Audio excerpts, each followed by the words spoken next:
Worldwide Level Up. The Earth Becomes Fantasy, Dungeons and Karma Skill System Creation. Volume 1. Sora. Audiobook by Masquerade at Masquerade Audiobooks. Prologue, Zuo Uwuwen. One day, that sound suddenly resonated across the world. At the same time, the seas stirred with white waves, trees swayed as if dancing, and clouds began flowing at an extraordinary speed. Those walking froze in place, those sitting tumbled out of their chairs, and those sleeping woke in shock. In Japan, where it was still daytime, startled cries erupted in many places. While people's screams spread, animals began making noises all at once. The loudest were the howling dogs, but cats, birds, and even sewer rats chirped joyfully, as if offering a song to a god. Japan, a land prone to earthquakes, witnessed this abnormal phenomenon, and everyone felt a great disaster was imminent. At this point, no one realized this was happening simultaneously across the entire world. However, contrary to their fears, the earthquake itself was merely a long, faint tremor that was barely noticeable to those standing. Hitsujiya Mako was a petite girl, less than 145 cm tall. She had lively eyes and expressions, paired with cherry-colored lips and cheeks that moved charmingly, matching her short hair and adorable features. If 10 men saw her, all 10 would think, a total loli? And indeed, she was. Mako was enjoying her spring break, having just graduated middle school and awaiting the start of high school. Carrying the smartphone she received as a gift for her high school entrance, tucked in her favorite pouch, she was out strolling, hoping for picture-perfect moments for her Win SHTA posts. Her older sister was into Win SHTA-worthy photos, so Mako, now a soon-to-be high schooler, followed suit. However, Mako hadn't installed the Win SHTA Flam app. She used the camera that came pre-installed on her smartphone. Mako didn't really understand what Win SHTA-worthy even meant. She was walking on a street not far from home. Satisfied after snapping photos of a Shiba Inu tied to a pole in front of the post office, she was about to move on when, like every other creature in the world, Mako encountered this mysterious phenomenon.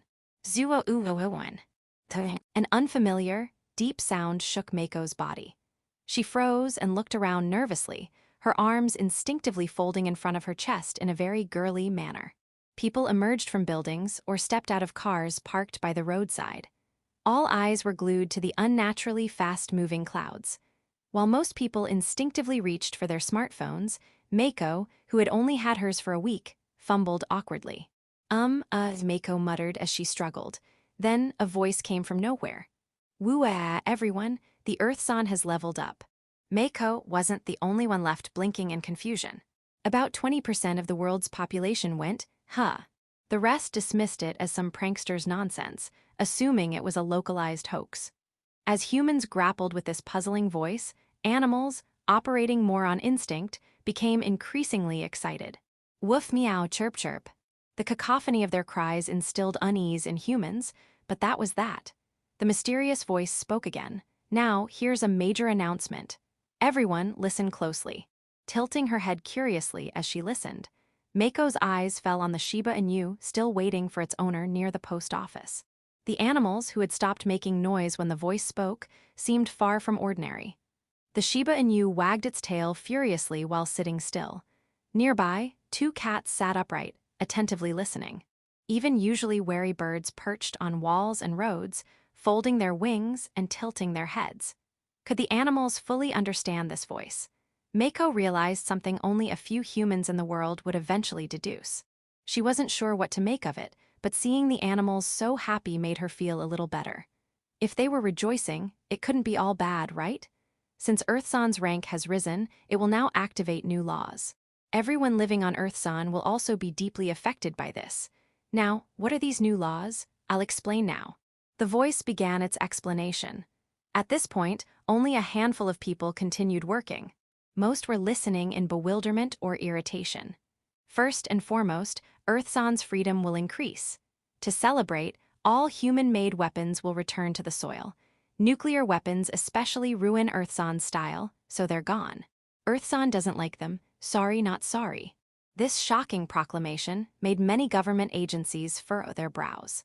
In one major nation, the leader demanded the prankster be caught, only to hear a devastating report from someone bursting through the door moments later. Similar events began unfolding worldwide. Next, Earthsan will release mana into the world.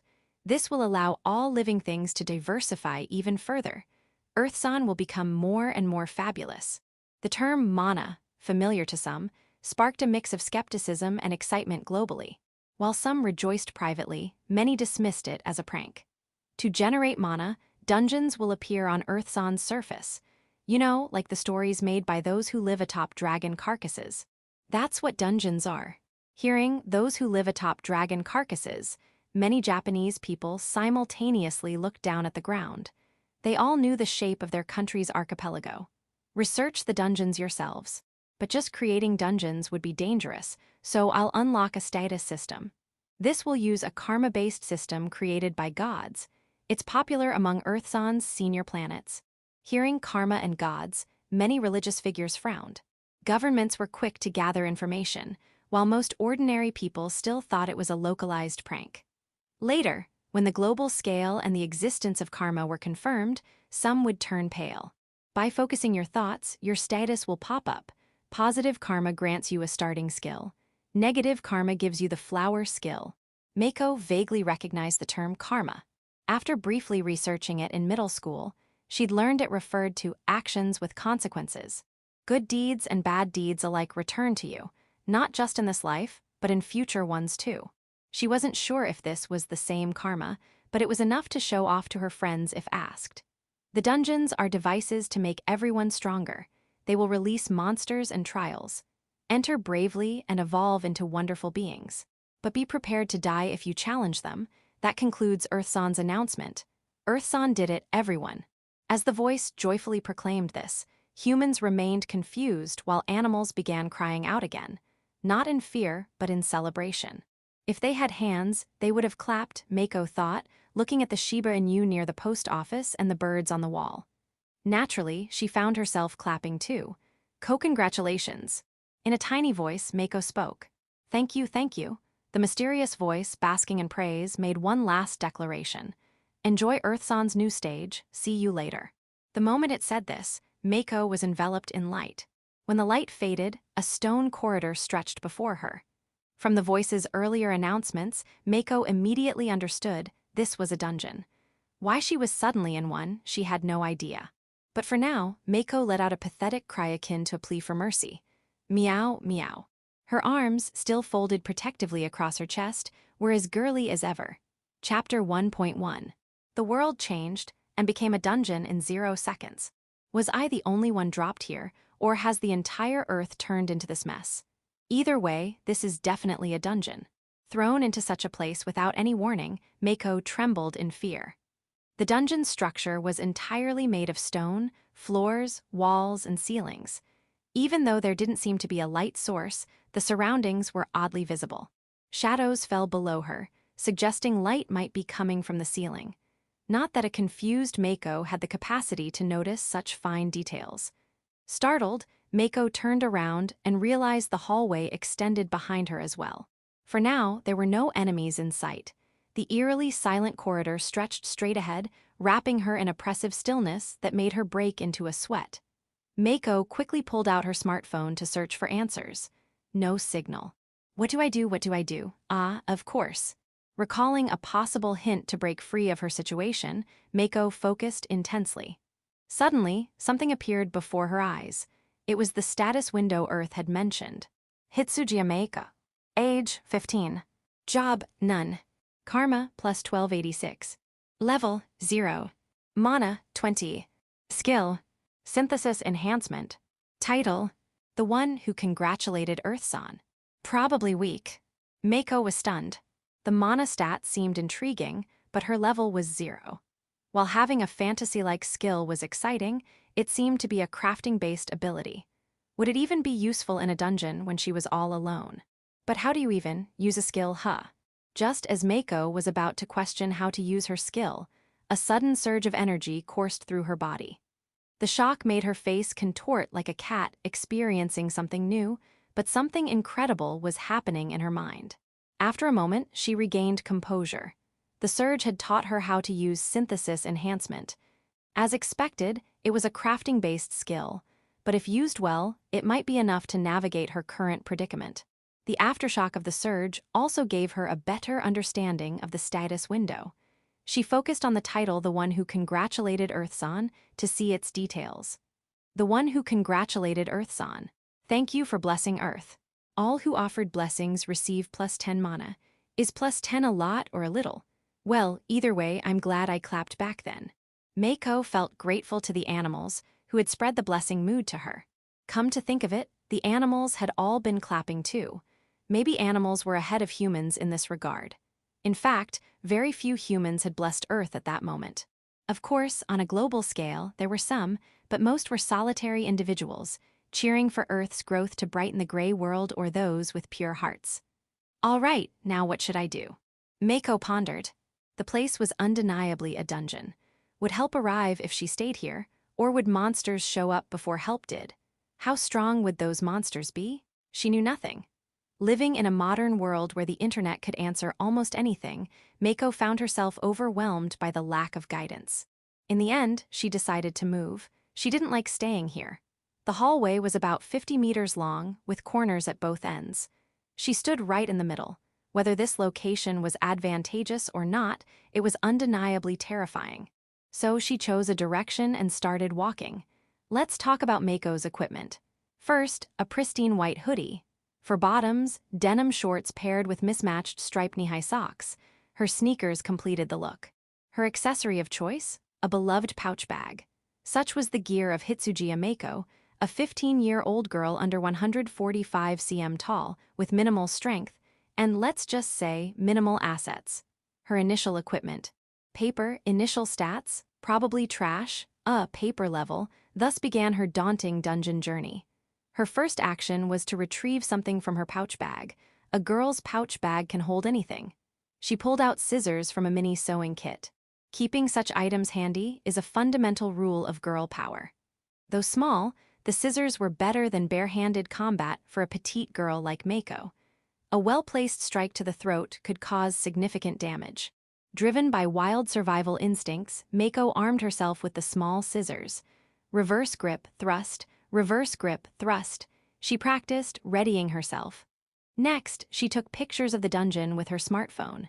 This was more of a casual idea. She didn't want to risk dying for a social media post. Even during preparation, her eyes darted cautiously to both ends of the hallway. In a dungeon, the careless die first. Mako was already thinking like a seasoned dungeon traveler, even though she hadn't moved a meter yet. Her pouch bag also contained a notebook, tissues, a handkerchief, a bag of candy, and a bottle of tea. She resolved to use her food and drink sparingly. Once ready, she began walking in the direction she had initially faced. She approached the corner cautiously and peeked around it. Beyond the corner was a 20-meter-long straight path with nothing in sight. Maybe I should draw a map. Taking out her notebook, she started sketching a basic map with straight lines. She marked the starting point for clarity. After finishing the map, she put the notebook away. It was tedious, but having a map might come in handy later. Mako continued exploring the dungeon like this. Her first encounter came at the next corner. Peeking around the corner like before, she spotted an unfamiliar creature, and it was fairly close. She gasped and quickly pulled her head back. Leaning against the wall, she calmed her breathing, ensuring the creature wouldn't hear her. Her earlier idea to snap photos was entirely forgotten as she focused on steadying her racing heart. Once she felt composed, she peeked again. The creature was about 3 meters away. It looked like a balloon with springy arms ending in spheres, floating aimlessly. It hadn't noticed her yet. Could she take it down? Mako swallowed hard. It might not even be an enemy, but she didn't have the luxury of assuming the best. If dungeons and status windows were real, then so was the warning about dungeons requiring a readiness to face death. This creature was likely an enemy sent to kill her. Retreating to the starting point was an option, but there could be enemies there too. This was her best shot. One enemy, close range, unaware of her presence. It didn't seem too strong at a glance. Surely the first enemy wouldn't be impossibly powerful. She had to try. Resolving herself, Mako clenched her lips and suppressed her trembling. Gripping her small scissors tightly, she leaped out from the corner. Without hesitation, she thrust the scissors downward at the balloon's head.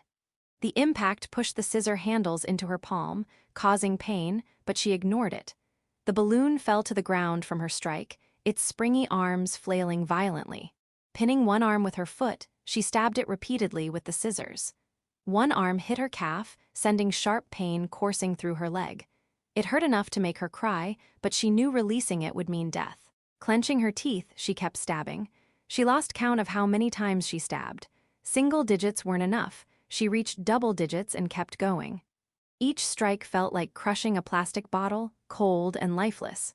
Yet its flailing made it seem alive. Just as doubt began to creep into her mind, the balloon stopped moving. Its springy arms fell limp, and moments later, it dissolved into glowing particles. All that remained was a spring and a small red stone. A hic sob. Mako cried. Was it really an enemy? Had she done something horrible? In the unknown realm of the dungeon, where nothing was certain, Mako could only rely on her own judgment to move forward. 1.2. The Last Hope. Synthesis Enhancement. Never let your guard down in a dungeon. Even as tears welled up, Mako quickly picked up the items dropped by the spring balloon and retraced her steps. Suhu. She sat down in the corridor, taking deep breaths. Calm down, Mako Hitsujitani. She whispered this to herself, forcefully shaking off her unease. For now, status. She focused her mind. Hitsuji Mako. Age, 15. Job, none. Karma, plus 1316. Will to live earnestly, plus 40. Level, 1. Mana, 2121. Skill, Synthesis Enhancement. Title, The One Who Congratulated Earth-san. My karma increased, and will to live earnestly. Was that the right thing to do system-wise? There was so much she didn't understand about the karma system, so she decided to set it aside for now. Looking further, she noticed that both her level and mana had increased by 1.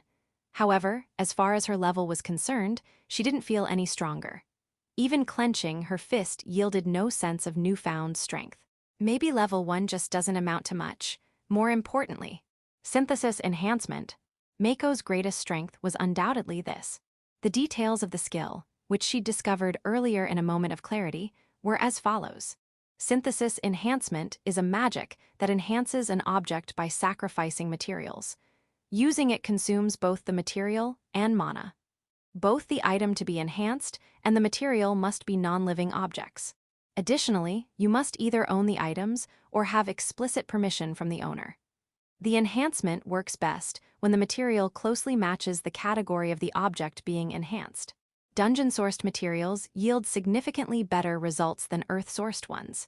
Example, to enhance an iron sword, dungeon-sourced swords or metals work well. The enhanced object retains its original nature.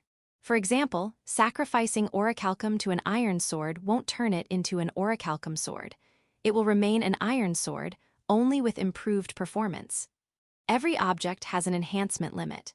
Those with synthesis enhancement can use Fusion Appraisal to see enhancement values and limits. Favorites to avoid accidentally using cherished items as materials. These were the rules. Is it like enhancing items in games?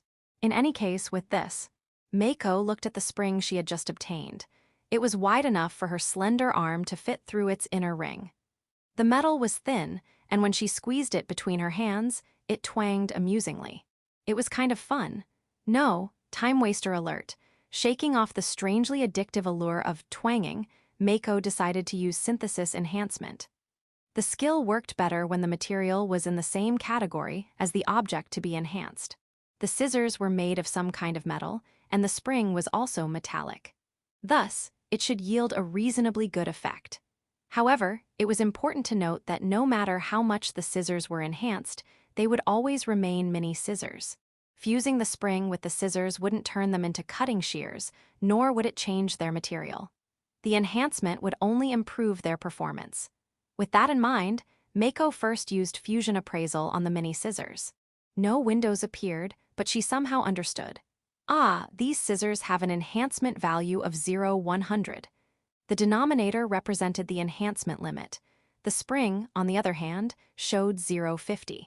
I'll fuse the spring with the scissors. Oh, but first, I'll add the scissors to my favorites.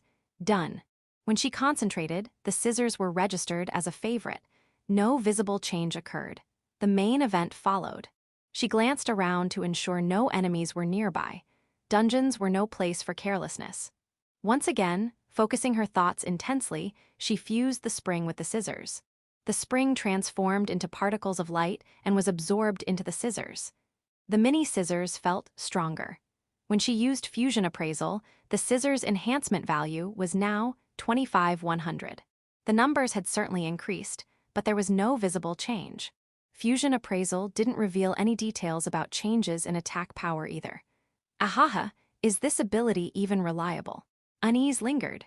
Still, Mako resolved to live strong with this skill. She tucked the magic stone she had obtained into her pouch. It seemed magic stones couldn't be used as synthesis enhancement materials. She resumed exploring the dungeon. Since there were still no signs of other people, she began to suspect that the area hadn't transformed into a dungeon, but rather, she had been accidentally transported into one. Passing through the area where the spring balloon had been, she added to her map. Cautiously turning another corner, she was met by a second enemy before she could react. This time, the enemy was a book. Even Mako, who had played a few RPGs, immediately recognized the situation. In RPGs, books often appear as non-living enemies, alongside swords or armor. Quickly brushing aside any hopeful thoughts like, could it be a magic book that grants me power? She assumed a battle stance. The floating book, much like the spring balloon, immediately opened itself and began rapidly flipping its pages. Books that appear as enemies in games are often magic types. The magic book, as Mako dubbed it, was no exception. After finishing its rapid page flipping, it began constructing a spell. A sphere of water appeared above the open book. Ada. Despite anticipating magic, Mako failed to stop it. She was simply too terrified. She had no idea how magic worked or when it would activate. The fear of being struck down mid-charge froze her in place. As a result, she missed her chance to act and found herself in a dire situation. She took a step back, then another, only to trip and fall onto her rear. At that moment, a high-speed water ball zipped past the space where her face had been. The speed was imperceptible to Mako, but would have been visible from the side, comparable to a professional baseball pitch. Still, it was nearly impossible for an ordinary girl to see, let alone react to, a 140 km/h object heading toward her. Miraculously dodging the attack, Mako scrambled to her feet and bolted. The magic book, seemingly surprised by its miss, hastily began flipping its pages again. Closing the gap, Mako reached the book first and swung her scissors downward. The single strike sent the magic book tumbling to the ground, much like a fly swatted from the air. However, it continued flipping its pages frantically, proving it wasn't defeated yet. Undeterred, Mako knelt on the floor, slamming her scissors down repeatedly. With less defense than the spring balloon, the book dissolved into particles of light soon after. This time, Mako felt little guilt, almost none. The battle had made it clear that the dungeon monsters were out to kill her. Despite her innocent, candy-loving appearance, Mako could step up when needed. Left behind were a book and a magic stone. Could it be a spellbook? Panting, she picked up the book. Before examining it, she checked her main weapon, the scissors. Despite 2 battles and rough handling, they remained unbent and retained their shine. Perhaps this was thanks to synthesis enhancement. While the scissors could still cut, Mako hadn't used them for that purpose yet. Instead, she relied on stabbing motions, akin to thrusting. Next, she inspected her spoils. Opening the book, she found pages filled with intricate magic circles. Come forth, water, aqua ball. Holding the book in one hand, she tried chanting, but nothing happened. She even flipped through the pages rapidly like the magic book had done, but it still had no effect. Maybe it's equipment. The idea of a spellbook as an equipable item was common enough. Does that mean I just need to carry it?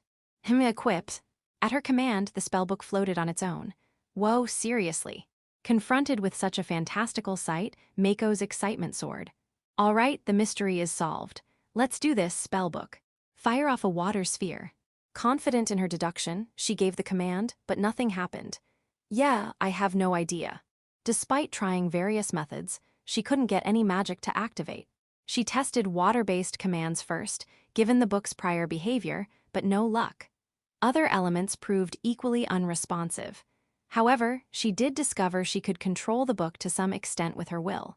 It could move within a 2-meter radius around her, with surprising speed, perhaps useful as a weapon. Maybe it boosts magical attack power when a magician uses it. For now, she concluded her investigation. 1.3. Surprisingly enjoying the dungeon. Mako's dungeon adventure continues. Right after defeating one magic book, she encountered another. This one was defeated with ease. It hadn't noticed Mako and was standing right near a corner. A quick dash, a smack, a slash, and it was over. The second magic book dropped a scrap of paper and a magic stone. Compared to the first magic book, its rank was clearly lower. Was this a normal drop? If so, the first magic book's drop must have been rare. The paper scrap didn't seem useful, so Mako decided to synthesize it. The grimoire became 3/125. The grimoire's synthesis limit is higher than the mini scissors. She was surprised to learn that even a paper scrap could enhance it significantly. Dungeon-made items seemed to be vastly superior to surface-made ones, so she made a mental note not to discard these junk items. Still, so far, magic stones have always dropped, haven't they? Is it guaranteed? It might not even be a magic stone, but red stones kept appearing. For now, she was putting them all in her pouch. Shortly after, she encountered another spring balloon. During this fight, she learned why the previous spring balloon hadn't noticed her. Spring balloons have a front and a back.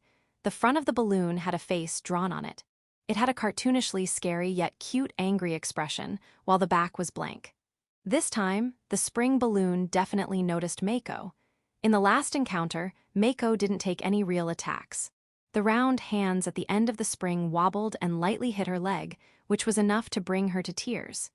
If she got hit full force, wouldn't her organs burst? Not to brag, but Mako is as delicate as she looks.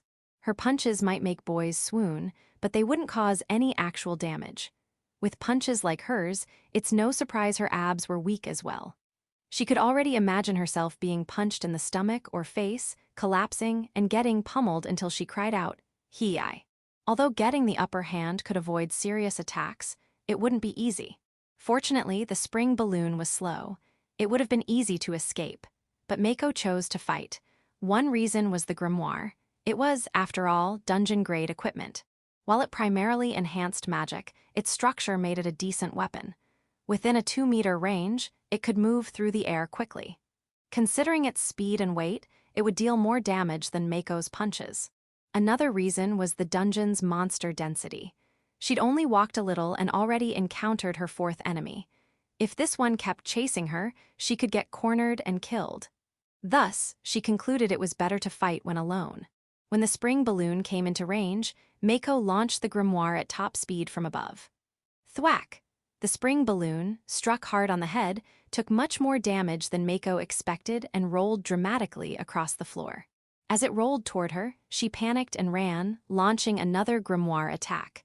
By the third hit, the spring balloon was defeated, a perfect victory. The grimoire is so strong.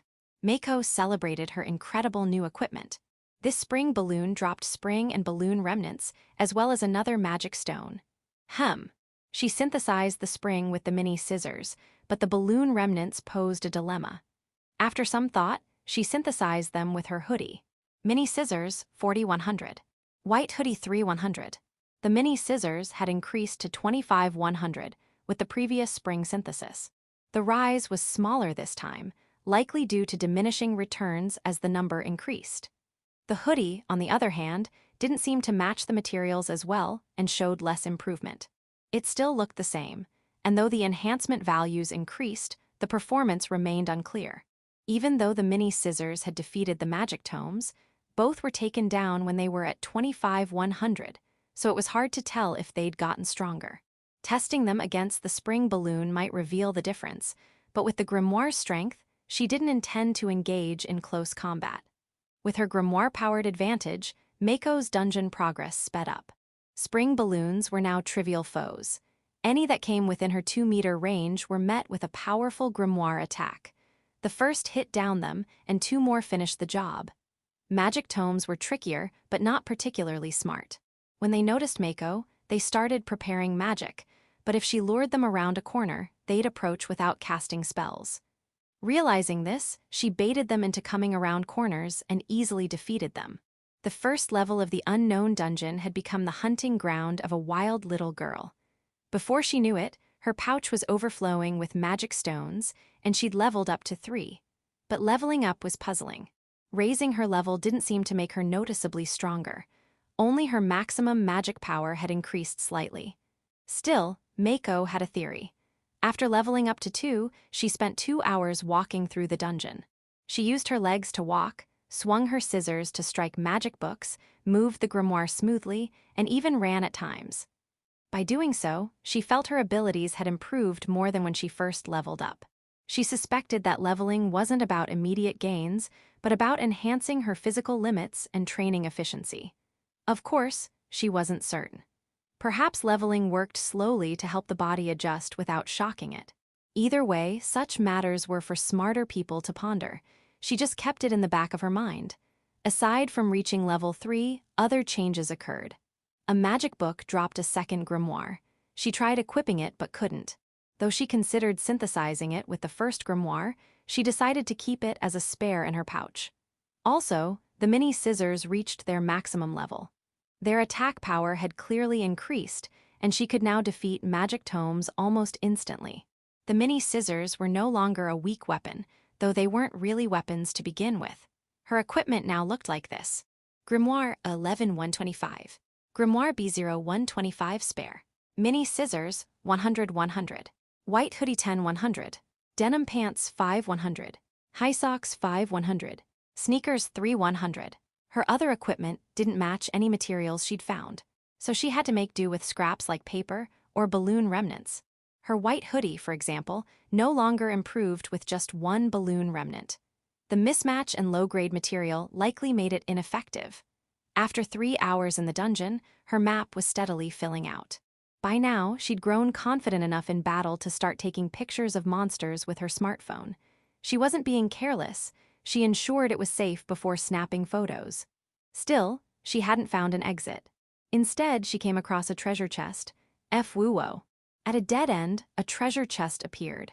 Not a grand gold and red chest, but a simple wooden box. Naturally, she photographed it. Her excitement soared, but she also hesitated, wondering if it was okay to take it. In real life, she'd never seen a treasure chest, and as someone who always turned in lost wallets to the police, she felt conflicted about the chest's ownership. Nevertheless, not taking it wasn't an option. She'd been collecting all the enemy drops, so this was no different. She opened the chest. Partway through, she realized it might be trapped, but nothing happened, so all was well. She made a note to be more cautious in the future. Inside was a thimble glove. This is. Her excitement peaked. She quickly glanced around to ensure no one was watching before slipping the glove on. Though slightly large at first, it adjusted to fit her hand perfectly. F-woo-wo. She dramatically spread her fingers in front of her face. She wished she had a mirror. Then she remembered her smartphone. The thimble glove was an instant favorite. Its effects, however, remained a mystery. 1.3.1, around that time on the surface. Assert Neat's room. The man, having suddenly received a bizarre, incomprehensible signal, was ecstatic. He believed that, in this very moment, he would be reborn. He might face hardships, but there would be comrades, beautiful girls, and in the end, he would become the strongest. Of course, troublesome matters were annoying, so he'd avoid those. He'd keep his newfound powers hidden, though eventually they'd be discovered, but by then he'd be an unstoppable monster, so it wouldn't matter. Dreaming of his heroic tale, he called forth his status. Shizdake Diachi, 32 years old. Job, none. Karma, minus 12,533. Level, 0. Magic power, 7. Skills, flower. Titles, lost cause. Huh. What was this status? An overwhelming aura of weakness. And his skill, flower? He tried using the skill, and a single small white flower appeared in his room. It was the kind of flower you'd find blooming among weeds. What the hell is this? Why? Even Diachi knew about karma. In fact, his knowledge leaned heavily toward such terms. He had no memory of doing anything to accumulate karma. If anything, wasn't this society that made him like this the real culprit? This was clearly a complaint-worthy situation. Yet, no matter how much he pleaded to the unseen, silent figures in his room, only silence responded. Wouldn't a god bored of being worshipped take interest in someone like him with his cheeky attitude? Diachi cursed under his breath, glaring at his status screen. And then he made a discovery. When he thought deeply about karma, a log of its deductions appeared. There it was.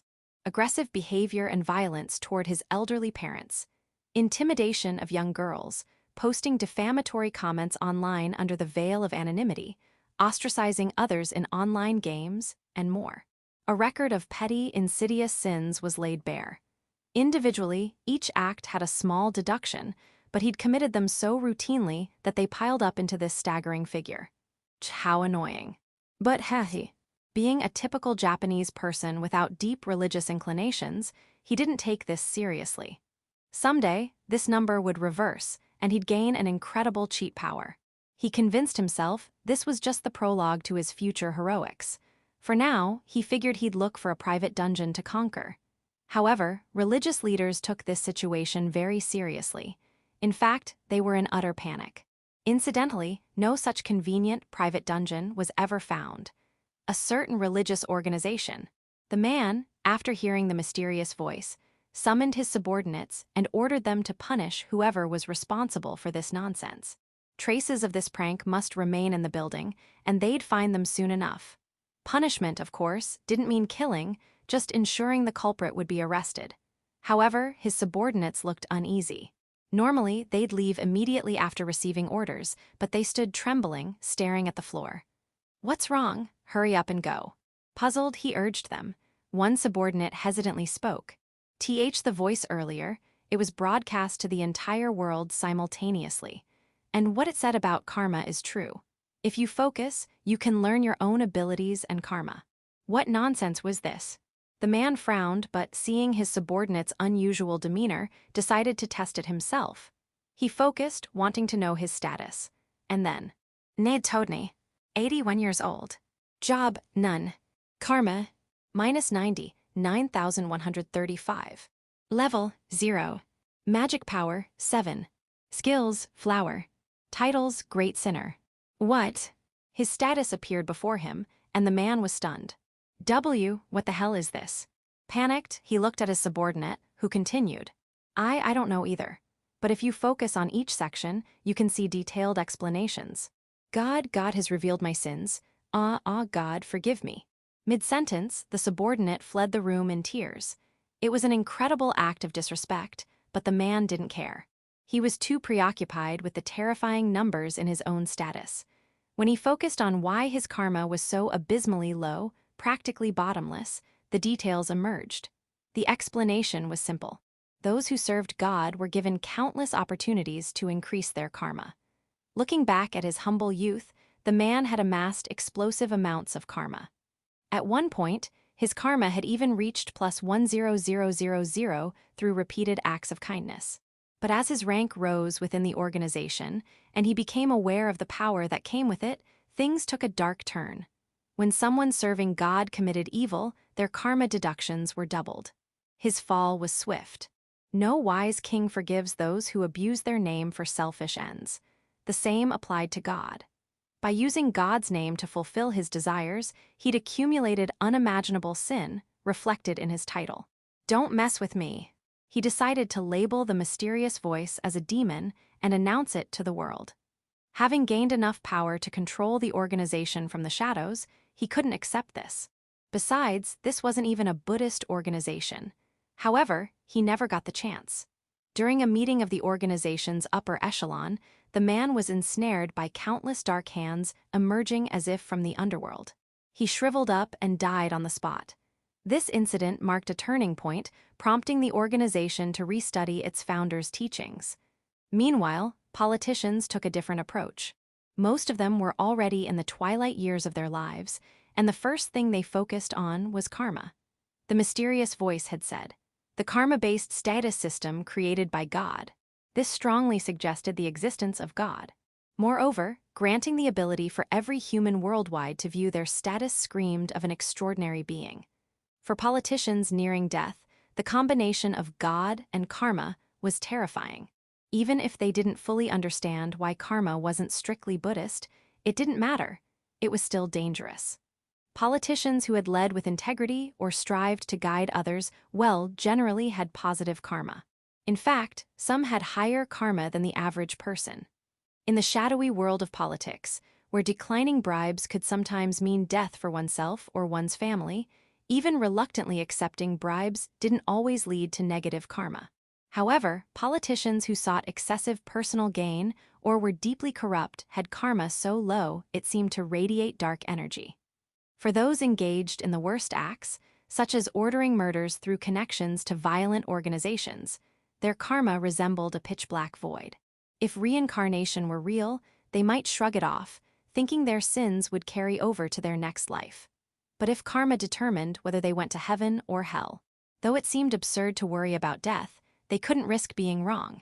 What if they found out too late what those numbers meant? The politicians moved with astonishing speed. Governments worldwide ordered immediate investigations into karma. Japan was no exception. All weapons turned to dust, but the world was heading toward love and peace. Everyone was desperate. In parallel, the Japanese government took swift action to seal off dungeons and prohibit skill usage. Being a manga-loving nation, some ministers had privately simulated fantasy scenarios and predicted disastrous outcomes if civilians entered dungeons unprepared. Warnings were broadcast nationwide, urging people not to enter dungeons or test their skills. Police officers and self-defense forces worked tirelessly to prevent accidents. Thanks to these efforts, Japan suffered minimal damage. The 24 identified dungeons in Japan, including one into which an important figure fell, were promptly sealed. Japan shared its actions with other governments, urging them to do the same. As other nations followed suit, a global network of dungeon closures emerged. Still, many had already entered dungeons, driven by curiosity or ambition. One American YouTuber, finding a dungeon in his yard, armed himself with a bat, crowbar, knives, and chocolate bars before entering. In the dungeon, he encountered a medium-sized dog floating black iron spheres near its body. The ensuing fight was brutal, ending with the dog tearing him apart. This day marked the beginning of countless similar tragedies worldwide. 1.3.2 Bulletin Board Arc Skill Edition. This is the thread to discuss skills, Part 1 Power. 1. Anonymous Skill Master. This thread is for discussing skills.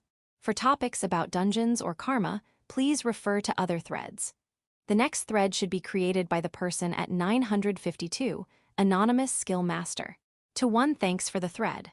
3. Anonymous Skill Master. Wow, that was fast. Thanks. Anyone got any cool skills lately? As for me, I got this. A skill that lets me emit an invisible ray from my hands to make flowers bloom. 4. Anonymous Skill Master. To 3 That's not wow. It's clear you've been up to no good, geez. Oh, by the way, I got a skill that lets me grow tiny flowers at specific locations. 5. Anonymous Skill Master. Wait. The first and second posters on the skill thread both got flower skills? That's no good, lol. Let's aim for something more epic. Oh, and yeah, I also got flower. 6. Anonymous Skill Master. You too, huh? Lol. All you flower, people should move to the karma thread and look for ways to atone. By the way, I got spear technique. 7. Anonymous Skill Master. I got dagger equipped, small physical attack boost. Never held anything but a knife or kitchen blade before, though. 8. Anonymous Spearman. I've got no connection to spears either. I've played pretend sword fighting, but never once pretended to use a spear in my life. 9. Anonymous Skill Master. So what's the spear technique skill like? 10. Anonymous Spearman. It seems I can use a special move called dash thrust. 11. Anonymous Skill Master. Details, please. 12. Anonymous Spearman. It looks like you can charge forward and deliver a powerful thrust. 13. Anonymous Skill Master. Like a boost attack. 14. Anonymous Spearman. Probably. It activated on my way back to work, but I haven't tried it out. I did notice a laundry pole at a garbage collection site, but I chickened out and didn't try it oars. 15. Anonymous Skill Master. Hey, don't be such a chicken. Go test it out even if it's risky. Come on, muster up your courage, dash thrust, bank. 16. Anonymous Skill Master. Don't aim at a bank. Not testing it was the right call. 17. Anonymous axe wielder. Alright, I got axe techniques. I also got a special move to use. 18. Anonymous skill master. Oh, did you try it out? What's it like? 19. Anonymous axe wielder. I used my grandpa's small hatchet, and the firewood exploded lol. 20. Anonymous skill master. What's that supposed to mean? Super strong? 21. Anonymous axe wielder. No idea. I think most living creatures on Earth would be toast, but honestly, you could probably kill them with just a regular hatchet too. 22. Anonymous skill master. True. Even a polar bear would go down if it just sat still and let you swing. Do you understand the mechanics of it though? 23. Anonymous axe wielder. It felt less like I powered up and more like the axe got temporarily imbued with power. For proof, my movements weren't enhanced during the special move. After using the skill, my magic power dropped to 0. 24. Anonymous skill master. Huh, so even martial skills involve magic. 25. Anonymous spearman. By the way, how much magic power do you have? I've got 10. 26. Anonymous axe wielder. 827. Anonymous skill master. Everyone's different, I'm at 7. I'm one of the flower people though. 28. Anonymous swift. Sorry, I got agility boost. Small, but my magic power's only 5. Anyone else like me? 29. Anonymous skill master. Anonymous swift lol. 30. Anonymous swordsman. I've got low magic too, just 3. My skill is swordsman's physique. 31. Anonymous skill master. Swordsman's physique. So, did you actually get a swordsman's body? 32. Anonymous swordsman. Nah, still rocking my reliable pizza body. 33. Anonymous skill master. Change your handle, man. That's false advertising, lol. I totally thought we had a buff guy here. 34. Anonymous production magician. I got production magic. My magic power's 935. Anonymous skill master. Production magic. Can you create potions from nothing? 36. Anonymous production magician. Nope, you manifest production magic in your hands, and then you manually make stuff. The finished products turn out great, apparently. 37. Anonymous swift. Interesting. Can you try making something? 38. Anonymous production magician. What should I make? 39. Anonymous swift. How about a rag? 40. Anonymous production magician. Roger that. 41. Anonymous muscle. Hey, I'm here. Strength boost, small, magic power is 6. 42. Anonymous water magician. I got water magic. Magic power is 843. Anonymous muscle. Why do you have to steal my thunder right after my intro? 44. Anonymous skill master. Whoa, magic, we need a video. 45. Anonymous water magician. Knew you'd ask. Here, video.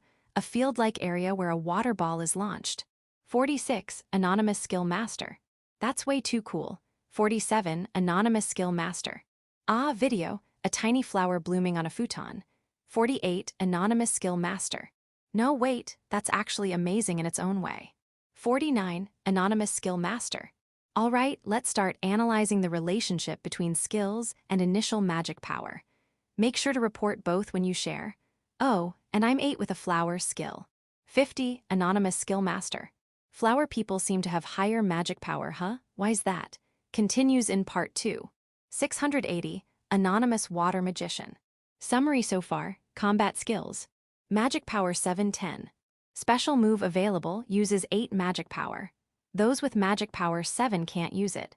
Physical boost skills, magic power 3-6. Names like boost, small directly reflect the effect. Swift visibly moves lighter now. Magic skills, magic power 810. Attribute-based magic, costs 5 magic power per use. I can launch water balls and create water. Earth magic and production magic also discovered, working similarly. Growth skills, magic power 3-6. Examples, swordsman's physique, magician's insight. Training optimizes your body for the associated role. No immediate effect, current swordsman is still pizza-bodied. Technique skills, magic power 5-8. Examples, sword techniques, craftsman's dexterity. These seem to improve techniques rather than physical form. The extent of the immediate effect is unclear. Special skills, magic power 7, example, dagger-equipped, small physical attack boost, likely literal in effect. Limited data on magic power. Flower. Magic power 710. Held by those with negative karma. can make flowers bloom on soil or personal belongings, cannot affect living things or others' items, but might work on land owned by others. Note: magic power stats are based on limited samples, accuracy not guaranteed. 681, Anonymous Agility. To 680, thanks for the summary. 682, Anonymous Spear User. Looking at it this way, do people with enhancement or growth skills tend to have less mana? 683, Anonymous Water Magician. Mind if I share my theory? It's purely speculative. 684, Anonymous Skill Master. To 683, go ahead. 685, Anonymous Skill Master. Who made you the boss? LOL. 686, Anonymous Water Magician. Maybe everyone starts with 710 mana, and when you acquire passive skills, your max mana is permanently drained to sustain those enhancements. 687, Anonymous Flower User. Why yeah, I thought the same thing too. 688, Anonymous Axe User. Makes sense, enhancement types do get permanent advantages. 689, Anonymous Staff User. So mana is used both for activating active skills and for acquiring skills themselves. 690, Anonymous Earth Magician. Does that mean if I learn enhancement skills, I'll lose so much mana I won't be able to cast spells? 691, Anonymous Water Magician. Nothing's confirmed yet. Better wait for updates. Either way, we don't even know how to acquire skills yet, so for now, just play with dirt in the garden, Earth Magician. 692, Anonymous Earth Magician. Got it. 693, Anonymous Skill Master. Wow, that's obedient, LOL. 694, Anonymous Appraiser. But seriously, what do people like us without combat skills do? I want to contribute in dungeons somehow. 695, Anonymous Craftsman. To 694, you're lucky. I'm a salaryman. What am I supposed to do with a craftsman's fingers? Skill at this point. 696, Anonymous Flower User. True, appraisers have it better. Depending on dungeon mechanics, you could be in high demand. Craftsmen might get called for long expeditions if they gain recognition. 697, Anonymous Swordsman. I have a theory about starting mana too. I think it's also used to alleviate chronic illnesses. I used to have a lot of health issues because of my weight, but today, I feel no pain at all. 698, Anonymous Skill Master. Are you serious? 699, Anonymous Swordsman. I'd need an X-ray to be sure, but I think I'm getting better. 700, Anonymous Spear User. That's great to hear. 701, Anonymous Water Magician. So everyone might have started with 10 points, and it's spent on passive skills, healing illnesses, or maybe other undiscovered things. 702, Anonymous Musclehead. In that case, we'll have to compare people with the same skill sets. Peeks from behind wall. 703, Anonymous Flower User. Looks like it's my time to shine. 704, Anonymous Production Magician. Done. 705, Anonymous Agility. We've been waiting, Production Magician. 706, Anonymous Axe User. The Production Magician steals the spotlight from the flower users. 707, Anonymous Water Magician. Recap: since the start of the thread, we've been asking the Production Magician to test their production magic. 708, Anonymous Flower User. To 707, you're so thorough. Helping others might raise your karma. Taking notes. 709, Anonymous Spear User. You should visit the karma thread and figure out how to repent first. 710, Anonymous Craftsman. So, Production Magician, what did you find out?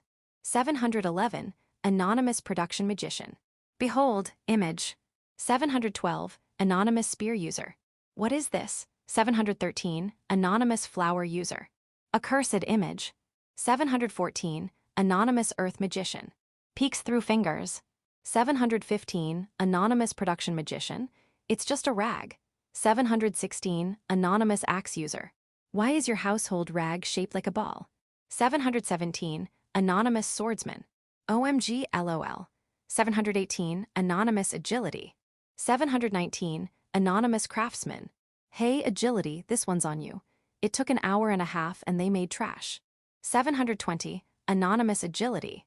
Sorry, but someday the Production Magician will be famous, right? 721, Anonymous Production Magician. I'm a woman actually. 722, anonymous spear user. All is forgiven.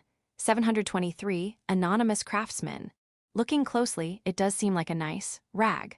724, anonymous appraiser. It'll make playing baseball during cleanup time easier. 725, anonymous flower user. To 724, that's it. 726, anonymous water magician. So did production magic make you better at sewing or something? 727, anonymous axe user. It's obvious from the image, but I respect how thorough you are in verifying things. 728, anonymous production magician. Nope, same as usual. 729, anonymous water magician. I see, same as usual. Could an appraiser tell the difference between this and a regular rag?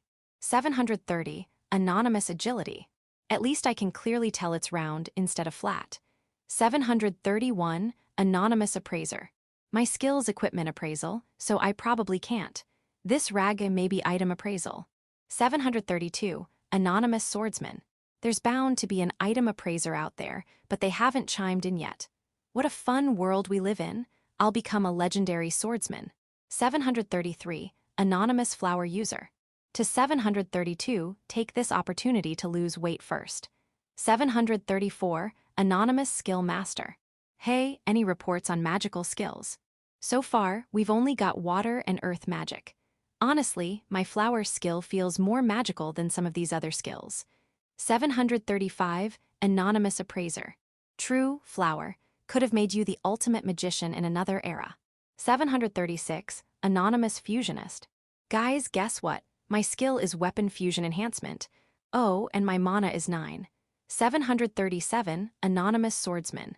A new skill, huh? What does it do? 738, anonymous fusionist. You can use stuff to enhance weapons. When you enhance, the material turns into light and disappears. Here's a video. A plastic bottle turns into light and gets absorbed by a kitchen knife. 739, anonymous skill master. Whoa, that's so cool. 740, anonymous water magician. You enhanced a kitchen knife, but how much stronger did it get? 741, anonymous spear user. Yeah, how much stronger? 742, anonymous spear user. Sorry, overlapped. 743, anonymous fusionist. The skill shows a strengthening value, but I've been fusing stuff nonstop, and it's still 100. The sharpness hasn't changed at all. 744, anonymous flower user. A useless skill. 745, anonymous skill master. At least it's good for disposing of trash, lol. 746, anonymous dagger user. NN News. My cat jumped 5 meters. 747, anonymous axe user. I haven't seen you post in a while, and you drop a bombshell like this, dagger user. 748, anonymous spear user. Are you sure it's not a lie? 749, anonymous dagger user. I'm too scared of karma to lie now. My cat jumped from the yard to the second-story roof in one go. 750, anonymous water magician. I was curious about animals too. Didn't anyone notice their pets acting strange during the announcement? 751, anonymous appraiser. Of course I noticed. I was terrified, thinking a natural disaster was coming. 752, anonymous skill master. Wait, does that mean animals are getting skills too? 753, anonymous water magician. The announcement didn't specify humans only. It's possible all living things got skills. 754, anonymous flower user.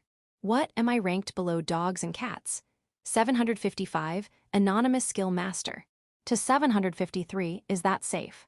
756, anonymous water magician.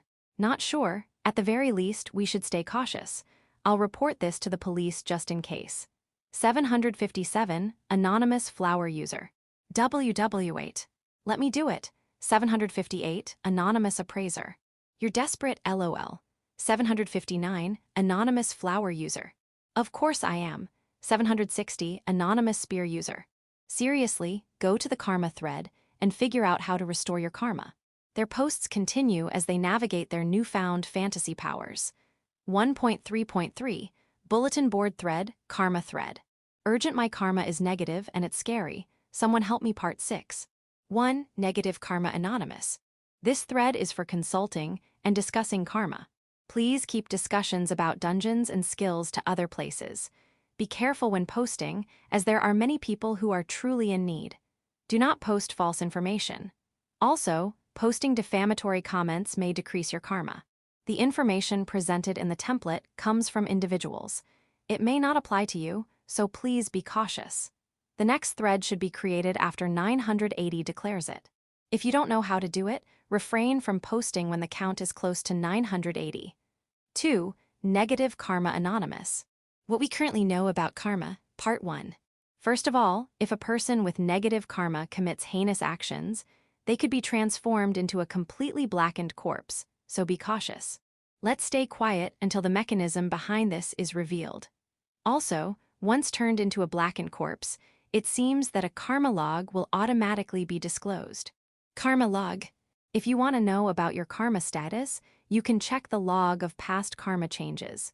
It will show you what kind of actions led to the changes, so make sure to check it. Humans are born with 500 points of positive karma. There are probably no exceptions. Karma is not based on laws, but it tends to decrease when actions go against humanity. Heinous acts cause karma to decrease depending on the individual's life background. Think of it as something that might allow for leniency. However, it seems that this leniency may disappear one day. This moment is likely when a person truly falls into evil. Negative karma can chain combo. In cases of small evil actions, it often happens that the first 10 actions have no effect, but from the 11th action onward, karma starts to drastically decrease. Note, this number is just an example. Once in a chain combo state, even actions unrelated to the original trigger may increase negative karma counts. It's like how when police catch a murderer, they often find other crimes committed by the same person. 3. Negative Karma Anonymous. What we currently know about karma, Part 2. Karma links with others when specific conditions are met. There are currently 2 known conditions. Please note that exceptions may exist as this is uncertain information. Link of sin. A heinous act ordered by someone will affect the highest-ranking commander involved. How negative karma is distributed among each person is unclear. It's also unknown if it affects those who oppose the order. Warning: this link becomes effective immediately after Earthzone levels up, so if anyone on this board is giving orders like to commit murder, please cancel it immediately. If the person who received the order carries it out, your karma may burn as well. Guarantor link. A person who defends a clearly guilty suspect without any remorse will link their karma with that of the suspect. For the number of days, their sentence is reduced. No link is formed if the suspect shows remorse. Those who defend a suspect will also receive 20% of the positive karma and 10% of the negative karma of the suspect. So far, there have been no reports of anyone being burned through this karma link. 4. Negative Karma Anonymous. What people with negative karma should do. First, reflect deeply from the bottom of your heart. If you swear to God or Earthzone here, your karma will enter a reflection state. When in this state, you will experience severe headaches whenever you try to engage in the bad behaviors you swore not to do. Change your daily life and reflect on your bad points, bad habits, temperament, etc. If you don't understand, seek advice from proper people. Be cautious when consulting with others of the same kind, as it may lead to mutual comforting. There are many small-time evildoers around, so negative karma chains are common. Work on fixing this. There is no need to apologize to the victims. Honestly, that's just for your own satisfaction. Apologizing at this moment would only upset the other person and won't change your karma. If you really want to make up for it, turn yourself in and have the police convey your apology to the person you've wronged. If you must apologize yourself, give it time. Right now, you're just scared of your negative karma and trying to apologize out of fear. 396. Negative Karma Anonymous. Does karma really link? 397. Negative Karma Anonymous. It's true, but as stated, it seems that if they show remorse on the surface, there's no issue. That's probably why even the defenders can't see through it. 398. Negative Karma Anonymous. Apparently, the Bar Association is in chaos right now. 399. Negative Karma Anonymous. It's some of the lawyers. My childhood friend, who's a lawyer, seems to have over 4,000 positive karma. 400. negative karma anonymous. Isn't this pretty harsh? Wouldn't this mean no one would want to defend anyone anymore? 401, negative karma anonymous. Rather, since we can now see karma logs, lawyers might not be needed anymore. 402, negative karma anonymous.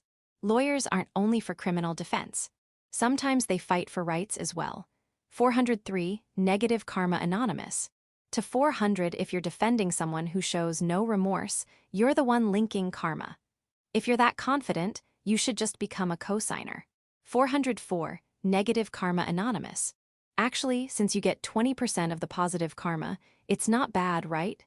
Negative karma only spreads 10%.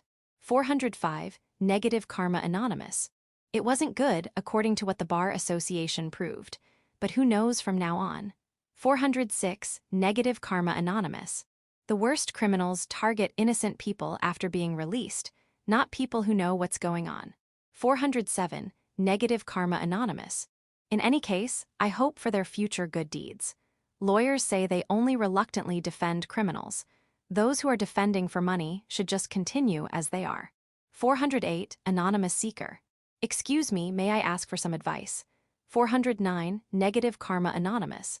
Oh, please go ahead, don't hold back. 410, anonymous seeker. I used to steal underwear. What should I do? 411, negative karma anonymous. A panty thief, huh? Or a bra guard hunter? What's your favorite color? 412, anonymous seeker. No, I prefer trunks and briefs, especially white briefs. 413, negative karma anonymous. Oh, you're a woman? In order to give the best advice, I'd like to know how you use them. 414, anonymous seeker. No, I'm a man. 415, negative karma anonymous. 416, negative karma anonymous. WL first, reflect on yourself. Then swear to God that you'll never do it again. 417, negative karma anonymous. Why yeah, if you do that, whenever you want to steal briefs, you'll get a headache and won't be able to go through with it. 418, anonymous seeker. But if I reflect here, I feel like something important inside me will disappear. 419, negative karma anonymous. That demon is the one you need to defeat. Instead of stealing, find a boyfriend who will gladly take off his briefs for you. 420, anonymous seeker. No, it's not about being gay. I just love putting the stolen briefs on my dog. 421, negative karma anonymous. That's a forbidden game. 422, negative karma anonymous. The dog has no choice in the matter. 423, negative karma anonymous. You should turn yourself in. 855, negative karma anonymous. I'm at negative 900, wonder how long it'll take. 856, negative karma anonymous. You're pretty far, I'm at negative 500. Judging from past positive logs, it should take about 6 months. 857, negative karma anonymous. Instant dungeon unlocks aren't realistic, and falling to around negative 1000 shouldn't put you too far behind. 858, negative karma anonymous. According to info from other boards, consistent, stoic effort seems to earn positives steadily. 859, negative karma anonymous. Effort high.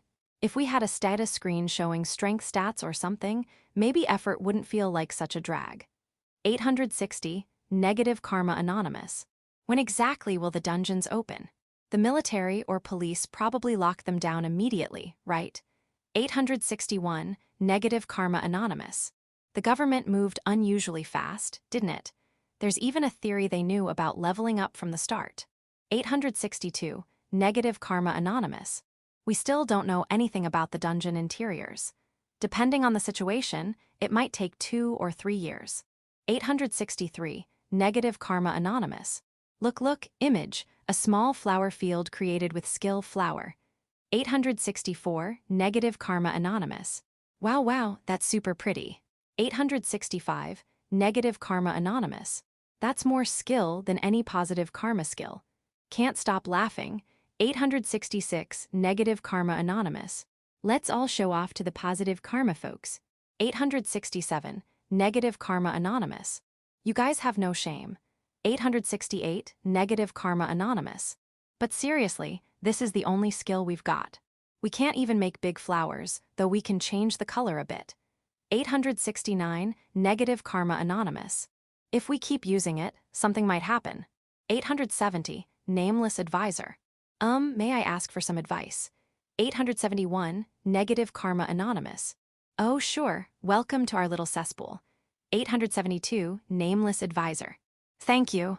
So, here's the situation. I've been cheating on my boyfriend in secret, but for some reason, my karma hasn't gone down. Does this mean even the gods approve? 873, Negative Karma Anonymous. Negative judgments consider a person's life background. Your boyfriend is part of that background. If he's a jerk and you fell in love with someone else, it might not be that bad. Also, cheating tends to chain into combos, so if it becomes habitual, the consequences could be severe. Be cautious. Check posts 2, 3, and 4 in this thread for templates explaining this stuff.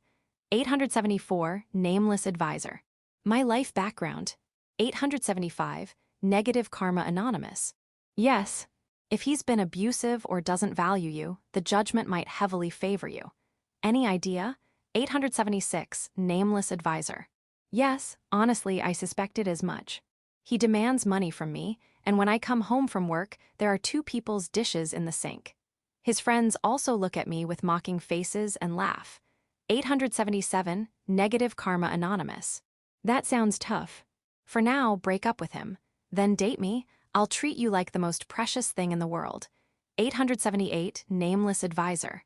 No, I don't want to date anyone with negative karma. 879, Negative Karma Anonymous. 880, Negative Karma Anonymous. In the future, will they check our karma first or something? 881, Negative Karma Anonymous. And no, there are plenty of girls who like outlaws. Aim for those types. 882, Negative Karma Anonymous. Wait, are you trying to look like an outlaw? 883, Negative Karma Anonymous. Maybe you'd get cast as the villain, torturing the heroine in some cheap fantasy. 884, Negative Karma Anonymous. You're our hero now. 885, Nameless Advisor. Thank you for the advice. I feel much better now. 886, Negative Karma Anonymous. Yeah, good luck. 887, Nameless Advisor. Thanks. 888, Negative Karma Anonymous. Whoa, we actually got thanked on the forum.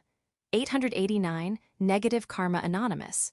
Right, we're usually just insulted. 890, Negative Karma Anonymous. But I need more excitement. Proceed to the next thread number. 119, Nameless Advisor. Hey, can I ask something? 120, Negative Karma Anonymous. Sure, go ahead. 121, Nameless Advisor. You guys are all negative karma, right? 122, Negative Karma Anonymous. Some positives come, but yeah, mostly negative. It's shameful. 123, Nameless Advisor. There's nothing to be ashamed of. If you've lived your life fully, hold your head high. 124, Negative Karma Anonymous. Wow, thanks for those kind words. 125, Nameless Advisor. Listen, how about you guys stand up too? This is wrong, isn't it? 126, Negative Karma Anonymous. Wait, who are you appealing to? 127, Nameless Advisor. To Earth-san or whatever lunatics behind this. This is dystopia, plain and simple. 128, Negative Karma Anonymous. Whoa, dangerous person alert. 129, Negative Karma Anonymous. Calling it a dystopia is a bit much. We've barely experienced this new world. It's still the first day. 130, Negative Karma Anonymous. I've got negative karma, but I think this world might end up better than the old one. 131, Nameless Advisor. No way, open your eyes. Judging good and evil with something dumb like karma and controlling people. How is this not dystopia? 132, Negative Karma Anonymous. Utopia. 133, Nameless Advisor. Listen, with 100 people there are 100 ideas. Every country has its own culture, its own justice. Wars start because of that, but justice also stops them. That's humanity's responsibility. 134, Negative Karma Anonymous. We don't know when wars will end, but tell kids in war zones, don't level up Earth-san. We'll stop this war ourselves. 135, Negative Karma Anonymous. Exactly. The people yelling dystopia today are at home on expensive phones. They've never had to cry while drinking a handful of water. 136. Negative Karma Anonymous. Honestly, it doesn't feel like freedom's gone. I mean, I'm on the internet right now. 137. Nameless Advisor. Do you know how many people died today? We have to stop this before more die. 138. Negative Karma Anonymous. No idea. Do you know how many lives or properties those people took?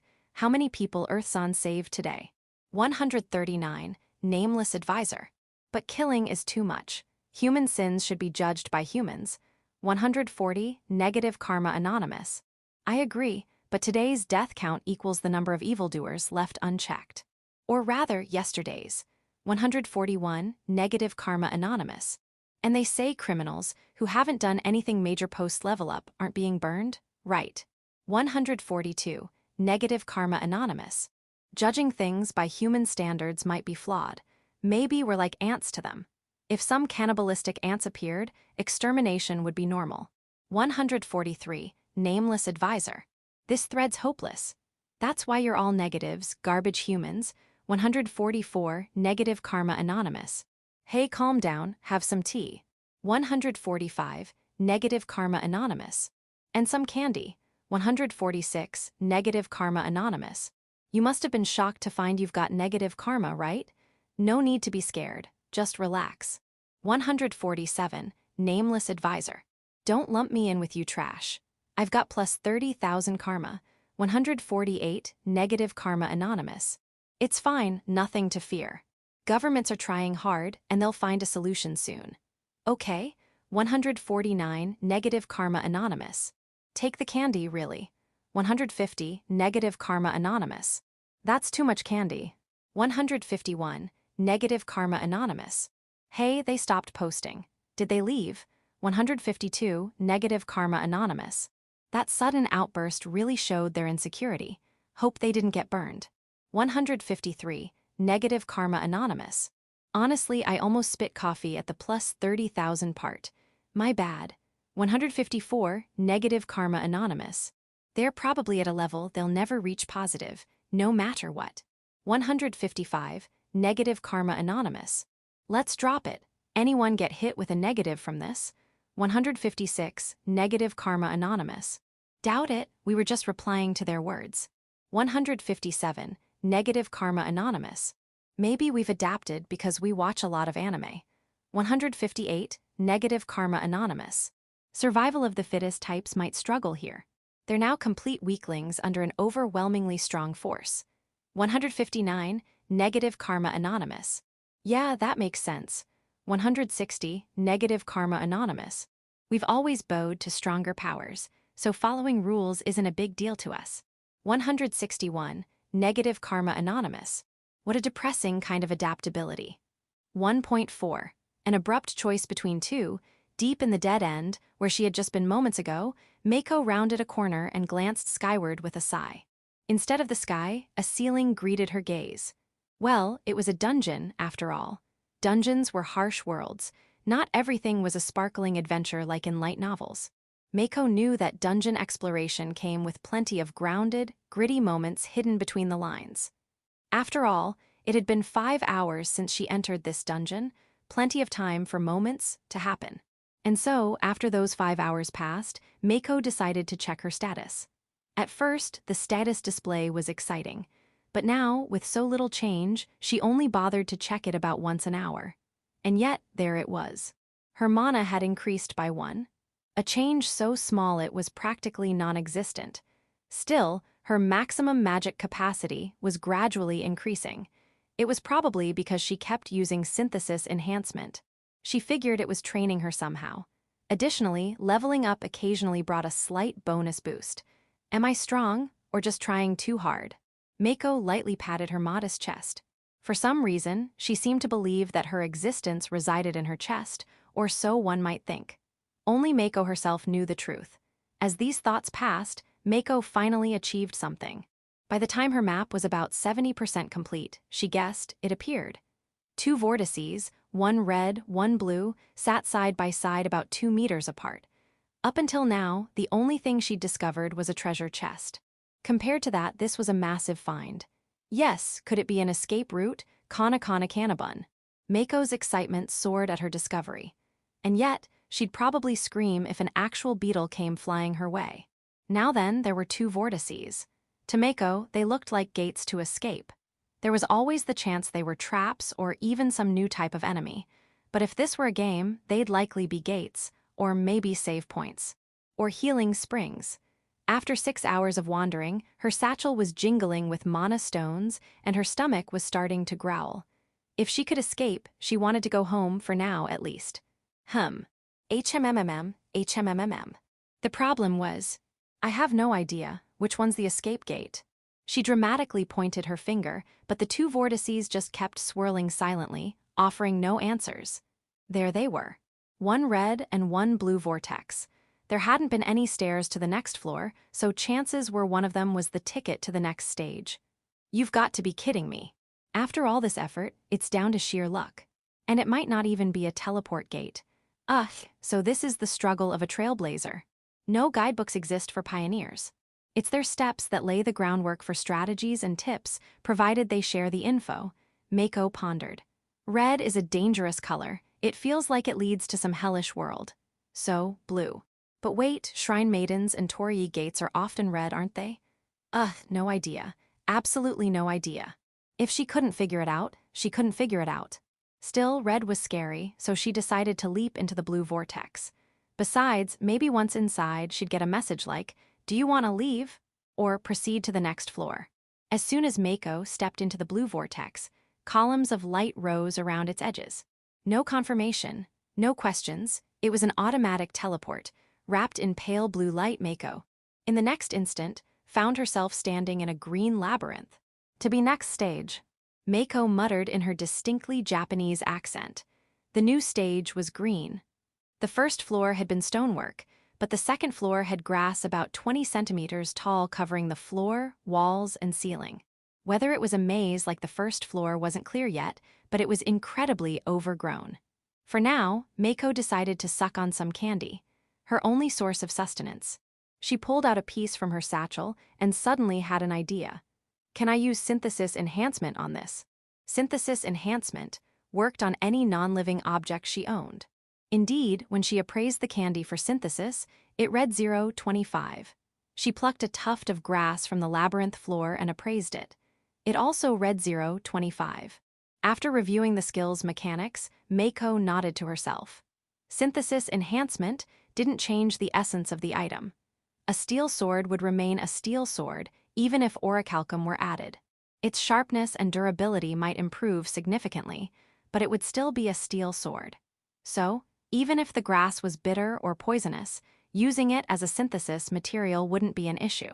After verifying the system, Mako synthesized the labyrinth grass with her fruit candy. The result was a fruit candy 825. The grass, despite being junk, had surprisingly high enhancement compatibility. The candy's low rarity probably made it easier to upgrade. How much the candy's effects had improved was unclear, but it had to be better than the original. Mako popped it into her mouth. As her second floor adventure began, Mako turned to a fresh page in her notebook and started mapping. This was uncharted territory, so she was extra cautious as she sketched. Before long, she spotted a flower among the grass, a large white blossom. Normally, the sight would have made her feel warm and fuzzy. But after clearing the first floor, this was Mako the Slayer in action. She slammed her grimoire onto the ground around the flower, testing for traps. If it wasn't an enemy, she'd harvest it. If it was, it might spring out. As expected, a root-like creature leapt from the grass. It had limbs and a face on its root body, with the white flower perched on its head. Pia! Its face contorted in rage, baring jagged, saw-like teeth as it screamed. "Shut up, I'll crush you." Mako the Slayer, small but fierce. The earlier choice between red and blue had pushed her over the edge. She was still mad about blue being correct. Brandishing her grimoire, she pummeled the root monster. But while first-floor enemies went down in 3 hits, this one endured 5. It even kept advancing despite the damage, lunging at Mako. Prepared for tougher enemies on the second floor, Mako didn't panic. She gripped a hammering tool made from mini scissors and struck the root monster's side, where its temple would be if it were human. The scissor blade pierced the root, making it writhe and scream, spewing vegetable juice. Fearing it was summoning allies, Mako stomped its face, drove the scissors deeper, and repeatedly hammered them in. Experience from the first floor, especially against spring-loaded balloons and magic books, had honed her efficiency in combat, especially her ability to pin enemies down. No one could mistake her for an ordinary little girl now. Gone was the sweet, adorable Mako who had charmed neighborhood kids and middle-aged men alike. Ha, ha, such high HP. After a prolonged struggle, Mako defeated the root monster. It disappeared in a burst of light, leaving behind a root and a mana stone. That's literal. She tossed the root into her satchel. Whether it was edible or not, she wasn't eager to test it. At worst, she could synthesize it with her fruit candy. But if enemies like that keep showing up... Mako trailed off mid-thought. The silence of the labyrinth was unsettling. Still, she didn't want to voice every thought. It was tedious and might attract enemies. So, she settled for muttering half-finished sentences instead. This time, her thought was, if enemies like those show up, maybe it's better to walk while sweeping them away with the grimoire. This time, the enemies just happened to be conspicuous due to the flowers, but there might be enemies hiding with grass from around here, perched on their heads. With that thought in mind, Mako promptly started walking, smacking the floor with her grimoire. Before long, particles of light rose from the grass ahead. Startled, she went to check and found the corpse of a snake just before it disappeared. Why you've gotta be kidding me. It seemed she'd accidentally crushed it with her grimoire smacking, but now she knew there were snakes on the second floor. Mako didn't particularly dislike snakes. As long as they didn't bite, she could even pick one up if told to. That said, dungeon snakes would almost certainly bite. She was way too worried about whether they were venomous. If it went down in one hit. The snake just now had been taken out in one strike from her grimoire attack. Even though it was on the second floor, its defense was flimsier than the enemies on the first. In games, enemies like that often have troublesome abilities. They might have high stealth, specialize in rear-line magic, or cause status effects. Actually, it's the same in the real world. Even small frogs that you can crush underfoot sometimes carry deadly poison. Since it was a snake, Mako decided to assume it was venomous. Is this going to be my grave? A maze surrounded on all sides by tall grass is just unfair. There are way too many hiding places for snakes. At this point, Mako began to feel like death was near. The snake she had just defeated dropped a snakeskin. The strip of snakeskin was a meter long, matching the snake she'd just killed.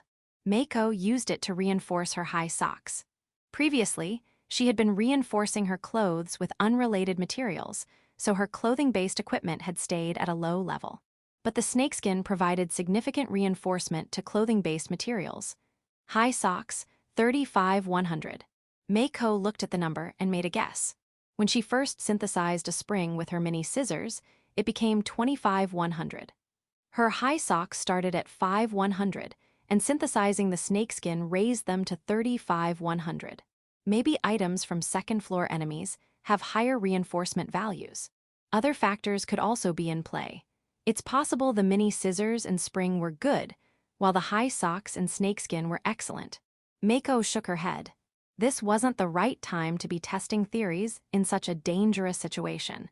She decided to pull up the hood of her hoodie. She'd heard stories about snakes falling from trees. The ceiling on the second floor was overgrown with grass, just like the floor. There was no guarantee snakes weren't up there thanks to some dungeon power. With her hood up, there was less chance of a snake slipping into her clothes. Mako's hoodie featured the face of a sleepy sheep. As an animal that shared part of her name, she was quite fond of it. However, she'd never actually seen a real sheep. Before long, a snake really did fall. Hiya. Fortunately, this particular snake was clumsy and failed to sink its fangs into her. Its tail smacked her shoulder, and the snake fell to the ground. With a scream, Mako jumped back and unleashed a flurry of grimoire attacks. When she spotted the snake climbing up the wall, she quickly adjusted her aim. Once she confirmed the snake had turned into light particles and vanished, Mako collapsed into a seated position. They really do come from the ceiling. It was supposed to be a precaution, but the flag got triggered way too fast. Mako wiped away the tears pooling at the corners of her eyes and picked up the snake's drop. Another snakeskin. This time she synthesized it with her hoodie. White hoodie, 37,100. She wondered how effective this reinforcement value of 37 really was. If it were strong enough to prevent snake fangs from penetrating, she'd feel safe, but testing that would be too risky. Still, Mako rubbed her shoulder thoughtfully. That last hit had actually hurt quite a bit. The tail attack had only grazed her, but it felt like bumping her shoulder into a half-open door. If it had hit her head or jaw, it might have left her reeling. If even these paper-thin defense snakes could pack such a punch, just how strong were the rootman's attacks? She had gotten a little careless. It was time to focus. With a determined huff, Mako steeled herself. After defeating 2 rootmen and 1 more snake, Mako encountered a new enemy. It looked like a giant ball of moss, quietly sitting there as if to say, "I'm just a plant." If she'd been walking through a forest filled with a variety of plants, she might not have noticed it. But on the second floor, where only low grass grew in abundance, a round object stood out. It was about the size of a basketball. Mako crept closer and launched a grimoire attack. Her preemptive strike was as if to declare, "Kill anything suspicious." The creature revealed its true form under her attack, a basketball-sized ball covered in green fur. As it dropped its disguise, it bounced, stretching and contracting its body. At first glance, it seemed weak, but even the jittery punches of spring balloons and snake tail attacks had hurt Mako. Dungeon monster attacks shouldn't be underestimated, regardless of appearance. So Mako unleashed a relentless series of grimoire attacks. However, her grimoire attacks didn't work on it. Due to its bouncing nature, it seemed to have a strong resistance to physical blows.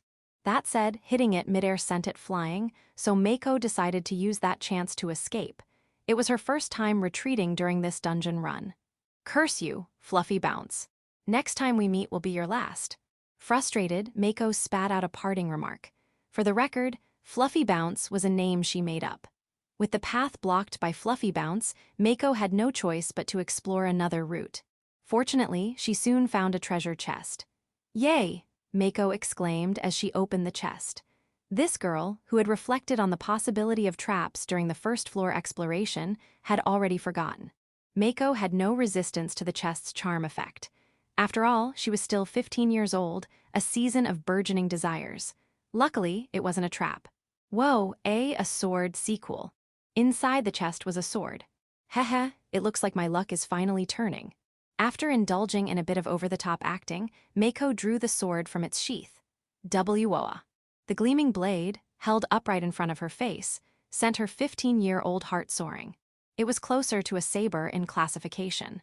The blade extended in a gentle curve from the knuckle guard, glittering brilliantly.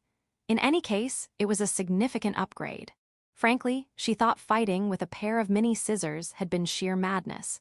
Mako decided to commemorate the occasion with a photo. She placed her smartphone on the chest. "Mako, wake up." She struck a heroic pose, holding the sword aloft with both hands, satisfied, or rather she quickly reminded herself to stay focused.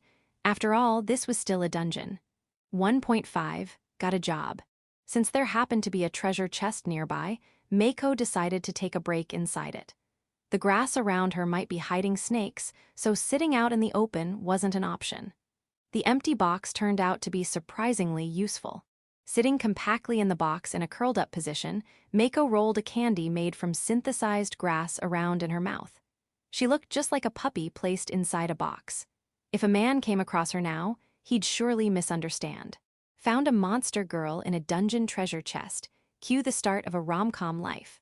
Since doing nothing wasn't ideal, Mako decided to try using her synthesis and appraisal skill on the sacred sword Ortina. According to the appraisal, the sacred sword Ortina's enhancement value was 0,125. This was the same as a grimoire, so it was likely of similar rarity. Incidentally, the sword's name seemed to have been given by someone here.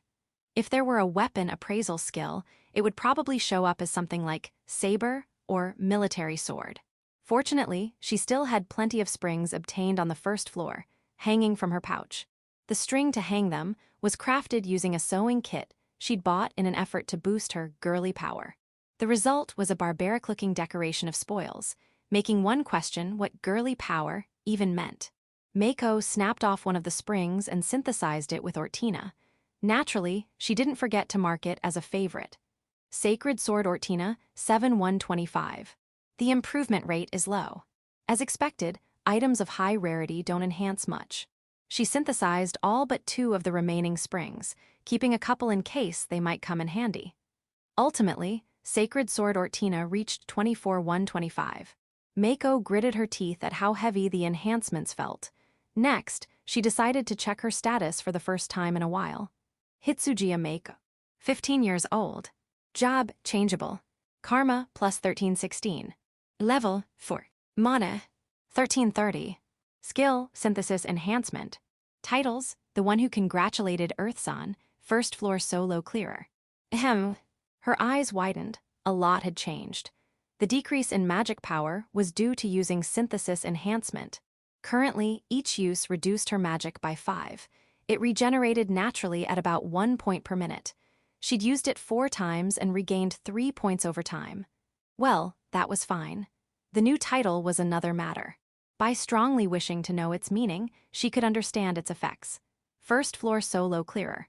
Awarded to those who clear the first floor of a dungeon solo. You've taken your first step into the world of adventure. Effect. Nullifies 1 instance of significant damage from an enemy. Ho-ho, now that's reassuring. This title's effect allowed her to negate severe damage once. Perhaps it was to support those venturing solo into the second floor. Either way, she decided to cherish it as a good luck charm. Lastly, there was the biggest change of all. Her job was now changeable.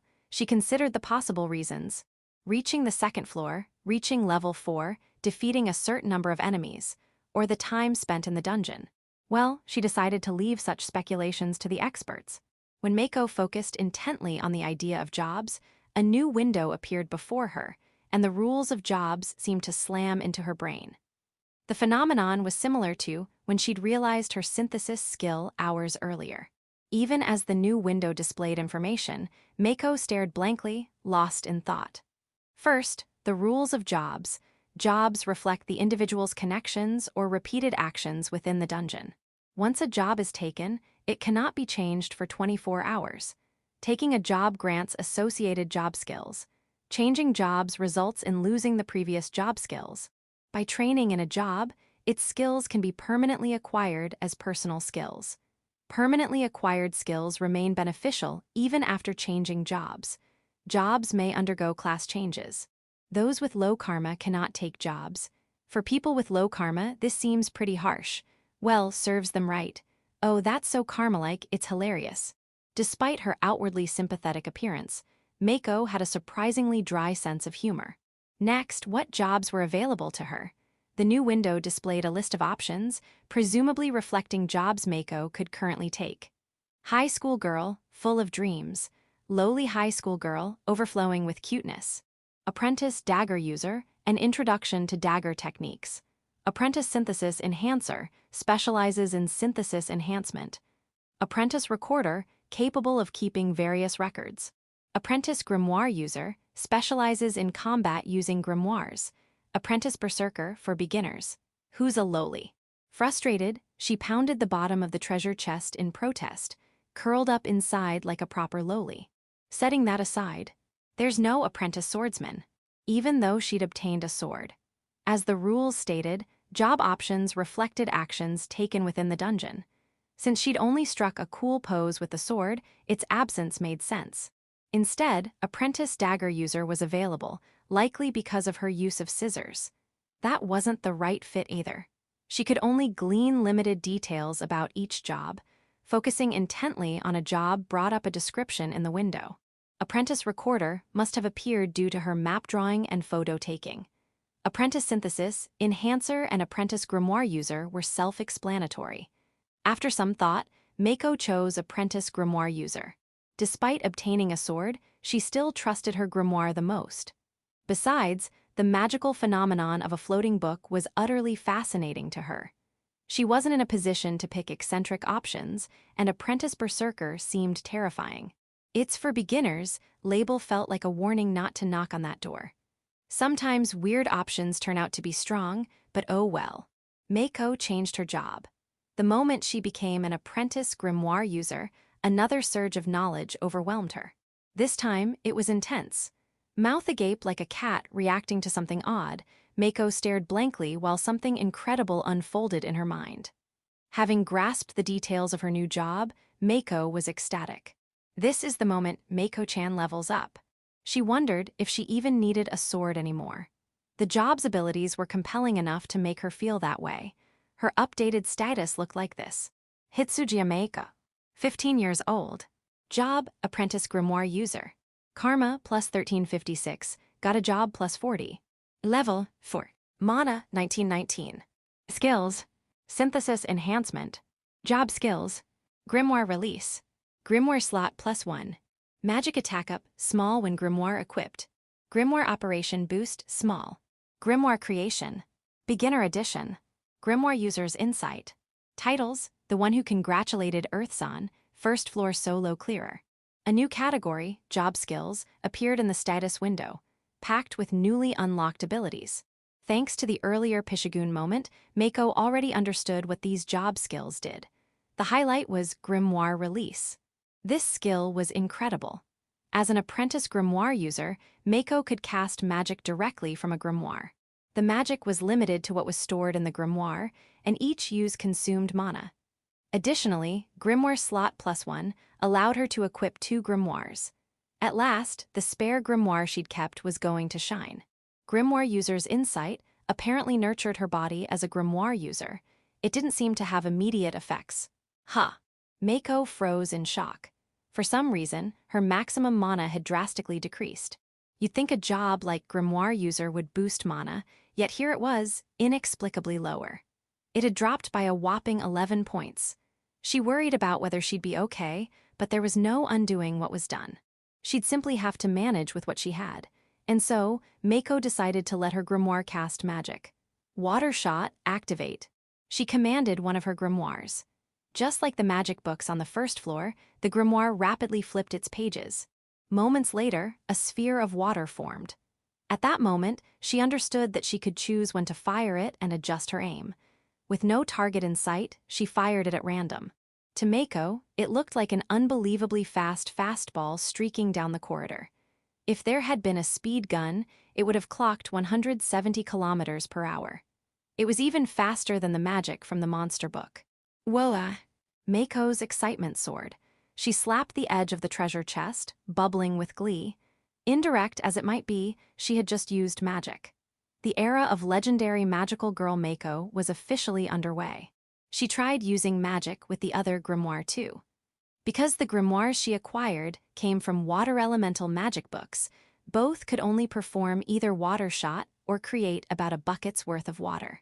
Still, that was more than enough. I can't let this chance slip. Fusapoyo, today is the day you meet your end. Mako clambered out of the treasure chest, but just as one foot touched the ground, she paused and pulled it back. She remembered using mana. Checking her status window, she saw her remaining mana was down to 9. Factoring in natural recovery, she guessed that each spell cost her 5 mana. Mako decided to wait until her mana replenished. While waiting, her smartphone vibrated weakly. Its battery had finally died. A beginner to smartphones, as she'd only recently gotten one for starting high school, Mako didn't own luxuries like a portable charger.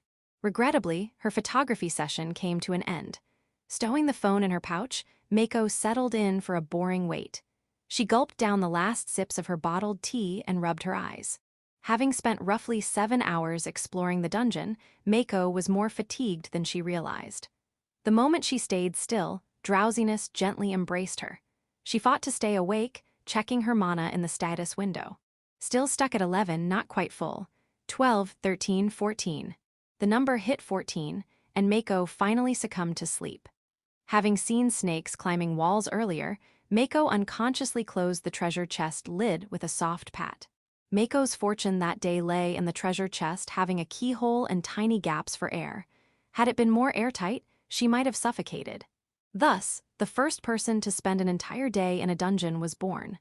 1.6. Lowly Labyrinth, Hawa. Bang, the treasure chest lid burst open. At the same time, Mako appeared. A lowly popped out of the treasure chest, and surprisingly, there was no trick or gimmick involved. Whoa, sleeping in a dungeon. You're gonna get yourself killed. Mako shuddered at her own recklessness. She checked her phone to see how long she'd slept, but it wouldn't turn on. Ah, that's right, the battery had died. With a sigh, Mako began her second day. If I don't die, I should be able to get out today, she thought grimly, starting her breakfast. She generated water with her grimoire, washed her face, and drank the water directly. Delicious. She poured some into the remnants of a bottle of tea, creating a weak tea mix. Her anxiety about running out of water on the second floor eased. Now, she could drink as much as she wanted, though she couldn't be sure the water was actually safe. But Mako wasn't one to worry about the details. Her meal consisted of candy synthesized from labyrinth weeds. Since entering the dungeon, Mako hadn't felt extreme hunger. At the end of the first floor, she'd only felt a mild desire for food. That had disappeared once she synthesized the weeds into candy on the second floor. The 825 candy proved highly effective in alleviating hunger. Learning that synthesis level correlated directly with hunger relief, Mako was now licking a 1425 candy, synthesized by combining weeds twice. It was supposed to provide significant nutritional support, though truthfully she had no idea if it actually increased nutrition. And so, her second day in the dungeon began. With a considerable boost in strength, Mako faced off against Fusapoyo. Fusapoyo, standing motionless in a bush-like guise at the same spot as yesterday, was full of openings no matter how generously you looked. Since grimoire spells took about 5 seconds to activate, Fusapoyo's stillness was very convenient. Mako cast spells from 2 grimoires with a time delay, firing them one by one. Boom! The sound was much heavier than you'd expect from a water ball hitting. The first hit sent Fusapoyo flying. It started bouncing around frantically at the landing point. The impact was unclear, but the die had been cast.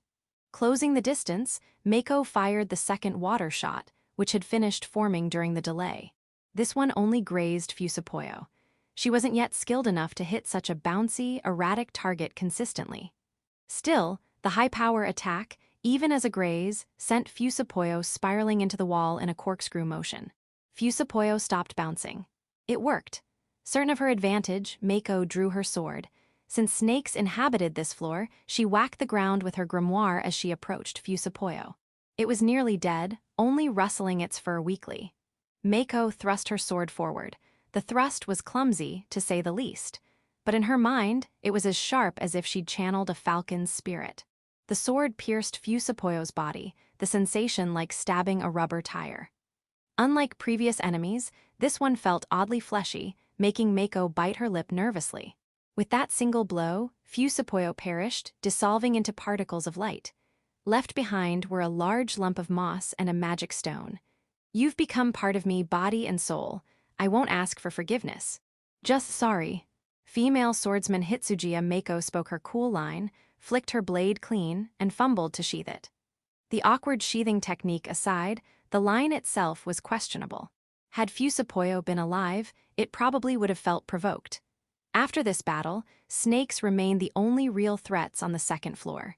Their stealth and potential venom were intimidating. Avoiding them would likely require a skill to detect their presence.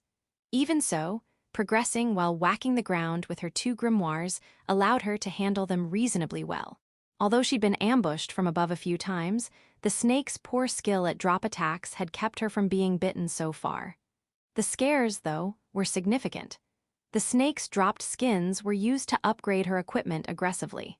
She also defeated Root Veggie Man and Fusapoyo, synthesizing their drops, roots, and moss into candies or water. This maxed out their enhancement levels, further reducing her hunger. As she continued exploring the dungeon, the inevitable happened. A snake dropped onto her arm and bit her. Nya. Panicking, Mako flailed her arm wildly, trying to shake the snake off. The snake clung on, dangling stubbornly. Determining she couldn't shake it loose, Mako moved to her next tactic. She drew her sword, swiftly aimed for the neck, and sliced. A clean cut. It was surprisingly easy when she calmed down. The snake dissolved into particles of light, leaving behind its skin. But this wasn't the time for that. Mako rolled up her hoodie sleeve and inspected the bite area. There was nothing. Still, she couldn't shake her anxiety and examined her hoodie sleeve meticulously. Not only was there no hole, but the fabric was pristine, no frays, no tears. Her hoodie was currently at 77-100 enhancement. That's pretty strong, Mako thought, starting to believe in its durability. Just in case, she checked her Tidal first floor solo clearer, which granted immunity to one fatal attack. No changes. It probably hadn't activated. Am I okay? It was poison, after all. Worry gnawed at her, but there was nothing she could do. Nervous, Mako forced herself to refocus on exploring. Her second floor progress was painfully slow compared to the first. 6 hours in, and she'd only mapped 30% of the floor. Estimating the total area was guesswork, of course. She used enemy drops as synthesis materials immediately after defeating them. Her starting clothes were fully maxed out, so she began enhancing her fingerless gloves. These were much harder to upgrade. 13 snake skins had only brought them to 52-125. By comparison, her hoodie would have maxed out twice over. She used moss and roots from defeated enemies on her grimoires, not wanting to waste anything, even if the compatibility was poor. While managing to make do like that, she finally found a blue vortex and a red vortex. Oh wow, lucky me.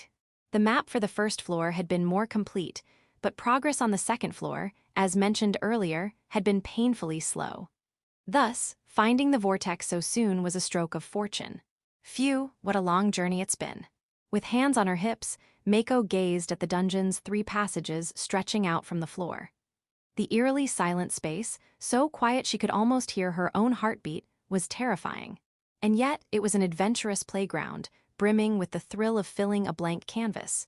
Oh dungeon, I shall return to you again someday. Farewell for now, bye-bye. Bidding a heartfelt farewell, Mako stepped into the red vortex. A pillar of red light rose from the vortex's rim, enveloping Mako in its glow. When the light subsided, the scene she faced was absolute chaos. Yellow, do not enter, tape and barricades were set up, and people who seemed to be from the self-defense forces stood guard at the entrance. Beyond them were crowds of onlookers and journalists filming with their cameras. About 2 meters from where Mako had appeared, a cream-colored vortex spun. She recognized this place. It was exactly where she had been standing yesterday, listening to Earth's voice. The self-defense forces, the journalists, the onlookers. Every single person there had their eyes on Mako. Though she didn't realize it, when Mako emerged, a pillar of red light had risen about 3 meters into the sky. It was impossible not to notice. Look, the missing girl has appeared from the pillar of light. The excited voice of a reporter reached Mako's ears. Cameras from the journalists turned toward her, as did the smartphones of the crowd. Wow, amazing. Mako, now the center of attention, blushed in embarrassment. I'm going to be all over social media. Mako thought, still not entirely familiar with modern slang after only a few days of smartphone use. Well then, in that case, I'd better make a cool impression. She unsheathed her sword and raised it high toward the heavens. Imagining herself as a Valkyrie wielding a sacred blade, Mako declared boldly, "Apprentice Grimoire user Hitsujiya Mako. After countless fierce battles with monsters, I have returned from the dungeon." Mako was only 15 years old. She wasn't particularly shy or secretive. She didn't yearn for a slow life, nor was she so burdened by hardships that she wouldn't dream of becoming an idol if the chance arose. She was just an ordinary girl. Well, except for being a bit of a chunabiu. Because, come on, she was 15. After finishing her proclamation, she made the 2 magic books orbit around her and the sword she held aloft. Presentation mattered. For the record, Mako was still an apprentice grimoire user. She fudged the title a bit. Dressed in a white hoodie, denim shorts, mismatched striped knee-high socks, and fingerless gloves, with a fantasy-esque sword and floating books. Mako's ensemble screamed fantasy. A cute, black-haired girl in a bold, dramatic pose, perfect for social media, gif-worthy even.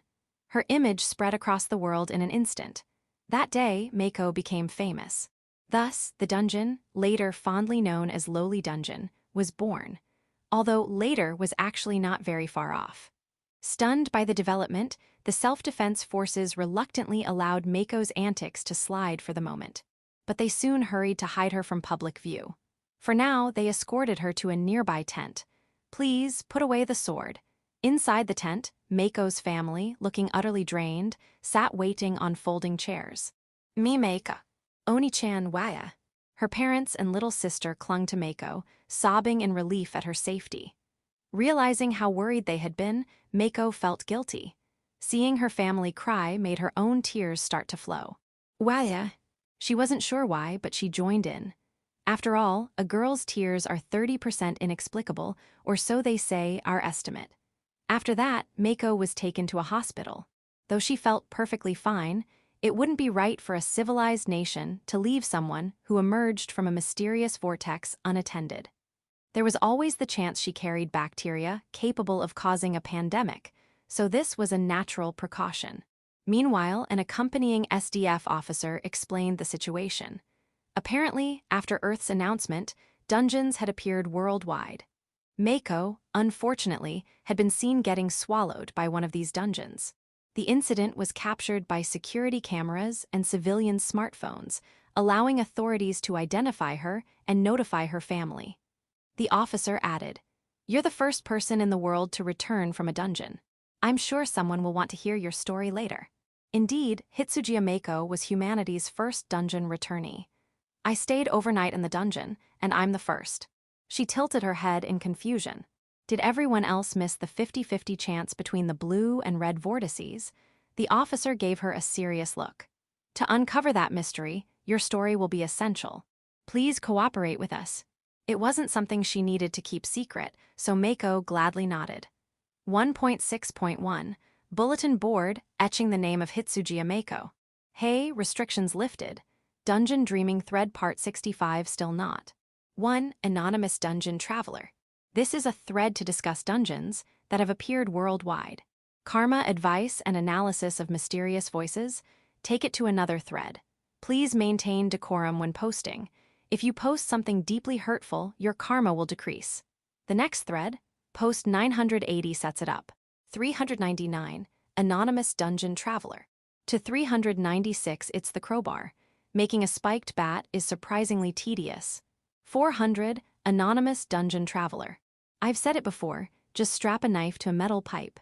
401, Anonymous Dungeon Traveler. Wouldn't a shovel work? 402, Anonymous Dungeon Traveler.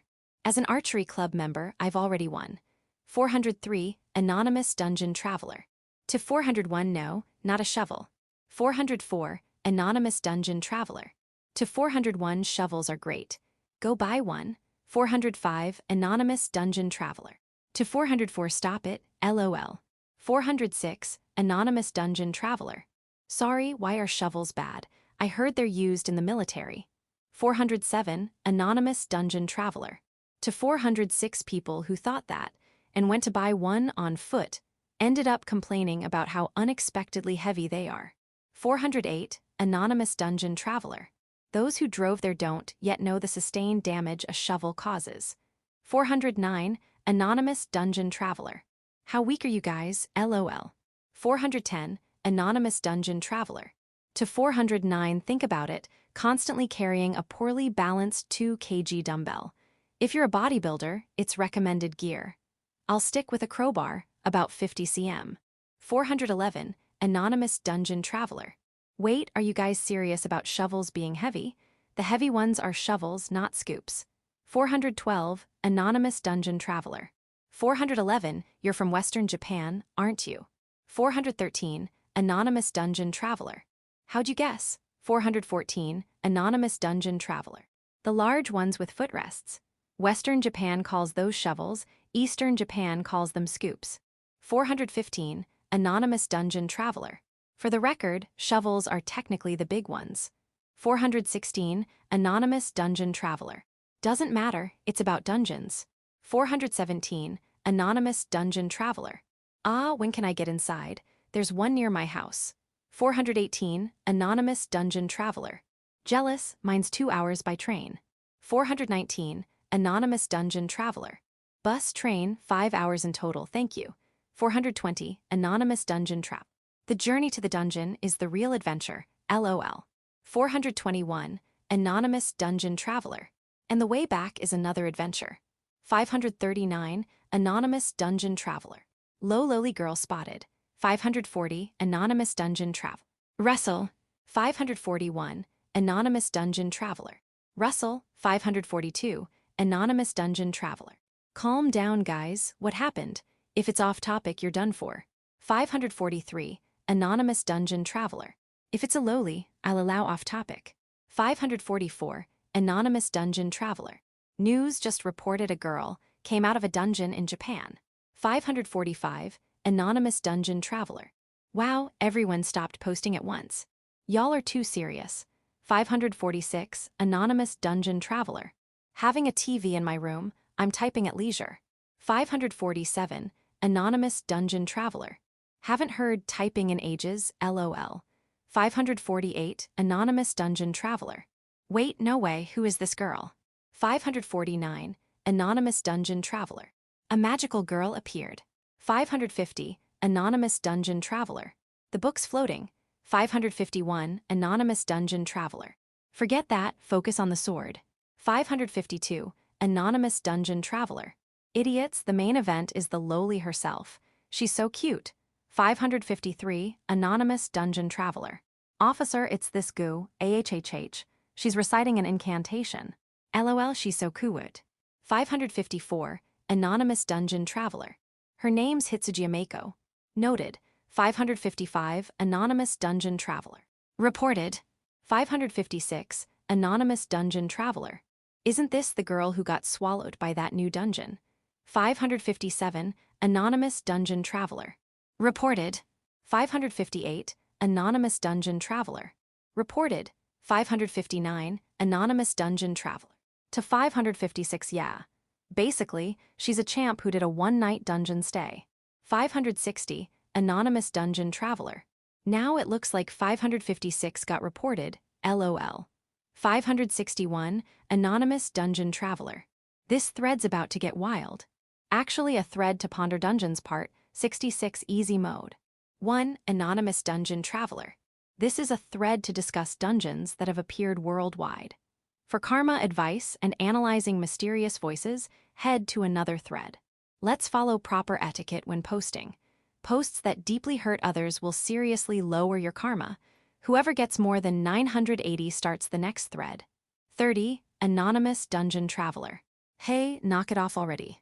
31. Anonymous dungeon traveler. Don't spam all the way to 28. What's wrong with you? 32. Anonymous dungeon traveler. 33. Anonymous dungeon traveler. The speed of posts is insane. The roars of 30 and 31 seem to have calmed the thread a bit, lol. Did they use a skill? 34. Anonymous believer of Mako. That's all because Mako-sama is so divine. 35. Anonymous dungeon traveler. What's this weird vibe now? 36. Anonymous dungeon traveler. Eyes this fear. 37. Anonymous believer of Mako. As governments worldwide remain silent. 38. Anonymous believer of Mako. Only unverified information floods the internet. 39. Anonymous believer of Mako. And then, a single ray of light appears. 40. Anonymous dungeon traveler. It's starting now. Gulp. Oh, someone's here. Is it the pizza I ordered? 41. Anonymous believer of Mako. By exposing herself to the foolish masses. 42. Anonymous believer of Mako. She proves to the world that her information is true. 43. Anonymous believer of Mako. A savior to the internet's starving masses. 44. Anonymous dungeon traveler. And after that, nobody saw 40 W8. Hey, Yugoslavia. 45. Anonymous believer of Mako. A goddess guiding adventurers. 46. Anonymous believer of Mako. Her name is the ultimate lowly beauty.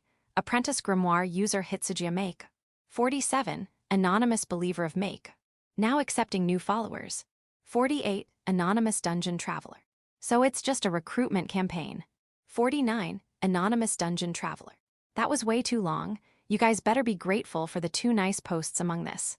50. Anonymous believer of Mako. She has been taken to the facility. 51. Anonymous dungeon traveler. Okay. 52. Anonymous dungeon traveler. Joking aside, let's talk about something useful. 53. Anonymous dungeon traveler.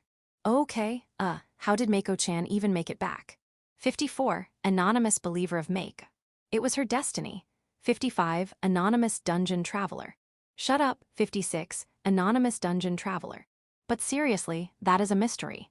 57. Anonymous dungeon traveler. No one else has returned from dungeons worldwide. 58. Anonymous dungeon traveler.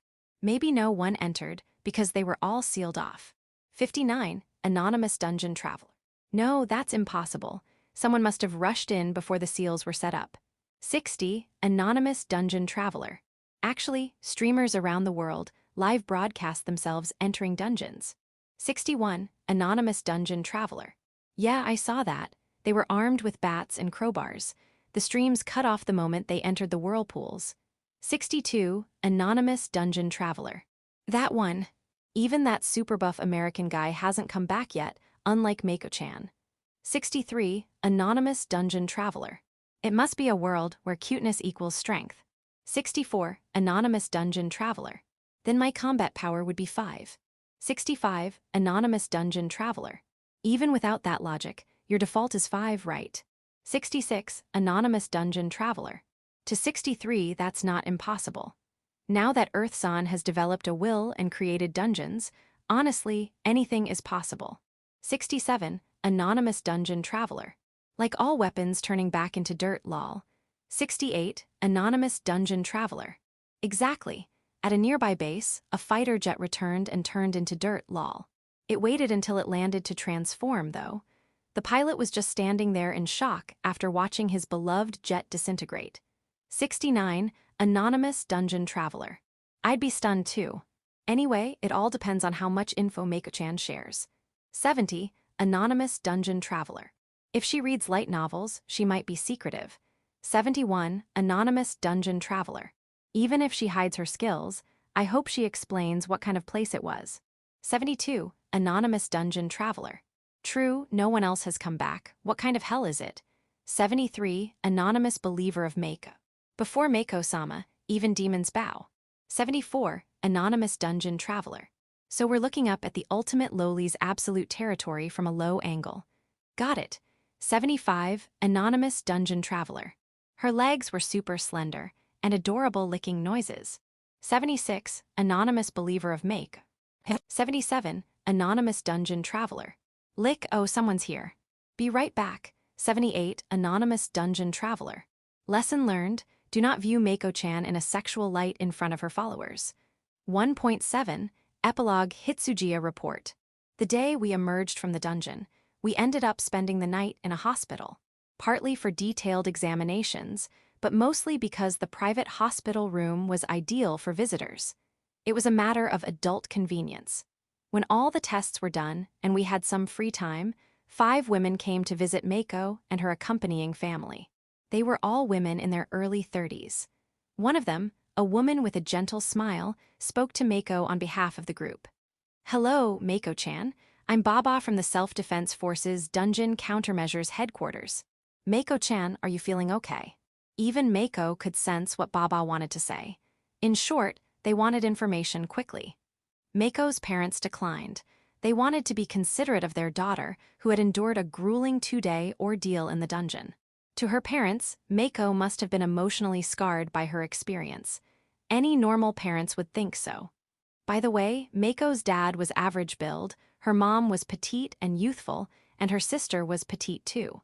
Ergo, dad could be considered petite by association. Except there was one odd one out in this logic. However, Mako herself was full of energy and readily agreed to the interview.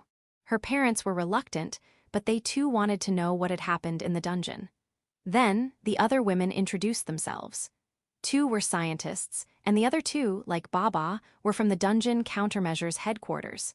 With 5 in total, Baba and the scientists were the ones asking questions, while the rest handled recording. It was all women, likely out of consideration for Mako. A camera was set up, and Mako hastily began running her fingers through her hair. Her sister, though not scheduled to appear, also started tidying herself up. Her 5th-grade sister was quite precocious. The 2 mistakenly thought this was going to be broadcast on public TV. In reality, it was just a standard recording for documentation. After all, they were only 15 and 11 years old, so mistaking a professional camera for something grander was understandable. Thus began the interview, and Mako spoke openly about everything. The conditions inside the dungeon, the quirks of the enemies, her skills, the job system, etc. This information would later be known as the Hitsujiya Report, the world's first dungeon report. The information was astonishingly useful for something provided by a 15-year-old girl. Moreover, Mako had drawn a simplified map of the first floor and had even taken photos inside the dungeon with her smartphone. The two scientists were ecstatic as they reviewed the images from the now recharged and functional smartphone. Her sister looked at Mako with awe. Mako basked in the glory, her smug expression immortalized as part of the Great Hitsujiya Report video edition. Though Mako's recount was complete, new questions arose.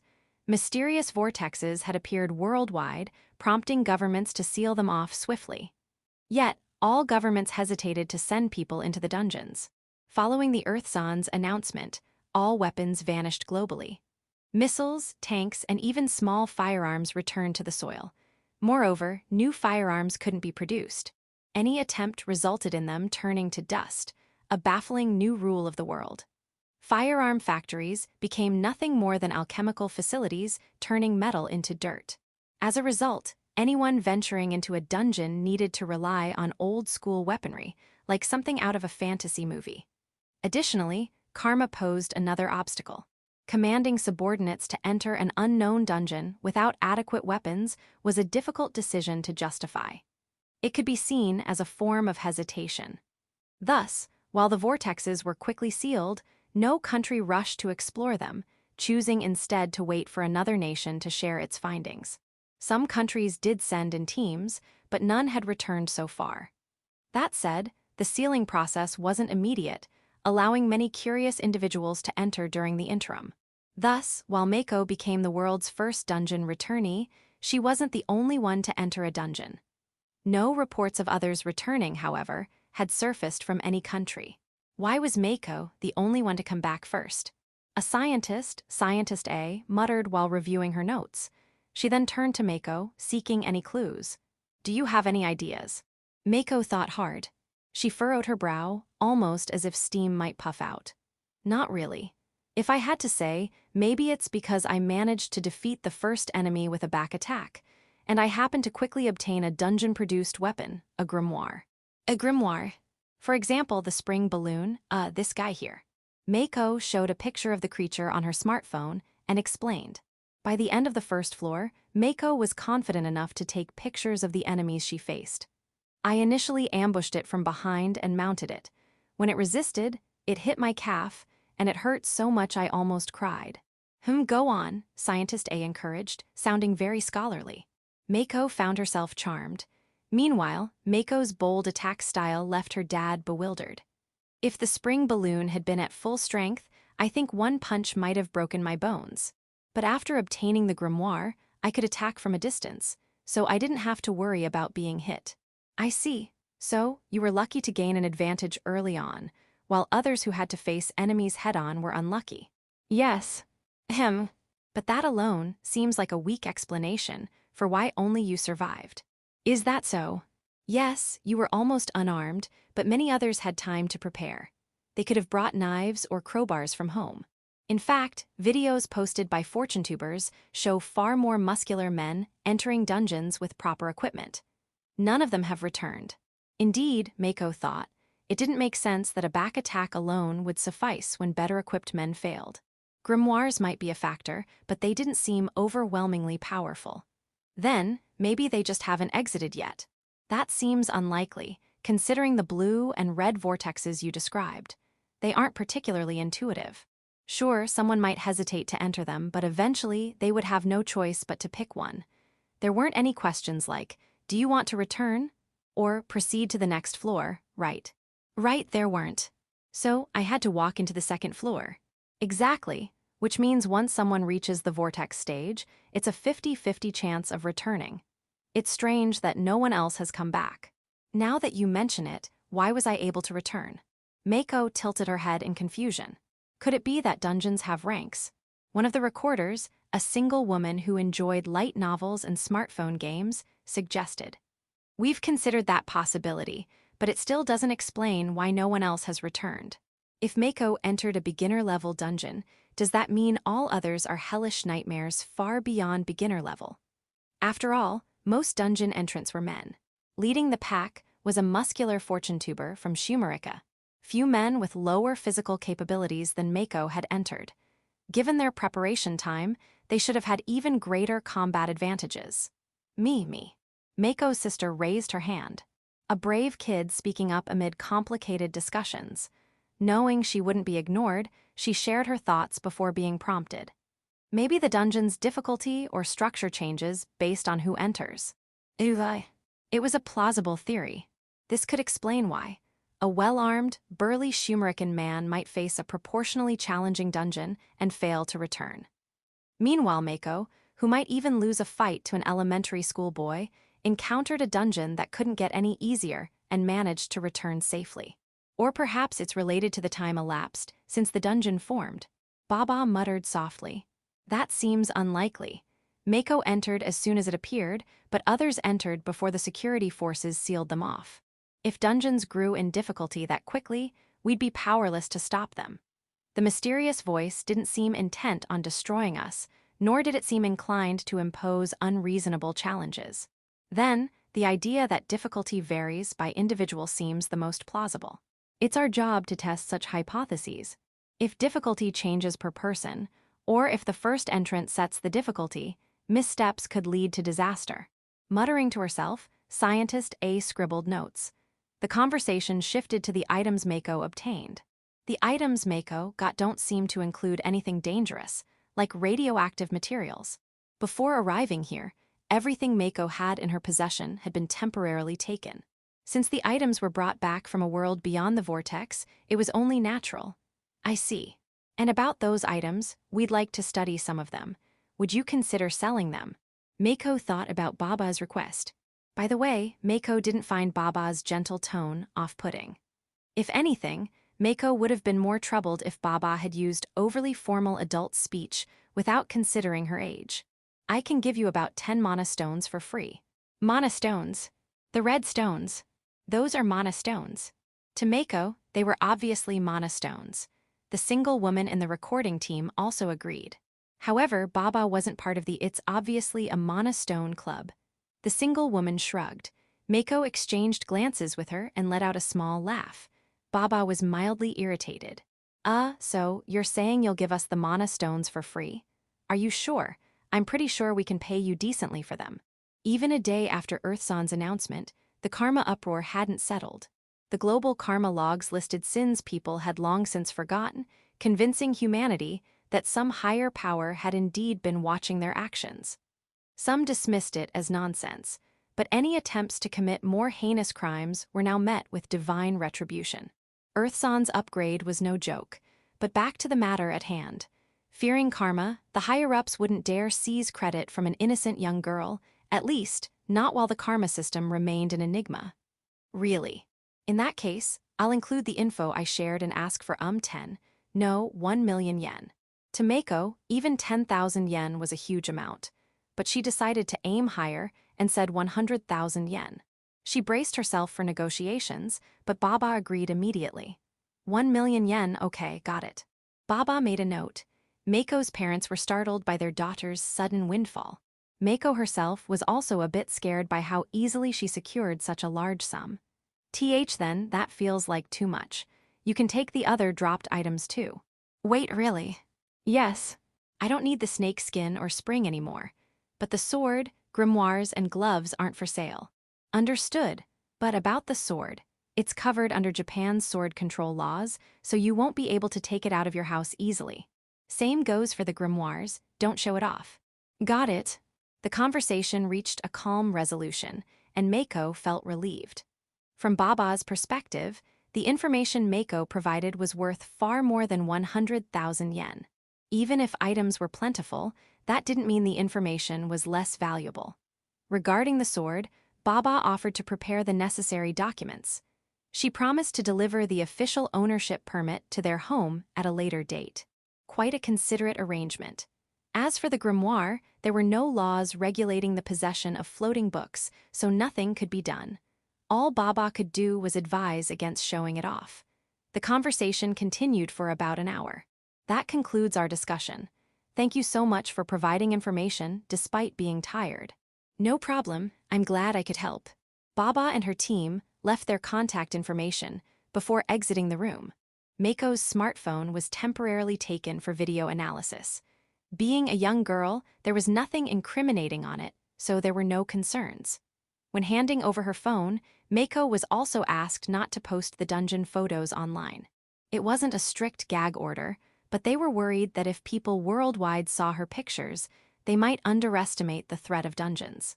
If she wanted to post them, it would be better to wait until the general public had a better understanding of dungeons. Mako understood their reasoning and promised not to upload anything for the time being. That said, she thought it might be fine to show the photos to close friends in her town. She wanted to teach them things like, if you see spring balloons or grimoires from the first dungeon floor, you must run. And so Mako's adventure came to an end for now. Chapter 2, The World Begins to Move. The information brought by Mako was, naturally, the kind of intelligence every nation in the world desperately wanted.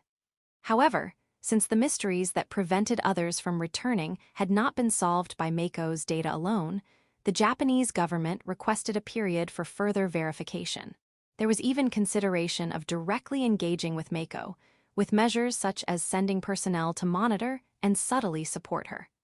Without delay, the Japanese government sprang into action. First, the investigation began with the cream-colored vortex Mako had entered. Fearing the karma system, as a desperate measure, they recruited volunteers from the self-defense forces and organized a unit. The first team to enter the vortex, from which no one besides Mako had returned, was truly putting their lives on the line. Although Mako had returned safely, it was uncertain if the vortex truly led to a dungeon of the same difficulty as hers. For this reason, they made the operation voluntary, but contrary to their worries, the exploration was a resounding success. The unit was able to enter the same dungeon as Mako. Furthermore, all the information she provided was accurate, and the unit cleared the first floor unscathed and returned. However, there was one unexpected discovery. The dungeon's entry point was randomized, dropping entrants at varying distances from the goal, blue and red vortices, each time. Subsequent analysis revealed a rule. If someone did not enter the vortex within 10 seconds of a preceding entrant, they would be dropped in a separate location. This rule applied up to 6 people, with the 7th and beyond forming a new group. Although Mako could not have known this, the map she had carefully marked with "Start" at her drop point suffered a temporary blow to its credibility. However, this misunderstanding was soon cleared up. Regardless of variations in weapons, age, gender, or karma value, the first floor of the dungeon Mako entered consistently featured springy balloons and magic books as enemies, with an identical map layout. Only the treasure chest locations shifted randomly after a set period. Gradually, the mechanics of the status system also became clearer.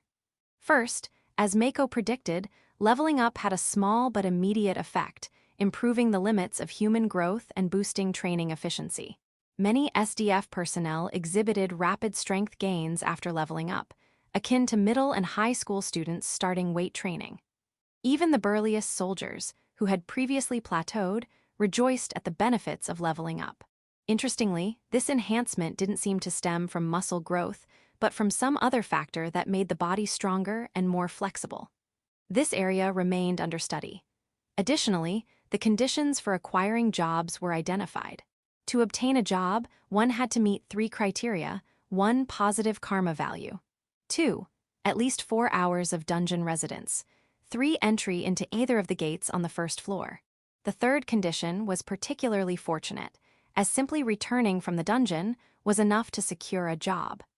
Jobs appeared based on the individual's contributions in the dungeon. Those who did nothing gained no dungeon-related jobs, but instead acquired general, non-specialized ones suitable for everyday life. All who acquired jobs experienced the same maximum mana reduction Mako had faced. Though mana remained an unknown quantity, it was theorized that while surplus mana could be used for magic, using it for passive skills or physical enhancements resulted in permanent depletion. Then came the discovery that was pivotal to the karma-based status system. Leveling speed depends on karma value. Among those with positive karma, the difference was negligible, but the moment karma turned negative, the disparity became stark. The gods, apparently harboring a grudge against humanity's misdeeds, severely disadvantaged those with negative karma. While this reduced the likelihood of evildoers amassing power, it also hinted at potential societal issues requiring swift resolution. With these discoveries in Mako's dungeon, the government moved to the next phase: exploration of a new dungeon. It was already observed that dungeons no one had entered had rainbow-colored entry vortices. To test this, a rabbit was released into one such vortex. The vortex turned cream-colored, and the dungeon it led to was as easy as Mako's. However, the enemies and floor layouts differed significantly, suggesting varied suitability depending on the individual. The rabbit was safely retrieved by staff. After repeating this experiment several times, the Japanese government reached a conclusion. The dungeon's difficulty adapts to the combat power of its first entrance equipment and overall strength. Moreover, the entry vortex's color indicates this difficulty. A rainbow vortex signified unentered dungeons. Once entered, the color would change. This phenomenon had been observed worldwide. However, these colors ranged only from deep pink to dark purple. No one returned from such dungeons, not even elite foreign military units sent by other nations. By contrast, the cream-colored dungeon connected to Mako's maze was an anomaly. Additionally, all other rainbow vortices turned cream-colored after a rabbit entered them. Based on this, the Japanese government escalated their efforts. What were the other difficulty levels like beyond cream-colored? In Japan, an influencer had entered a pink vortex by accident. Although this individual's physical capabilities were weak, their thorough preparation suggested the dungeon might be of significant danger. As a precaution, a rabbit was sent in for preliminary testing. This dungeon, later classified as E rank, proved challenging. The enemies on the first floor were evidently stronger. Without prior training in Mako's dungeon and job acquisition, total annihilation would have been likely. The investigation team was forced to retreat after the first floor. The rabbit experiment proved ineffective, but the animal was safely retrieved. Further study of foreign vortex colors deepened the Japanese government's understanding. Unentered vortices are rainbow-colored. Once entered, their color reflects the difficulty, cream being the lowest, pink intermediate, and darker purples signifying extreme danger. It was only a matter of time before other research institutions reached similar conclusions. Testing every rainbow vortex with humans or animals would eventually reveal that cream-colored dungeons were the easiest. However, achieving this without prior knowledge required significant time and sacrifice.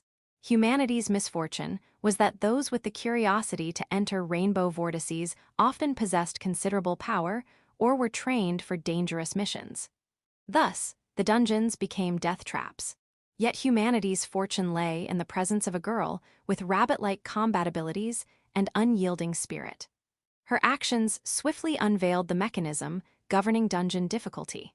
The Japanese government promptly reported this theory to other nations.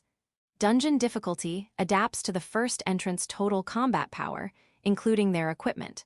While the limited number of tests made the conclusion provisional, they warned that sending heavily armed soldiers could create extremely dangerous dungeons.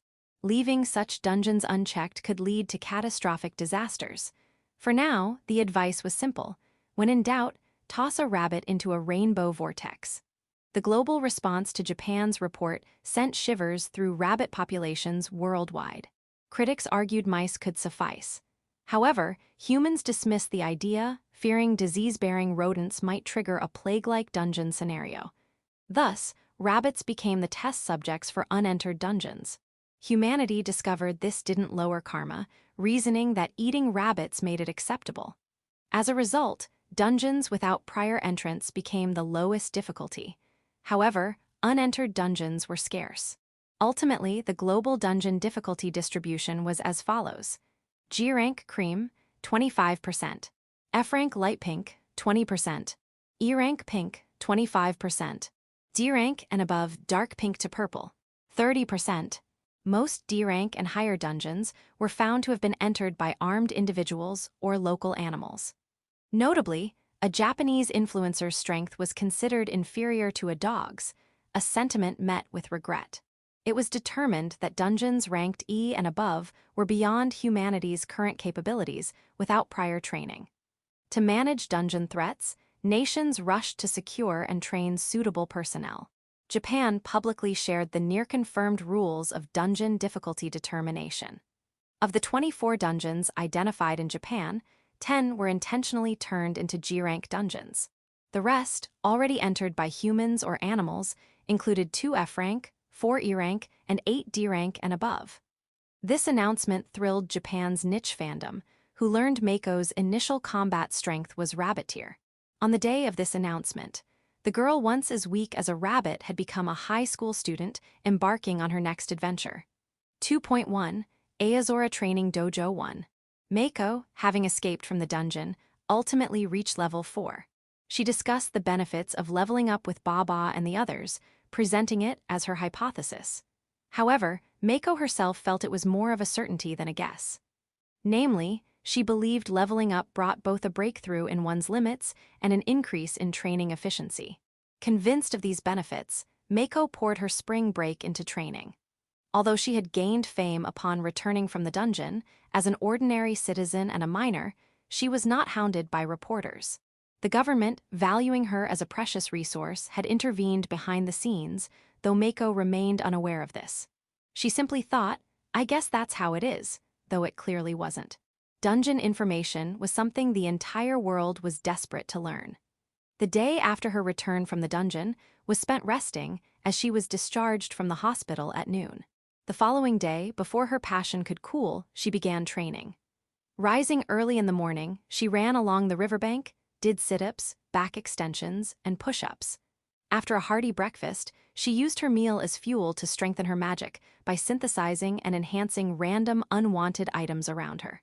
As per the information obtained from her skill description, items from the surface world were entirely unsuitable as enhancement materials. Even synthesizing identical items wouldn't raise the level by 1. Dungeon materials, however, seemed to have an incredible enhancement value. Still, Mako instinctively understood that using magic would strengthen it, so she continued synthesizing and enhancing materials. When her magic was depleted, she would begin meditating, blending into her inner universe, essentially taking a nap. Waking with a yawn, she'd use her restored magic to the fullest, then switch to sword practice. Since wielding a real sword wasn't feasible, she trained with a wooden stick bought from a 100-yen store. This too took place along the riverbank. After lunch, she reversed her training schedule, ending with a run. One such day, a light van stopped in Mako's path as she ran. The passenger window rolled down, and a woman seated in the driver's seat called out to her. "Hey, Mako-kun." "Ah, Professor." It was Scientist A. A beautiful woman in a lab coat, though the dark circles under her eyes were severe. "Professor, I'm not a professor, though." To Mako, researchers were either professors or associate professors. She didn't think regular researchers existed. Thus, Scientist A was a professor in her mind. Seeing the professor's denial, a thought struck Mako. "Professor, are you free?" "I'm not a professor, but, well, I'm busy thanks to the dungeon." "Do you need something?" "Yes, I've started training, and I want my abilities measured." "Oh, that sounds interesting. Get in, I have the equipment at the base, let's give it a try." "Aren't you busy?" "Your request relates to dungeon research, Mako-kun." "No problem at all." Thus, Mako began visiting the professor at the end of her training sessions. The data on Mako's ability improvements through training held significant value as a general human data set. The professor, who started recording this data just 4 days after the dungeon's appearance, was thrilled. Mako, too, enjoyed knowing the actual numbers rather than just training blindly. It was a win-win relationship. However, the professor seemed a bit unkempt. Though inherently beautiful, she sometimes smelled like an unwashed dog. On such days, certain members of the self-defense forces would always observe their data collection. Adults were complicated creatures. Now, as for Mako, on her first day, her legs were trembling after a 3-kilometer run. She could only manage 5 push-ups, 3 sit-ups, and 4 back extensions, despite her flexibility as a girl. After her nap, she even thought about quitting this painful regimen. But fueled by determination, she started her sword practice. By the end of day 1, her measurements confirmed she was utterly unimpressive. She felt dejected. At night, Mako began studying magical book creation, beginner's edition. She somehow grasped the method, and like any beginner, she diligently practiced copying. Sitting at her desk, she painstakingly copied the shapes in the magical book into her notebook. Excerpt from a certain online forum. 343. Anonymous Dungeon Traveler. Mako Tasso started training near my house. What should I do? She's so small, yet she's working so hard, it's heartwarming. 344. Anonymous Dungeon Traveler. I actually reported this. 345. Anonymous Dungeon Traveler. I seriously reported this. 346. Anonymous Dungeon Traveler. Details, please. Also, I reported it. 357. Anonymous Dungeon Traveler. She's jogging in a tracksuit, doing strength training and swinging a sword. Is she imagining using that saber? Her clumsy movements are too cute. Also, I'm unsold. 358. Anonymous Dungeon Traveler. Unsold, lol. Sure, R and T are next to each other, but still lol. 359. Anonymous Dungeon Traveler. Caught you in the act of saying something creepy. Reported. Day 2. Since she had boldly declared to the professor that she'd train every day during spring break, it would have been embarrassingly uncool to quit after just one day. So, Mako got up early and started running along the riverbank. As she filled her lungs with the crisp morning air, a girl began running slightly behind her. When Mako turned around, she saw a girl with impressively voluminous hair and chest. Ugh, hi. The sight of a girl her age with such a large chest made Mako do a double take, a perfect double take at that. Because of this, she ended up running diagonally and tumbled down the riverbank slope. Are you okay? The chesty girl called out worriedly from the top of the slope, concerned about Mako's blunder. Then, being helpful, she started down the slope toward her. Eek! But halfway down, she tripped spectacularly and rolled down the slope, her ample chest squishing right into Mako's face. MFFPH. Eek! It was Mako's first ever, lucky perv moment. The two got back on their feet, brushing leaves off each other. With her long, wavy hair, the chesty girl's locks were a magnet for leaves. Mako diligently picked them out. The chesty girl seemed 1 or 2 years older than Mako. She looked like someone who'd be starting her 2nd or 3rd year of high school this spring. Slightly cat-like eyes, a tall and slender figure, and of course, a generous chest.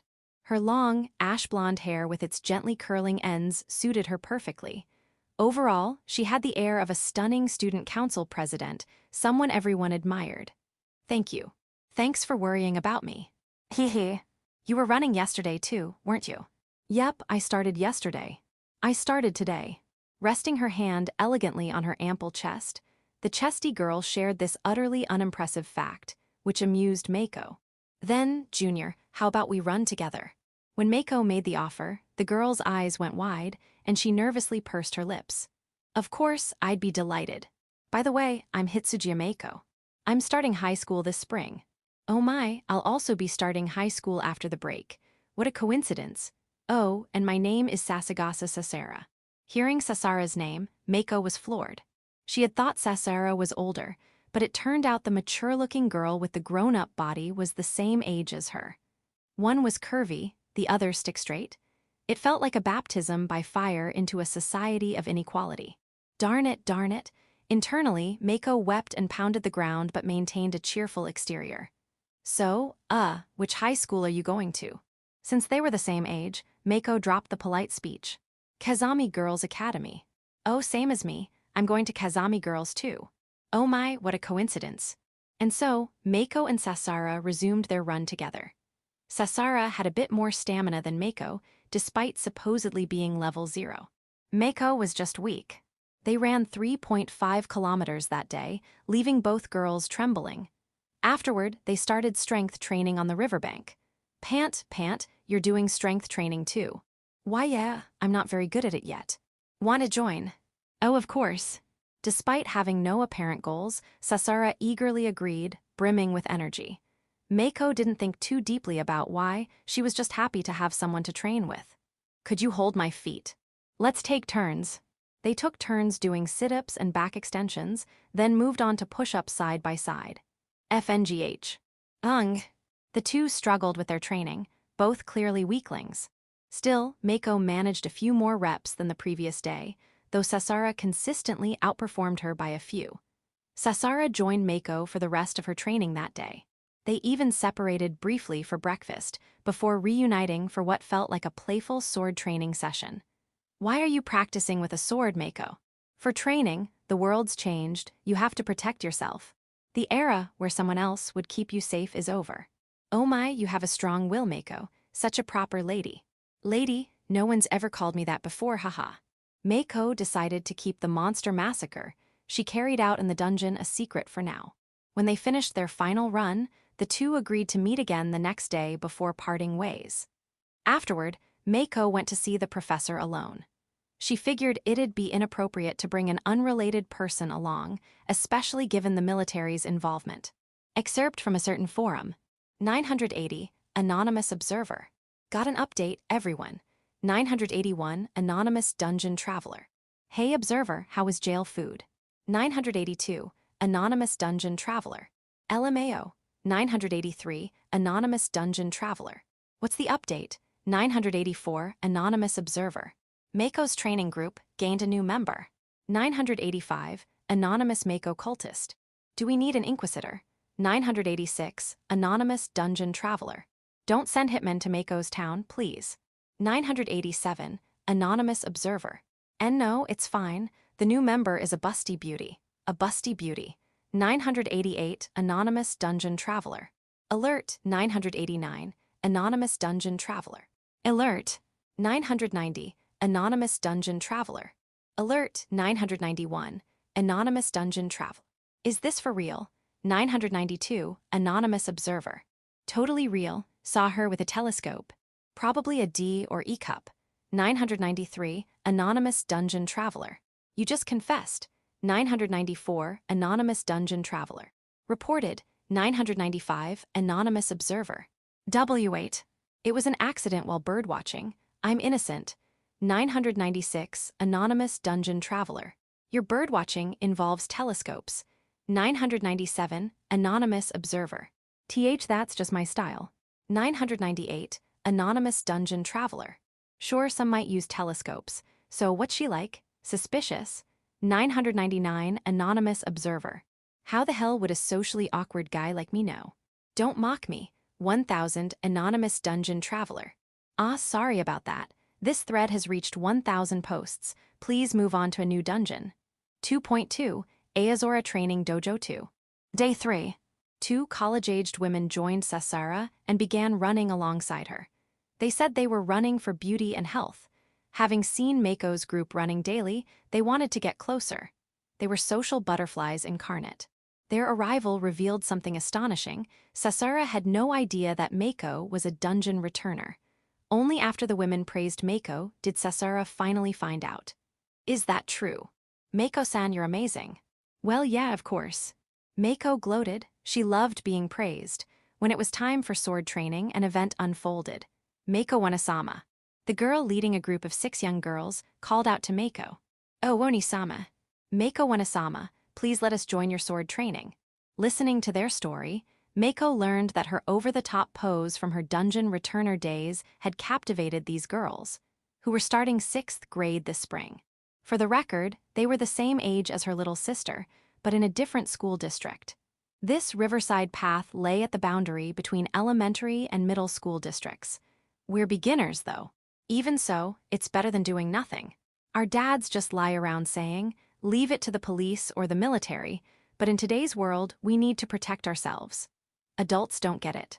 At this, Mako nodded sagely, feeling a sense of camaraderie. Her own father was the same type.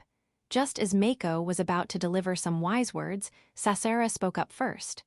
That's the spirit. The desire to be strong is a truly admirable ladylike virtue. Stick close to Mako-san, everyone. Yes, but who are you? I am Sasagasa Sasara, Mako-san's FF friend. Sasara emphasized the friend part, puffing out her chest with pride. Understood, Sasara Onisama. Sasara Onisama, HMPH. Being called Onisama by elementary school girls made Sasara beam with a not bad at all expression. And so, the training group grew. During all this, Mako froze with a slightly upward gaze and her mouth half open, trying to look important. However, one thing didn't sit right with her. For some reason, 4 of the 6 elementary school girls were taller and had bigger chests than she did. Damn it, damn it. No overexerting, take care of your chores at home.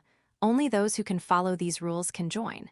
Mako inwardly wept, pounding the ground with her fists, but outwardly welcomed the girls to the training in a tough, big sister tone. Thus, the number of local elementary school girls gathering for sword training grew. Mako and Sasara led the group, swinging wooden sticks they had bought from the 100-yen store. It wasn't play. Everyone seemed surprisingly serious. Incidentally, there were quite a few elementary school girls bigger in various ways than Mako, which made her tremble with frustration. Excerpt from a certain forum. 465, Anonymous Observer. You update, 466, Anonymous Dungeon Traveler. What happened? 467, Anonymous Dungeon Traveler. Just this morning, weren't there more sporty midriff-bearing women joining the running? 468, Anonymous Observer.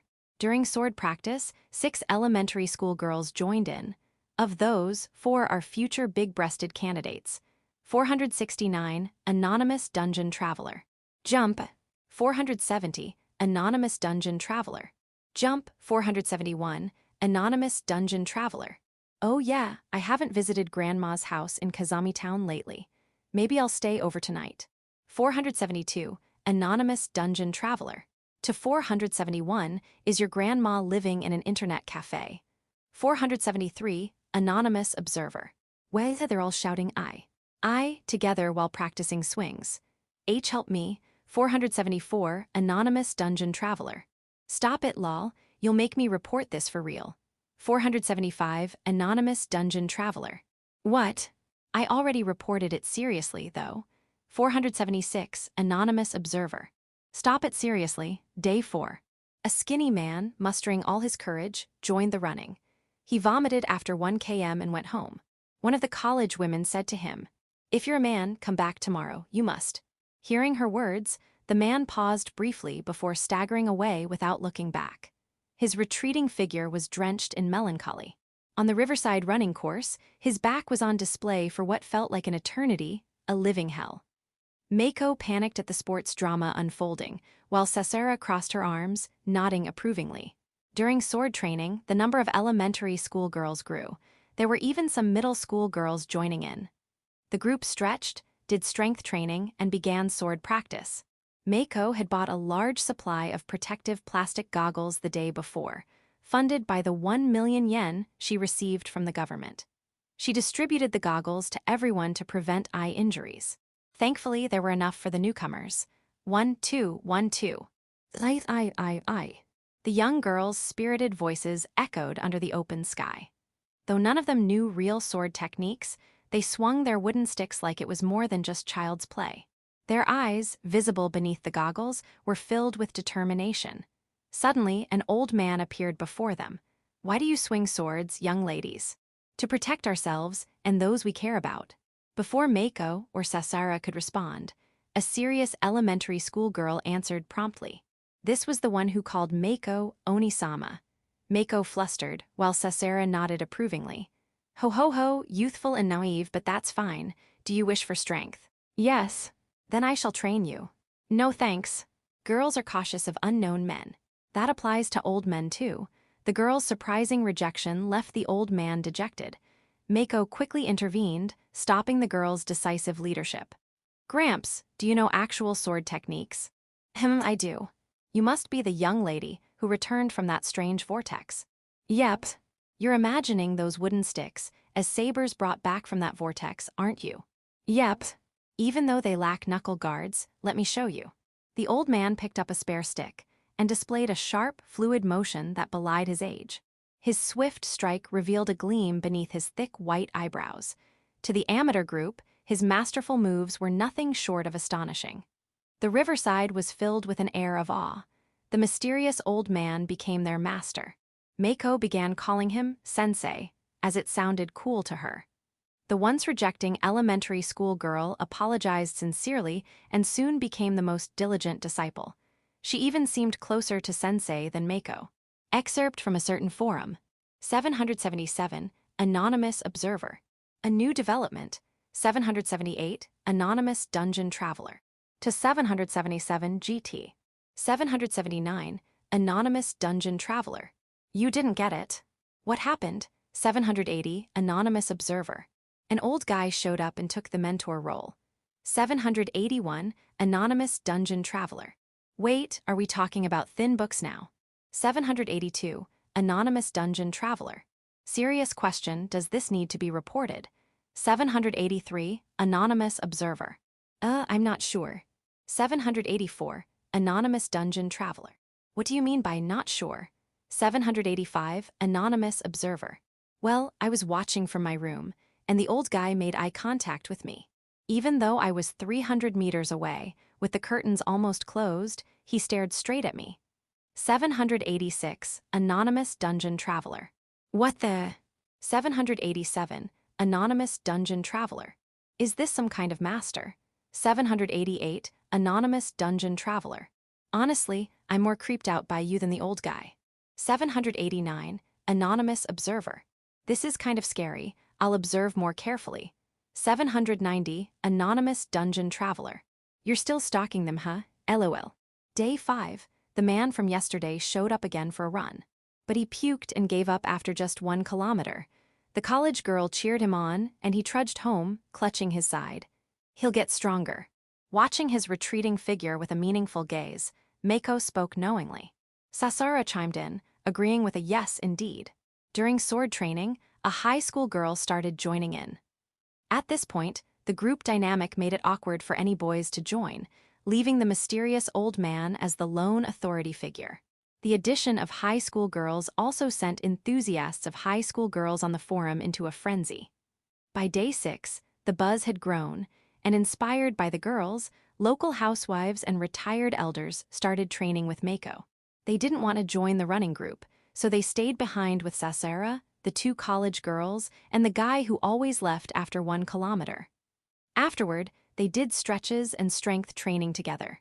By day 7, the women from the local shopping district started bringing lunch.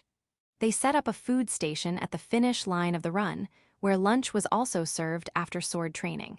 That day, 5 middle school boys joined for the first time, but the number of girls kept increasing even more. Fueled by the energy of spring break, the event grew to the scale of a minor community festival. The old man demonstrated mysterious teaching skills, and the student sword practice started to look pretty polished. However, his focus wasn't on the sword techniques themselves. He emphasized dodging, footwork, and escape tactics instead. This was because it was unlikely that the girls could defeat monsters on their own. Thus, it was more practical to teach them to buy time until adults arrived. The reasoning made sense, so it was widely accepted. Even those who looked bored at first started taking it seriously after seeing Mako and Sasara diligently practicing their dodging skills. The elderly participants, unsure about their own skills, asked the younger ones for advice and gradually learned how to use them. Their expressions were entirely those of doting grandparents. Mako also shared her knowledge from the dungeon, carefully avoiding sensitive topics. She had been specifically warned by Baba not to talk about anything related to karma. However, when younger girls expressed anxiety about their low karma, they would form circles and discuss ways to improve it together. Thus, an Ayazora training dojo emerged, attracting girls from elementary school to retirees and even some housewives. The number of participants grew so large that a permit from the local government became necessary. Fortunately, someone responsible took care of the paperwork. Meanwhile, boys slowly started joining in. Excerpt from a certain forum. 215, Anonymous Dungeon Traveler. I joined Mako Tasso's open-air training dojo. It's amazing, I haven't felt this pure in years. By the way, I'm from out of town. 216, Anonymous Dungeon Traveler. Out of town, LOL. 217, Anonymous Mako Cultist. Why must the ocean separate me from this holy land? 218, Anonymous Dungeon Traveler. You're from the countryside, huh? LOL. 219, Anonymous Mako Cultist. How dare you? Shikoku isn't the countryside. 220, Anonymous Dungeon Traveler. But seriously, this town is incredible. Maybe because of the dungeon, everyone's really serious about training. I was shocked. 221. Anonymous Dungeon Traveler. It's been less than 2 weeks since the dungeon appeared, right? How did it get to this point? 222. Anonymous Mako Cultist. Because it's a sacred land where the guiding goddess lives. 223. Anonymous Dungeon Traveler. To 222 is crazy, but not entirely wrong. I heard Mako-chan was the one who started the training. 224. Anonymous Dungeon Traveler. What's with that little kid? LOL. She's awesome, keep it up. 225. Anonymous Mako Cultist. Maybe I should just move there. 226. Anonymous Dungeon Traveler. You're serious, huh? Mako concluded the full-day training sessions on day 9. The next day marked the start of school. Even so, she continued morning practice and found time for sword and skill training. Throughout the 9 days, Mako had her stats measured by the professor to track her progress. The results were impressive enough to excite the professor. Initially, her abilities were below average for a third-year middle school student. But after 9 days of diligent training, she reached a level where she could easily excel in school sports clubs. Though not yet top tier, she had made remarkable progress. During these evaluations, she grew close to the professor, to the point where they could casually grab ramen together. She even became friendlier with him than with Baba, her assigned officer. She also gained information about the dungeon through her visits to the self-defense force base. Although civilians weren't supposed to know certain details yet, Mako's insights often provided valuable feedback, making her a kind of informal advisor. Her synthesis enhancement skill also proved useful. Self-defense force members would bring their dungeon-acquired weapons for her to enhance at a bargain price, just 1,000 yen per session. She became something of a beloved mascot at the base. Thus, Mako wrapped up her spring break and entered high school. This open-air training dojo began spreading rapidly across Japan. The primary reason?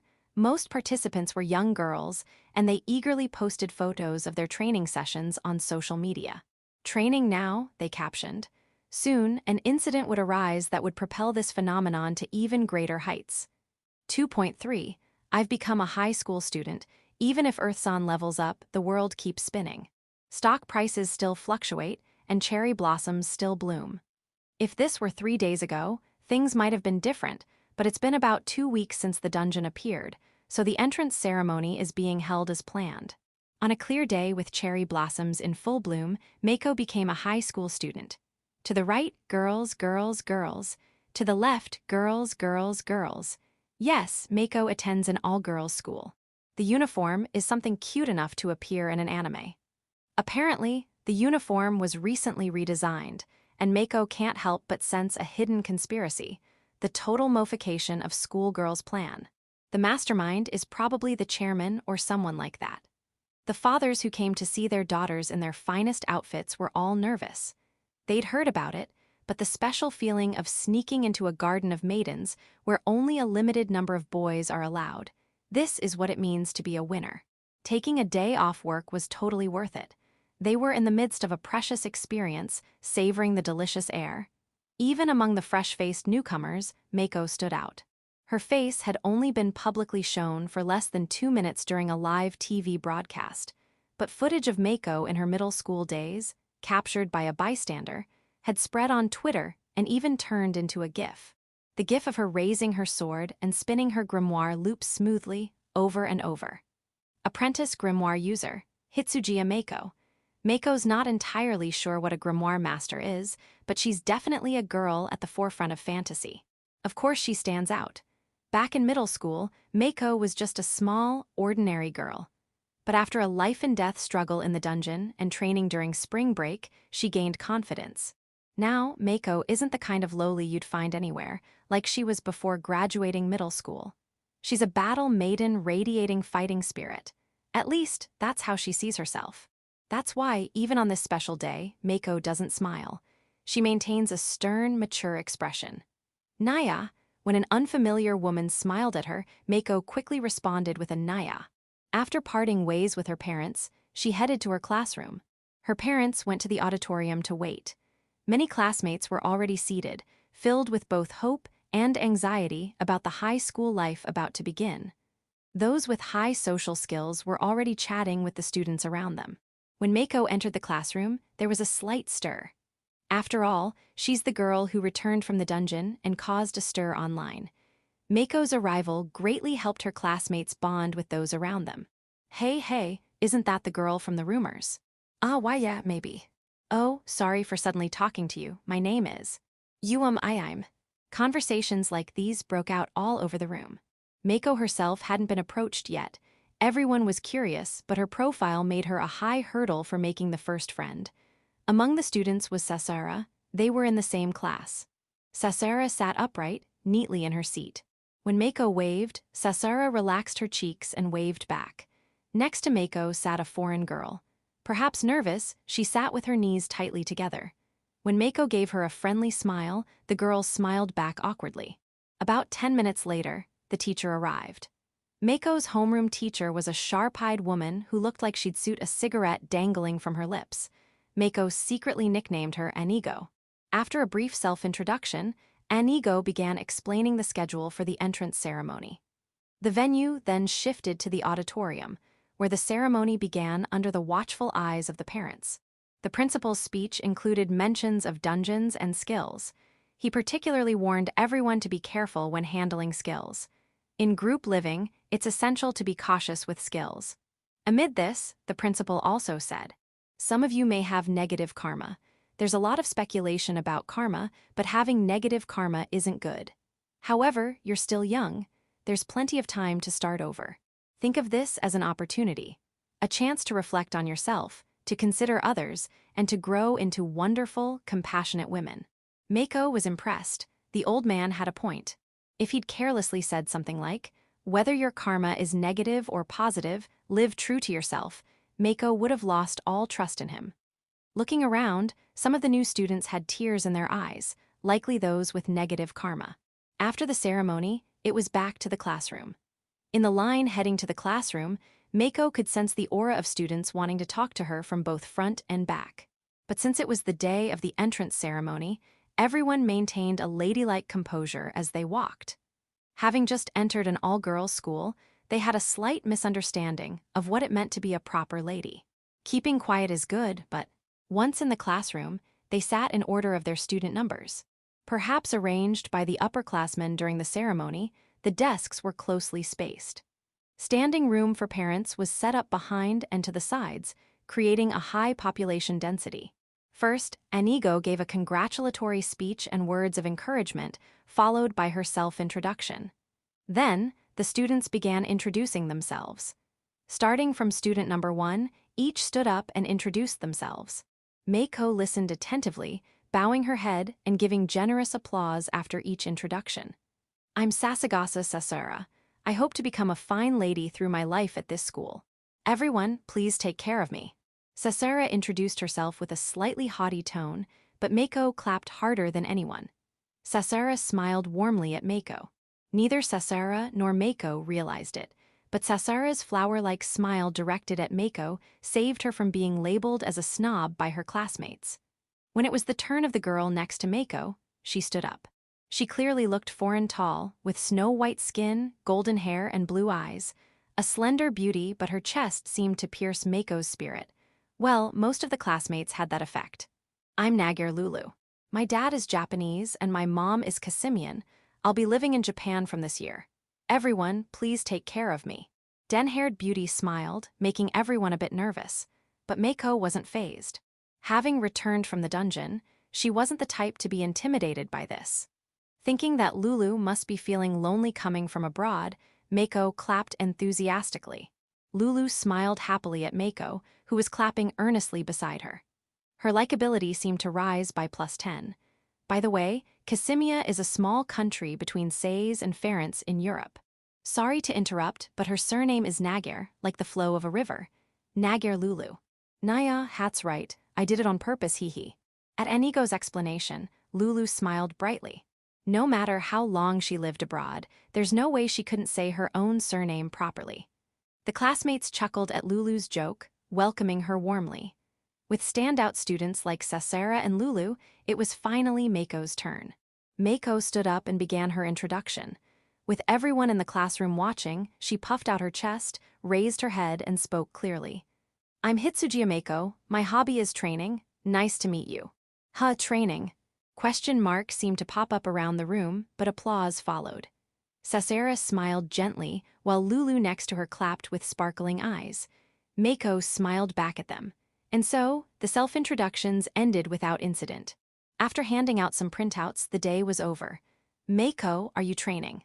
On the way home, Mako's father asked her. This man had no idea what Mako had been doing during spring break. Of course, when he tried to communicate by asking, "What did you do today, Mako?" she casually replied, "I ran along the riverbank." Her mother was similar. She'd noticed Mako running in the mornings, but thought it was just a phase of her getting into fitness. Her mom was a bit of a spacey, lowly mom, but her younger sister was different. She also attended the open-air training sessions, swinging swords alongside her big sister. "Yeah, I am." Mako answered her father's question nonchalantly. Why? Well, Dad, it's because I'm going to go adventuring when the dungeon opens to the public.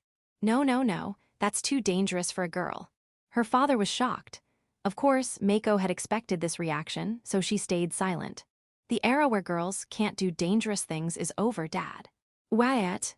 Her unexpectedly cool response left her father flabbergasted. Earth-san said it, right? The dungeon will release monsters. That time will come within 10 years, maybe even within a year.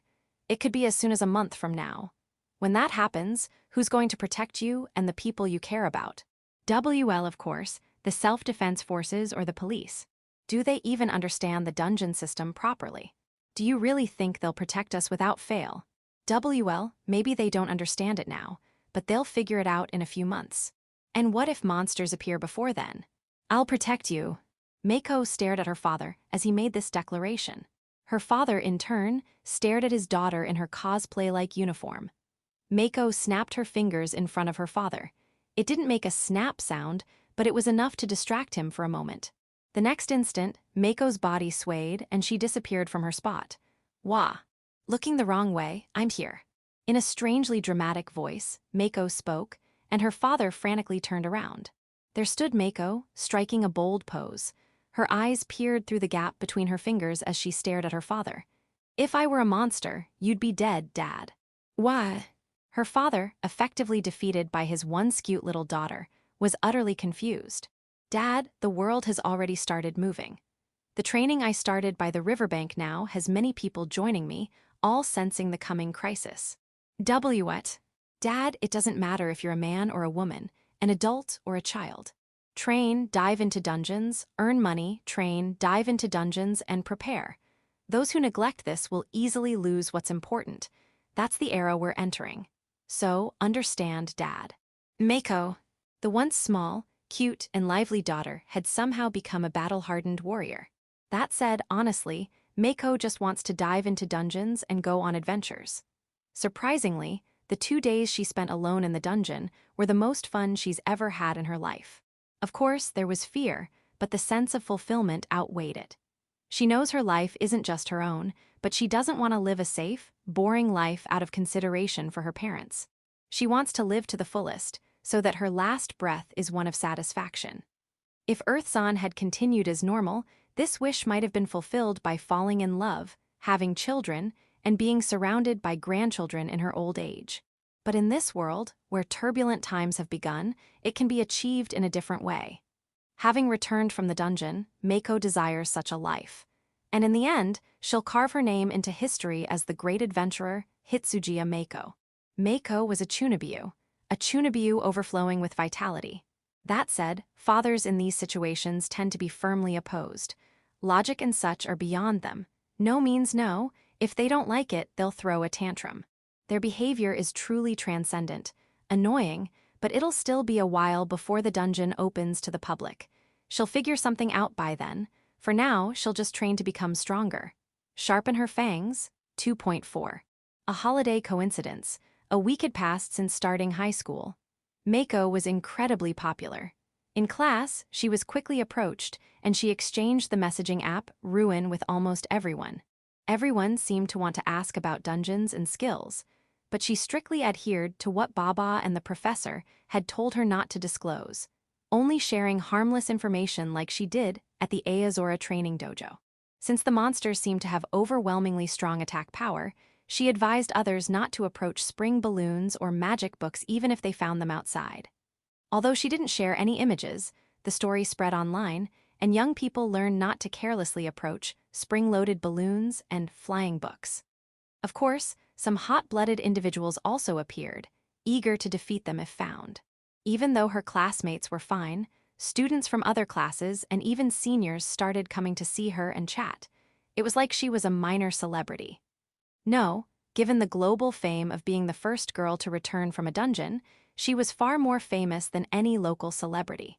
The invitations to join various club activities were also overwhelming.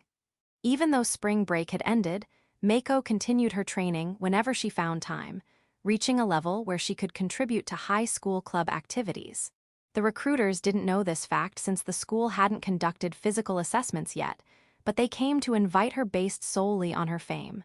It was like, she returned from a dungeon, so she must be amazing. However, Mako declined all invitations, as she wanted to focus on training whenever she had time. What troubled her, though, were the karma consultations. Sure, at the Azora training dojo, they had discussed how to help kids with low karma improve, but that was different. If she seriously responded to everyone who came for advice, there wouldn't be enough time in the day. However, having negative karma at this age was shocking for the girls.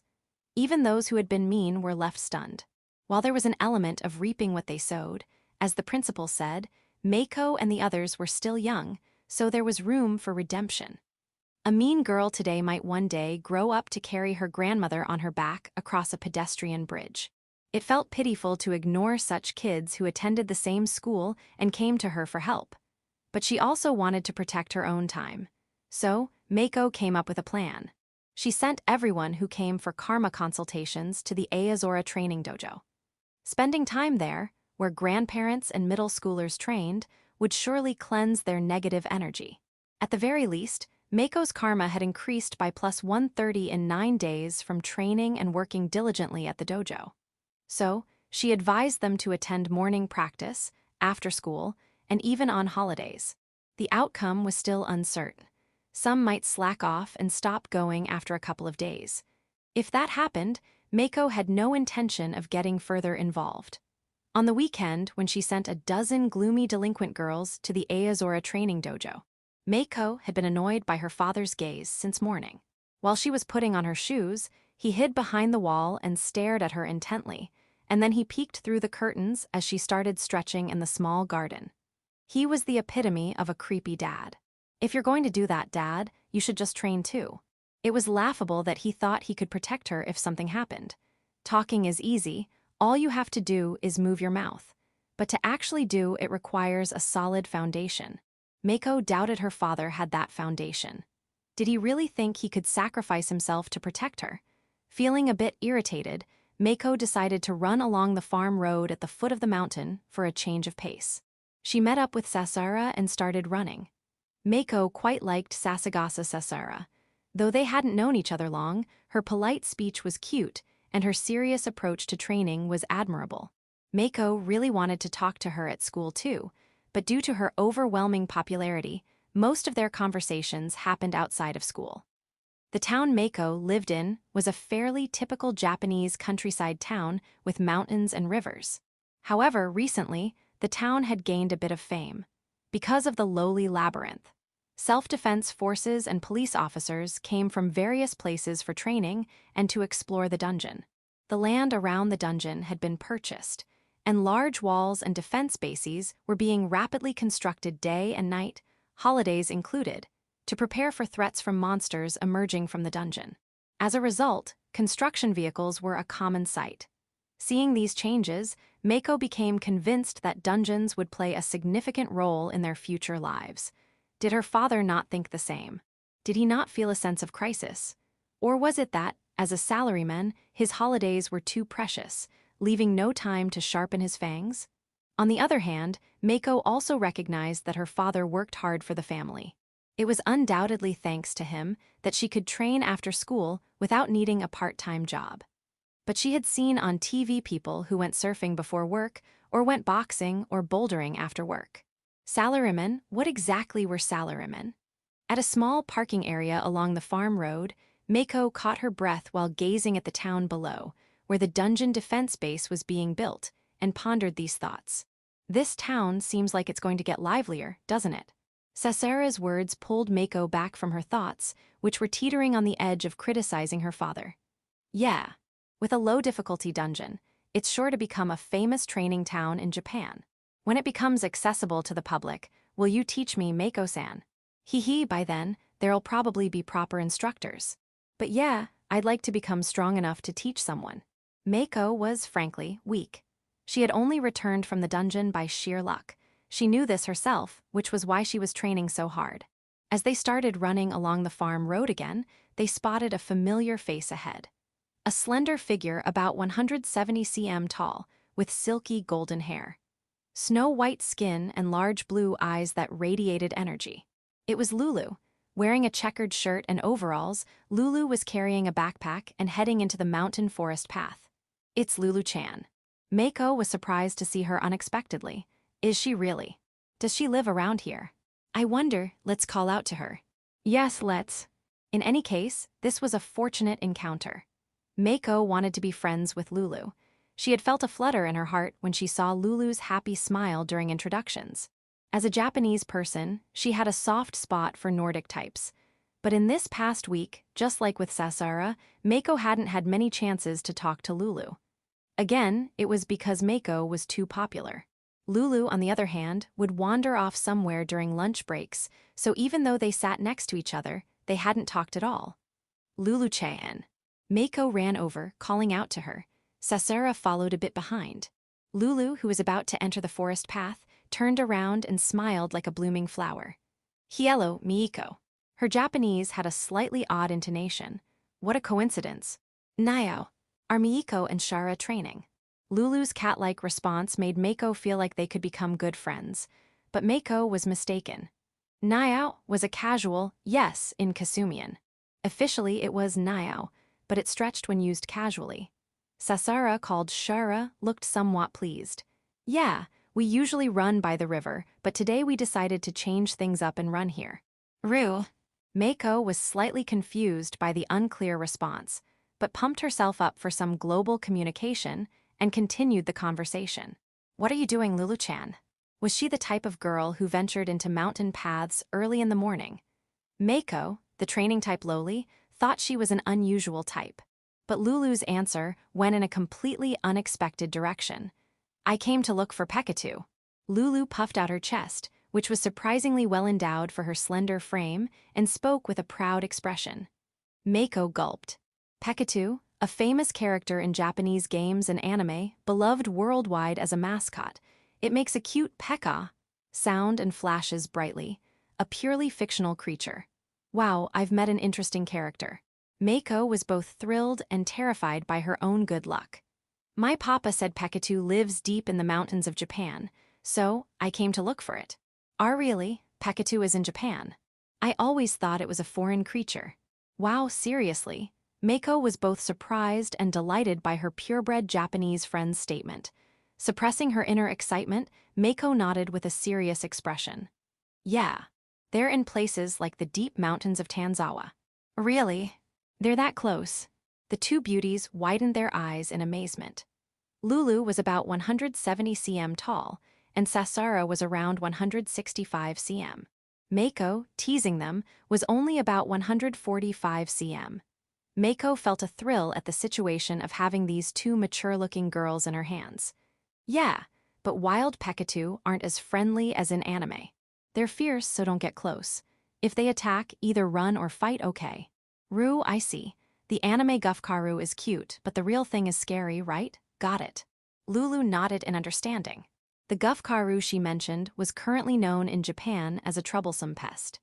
Despite their cute appearance and the way they washed everything with water, they were actually quite ferocious. Mako had mentioned Tanzawa as Petite's habitat because further north, there were likely bears. While Tanzawa had some sightings, the encounter rate was much lower compared to Tohoku. Besides, this story might actually become reality. With dungeons now existing, creatures similar to Petite might appear. So, To prevent Lulu from getting eaten, Mako made sure to also teach her about the dangers. You might say she should have just told the truth from the start, but Lulu and Sasara were just too cute. Petite really exists. It was too adorable. The two mature-looking girls, unaware that the lowly was fawning over them, were delighted with the valuable information. Are you going into the mountains now? Nio, since we're here, let's explore. At Lulu's response, Mako looked at Sasara. Sasara smiled and nodded. Can I come too? This would also count as training, and she was worried about Lulu. Miko too? Of course. I was actually a bit scared to go alone, hee. What about you, Sasara? Will you come? Of course, Lulu-san, is that okay? Of course it is. Don't copy me. Hee. And so, Mako and Sasara ended up joining Lulu's Petite exploration practice. Kasumian dictionary. Naya. A girly way of saying yes. Stretching it to Nayu makes it more casual. Ru, an interjection like oh, I see, or really. 2.5. The next adventure begins abruptly. Walking along the forest path, the three of them began to climb the mountain. Feeling the crisp morning air and the scent of the trees with her whole body, Mako thought that it was nice to have moments like this once in a while. At the edge of the slightly cracked concrete path, spring flowers swayed in the scattered sunlight. Seeing such a scene on a day off made her feel a little more grown-up. Lulu, with her strong legs, climbed swiftly, moving her long legs with ease. Mako, thanks to her leveling up and training, spun her short legs around and kept up with the same pace. It was puzzling. Among them, Sasara had the least stamina, but since the path wasn't too harsh, she was still doing fine. Lulu-chan, your Japanese is really good. Have you been in Japan for long? Funi, I come to Nippon about once a year. Other than that, I mostly live in Kismiya. I learned Nippon Go from my dad and by watching Nippon anime. Wow, so they have anime in Kismiya too. Nio. The finale of Naruto made some kids, and even some adults in town disappear. What, seriously? Naruto is a ninja manga that Japan takes pride in. Truly, the popularity of ninjas is fearsome. So, are you going to stay in Japan for a long time now? Nio, because of my dad's work, I'll be living in Nippon from now on. Is that so? Well, let's get along well, okay. Nio. I'm happy too. Mako was instantly charmed by her new friend, who spoke imperfect Japanese. When Mako smiled with a nippa, Lulu smiled back with a nippa too. Lulu, too, was charmed by the Japanese lowly girl she hadn't seen in Kismiya. When you're charmed by someone, know that they are also charmed by you. It's like staring into an abyss. By the way, what does Naya mean? Naya. It's a word from Kismiya that means yes or a huh. My dad taught me that saying is no good, but Naya is fine. Yeah, your dad's right, that's better. Lulu's dad seemed to be a man who understood the ways of Moe. Naya. As Lulu replied, Mako also said Naya and struck a cat pose. Lulu responded with another Naya and a cat pose of her own. The two of them then turned to look at Sasara simultaneously. Caught off guard by their antics, Sasara hesitated for a moment before exclaiming, "Ny Naya desu wa." She struck a pose too. It was a collaboration between a lowly girl, an Ajao-sama, and a blonde, blue-eyed beauty. A miraculous scene had descended upon the forest path, but unfortunately, the only witnesses were the mountain's friends. The rustling of the trees seemed a little louder than usual. The three of them, radiating negative ions, continued to walk leisurely along the forest path. After a while, a path leading into the mountain trail appeared. Looking at the mountain map placed nearby, Mako understood where this path led. If we go in here, we'll reach the top of the mountain, and then we can go down from that side over there. Being a local, Mako knew the general geography and what the mountain trails were like. It was said to be a beginner-friendly course. Though she had only heard about it and never actually climbed it, the girls were underestimating the mountain. Lu, let's go then. Yeah, let's give it a try. But before that, Lulu-chan, Sasara, don't be surprised, okay. Mako took off her backpack. Lately, she had been carrying a backpack even when running. Inside, she always carried a 500 ml water bottle, a bag of candy, calorie-friendly snacks, a sewing kit, and a notebook. Sasara, imitating her, also carried a backpack. Inside were a water bottle and a towel. She didn't have the same level of preparedness for emergencies as Mako. Regardless of Sasara, Mako had made it a point to carry these items with her as much as possible since that day. In extreme cases, she was confident she could survive for 30 days with just these items. Of course, that was with full use of synthesis enhancement. Additionally, she carried one grimoire with her. Since there was a possibility of monsters emerging from dungeons, she made sure to carry at least one grimoire wherever she went. Mako took out the grimoire. Ma, that's a Kincho Desuni. Kincho, a forbidden book. It seemed she had picked up some strange words from anime. Fufufu, I got it from a dungeon. A dungeon. Miko is the first child to return from a dungeon, Desuni. You knew about that. Of course, Desu. My friends from Kismia sent me pictures. I even bragged to them. Miko is sleeping right next to me. Something felt off, but Mako had indeed fallen asleep at school recently due to exhaustion from training. The phrase in the seat was missing, but it was mostly true. Still, something felt off. It was here that Mako first realized she had become a worldwide sensation. She knew she was famous in Japan, but she never expected her fame to cross the seas. Feeling pumped, Mako said to the two of them, "And then, you do this." Mako equipped the grimoire. Suddenly, the grimoire began to float softly around her. Nyamotsu. Maho shoujo desu. Lulu, likely uttering words of admiration, waved her hands excitedly. Though she was a 170 cm tall blonde beauty, she was still just a 15-year-old girl. Meanwhile, Sasara's eyes sparkled at the dungeon gear her friend had shown her for the first time, exclaiming, "Amazing, desu wa," in excitement. Mako, basking in their admiration, tried to calm them down. It was clear she wanted them to praise her more. The world has changed since dungeons appeared. There might be monsters that have wandered into ordinary mountains from somewhere. So, it's better to be prepared. Well, I haven't heard of any monsters coming out of dungeons yet, and it's unlikely they'd appear specifically on this mountain. Better safe than sorry, desu wa. Sasara, calming her excitement, nodded with a serious expression. Shall we go then? Nio. Yes, desu wa. And so, Mako, Sasara, and Lulu entered the mountain trail. Mount Kazami is a very beginner-friendly mountain, easy to climb. Under normal circumstances, it would be bustling with hikers enjoying the arrival of spring. But due to the bad times, there wasn't a single soul in sight. In fact, it was quite crazy for Mako and the others to be entering the mountain at such a time. Especially Lulu, who had planned to go alone, might have been a bit too carefree. The flowers that were sporadically blooming along the forest path became more abundant as they entered the mountain trail. There were gentle paths, as well as minor challenges. The three of them encouraged each other as they climbed a small cliff made of piled-up rocks about 2 meters high, and after reaching the top, they held hands and laughed together. In places where the trees thinned out, they could enjoy a panoramic view of the town below in the gentle spring breeze. It was still cherry blossom season, so they could enjoy the sight of the town as if it were covered in large blooming cherry blossoms. These small adventures fostered a sense of connection among the three that couldn't be achieved just by exchanging runes at school.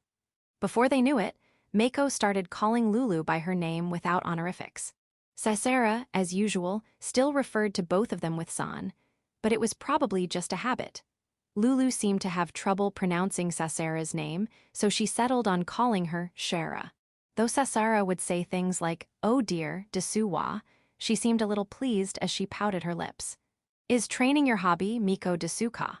As they sat side by side resting in a slightly open area, Lulu asked, "Yeah, I want to get stronger."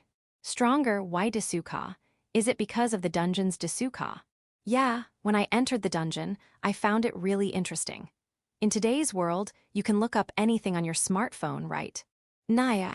But there's no information about dungeons anywhere. It's like drawing on a blank sheet of paper, where I have to think and discover things on my own. That was scary, but also really fun.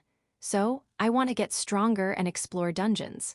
As Mako spoke, Lulu and Sasara looked at her with sparkling eyes, as if they were gazing at a hero they admired. Embarrassed by their gazes, Mako buried her face in Lulu's thigh with a "Anya." Lulu, responding to this, started playing around with her, and Sasara, not wanting to be left out, joined in. The three of them laughed and played together. They started walking again, and after a while, they reached a halfway point on the mountain. It was a relatively wide area for a mountain trail, with benches where they could rest while overlooking the town. On the mountain side of the slope, there was a steep staircase leading to a small shrine. Looking up the staircase, they could see a cherry blossom tree peeking out. It was probably a mountain cherry blossom. The three of them looked at each other and nodded. As Lulu climbed ahead, Mako couldn't help but stare at her butt. This was the Nordic type. It was firm and well-shaped. It was different from her own small, flat butt. When she thought about what made it so, she realized that the length of the legs accentuated the beauty of the butt. The mystery was solved. She felt deflated. Now, Mako couldn't help but notice Sasara's butt as she climbed the stairs too. This girl was Japanese like her. She must have some weakness. With a sigh, Mako pretended to be tired and urged Sasara to go ahead, naturally positioning herself to get a view from below. Every time Sasara lifted her thigh, her jersey stretched, revealing a perfectly shaped butt. There was no weakness there. Mako felt dejected. Both of them were the same age, but their bodies were too good. Just as she came up with the brilliant idea of using synthesis enhancement on milk, they reached the top of the stairs. Shipiru. Wonderful desuwa. Lulu exclaimed with admiration. Sasara, unintentionally translating, echoed her words. Following the two who were already amazed, Mako also faced the scene. There, they found a small shrine, only as tall as Mako's chest. Surrounded by cherry blossom trees, the fallen petals covered the ground like a pink carpet. Perhaps it was enshrined to pray for the safety of hikers, but even in the middle of the mountain, the shrine was well maintained. It was likely cleaned just before the arrival of spring, before the dungeons appeared. It's a shrine for the mountain god. Mako pretended to know. In reality, she had no idea about its origins. Is that so, Desuni? Sasara, being Japanese, was impressed by Mako's knowledge. She was being deceived. This lowly was just making things up. It's the god's house, Desuni. Yeah, like this. You put your hands together and pray for a safe return. Lu, please watch over us and let us return safely, Kudasai. Please let us return safely, Desuwa. Following Mako's lead, Lulu and Sasara also put their hands together and prayed. Though it started with Mako's bluff, it wasn't a bad thing. In fact, it was probably a very good thing. Then, the three of them huddled together and took a selfie with their smartphones, capturing themselves in a sea of cherry blossoms. It was very Instagram-worthy, truly like high school girls. Lulu immediately sent the picture to her friends in Kismia via Rune, and Mako thought about sending it to her friends too, but decided against it. If Mako sent a message now, she would receive 10 times the replies. She couldn't just casually send pictures. The chain of replies would be too bothersome. She wouldn't be able to enjoy the mountain. Sasara was also engrossed in taking photos. She might send them to someone later. The timing of sending photos taken with a smartphone reveals one's personality. Some people send them immediately, while others take many photos at the same spot and carefully select the best ones to send. Lulu was the former, and Sasara might be the latter. Mako still didn't fully understand smartphones. The three of them searched for an Instagram-worthy spot and went behind the shrine. It felt more surrounded by cherry blossoms there. With cherry blossom petals fluttering down onto their hair, the three beauties laughed and took photos together. And then it happened. As they lined up their shoulders to take another selfie and adjusted their positions, suddenly, a pillar of light rose around them. The surrounding petals swirled, and something hidden within revealed itself. Startled, Mako immediately hugged Sasara and Lulu by their waists. The two of them looked puzzled, not fully understanding what was happening. Yes, the three of them had stepped into the entrance of a dungeon, hidden among the carpet of cherry blossom petals. As the pillar of light subsided, the swirling cherry blossom petals fluttered down again. All that remained was the cherry blossom shrine, standing in the gentle spring sunlight. Kismian language lesson. Phony, a girly word used when thinking, similar to or well. Ma, a girly word used to show attention like oh, or ah, said with full emphasis. Nyamotsu, a girly word expressing amazement like awesome or incredible.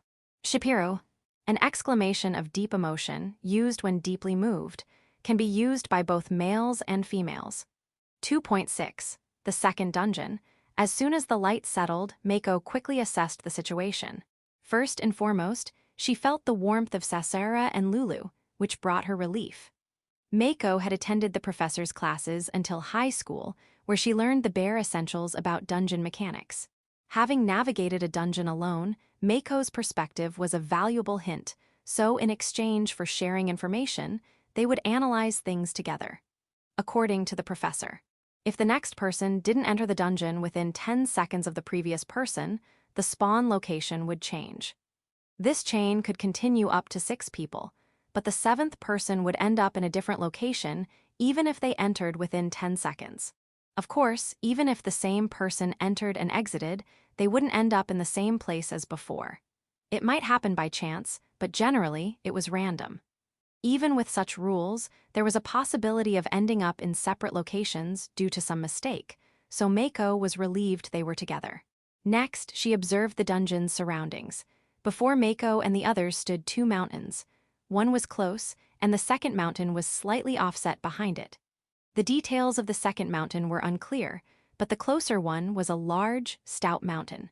It was probably just over 1,000 meters in elevation, but its gentle slopes made it appear even larger. At the mountain's entrance stood a magnificent vermilion torii gate, which extended as far as the eye could see until it disappeared among the trees. Beneath it was a path paved with white stone.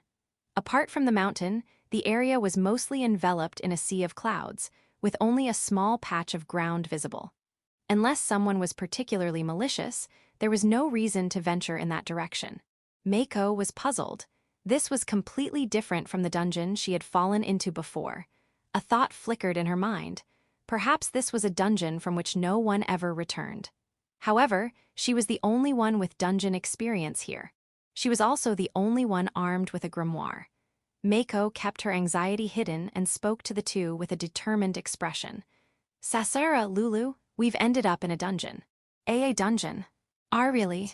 Both Lulu and Sasera looked around nervously, their arms folded defensively in front of their chests. Mako took their hands in hers and spoke firmly. "It's okay, I'll protect both of you." "Mako-san." "Miko." The girl, smaller than both of them, was promising to protect them. Mako's hands were trembling as she said this. The two exchanged glances. In each other's faces, they saw their own frightened expressions reflected. But gradually, those expressions transformed into ones of determination. They nodded in unison. "We won't leave it all to you, Mako-san. Let's work together." "Niao, I'll protect Miko and Shura too. Let's all get out of this dungeon together." "Both of you, yeah, you're right. Let's do our best together." "Niao." "Right." Lulu responded with a niao, and Mako quickly struck a cat pose, saying niao in return. Understanding that Lulu was trying to cheer her up, Mako chuckled and mimicked her with a nyan. The two then turned to Sasera, who, after some hesitation, also let out a shy nyan. And so, the 3 of them bumped their nyan hands together. It was like a fist bump between guys, but with an overwhelming difference in cuteness. With Sasera and Lulu back to their usual selves, Mako quickly got to work. First, this location. They were at a stone-paved plaza at the foot of the mountain, about 20 meters square. Similar plazas could be seen in the distance, separated by the sea of clouds. The randomness of dungeon entry mentioned earlier might be adjusted in this dungeon by starting at one of these plazas. For now, Mako decided to sit down and ask about the 2 skills. Due to karma-related reasons, skills weren't something people liked to talk about, so Mako had adopted a stance of not asking unless the other person brought it up. This applied not just to strangers, but also to friends like Sasera and Lulu. However, given the situation, she couldn't afford to be so reserved. By the way, it was known that skills didn't manifest until the age of 10. Whether this was a deliberate delay until an age of discernment was something only the system's creator knew. "Sasara, do you have a skill?" "Oh, did I not mention it?" "Yes, I do. My skill is armor enhancement." "Small." "Armor enhancement, small, what does it do?" "It seems to apply a correction to the strength of any armor I equip. After learning about the skill, I tried various things. But I didn't really feel much of a difference. After Earthzon announced the status system to the world, almost everyone had checked their status at least once. If they had a skill, they would have tried experimenting with it in their own way. I even tried using a pot lid as a shield, but I couldn't really tell." "I see." Mako imagined the scene of Sasera, speaking in her refined tone, equipping a pot lid and hitting it with a wooden stick. "Right," she said. Mako felt a little charmed. "Lulu, what's your skill?" "I have apprentice ninja." "Seriously?" Mako looked Lulu up and down. A slender, blonde, blue-eyed Nordic beauty who was a ninja. But she did have Japanese blood, so maybe it made sense. Or perhaps the manifestation of initial skills gifted by Earthson had nothing to do with genetic information. It was hard to say. "What can you do?" "Watch this." "Nin nin." Lulu made a series of hand gestures, and a stream of water shot out from a nearby stone tile. It was like a slightly stronger version of an upward-facing water fountain in a park. Nin nin. Lulu did it again. This time, a gust of wind blew across the stone tiles in front of her. Nin ninen. Finally, she struck a pose. This seemed to be more of a finishing move than a skill. "Amazing, amazing." Sasara's eyes sparkled as she cheered. Lulu's smug expression deepened. Meanwhile, Mako thought this might be her grave. Probably, Apprentice Ninja would become stronger with training. It had that kind of vibe, but the early stages would be incredibly weak. However, she couldn't say anything to discourage them or let her anxiety show. Mako nodded with a serious expression. I see. I understand your skills. Now, wait here for a bit." Mako found a decent wooden stick at the mountain zone's entrance. Using her synthesis enhancement, skill to appraise it, she saw it was 0.25, a stable low-tier item. She synthesized it with another stick she found nearby, upgrading it to 13.25. "What are you doing?" Before she knew it, Lulu was watching her work with sparkling eyes. "My skill is synthesis enhancement. I can combine items to enhance their performance. So here, Sasara and Lulu, use this for now. Is it okay?" "Yeah, I have my grimoire and scissors. That stick isn't very strong, so be careful." "Now, merci beaucoup, Miko."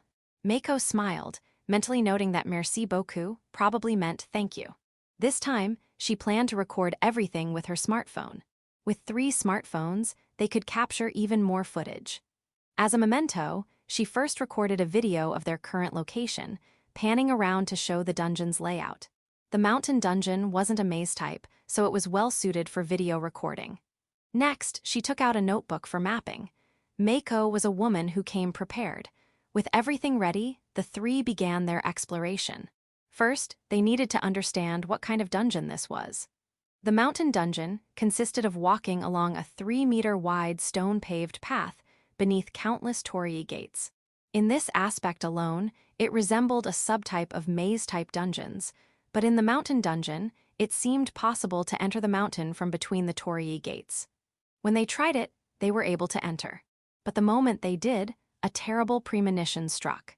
If they stayed there for even a minute, it felt like something fatal would happen. Even though Mako didn't have a particularly sharp sixth sense, the clarity of this feeling suggested something dangerous was bound to occur. "Hey, both of you, don't go outside the torii gates. I have a really bad feeling about it." Mako's pale face and serious tone made the 2 nod, folding their arms in front of their chests. Understanding that the path within the torii gates was the main route, Mako moved on to the next investigation. This time, it was about gauging the strength of the enemies. The dungeon's rank depended on the strength of its enemies.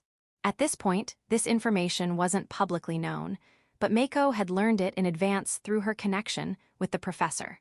She also knew that the dungeon she had escaped from was likely the lowest difficulty. Based on the first floor, the strength of the enemies was as follows: G rank, a level where a girl wielding small scissors could ambush you, and if you fought desperately, you might defeat her depending on luck. However, her attack power was high, and if hit, even an adult could be brought to their knees and possibly killed. F rank, a level where an armed adult with amateur martial arts skills could ambush you, and if you fought desperately, you might defeat them depending on luck. However, their attack power was very high, and a single hit could rupture your internal organs. E rank, a level where trained soldiers, armed and working together, could barely defeat the enemy if they went all out. However, if hit, you'd be sent flying like a piece of paper. Leveling up and training in lower-level dungeons was essential. Without a job, it would be tough. D rank, currently impossible for humanity. A level where elite troops trained in the Lolita Labyrinth would return in tatters. C rank and above. Humanity judged dungeon difficulty by the color of the dungeon's vortex, but no one had returned from dungeons of this class, so their strength remained unknown. Mako believed they weren't the first to enter this dungeon. If this dungeon had appeared after Earthzon's big announcement, it would have been left untouched for 2 weeks, and someone must have entered during that time. If they were the first, it was better to assume it was already over. Mako, having trained and grown stronger, could now defeat a self-defense officer who hadn't entered a dungeon, as long as she had her grimoire. If Mako, leading Sasara and Lulu, activated this dungeon, it would likely become a D rank or higher dungeon. Given that it was a mountain dungeon, it was possible that animals had entered. Alternatively, it could have been visitors who came here on that day. She had heard that a dungeon entered by a medium-sized dog became a D rank dungeon. It was unlikely a bear had entered, so Mako thought it was either G, F, E, or D rank. If it was D or E rank, they would lose before they could grow stronger. Mako could only pray. They walked along the path of countless torii gates, so numerous it put the famous Fushimi Inari shrine to shame. Even Mako felt a sense of awe at the eerie sight, so Lulu, who had lived abroad, must have. Ha, c'est magnifique, I feel like I'm being drawn in. She seemed to be moved. She looked relatively unfazed. It's beautiful, isn't it? Nio. Sasara also squinted as she gazed at the tunnel of torii gates. They're so laid back, Mako thought with an internal wry smile. Before long, they encountered their first enemy. It was a 50-centimeter tall rabbit.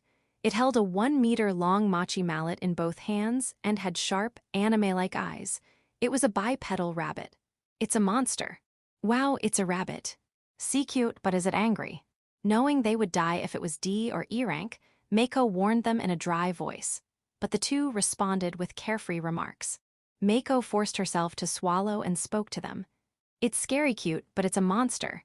Sasara, Lulu, don't underestimate the dungeon. You could die. You understood. Naya. Hearing Mako's words, the two nodded solemnly. Mako immediately chanted a water bullet spell from her grimoire. The rabbit noticed them and charged on 2 legs. It was slower than a normal rabbit due to the mallet, about the speed of an adult's brisk walk. It held the mallet ready, as if to strike the moment it got within range. Mako fired the water bullet while there was still plenty of distance. The bullet hit the rabbit's exposed throat, sending it flying backward. Prepare another water bullet. Mako ordered the grimoire and then spoke to the two. Dungeon enemies might look weak, but their attack power is ridiculously high compared to us. If we get hit by that weapon, it's over. Yua understood. Why yes. While they were talking, the grimoire finished chanting, and another water bullet was fired. Thanks to her training, the bullet now exceeded 180 km/h. The rabbit didn't seem capable of tracking it, as the second bullet also hit without it dodging. Prepare another water bullet. Sasara, keep an eye out for enemies approaching from behind. Why yes. Sasara, hearing the unusually serious tone in her tiny friend's voice, put away her picnic mood and followed the instruction. Mako continued to give instructions between spells, relentlessly attacking from a distance. The rabbit disappeared into particles of light after the third hit. What remained was the rabbit's fur and a magic stone. As she collected them, Mako thought, it took 3 water bullets to defeat it. In the G-rank dungeon's 2nd floor, a Fusapoyo would be nearly dead after 2 water bullets. With her increased magic attack power from training, she might now defeat a Fusapoyo with 1 shot. But since it took 3 shots here, the enemy was clearly stronger. It was unlikely to be a G-rank dungeon. Also, the chance of it being D-rank was low. She had heard that the self-defense forces returned half-dead, so the enemies here seemed too weak in comparison. It was probably E or F rank. Either way, this wouldn't be an easy exploration. This is trouble. Mako muttered to herself in her heart, careful not to worry the other two. Mako's current maximum mana was 62. Although it had decreased significantly after obtaining her job, she had been using synthesis enhancement and water bullets whenever she had the chance, greatly surpassing her previous maximum. The increase in maximum mana was the most significant change after her level up. A water bullet consumed 5 mana per shot. A single battle would cost at least 15 mana. Mana would regenerate naturally, but mistakes could happen, and if enemies kept coming, they'd be in trouble. Well, if enemies kept coming, they'd likely die before running out of mana. Thinking about what-ifs wouldn't help. They had to do their best with what they had now. Mako took the rabbit fur she had obtained and approached Lulu. Lulu, stay still. Naya. Mako synthesized the rabbit fur into Lulu's overalls. As expected of an item dropped by an F rank or higher dungeon enemy, the overalls were enhanced to 55-100, a significant improvement. This should have increased your defense a bit. Sasura, I'm sorry, but you'll have to wait until next time. That's fine, but Mako-san, you. And no, why you can't. Please enhance Miko first. Both Sasura and Lulu protested, wanting Mako to go first. To them, Mako looked fragile, so they were worried. I have a skill that lets me nullify one attack, so I'll enhance you two first. How really? Yeah, you know how there's a title in the status. I got this when I earned that title. The effect of the title first floor solo clearer was still active. It would be great if it stayed that way, but if they kept diving into dungeons, it was unlikely to last.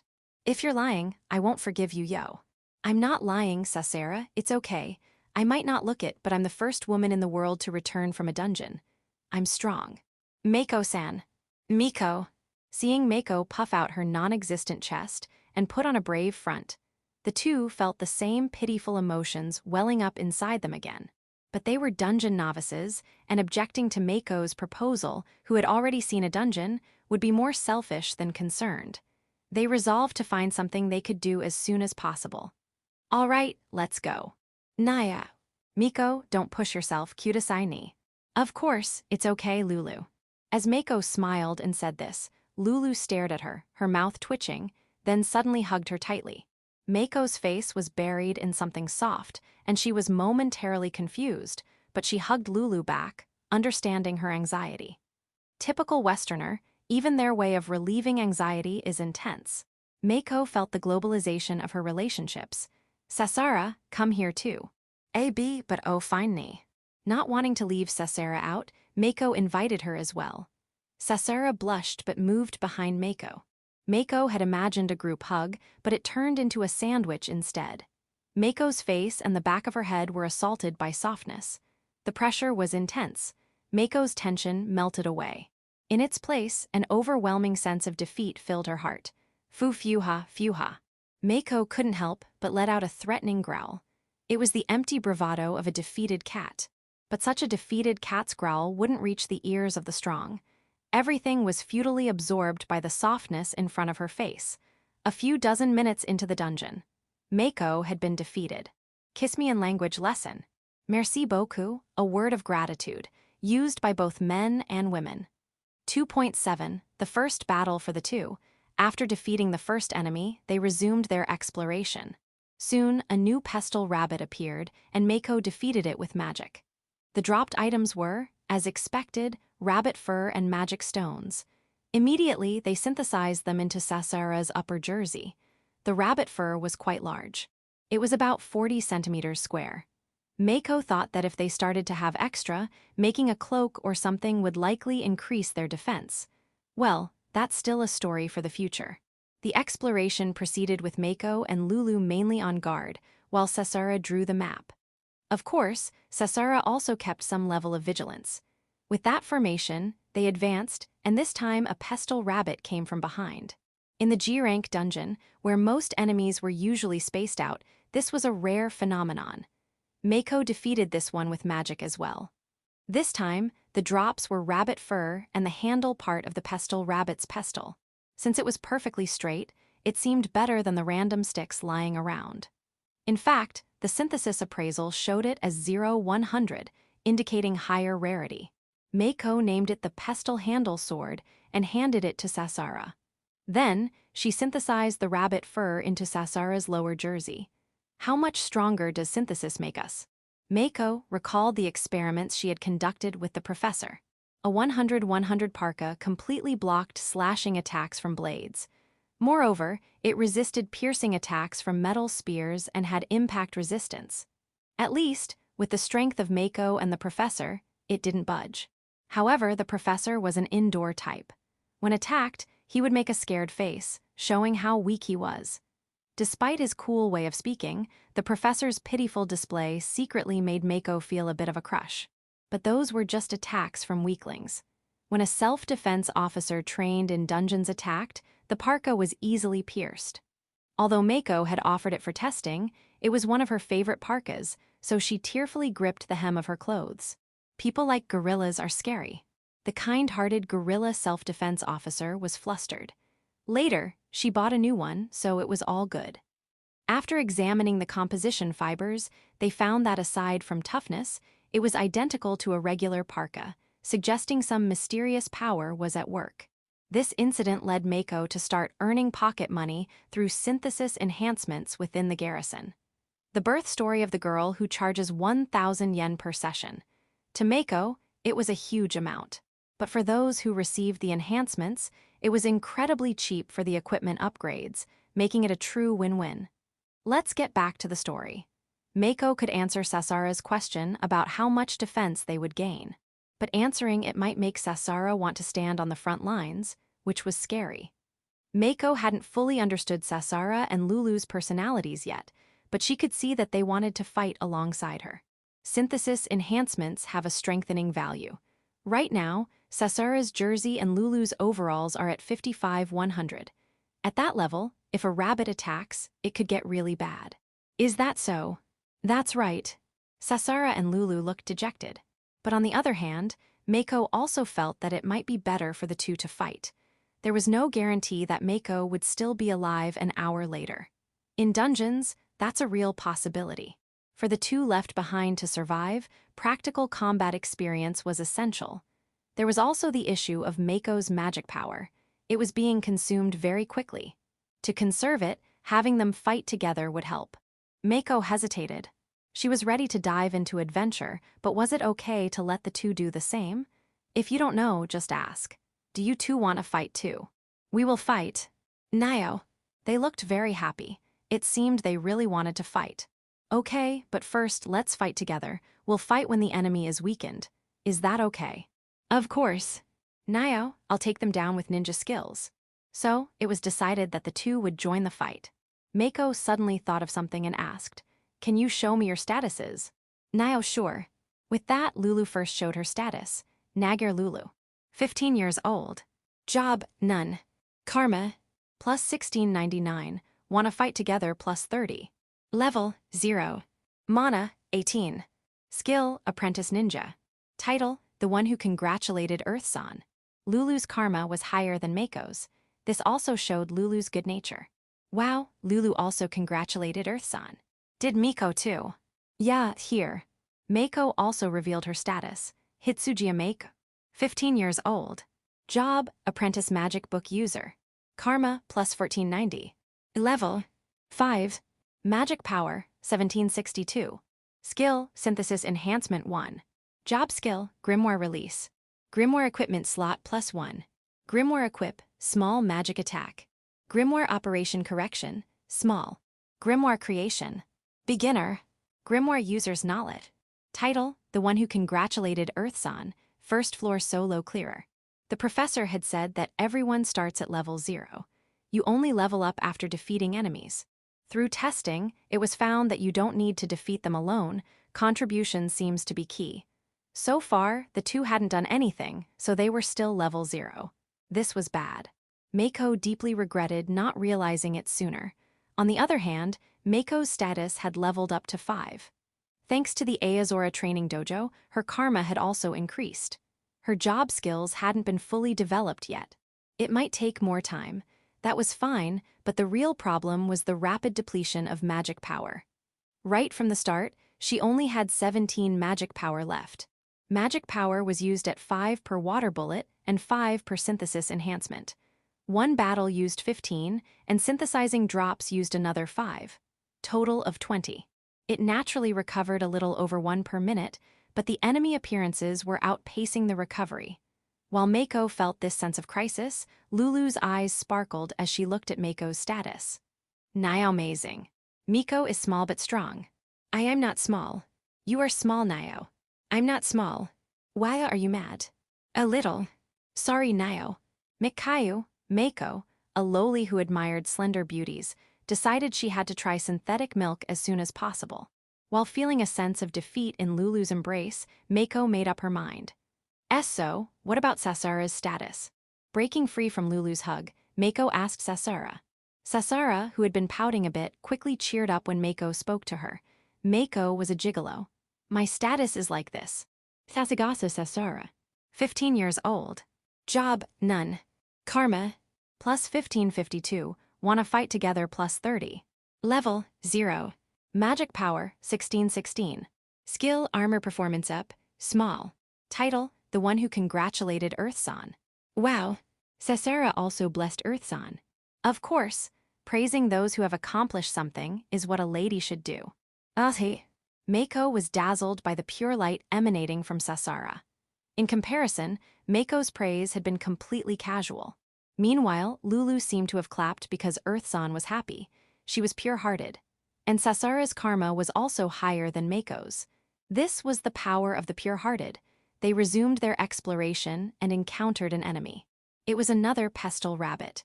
Were there a lot of pestle rabbit? In the lowly labyrinth, spring balloons and magic books appeared about half the time, but maybe it was different in this dungeon. It was only the fourth one, so it was hard to say. Mako fired 2 water bullets.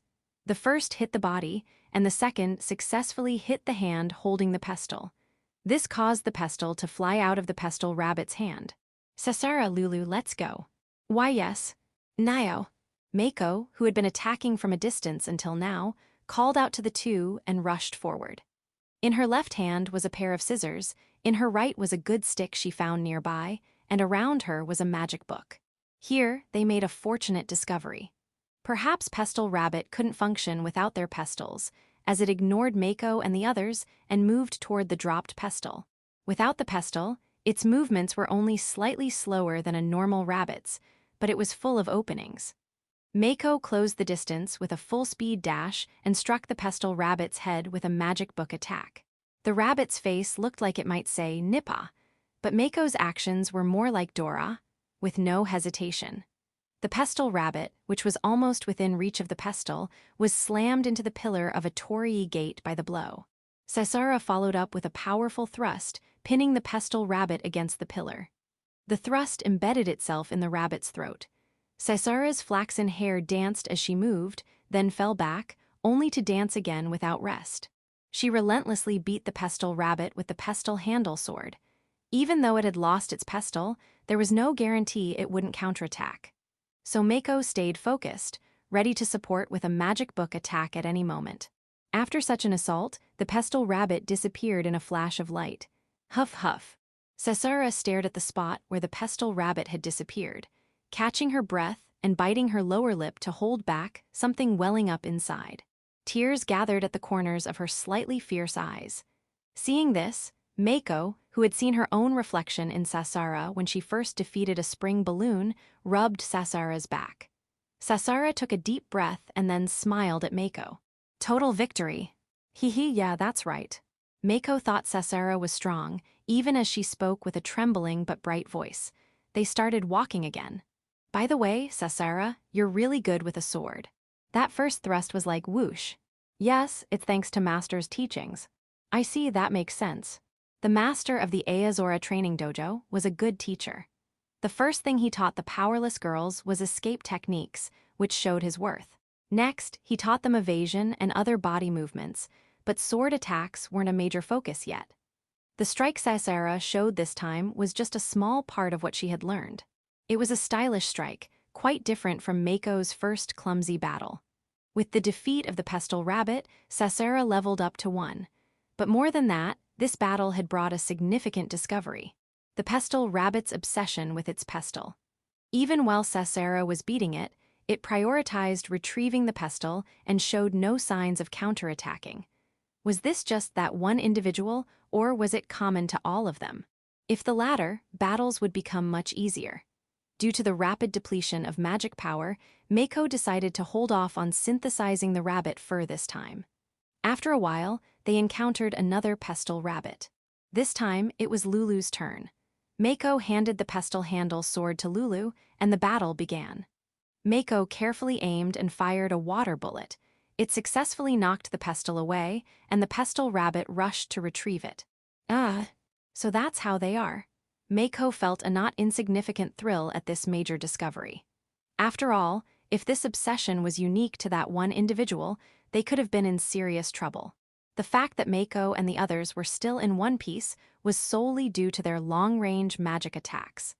This discovery was a lifeline, and there was no way she couldn't be happy about it. Having predicted and tested this behavior, Mako reacted faster this time and rushed out. With plenty of room to spare, she struck the pestle rabbit's head with a magic book attack. Next, Lulu rushed out and struck the dazed pestle rabbit on the stone pavement with the pestle handle sword. Lulu, perhaps frightened by what she was doing, shed tears as she struck. Despite her mature appearance, Lulu was still a 15-year-old girl. Hang in there, Lulu. When the pestle rabbit got up and ran for the pestle, Mako knocked it away with a magic book attack, and Lulu relentlessly beat it. Sasara, watching Lulu's struggle, had tears in her eyes, tears streaming down her face, as she cheered her on. Unlike Sasara's battle, this time they had only hit it with one water bullet, so it took a while to defeat. After many strikes, the pestle rabbit finally disappeared in a flash of light. See complete victory, Gushu. Clutching the pestle handle sword and wiping her tears with her sleeve, Lulu spoke. It's no big deal, so don't worry. Both of them sensed such consideration in Lulu's words of complete victory. Having gone through the same experience, the two understood Lulu's feelings all too well and sat down to comfort her. But dungeons don't allow for indulgence. Leaving Lulu to Sasara, Mako stood guard with teary eyes. I'm okay now, merci beaucoup, Sasara. No, I was scared too. So we're even.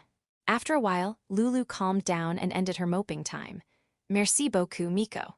It's okay, you're a girl, so it's fine to cry. I cried before too. But Miko is strong now. I was attacked by a monster with a water bullet. If I hadn't tripped by chance, I'd be dead by now. That's why it's easier for me to think of monsters as enemies compared to you too. I see. Lulu, you attacked the rabbit many times to defeat it. But if left alone, the rabbit would have done the same to you and us with even greater force. So you don't need to feel sad. Nio, dungeons are scary places. They're like the Duke of Yakiniku. The Duke of Yakiniku. Probably someone who's noisy when eating yakiniku. Not wanting to dampen her friend's fiery determination, Mako muttered under her breath and swallowed her words. I understand, Miko. I will become a Shura from now on. Then I shall also become a Shura. I won't let Lulu have all the coolness. Lulu made fists with both hands and puffed up. Sasara elegantly tucked her hair behind her ear and struck a cool pose. The two girls had entered the realm of Shura. Phew, welcome to the new world. Mako spread her arms in a theatrical, slightly charred pose and welcomed the Shura girls with her Japanese-accented English. 2.8. Checkered doll. Mako, concentrating her spirit, aims a water bullet at the pestle rabbit's hand. The water bullet hits the pestle rabbit's hand, forcing it to drop the mallet. At the same time, Mako leaps out, strikes its head with a grimoire attack, and immediately Sasara and Lulu start beating it with mallet swords and wooden sticks. This was a scene that had already played out many times since the girls had entered the fray. Sasara and Lulu's combat aptitude was surprisingly high. At the very least, they were much stronger than the initial capabilities of a weak little lowly. From the strength of their sword swings to the speed of their steps, they were completely different from Mako back then. Of course, they still couldn't match the current Mako, who had leveled up and continued her training. The absolute condition for the two to join the battle was to make the pestle rabbit drop its mallet. No matter how many times they tried, the pestle rabbit would always prioritize retrieving the dropped mallet. There was no reason not to exploit this major weakness. Only at this moment could they deploy Sasara and Lulu without worrying about taking heavy damage. With Sasara and Lulu joining the battle like this, Mako's mana consumption was greatly reduced. For this reason, Mako had to concentrate on casting magic to make the pestle rabbit drop its mallet. But since she was leaving the dirty work of direct attacks to the two, concentrating wasn't that hard. The key to this battle was the accuracy of Mako's magic. Hitting the pestle rabbit itself was easy, but hitting its hand or mallet was quite difficult. Thus, the success rate was about 70%. If 2 shots didn't make it drop the mallet, she had no choice but to fire a 3rd shot and take down the pestle rabbit. Unlike the G-rank dungeon Mako had entered before, the enemies in this dungeon moved quite actively, so proper mana management was necessary. After the battle, Mako and the others adjusted their backpacks. This was also necessary. Since they didn't have any infinite storage items yet, they had to carry backpacks. To fight properly, the backpacks inevitably got in the way. Now, they slung the straps over one shoulder so they could quickly drop them. They repeated such battles for about an hour. Cesara and Lulu's levels had risen to 1 after their first battle and were now at 3. Leveling up wasn't instantaneous, so there weren't many noticeable changes yet. Only their maximum mana had increased slightly. Also, Lulu was instructed to use Apprentice Ninja after recovering. Since Apprentice Ninja also consumed mana, it should help increase her mana capacity. Fighting like this, gaining small changes, and learning things like the backpack issue, Mako and the others pressed on. The mountain dungeon was a beautiful place. The rows of red torii gates were fantastical, and the mountain itself was scenic. The leaves of unnamed trees sparkled in the sunlight, and the dappled light created a play of light and shadow on the stone pavement. Sometimes they passed by small streams, and such places created dazzling scenes of light. Despite its beauty, there was also an indescribable terror. Walking along the path of torii gates, listening to the sound of the wind rustling through the trees, they couldn't help but be aware of the sunlight. Like the stripes of a crosswalk, the more they walked, the more rapidly the light and shadow alternated. If branches extending above the torii gates cast shadows, their attention naturally went there. If I came here alone, I'd probably cry. Me too, it's a beautiful place, but it's scary. Lulu, who had been moved upon entering the mountain, changed her opinion and said this. The continuous play of light and shadow made Mako feel as if something inside her was being forcibly opened.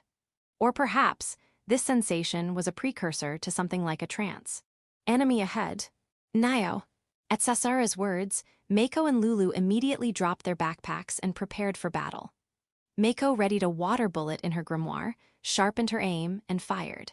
The water bullet hit squarely, making the pestle rabbit drop its mallet as usual, and water splashed onto its face as it scrambled to retrieve it. Nin nin. By this time, Lulu had gotten better at using Apprentice Ninja, momentarily freezing the pestle rabbit. This brief moment was crucial, allowing Mako to land a sure grimoire attack and start a combo. After finishing the grimoire attack, Mako stayed alert to her surroundings. After an hour of exploration, their coordination had improved. Whoa, a rare drop. The pestle rabbit, disappearing in a flash of light, dropped something they hadn't seen before. Wow, this is amazing. Mako picked up the drop. What is it? Lulu, who sometimes turned Na into Naya, peeked at the item in Mako's hand. It's rabbit ears. Yes, what Mako and the others had obtained was a pair of rabbit ear bands, and not some cheap party item. These were very well-made rabbit ears. These are for Lulu or Cesara. They'd suit Mako better. That's right. No, I think Cesara or Lulu should have them. Let's rock, paper, scissors for it. No way, Mako should wear them. That's right. No need for rock, paper, scissors. Unexpected betrayal, and so, without further ado, the rabbit ears were placed on Lulu's head. The ears matched Lulu, who was wearing overalls like some kind of joke. This is amazing. It's like something out of a fairy tale. Mua Payan. Puffing out her cheeks, Lulu seemed to think getting angry was pointless and hopped instead. Wow, so freaking cute.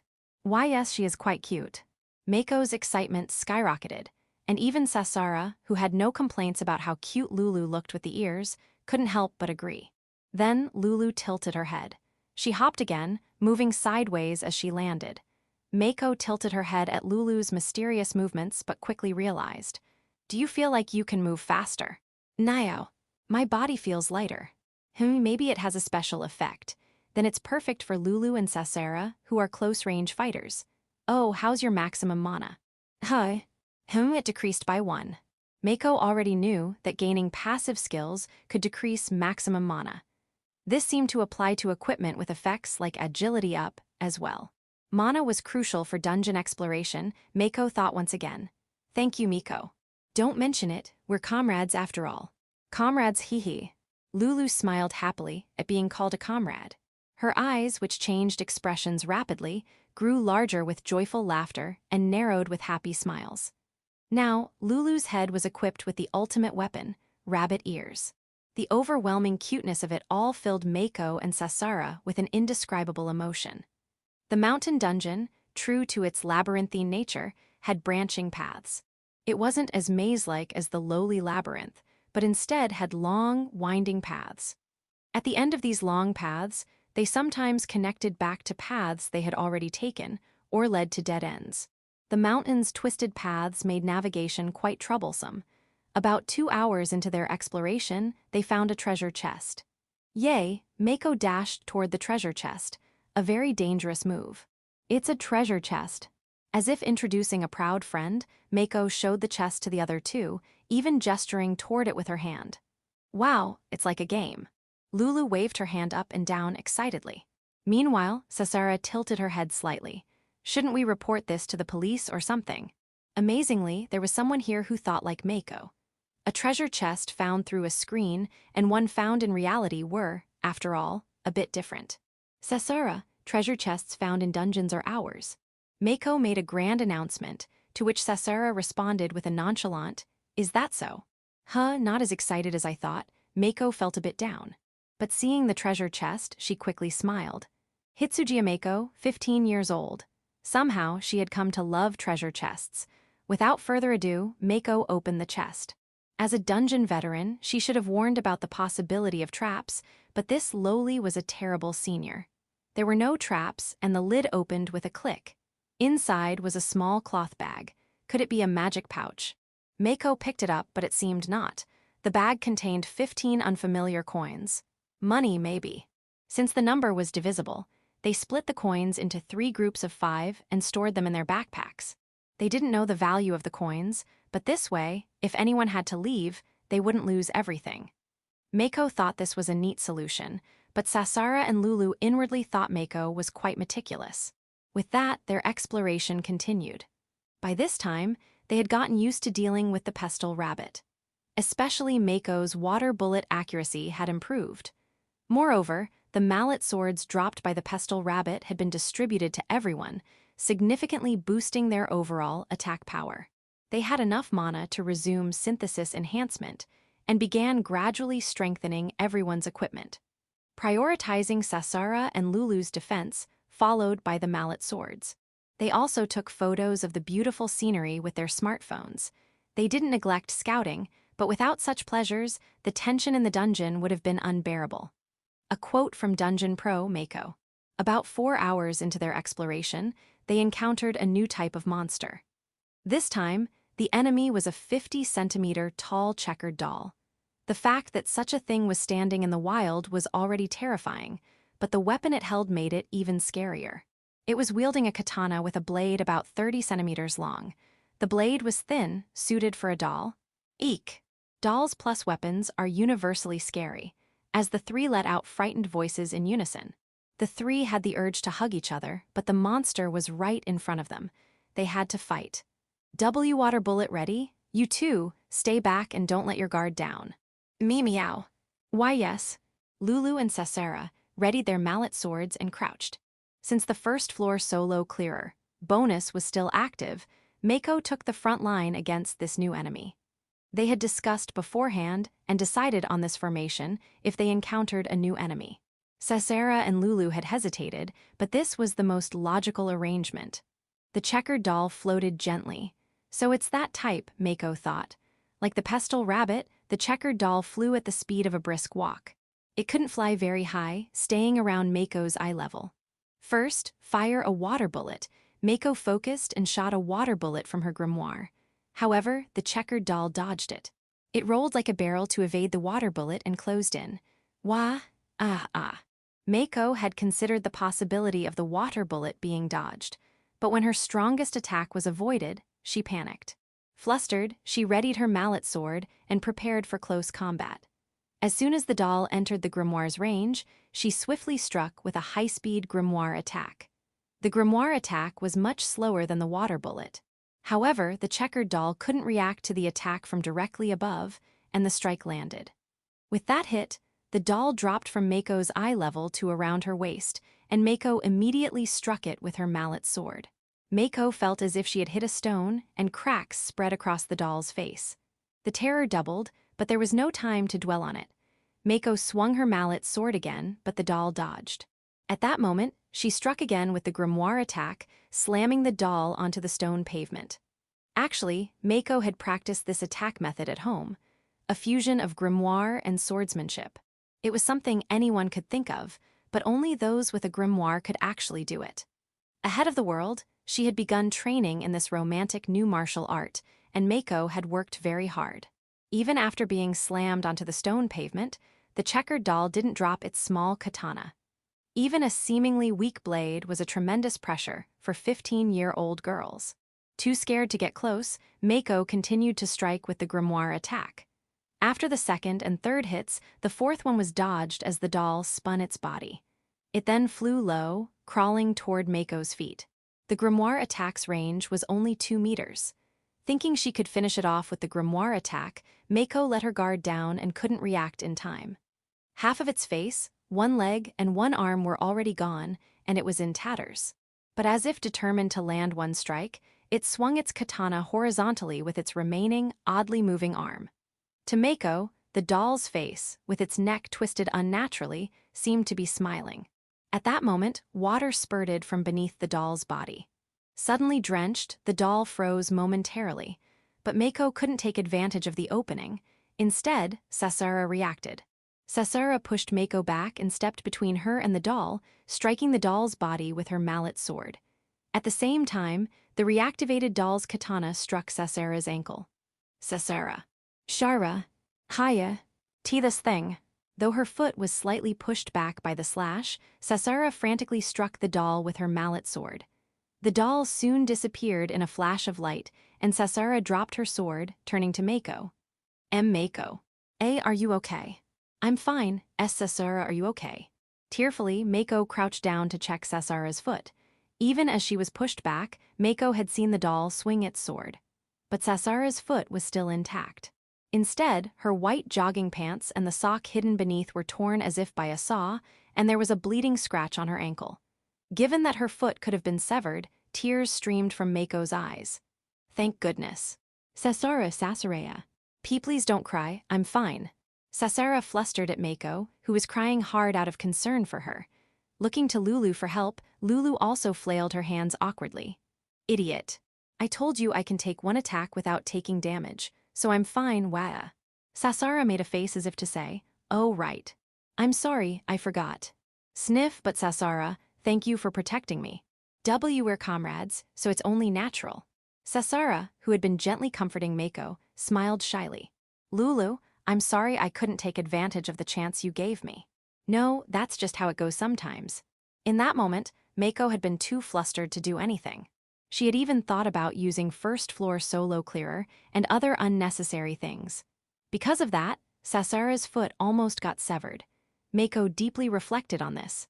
Even with power, if she didn't develop quick reflexes and judgment, things like this would happen. Another challenge had arisen within Mako. 2.9. Turning back to build strength. The checkered doll dropped a doll's kimono sash and a magic stone. Mako was hoping for a katana, but it's probably either a rare drop or it just doesn't drop at all. The sash is doll-sized, about 1 meter long and narrow in width. However, Mako thought it was quite a good item. There were many points to reflect on from this battle, but there were also discoveries. Mako found out that the 100-100 jersey can somewhat block the slashes of the weakened checkered doll. This is very valuable information. However, it might be due to Sasara's skill armor performance up. Small, so Mako's jersey might not be enough. So, Mako decided to use the sash dropped by checkered doll to protect Sasara and Lulu's vital points. Mako cuts it in half and wrapped it around their necks. The pattern is a bit flashy, but it's unreasonable to expect beginners to have unified equipment. Mako doesn't know how effective this will be, but it's better than having their skin slashed in an emergency. Still, checkered doll was strong. It dodged water bullets, survived repeated beatings, and even launched a final suicide attack. It's not an unbeatable enemy, but it's also an enemy that could defeat us. The balance is shaky and unstable at the moment. While treating Sasara's leg, the three of us discussed and decided to turn back the way we came. There are still many places we haven't explored, so we decided to start there. Looking at the map, we turned back and felt relieved when the pestle rabbit appeared. We had forgotten that this enemy is actually quite strong. A single hit can rupture the internal organs of even an adult, so without long-range attacks, every fight is a life-or-death situation. It's only easy for us because Mako has an apprentice mage book and a mage book. First, we decided to head towards the unexplored path near where we encountered Checkered Doll. After a while, a Japanese house appeared, hidden by the mountainside. It was a pastoral scene, reminiscent of an old, good countryside, but Mako and the others remained cautious as they explored. When we reached the entrance of the fence surrounding the house, there was a sign. The sign read Safety Zone. Mako was surprised by this. It wasn't mentioned by the professor, so it's likely a newly discovered area. The sign also had other explanations. It was a very thoughtful design. It said, "The Safety Zone is a place within the dungeon where monsters cannot enter. Its form varies, from open plains to caves and even inns. The time you can stay in each safety zone changes based on your karma value. You can check your remaining stay time in your status. If your stay time runs out, you will be forcibly ejected from the zone, but you can freely enter and exit as long as you have time left. Your stay time resets when you leave the dungeon. Once again, the unfair minus karma system made an appearance. Did you read it? Now, shall we rest? Yeah, it's still 14:00. Let's rest for about an hour, then explore until around 18:00. If we don't find the exit by then, we'll stay here for the night. That sounds good. Now, let's do that.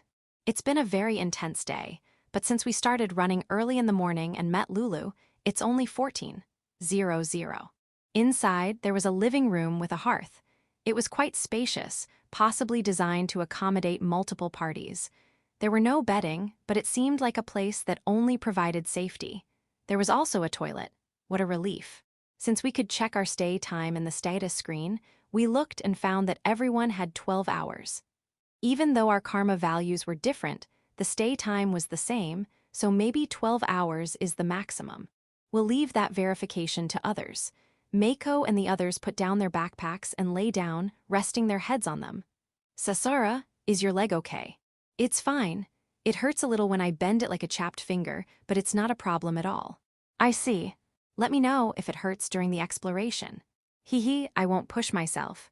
Sasara smiled, and Mako thought that worrying any further would just make her feel more burdened, so she changed the subject. We're tired, huh? Yes, we are. But it's fun to sue. Oh, Lulu, you think the dungeon is fun? Now, it's even more fun because Miko and Sasara are with me. Lulu's straightforward affection made Mako and Sasara blush. Even though it's dangerous, I'm having a lot of fun too. It's the first time I've had so much fun being with someone like this. Sasara said, narrowing her eyes. Lulu laughed happily, saying, "We're together, hee." Mako, lying in the middle, looked up at the ceiling and compared this time to the last. I'm having a lot more fun too, compared to when Mako wandered the dungeon alone. It's because I'm with Lulu and Sasara, right? At those words, Sasara and Lulu imagined Mako spending a night alone in the dungeon. It must have been a lonely night, one they couldn't have endured themselves. While the two were thinking seriously, this lowly had been sleeping soundly in a treasure chest, with no room to feel lonely. Even before sleeping, she had thought, be prepared for a fluffy sleep. They were being fooled by Mako's nice words. Then, Mako handed them some candy. Is this candy? It's a special kind. It's candy that's been strengthened through synthesis, so it's full of nutrients. It can also suppress hunger. Miko is amazing. Hee, well, yeah. Mako scored points again. She's a master at gaining favor through misunderstandings and feeding. After resting for a bit, the three of them took some Instagram-worthy photos in the Japanese house. In this world, when two girls gather, it's Instagram-worthy. When three gather, it's a party. After using the toilet and such, the three resumed their exploration. The fact that there was a rest point like this suggested that the path with the checkered doll was the main route, the three speculated. However, as per the original plan, they decided to explore a different path first. After all, the checkered doll is strong. They needed to level up, get used to combat, find treasure chests, anything to strengthen themselves even a little. They weren't sure if this outdoor dungeon had a night cycle, but they decided to explore until 18:00 and then retreat to the safety zone. They could train in the yard if needed. In any case, they wouldn't go out into the field. Using the map Sasera had drawn, they filled in the gaps. As a result, they found 2 treasure chests. Mako's eyes turned into treasure chests, and she lunged forward as if possessed. Mako was becoming a full-fledged treasure chest junkie. The girl who had been worried about who had the rights to the loot was already dead. As expected, there were no traps in the treasure chest, and they got the contents. Inside the treasure chest was a small sickle. Yes, we got it. This was the first proper weapon in the dungeon. Well, I'm not sure if it's proper, but it's something that can be used as a weapon. The small sickle has a handle about 40 cm long, with a curved blade about 20 cm at the end. The blade is on the entire inner side and near the tip of the outer side. Also, there's a chain about 30 cm long attached to the handle, which is stylish. At least, Mako thinks it's stylish. I have the mage book, so one of you two should equip it. What do you think? I'm used to swords, so I'll pass. How about you, Lulu? Are you sure? Hee, ninjas are all about small sickles, Desu. Yeah, ninjas are all about small sickles. I'm not sure if real ninjas use them. There's even doubt that the so-called ninja swords they used are fictional, and Mako, not being a historian, doesn't know what weapons they actually used. But ninjas use small sickles. They are the embodiment of style. Merci, Ru. Ninnen. Lulu struck a ninja pose with one hand and held the small sickle in a reverse grip with the other. Her body already seemed to know how to use the sickle in a cool way. She's a blonde, blue-eyed, Nordic-style slender beauty with rabbit ears, a true ninja. The only downside is that she's wearing overalls. Equipping the small sickle makes her look like a good country girl helping out on the farm. With the small sickle in hand, we immediately jumped into combat. We skipped the checkered doll area, so our opponent was the pestle rabbit. Using a water bullet to knock the mallet out of the pestle rabbit's hand, Lulu quickly dashed in. Her long legs spun around, closing the distance in an instant, and she swung the small sickle in her right hand. The blade cut into the pestle rabbit's throat, splattering purple blood. We already knew that the dungeon monsters bled purple from all the beating we'd done. But this time, the amount was staggering. Lulu was stunned by the blood gushing out, and Sasera hurriedly stepped in to finish off the pestle rabbit. The blood. As the body turned into light and disappeared, the splattered blood also turned into light and vanished, but the sight was quite shocking for a 15-year-old girl. Mako quickly grabbed Lulu's hand tightly. It's okay, I've been beating them up too. It's just that not much blood comes out, but what I'm doing is no different, so don't worry about it. Ny Nio, why yes. Lulu closed one eye and moved away from Mako. Nin. She struck a pose. It was a bit forced, but Mako respected her for not complaining. Inside the second treasure chest was a bottle. Of course, Mako opened it using the no-guard strategy. Inside the bottle were 10 marble-sized balls. Each had an eye mark on it, and their purpose was unclear. What are these? What are they, Shoni? The 3 of us each took a ball and pondered. As we did, Sasera let out a small scream. What's wrong? Looking over, Sasera was peering into the marble. Mako was startled. Then, she quickly stopped Lulu, who was about to bring the marble close to her eye, mimicking Sasera. Could this be an appraisal item? As if confirming Mako's thoughts, Sasera held the marble in front of her eye and started looking around in various directions. It seems Mako can see information about various things. Mako's jersey has a defense of 12. Lulu's small sickle has an attack of 14. The mallet sword also has 14. Sasera, look at this item. It says you can use appraisal for 30 seconds, Mako quickly had Sasera appraise the marble she was holding.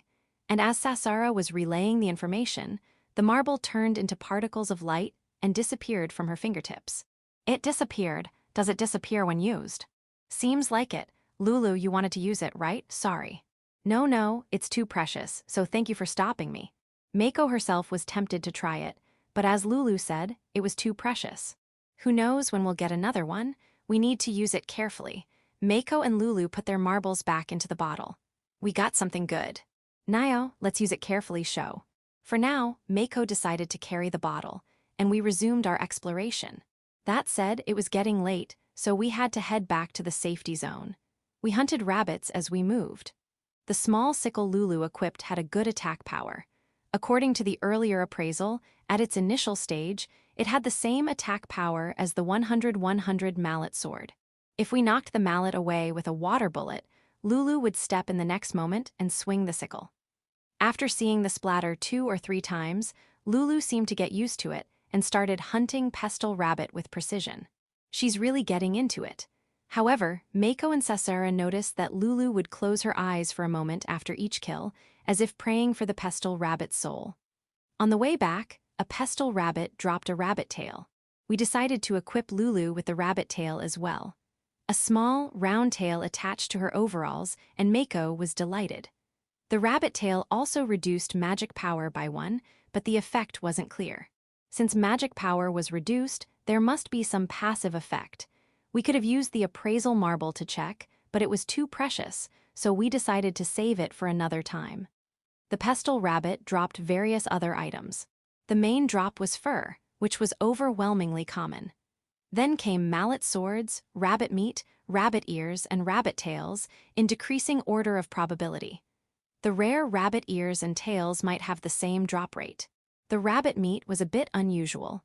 It wasn't frozen, but it was hard as if time had stopped. When we tried to figure out how to use it, we found that focusing on thawing it would end the hardened state. This consumed 1 magic power. We ended up doing this during exploration and had to synthesize it with candy. We had defeated about 50 pestle rabbits since entering the mountain, and a considerable number of items were now in our backpacks. As we walked through the mountain dungeon, the sun gradually began to set. It was almost certain that this dungeon had a day-night cycle, and Mako and the others hurried back to the safety zone. 2.10. Sasera and Lulu also got job. By the time we reached the safety zone, the surroundings were dyed red in the twilight. Mako felt relieved, thinking it was dangerous how the Dungeon of Lowlies didn't have the natural passage of celestial time. The hour of meeting evil, as they say. Sasera gazed at the torii gates lining the mountain slope from the window of the Japanese-style house and muttered to herself. Yeah, it really felt like we could have been spirited away or something. While picking up on Sasera's words, Mako lit the fire in the hearth. The firewood was stacked beside the house, but it seemed they had to prepare the fire themselves, so Lulu used the lighter from her backpack to ignite the wood. Umegatoki. Yeah, I heard that people in ancient Japan feared the time when twilight began to darken. They thought they might encounter monsters or that children might disappear somewhere. That's why it's called the hour of meeting evil. Mako answered Lulu's question as she watched her work nearby. Ha! Now that you mention it, in Japanese anime, when everyone's playing during sunset, you have to be careful.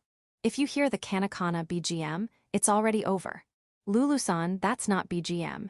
It's the sound of cicadas called higurashi. So that's how it was ni. I thought it was a Japanese-style horror effect. While the two were talking, Mako vaguely imagined such a scene. She couldn't recall any specific titles, but it definitely felt like something that could happen. Even as a modern person, Mako felt something eerie about the twilight, so it must have been even scarier for people in the past. The sunset in this mountain dungeon emphasized the eeriness of the hour of meeting evil. The crimson torii gates cast multiple shadows on the red-stained stone pavement, and outside the gates, the mountain trees rustled their leaves as if announcing the start of the time of monsters.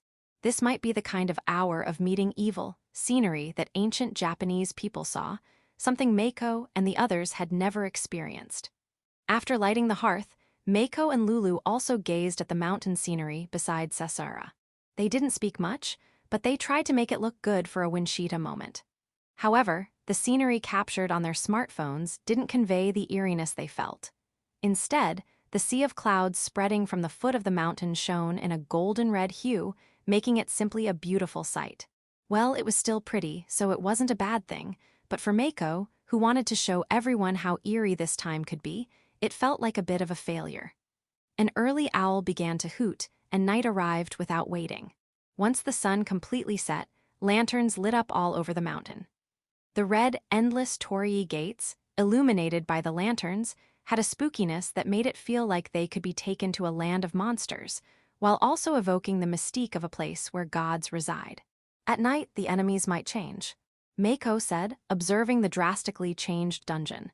The other two nodded, having thought the same thing. In any case, it was too scary to go out into the field. Night also arrived inside the house, and the fire they had lit earlier in the hearth stretched their shadows on the wall. It should have been a safe place, but there was an undeniable atmosphere. Inside the hearth, they roasted rabbit meat that occasionally dropped from the pestle rabbits. Lulu skillfully sharpened branches she had picked up outside with a small sickle and skewered the rabbit meat. Each of them held one of these makeshift skewers, seriously focusing on the rabbit meat at the tip. Sasara, being cautious, kept her distance, while Lulu avoided direct flames but brought hers close to the burning wood. Mako, on the other hand, was all in. At one point, Mako's skewer caught fire and broke, causing the rabbit meat to dive into the fire like a baked potato, but aside from that mishap, the three of them each ended up with their own cooked meat. They ate the dripping rabbit meat, saying how delicious it was. They had to encourage each other like this, or they might have cried. Being together made it bearable, but the reality of staying overnight in the mountain was planting a seed of homesickness deep in their 15-year-old hearts. Under the nostalgic glow of the hearth fire, they could feel that seed growing. They noticed it too and tried to distract themselves with idle chatter to keep it from sprouting. By the way, only Mako's meat ended up mostly burnt, so she was teary-eyed for a different reason. After finishing their meal, they wiped themselves with a towel dampened by Lulu's water art and found themselves with nothing to do. Mako thought it was a waste of time, so she started enhancing their equipment with synthesis enhancement. Since their magic would recover over time, she wanted to do as much as she could now. Lulu also wanted to boost her magic a little, so she faced the garden through the window and chanted, "Nin nin." Oh my! Suddenly, Sasara raised her voice with a question mark above her head. What's wrong? Mako stopped her synthesis enhancement and asked Sasara. It seemed Sasara had been looking at her status. Next to my job, it says changeable. Mako-san, what does this mean? Wait, seriously. Mako's eyes widened in surprise. This was both fortunate and dangerous. According to the professor, it was proven that jobs could be obtained after entering the vortex gate on the first floor. It didn't matter whether the gate was blue or red. In other words, no matter how long you adventured on the first floor, you couldn't get a job without entering the gate. Mako and the others hadn't passed through any gate in this dungeon yet. The fact that they could now get jobs meant that this dungeon didn't have clear boundaries between layers like gates. Furthermore, it was also a discovery that you could get a job even while crossing layers, but that wasn't important right now. Mako suddenly remembered the checkerboard pattern doll. It was likely that the switching point was near this safety zone. Was there a return gate somewhere along the way, or was this a dungeon where you couldn't leave until you cleared it? Mako felt a sense of urgency. Still, first things first, they had to celebrate. If Mako showed her anxiety over Sasara getting a job, it would make Sasara feel pitiful, so she decided to put that aside. Congratulations. Hey, Lulu, can you check your status too? Nio. Since Sasara can choose a job now, you're next, okay. Huh, oh, it's true. Leaving Lulu, who had immediately started staring at her status, for a moment, Mako turned back to Sasara. So, what can you choose? Mako set aside her thoughts for now and simply congratulated her. Let's see, high school girl, airhead, lady, apprentice recorder, apprentice swordsman, apprentice knight, wait, airhead. As if she had been insulted, Sasara made a shocked face. Mako, who had lowly high school girl as a job option, thought being an airhead wasn't so bad. High school girl and apprentice recorder were options Mako also had. The airhead option was probably because Sasara occasionally said airheaded things. The lady option might be because she speaks formally. Apprentice swordsman was fitting since she used a pestle sword. Apprentice knight, maybe, because she protected Mako from the checkered doll. What do you want, Sasara? Apprentice knight. Not the lady option. Of course, Mako would stop her from choosing that right now, but she joked about it anyway. Then, being a lady isn't a job, it's a way of life for a woman. Sasara said firmly, and Mako felt scales falling from her eyes. Okay, then let's go with apprentice knight. Yes. And so, Sasara became an apprentice knight and started spacing out as her job information installed. Next, Mako turned to Lulu. What options do you have? High school girl, airhead, bunny girl, apprentice recorder, apprentice swordsman. She skipped one, but it was as expected. Lulu probably got the airhead option because she genuinely believed in Pekatwo. Come to think of it, Sasara also thought Pekatwo existed overseas. Apprentice swordsman was because she used a pestle sword. Apprentice recorder was likely because Lulu didn't map but took photos instead. Bunny girl, probably because she was wearing rabbit gear. However, the available jobs didn't end there. Lulu continued. And also, apprentice ninja, apprentice ninja. There are 2 apprentice ninja options. Lulu tilted her head in confusion. Or maybe she said it twice because it was important. Noah. Apprentice ninja and apprentice ninja. Completely lost verbally, Mako asked to see Lulu's status window. Sure enough, there were both apprentice ninja and apprentice ninja. By the way, status windows are automatically translated into the language most understandable to the reader. This also applies when viewing someone else's status window. The professor had told them that after receiving reports of even animals possibly gaining skills, experiments showed that animals could also summon status windows. This was how that fact was discovered. Anyway, Lulu's job options indeed included both apprentice ninja and apprentice ninja. Mako was stunned. If you want to know more about a job, you can get a brief description, so she asked Lulu to check. Apprentice ninja. Specializes in scouting and stealth. Apprentice ninja. A path of ninja with no intention of hiding. That's what came up. By the way, bunny girl, one who exudes a bewitching charm. Hop. It had the potential to be a surprisingly fun option. Setting that aside, Lulu, which one do you want? Apprentice ninja. Lulu said with a bright smile, but since it was verbal, Mako couldn't tell which one she meant. But she figured it was probably the one with no intention of hiding. Then, let's go with that, okay. Now I'm a shinobi too. She definitely won't be hiding though. As Lulu took on the job, her blue eyes widened, and she spaced out. Mako felt the urge to stick her finger into Lulu's defenseless mouth, but resisted the temptation and waited patiently. Beside her, Sasara was still spacing out. The 2 beautiful girls had such embarrassing expressions. Mako really wanted to stick her finger in their mouths, must resist. Once the 2 had finished processing their jobs and returned to reality, they decided to hold a little presentation. Okay, Sasara first. What's your status like now? Please wait a moment. Let's see, it looks like this. Sasara brought up her status, and Mako looked at it with her. Sasagasa Sasara. 15 years old. Job, apprentice knight. Karma, plus 1622. Got a job, plus 30. Level, 4. Mana, 1111. Skill, armor performance up, small. Job skill, knight techniques. Sword principles. Strength up, small. Auto recovery, tiny. Knight's physique. Title, the one who congratulated Earth-san. Oh, you look strong. When Mako praised her, Sasara puffed up proudly. But your mana has decreased. Hearing that, Sasara's proud expression deflated. When you take on a job, your mana decreases by the amount required for passive skills. Don't worry, you're definitely getting stronger. Passive skills, what does that mean? Since Sasara didn't play many games, she didn't understand passive skills.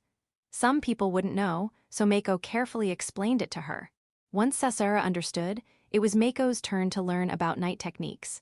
Knight techniques was a flying slash attack called slash sword. Mako had heard about a similar skill from the professor. It seemed that jobs using swords had these flying slash type attacks. The attack power was the same as a normal slash, but it had a range of about 3 meters and was extremely fast. Sword principles was a skill classified as a principal type, which increased the speed of technical mastery. Similar skills had been found in many jobs. Likewise, knight's physique was a growth-boosting skill found in many jobs. As the name suggests, training with it would help one develop a knightly physique. Mako's magician's discipline was a similar type of skill. Now, next up was Lulu. Here were her stats. Nagger Lulu. 15 years old. Job, apprentice ninja. Karma, plus 1785. Got a job, plus 30. Level, 4. Mana, 1313. Skills, Apprentice NINPO. Job skill, ninja techniques. Ninja principles. Agility up. Small. Stand out. Ninja physique. Title, the one who congratulated Earth-san. Mako gulped. At first, she needed to hear about it. She turned to the beaming Lulu and asked about her skills. Unlike Sasara's straightforward set, Lulu's required almost a full rundown. Here's what she learned. Apprentice NINPO. For some reason, Apprentice Ninja had changed. The effect was the same. Consumes mana when used. Ninja techniques. Allows for high jumps. Temporarily increases movement speed. Both consume mana when used. Ninja principles. Increases the speed of mastering stylish martial arts. Stand out. When a strong attack lands, visual effects appear. Ninja physique. Develops a stylish physique. For women, a kunoichi-specific version. I don't really get it, but it sounds strong. Honestly, Mako was really jealous. Especially ninja physique, she wanted it so badly. With this, her legs would get longer, and she'd develop a perfect hourglass figure.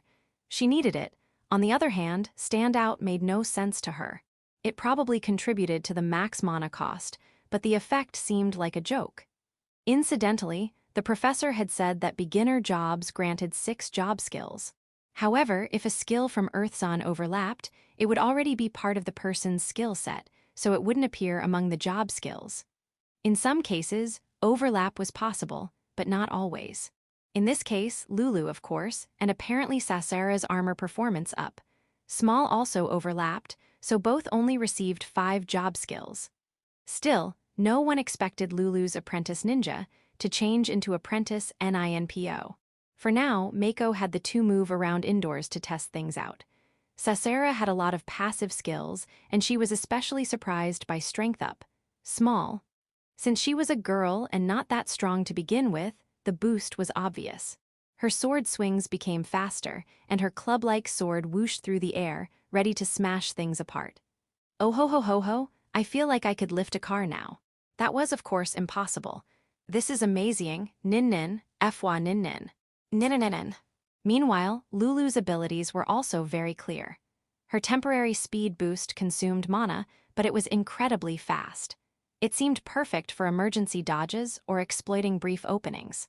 With her high jump, she could easily touch the high ceilings of an old Japanese-style house. Both abilities cost 4 mana to use. While this impromptu showcase was happening, Mako continued her synthesis enhancement. Eventually, excitement and exploration fatigue caught up with them, and the 3 drowsily huddled together and fell asleep. Kiss me in language lesson. Noah means no, that's wrong. A feminine phrase. Current equipment. Mako. Water grimoire 58, 125. Mini scissors, 100. Club handle sword 100. Attack 14. Jersey top, 100. Def 12. Jersey bottom, 100. Sneakers 55, 100. Socks 55, 100. Fingerless gloves 125, 125. Sasara. Jersey top, 100. Jersey bottom, 100. Sneakers 55, 100. Socks 55, 100. Belt choker 50. Lulu. Small size 0, 125. Attack 14. Club handle sword, 100. Overalls, 100. Dress shirt, 100. Socks 55, 100. Shoes 55, 100. Bunny earband, 65, 125. Bunny tail 3125. Belt choker 50. Party inventory. Various snacks. Rabbit meat, drinking water, etc. Multiple dropped rabbit materials and magic stones. Mako's dungeon gear and miscellaneous items. Appraisal gem, unknown coins. 3 pieces of pestle rabbit fur can restore surface-made clothing to 100. 2.10.1. Around that time on the surface. The day when Mako fell into the dungeon again was also the day when the Japanese government made a significant announcement. From the morning of that day, every TV program, whether national or private, had been continuously informing the public that they wanted everyone to watch the press conference starting at 19:00. Given that the government rarely asks for such cooperation from private broadcasters, many understood that this was a very important announcement. To be honest, Mako had already heard about it from the professor beforehand and had planned to watch it at home. However, she ended up spending the night in the dungeon. Now, the announcement made by the familiar face of the chief cabinet secretary on TV was as follows: the discovery of the rules determining the difficulty of dungeons and the process of discovering them. Note, since Mako is a minor, her name was not mentioned, but it was already widely known in online communities. The information has already been shared with all countries, and each country has begun to take action. In Japan, 24 dungeons have been discovered so far, and 10 of them have been successfully classified as the lowest level dungeons. And then, the difficulty levels of each dungeon in Japan were announced. Following that, the situation inside the dungeons. The current defense network set up against the dungeons and their safety. Images of the monsters that have appeared in the dungeons investigated so far. If you see these in town, we strongly urge you to flee without engaging in combat. These points were explained carefully to avoid causing panic. What needed to be hidden was hidden, and what needed to be said was said. It had to be said that those with negative karma were very unfortunate, as they could not get jobs, and their levels were extremely difficult to raise. The government believed that since the whole world was starting to investigate dungeons in the same way, in this modern internet society, this fact would inevitably become known to people sooner or later. Therefore, it would cause less damage if they said it themselves. Furthermore, they predicted that, after the information about the dungeons was made public, those with negative karma would loudly demand to be allowed into the dungeons. Thus, it was necessary to tell them that even if they entered, it would not be very meaningful. Along with the announcement of the unfortunate reality for those with negative karma, it was announced that programs for those with negative karma would be broadcast on TV and streamed online.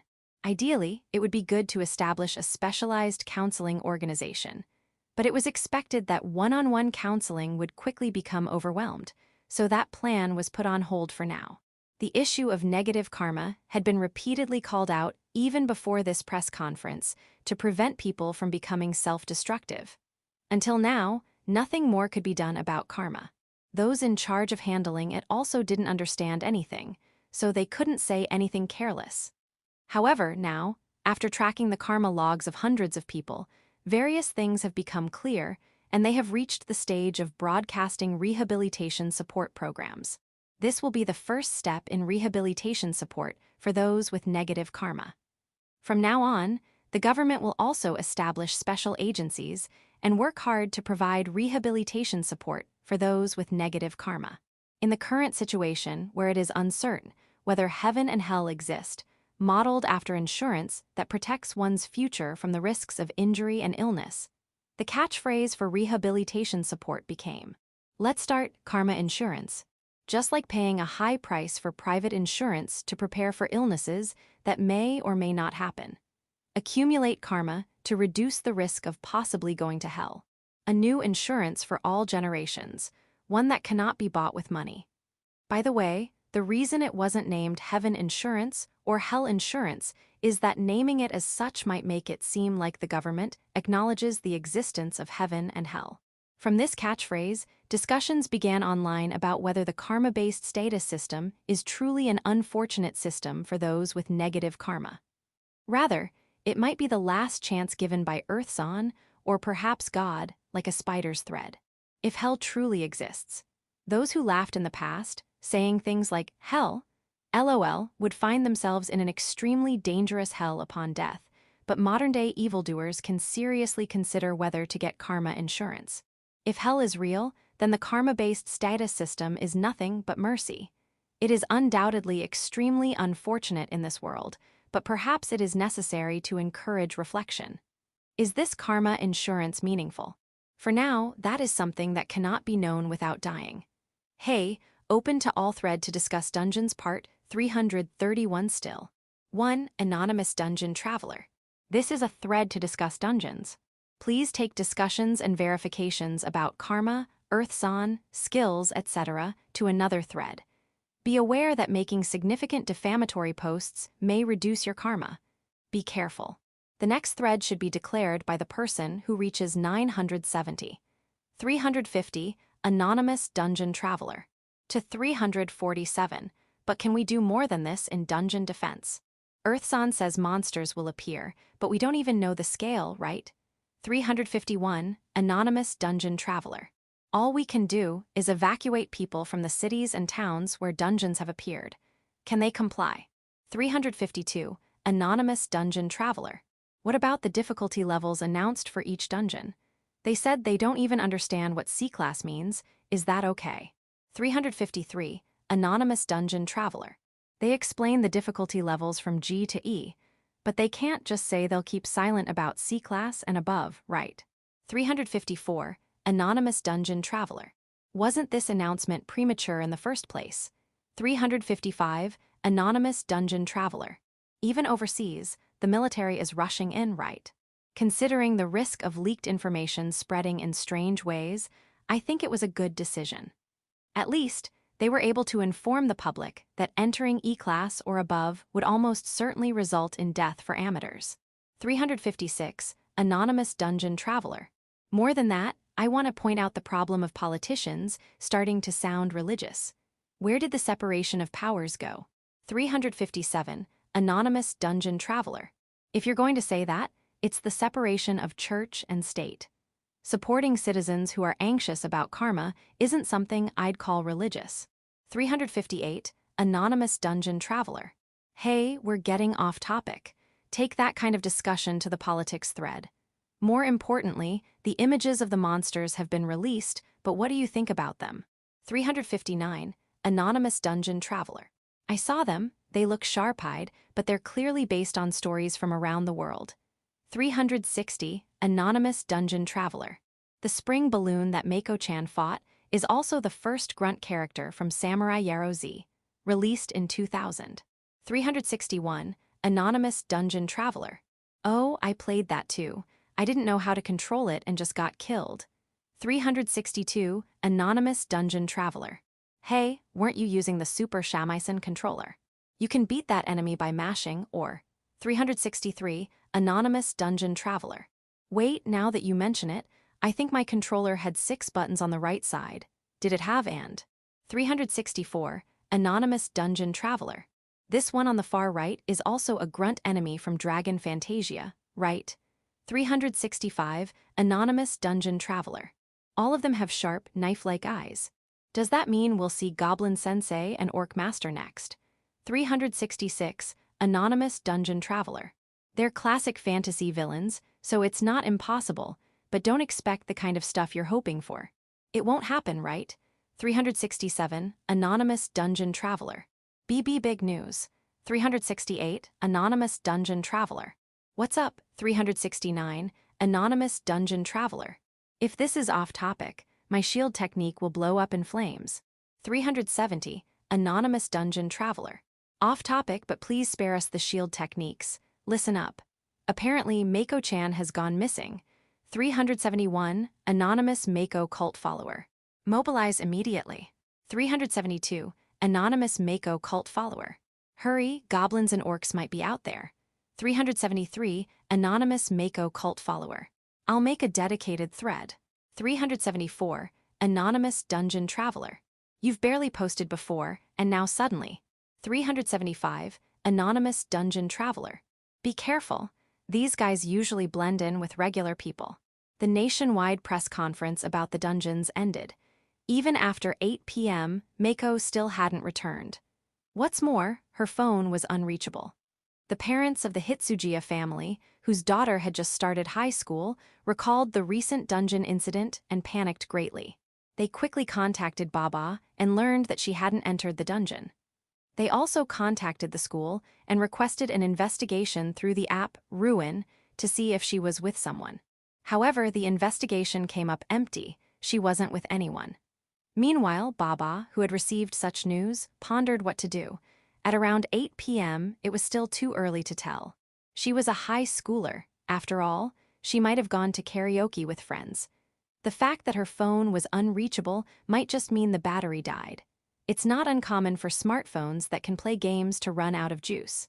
While making such reasonable assumptions, Baba also considered the possibility of kidnapping. Mako had become extremely famous after returning from the dungeon. It was safe to assume that almost everyone on the internet knew her name. Mako was cute, and it wouldn't be strange if someone with a Lolita complex took her home. Although the current trend of fearing karma had drastically reduced crime, those who were truly deranged wouldn't care about karma. So, what should be done? Baba thought about it. For now, Baba decided to visit a friend. Mako, it seems Mako-chan has gone missing. Do you know anything? The woman called Mako stopped typing on her keyboard, swiveled her chair around, and turned her furrowed brow toward Baba. She was a beautiful woman in a lab coat, but she always had dark circles under her eyes, giving her an unhealthy appearance. Sometimes she even smelled like an unwashed dog, a regrettable beauty. Today was safe, I guess. In certain circles, she was known as Scientist A or the Professor, a very niche circle though. Mako-chan, what do you mean? She hasn't come home yet, and her phone's unreachable. That's strange. Mako-chan was looking forward to today's government announcement.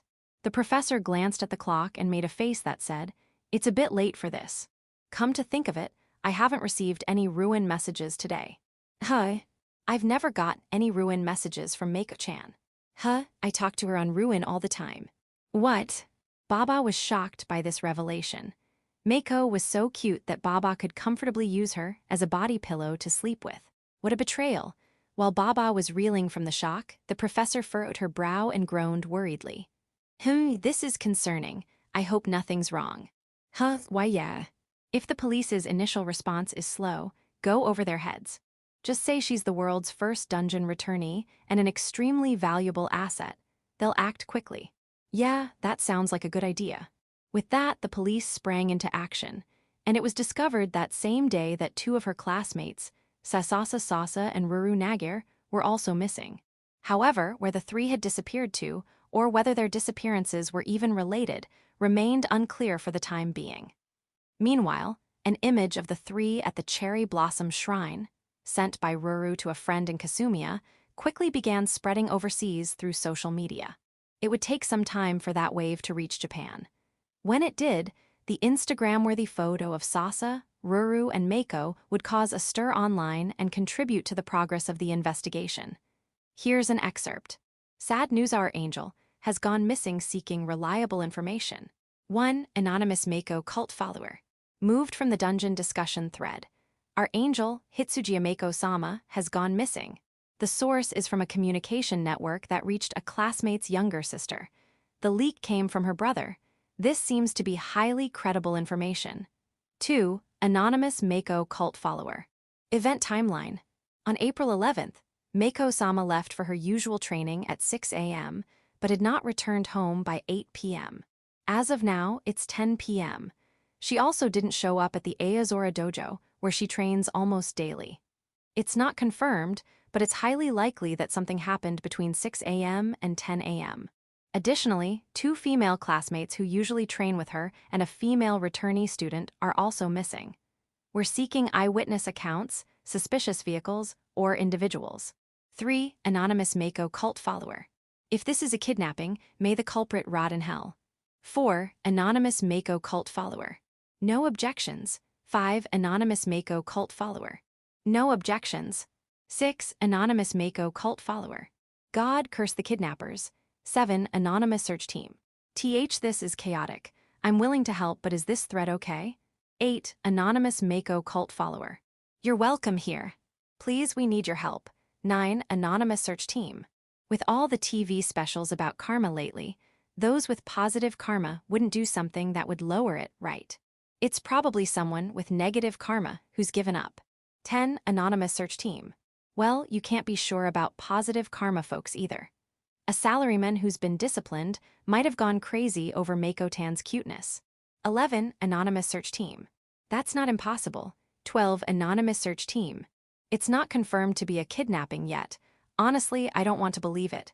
13. Anonymous search team. Maybe she just entered some dungeon. 14. Anonymous search team. The self-defense forces have them blocked off. Where would she enter? 15. Anonymous search team. What about a dungeon that hasn't been discovered yet? 16. Anonymous search team. That's not impossible, but Mako-chan's running route is along the riverbank. There's no way there's an undiscovered dungeon around there. 17. Anonymous search team. What if one appeared in someone's backyard or house, and something happened to discover it? 18. Anonymous search team. For now, the police will probably act, so let's hope security cameras reveal something. Sad news, our angel has gone missing. Part 25, seeking reliable information, continues. 446. Anonymous Mako cult follower. Damn it, it's already the third day. What are the police doing? 447. Anonymous search team. It was on the news this morning. 448. Anonymous search team. No wonder the thread started blowing up this morning. 449. Anonymous search team. The self-defense forces stationed at the lowly labyrinth seem pretty tense too. 450. Anonymous search team. Well, thanks to her, the number of casualties was minimized. To them, she's probably more of a savior than she is to us. 451. Anonymous search team. Hey, reliable info, check this out. Image at the Cherry Blossom Shrine. 452. Anonymous search team. Wah! What's with these angelic three? 453. Anonymous search team. Aren't these the two classmates who went missing the same day as Mako-chan? 454. Anonymous search team. Probably. There was a theory that the foreign girl was the culprit, but Mako-chan looks so happy in this photo, so she probably isn't. 455. Anonymous Mako cult follower. To 454, that's what I've been saying from the start. There's no way such a cute girl would do anything to Mako-sama. 456. Anonymous Mako cult follower. Great work, this is a big lead. Where did 451 get this image? 457. Anonymous 451. A foreign friend sent it to me. They asked, "This super cute girl is the first dungeon returnee, right? How can I marry her?" 458. Anonymous search team. Why does a foreigner have this image? Also, kill that foreigner. 459. Anonymous search team. Looks like it's spreading overseas. Also, cut them some slack. They're a lolicon, but they're a good person at heart. 460. Anonymous search team. 461. Anonymous search team. Probably, the foreign girl sent it to her foreign friends. 462. Anonymous search team. Well, that makes sense. Either way, let's provide this image to the police. 463. Anonymous Mako cult follower. Let's identify this location too.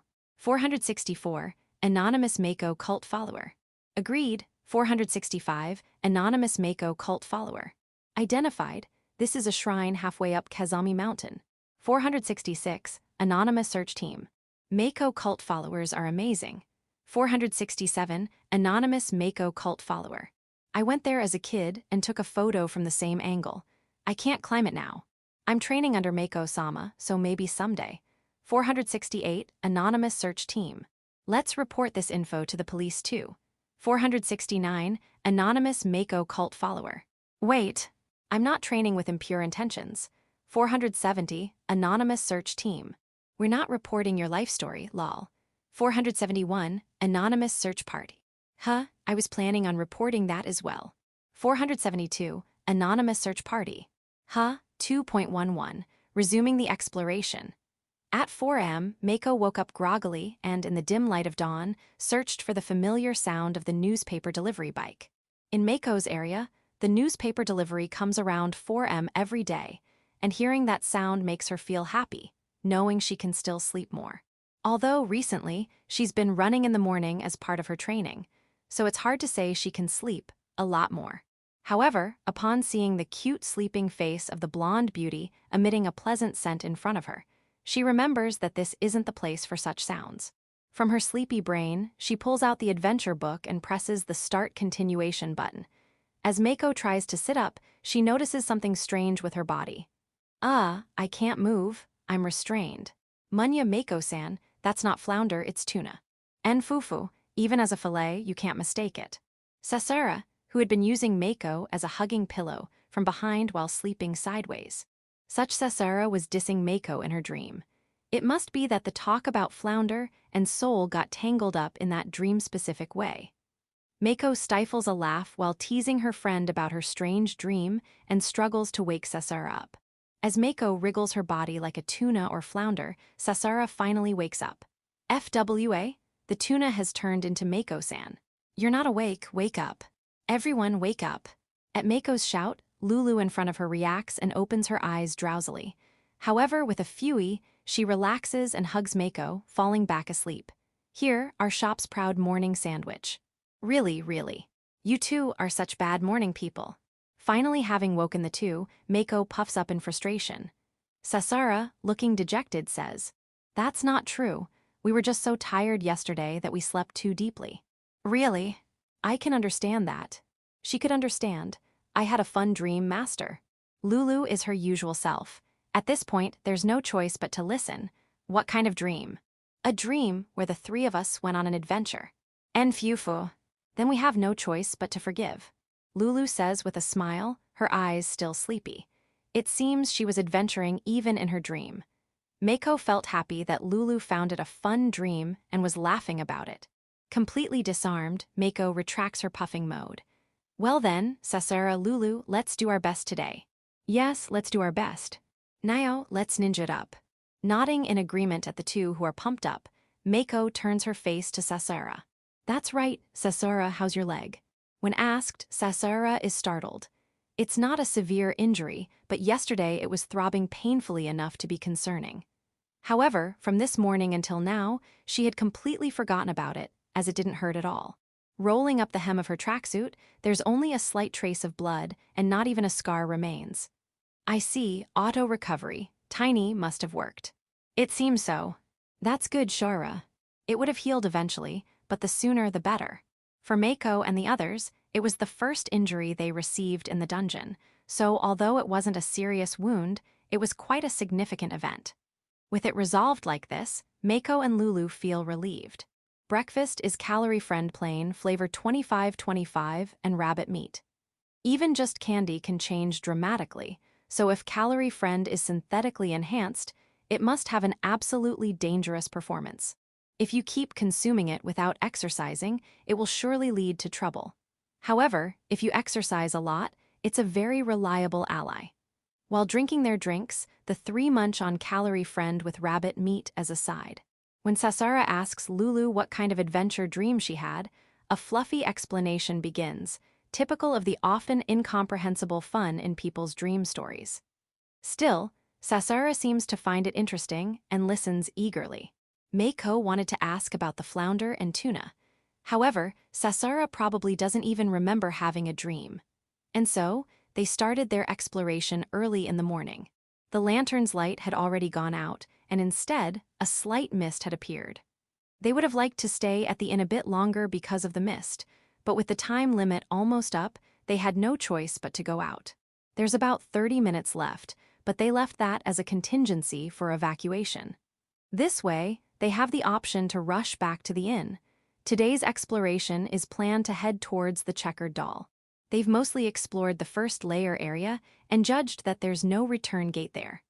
The problem is still the checkered doll, but their clothes are almost maxed out, and Sasara and Lulu have also obtained jobs. They want to believe they can win with this. They'll warm up their jobs in the first layer area until the mist settles a bit more. Although the mist is light, they wanted to challenge the checkered doll in perfect condition. Sasara entrusts herself to sword techniques, practices swinging her pestle sword, and learns swordsmanship. Lulu entrusts herself to ninja techniques and learns stylish attack techniques. Martial arts techniques type skills don't have the effect of making you a master immediately, but they guide you to the correct movements. If you move slowly, you'll make the correct movements. If you move fast, you'll greatly deviate from the correct movements. By accumulating this practice, perhaps it will become martial arts usable in actual combat. When they try warming up against a pestle rabbit, the moment the pestle is knocked away, Lulu closes in on the pestle rabbit and lands a continuous combo. How's it going? Feeling good. Especially Shasha is fun. Shasha must be high-speed movement. This technique is different from the instant movement seen in anime, as Mako's eyes could still follow it. However, if it were done suddenly, Mako thought it would be difficult to respond. The true nature of this technique is the top speed at the initial velocity. When activated, the next movement can be performed at top speed from the start. It's a very convenient technique that can be used for both charging and evasion. In addition to this, and agility up, small is amazing, my body moves smoothly. Lulu, moving her long limbs dynamically, originally had ample potential as a speed type. With the addition of skills, her speed increases even more. Ninja techniques, high-speed movement, and this combination have very high compatibility. If her physical abilities increase, it feels like it could become a technique akin to shrinking the ground. Next, when Sasura also tries fighting, her slash sword is quite strong. She had heard from the professor that the attack power is no different from a normal slash, but when used with the pestle sword, the flying slashes had a proper edge. Clearly, the lethality was higher. The professor wouldn't lie, so it's probably a hidden technique exclusive to wooden swords. It's a very convenient technique, but Sasura only has 11 magic points, so she can only use it once. Martial arts techniques consume 8 magic points per use. By the time they checked their condition and recovered the used magic points, the mist had cleared. It's time to set out. Arriving at the place where they encountered the checkered doll yesterday, there stands the checkered doll, just like yesterday. It's a repop phenomenon. It seems that in dungeons, enemies frequently replenish. Because of this phenomenon, the map Mako gave to the self-defense forces was incredibly useful. That map had the enemy locations marked, and Sasura's current map also has them marked. However, in this dungeon, since enemies move, it might not be as important. They deal with the checkered doll they've encountered again using the strategy they discussed last night. First and foremost, they drop their backpacks. If they were to fight with backpacks weighed down by numerous pestle rabbits, they couldn't go all out. As Mako drops the backpack she had slung over one shoulder, she prepares a water bullet in her magic book. Yesterday, she was scared and shot water bullets from a distance, but this time she'll draw it closer. Close combat seems like it would be mentally exhausting, but the three judged that they couldn't smartly defeat the checkered doll without doing this much. The checkered doll, holding a sword, glides towards Mako at eye level. Its cheeks are puffy, and its mouth is small like a flower bud. However, the eyes under its bob-cut hair are bright red. The expressionless face protruding forward in its flight method was terrifying. The moment the distance between them closed to 3 meters. Nin. Lulu uses apprentice NINPO to shoot water from the stone pavement with a pew. The water spurting out right below the floating checkered doll catches it off guard, wetting its kimono. The water art has no attack power, but the checkered doll stops moving for a moment. In that instant, Mako fires the water bullet. The checkered doll shows signs of dodging, but distracted by the water art, its reaction is delayed. The dodge isn't in time, and the water bullet hits the checkered doll's shoulder. The floating checkered doll is pushed by the water bullet's force, spinning strangely and getting knocked back in the air. Slash sword. In the moment of hesitation, Sasura steps in and unleashes the slash sword. Perhaps from leveling up while walking around the mountains, her step-in is noticeably sharper than when they learned together in the open-air training class. The slash sword is extremely fast, with the slash flying along the trajectory of the swung sword. This time, it's a vertical slash. The knocked-back checkered doll has no way to dodge this, and it gets sliced from the face to the torso. However, it's still alive. Nin. Lulu closes in on the consecutively knocked-back checkered doll with high-speed movement and slams the small sickle's blade into its face.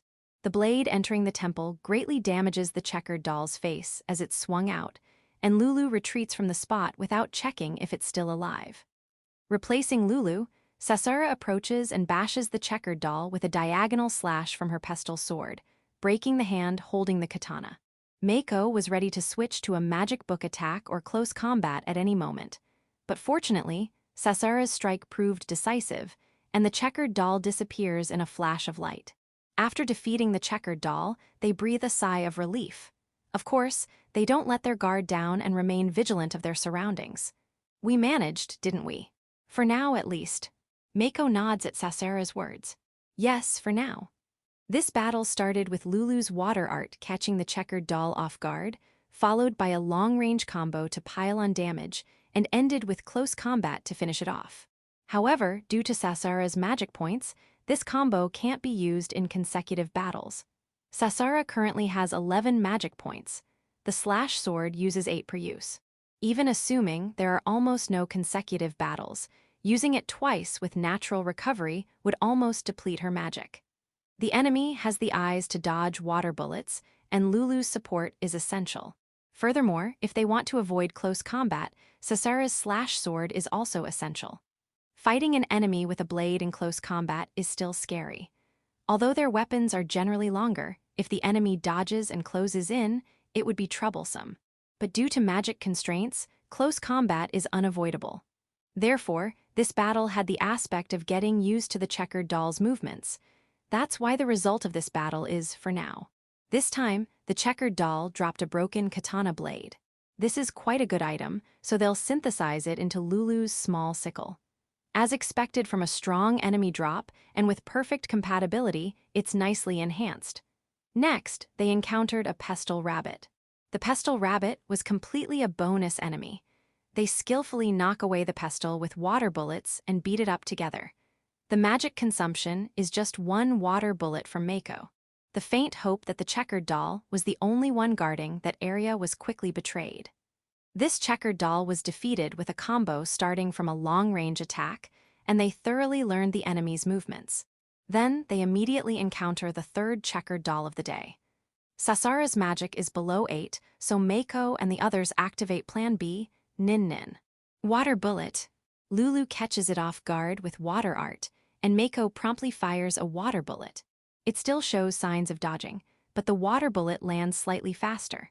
The moment the checkered doll with a large crack on its face is knocked back, Sasara powerfully kicks the stone pavement and steps in. She swings her pestle sword in a diagonal slash and then slashes upwards diagonally. The first strike slashes the checkered doll's face, knocking it back. The second strike, perhaps as Sasara's insurance, misses the enemy and slashes through the air. The second strike might be frowned upon by martial artists, but they're 15-year-old girls who have never been in life-and-death battles before. They can't fully trust their own skills, don't want the katana-wielding checkered doll to get inside, and it's understandable that they'd release such a second strike. The checkered doll, already with a cracked face, loses half of its face. The apprentice knight's strength up. Small is not for show, and the attack power seems to have indeed increased. Furthermore, Lulu, who closed in with normal movement, slashes off the checkered doll's katana-wielding arm with her small sickle. This is also a very fast movement without using high-speed movement. After succeeding, it's just a full-on beatdown. In a life-and-death battle, they go all out without question. The checkered doll disappears in a flash of light on the stone pavement. Phew, it seems we can win properly. But there are points to reflect on. Mako wanted to give full marks, but she guessed Sasara was probably talking about the second strike that slashed through the air. Let's get used to it little by little. It's not like things will go perfectly right away. The enemy moves in real time too, so it's natural to panic. It's not like in games where if you perform a mid-attack motion, it will hit an enemy in the mid-position. If you're going to attack, you have to properly swing your sword down to the enemy's position. Judging that during combat is enough to make amateurs panic. To avoid that, they'd like to practice a lot before actual combat, but that's difficult in the current situation. So they have to hone their mind, technique, and body in actual combat. The checkered doll's blade is scary, but with each victory over that fear, they can feel real growth. Mako found such hellish growth incredibly enjoyable. Sasara and Lulu feel the same, and growing stronger together with the three of them is irresistibly fun. The exploration and actual combat of these maiden warriors who have entered the hellish path continues. 2.12. Sakura-san's gift and the third floor. There was no next gate, but for convenience, the exploration of the mountain dungeon, designated as the second layer, continued. The structure, with its rows of vermilion torii gates, remained as beautiful as it was terrifying. Eek, this way's a dead end. Damn it, if it's a dead end, at least give us a treasure chest. Oh my, this is the path we took earlier. It seems to connect here. Really? If we're going in circles, at least put a treasure chest along the way. The mountain dungeon was annoyingly designed. Going one way led to a dead end, while another path brought you to a branch of a place you'd already been. If it were a short distance, it wouldn't be a problem, but after walking for 15 minutes, the sense of futility was overwhelming. Of course, enemies also appeared, so including combat time, it took even longer. It seemed like we were being led toward the summit of the first mountain, but the dungeon was designed to make us go up and down repeatedly along the way. With the exploration going like this, the number of battles kept increasing. The enemies that appeared were, as expected, the pestle rabbits and the checkered dolls. The pestle rabbits were now just cannon fodder, treated like bonus enemies. A second rabbit ear band dropped, and Caesara, who engages in close combat, equipped it. As expected, her mana decreased by 1, while her agility slightly increased. We had an excess of rabbit pelts, which was becoming a bit of a problem.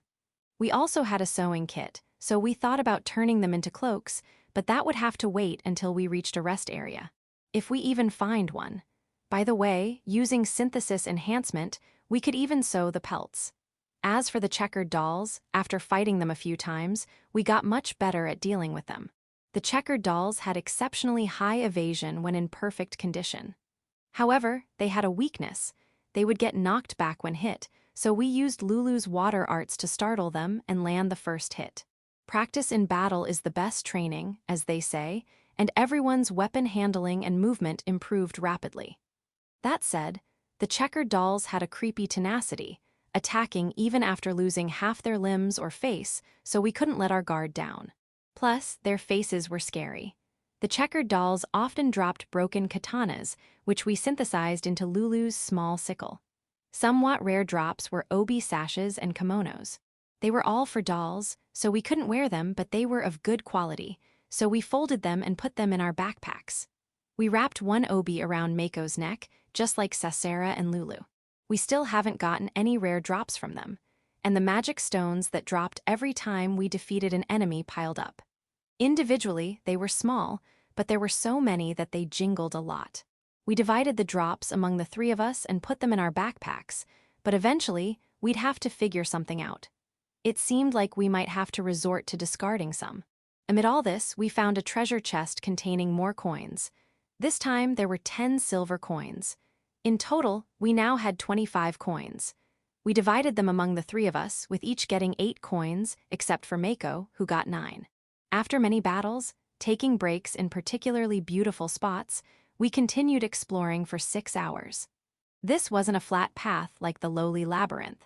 It was the kind of exploration that would surely exhaust an ordinary 15-year-old girl. However, thanks to her training, Mako still had plenty of energy.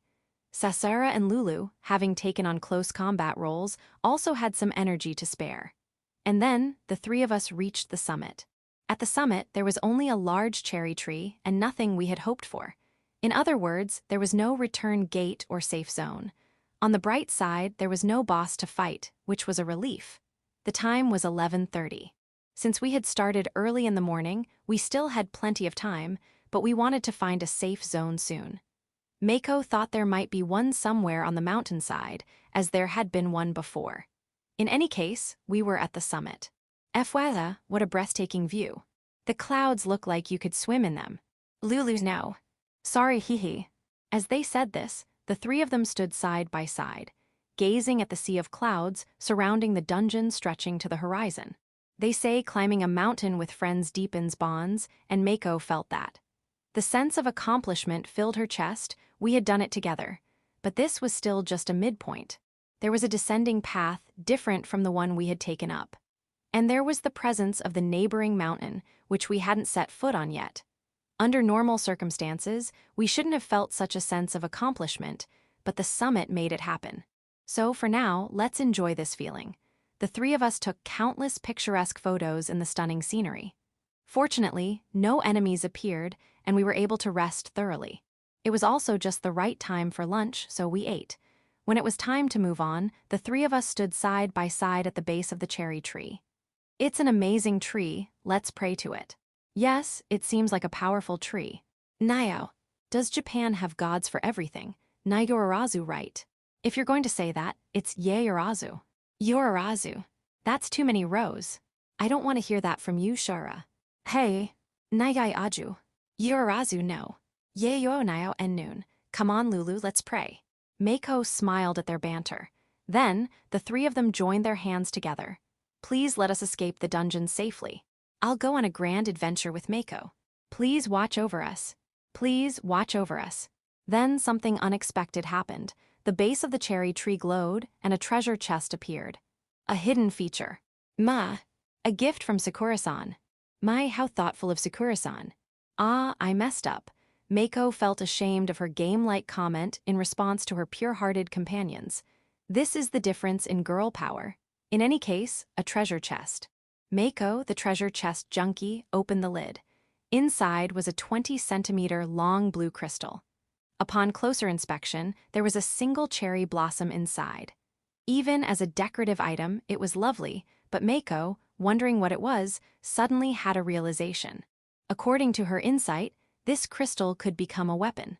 It would transform into the type of weapon desired by the person who activated it, but it couldn't produce a weapon outside of that person's job class. If the person didn't have a job class, they couldn't use it. Additionally, the rarity of the equipment that appeared depended on the number of items inside the crystal. In this case, the rarity was 1 star. Mako shared her knowledge with the other two and suggested that Sasara should have it. Lulu agreed. After all, Sasara was still using the pestle sword. Curious, Mako tried appraising the crystal for synthesis, but it was EE. It was the first time she'd seen such a notation, but it seemed the crystal couldn't be enhanced. Are you sure it's okay? Sasara hesitated while holding the crystal, but the other two smiled and gave their approval. Accepting that she would use it, Sasara furrowed her beautiful brow in thought. All right. With that, she activated the crystal. Her hand holding the crystal was enveloped in a blue light, and a weapon materialized.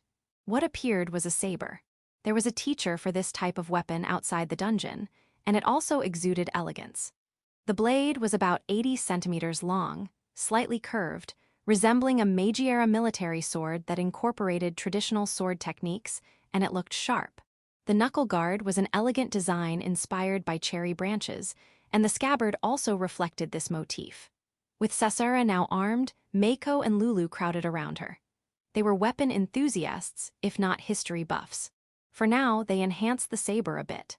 Satisfied, the three thanked the giant cherry tree and began their descent, shifting their focus. By this point, Sasara and Lulu had gotten used to the dungeon, so Mako handed over map drawing duties. Soon, enemies appeared. This time, however, we encountered 2 at once. 2 pestle rabbits. Mako immediately fired a water bullet, disarming Pestle Rabbit A. Wait, let's take out the one that gets close first. The 2, about to rush forward, stopped at Mako's command. If 2 enemies were approaching, focusing on Pestle Rabbit A risked Pestle Rabbit B providing backup, potentially attacking from behind. That would be a terrible move. Mako quickly reloaded and fired another water bullet, disarming Pestle Rabbit B, which had gotten close. At that moment, Lulu pounced as if she'd been waiting for this. The rabbit trying to retrieve its pestle looked like it was in a run, rabbit, run situation. Leaving that one to Lulu, Mako and Sasara dealt with Pestle Rabbit A, which had retrieved its pestle. Mako hit Pestle Rabbit A with another water bullet, disarming it again, and Sasara charged in. With the saber equipped, Sasara's attack power had increased significantly, and she quickly turned the rabbit into light. However, since she was using a blade like Lulu, she also saw a lot of blood, which dampened her spirits. The 2 pestle rabbits vanished into light. Sasara looked up at the sky, bit her lower lip, and swallowed the lump in her throat. Then she exhaled and smiled at Mako and Lulu. Ah, my friends are both strong. Mako truly felt grateful that these 2 were the ones who had fallen into the dungeon with her. If it had been someone who relied solely on Mako's reputation and did nothing, Mako would surely be dead by now. Watching her friends, Sasara's words about how a lady's soul should be came back to Mako. After the battle, we had a debriefing. The main topic was Mako's increased magic consumption.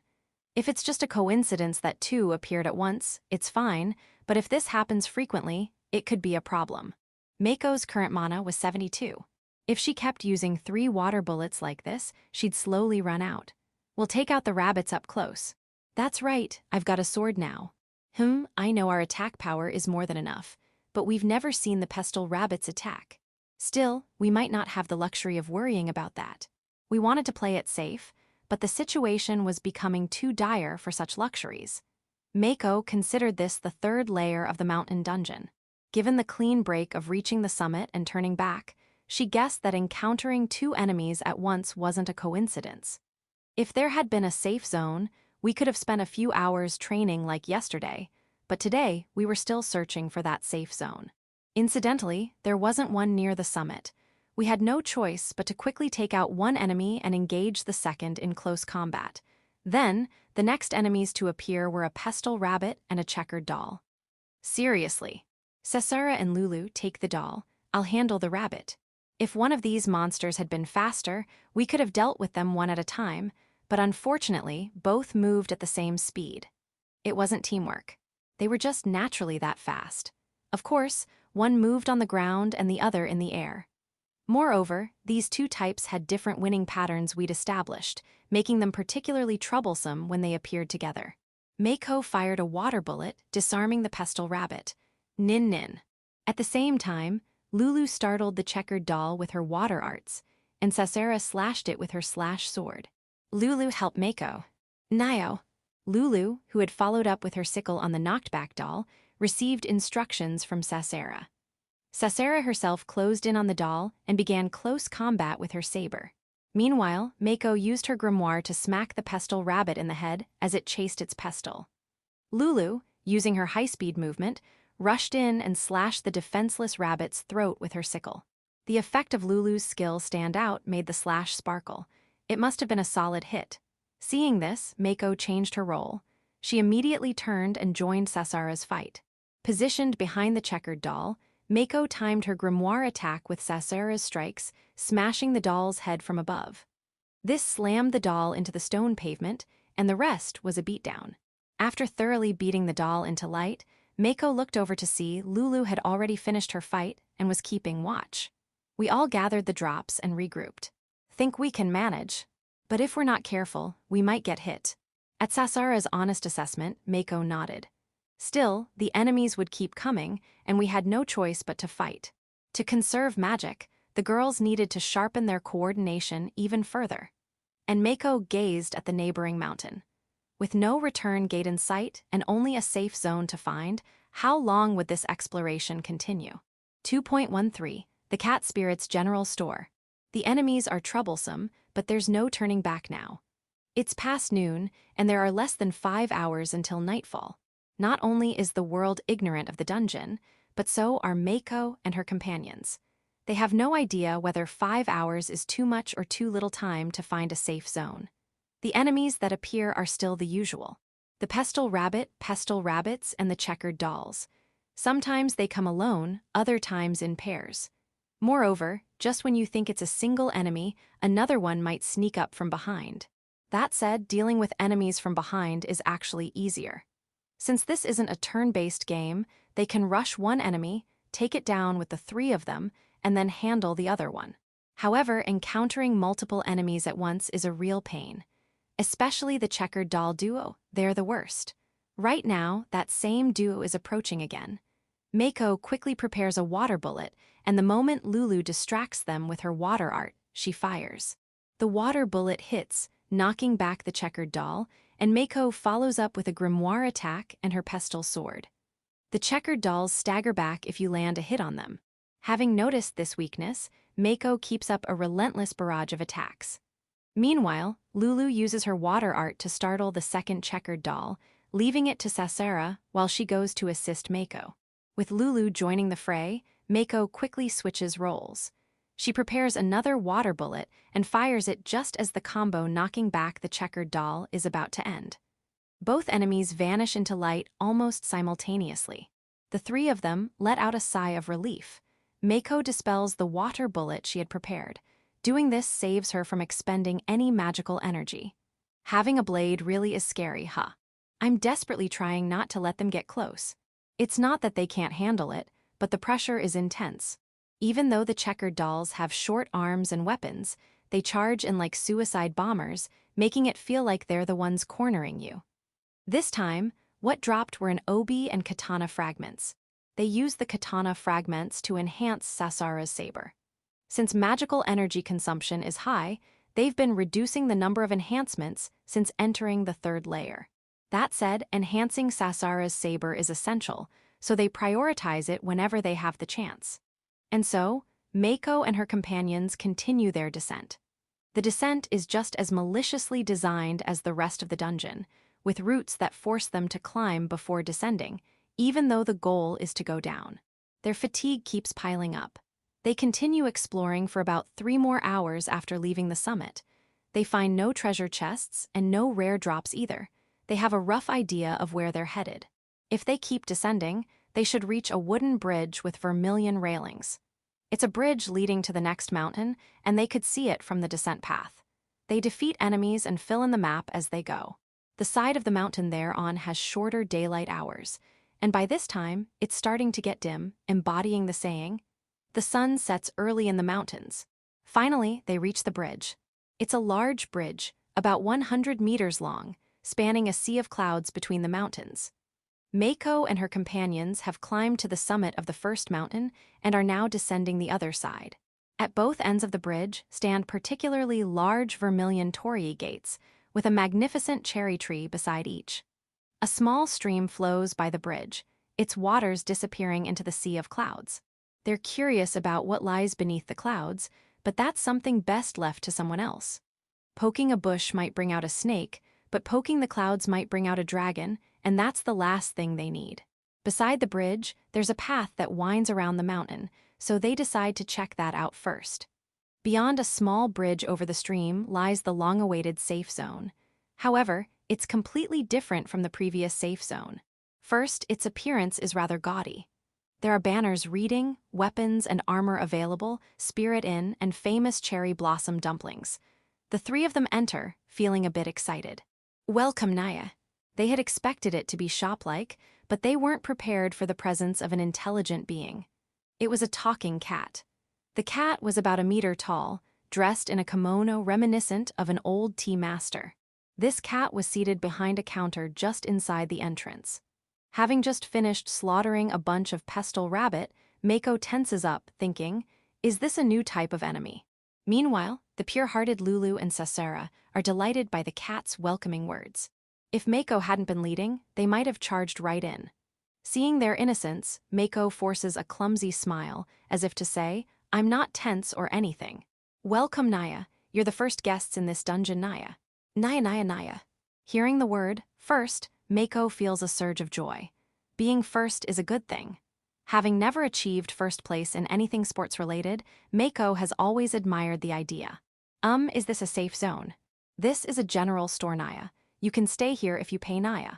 Money. Will regular surface money work? Surface money won't work here, Naya. You need this, Naya. The cat shows them the mysterious coins they had found in a treasure chest earlier. This is the currency used in the dungeon, Naya. One of these is worth 500 guineas, Naya. Mako and her companions have a total of 25 coins. That's 12,500 guineas. I see, so the unit is guineas. How much for 1 night? Not 1 night, but 1 session, Naya. You can stay for 12 hours, Naya. A party room costs 500 guineas per person, so 1,500 guineas for 3 Naya. A shared room costs 600 guineas for 3 Naya. If you don't have the money, you'll have to camp outside, Naya.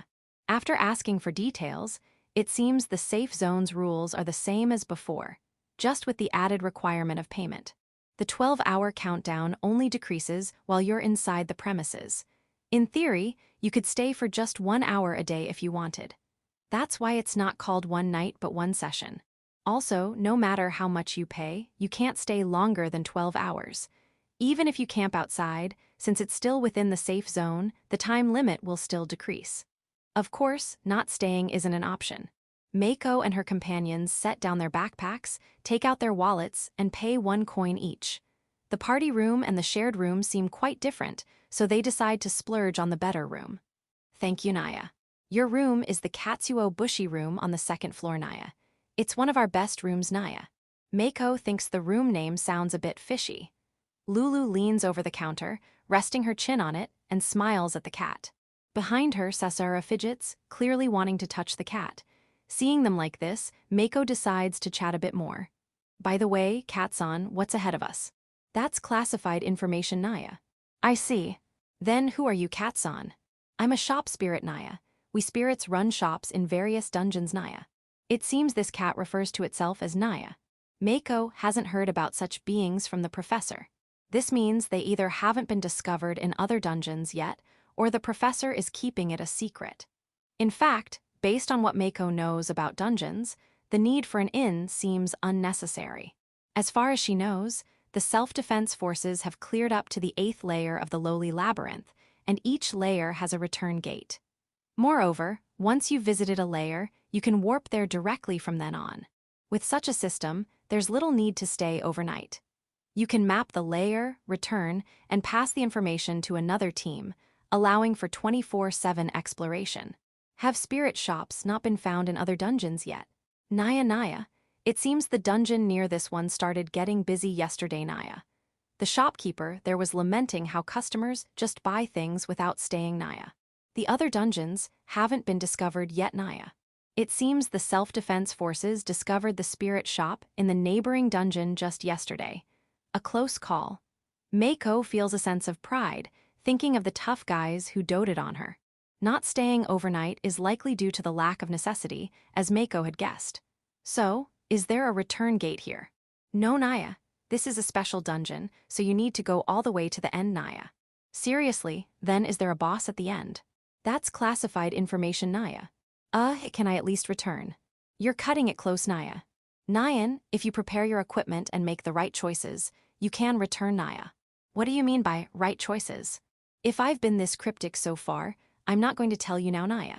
Mako nods, thinking, fair enough. Sorry. Thanks for the info.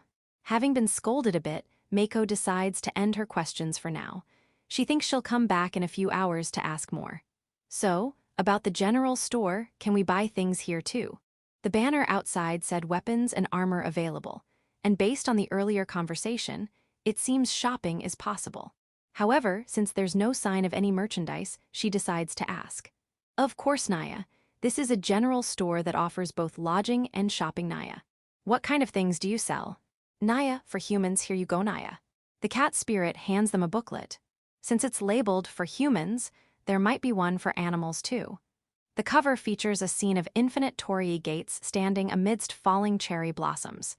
The title reads, Infinite Torii Dungeon. Spring Catalog. It seems this dungeon is called the Infinite Torii Dungeon.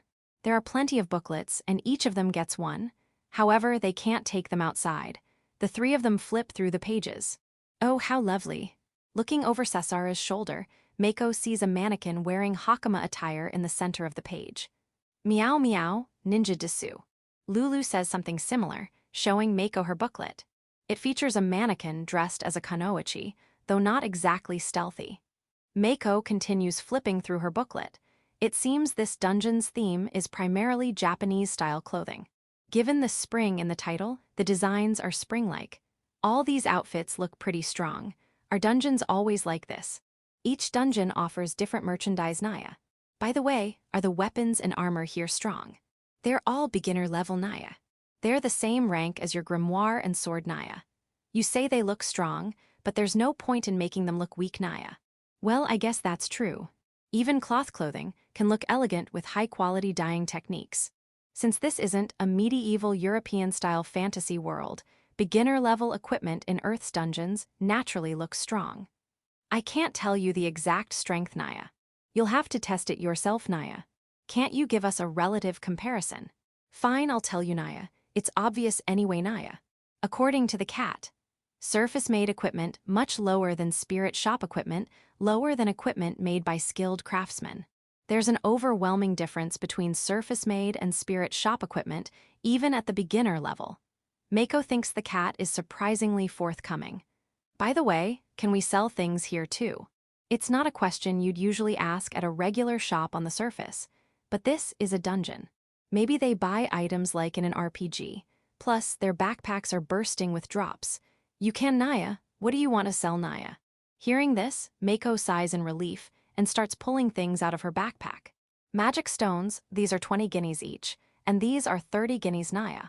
Pestle rabbit magic stones are worth 20 guineas, and checkered doll stones are worth 30 guineas. Mako and her companions sell all of them. They have 154 pestle rabbit stones, totaling 30 guineas.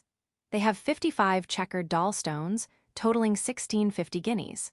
That's 47 guineas in total. Pestle rabbit pelts and doll obis and kimonos seem to be worth the same or more, but they decide to keep those. Since they're staying the night, they'll have a synthesis session later. Would you like to make a spirit card, Naya? It costs 50 guineas, but since you're first-time customers, I'll do it for free, Naya. A spirit card. Yes, Naya. It's a card you can store dungeon currency in, Naya. You also earn points when you shop, Naya. It's not very useful for humans who use item storage, but it doesn't hurt to have, Naya. Dungeon currency, guineas, comes in coin form. Right now, it's not a big deal, but they might end up with a lot of it later, and it could get cumbersome. Especially for animals, as the cat spirit mentioned. Then we'll make one. Can we make two? Of course, Naya. Nio. And so, they have spirit cards made. Mako hesitates when told to drink a mysterious liquid to create the card, but seeing the pure-hearted duo gulp it down, she follows suit. It tastes like bonito broth.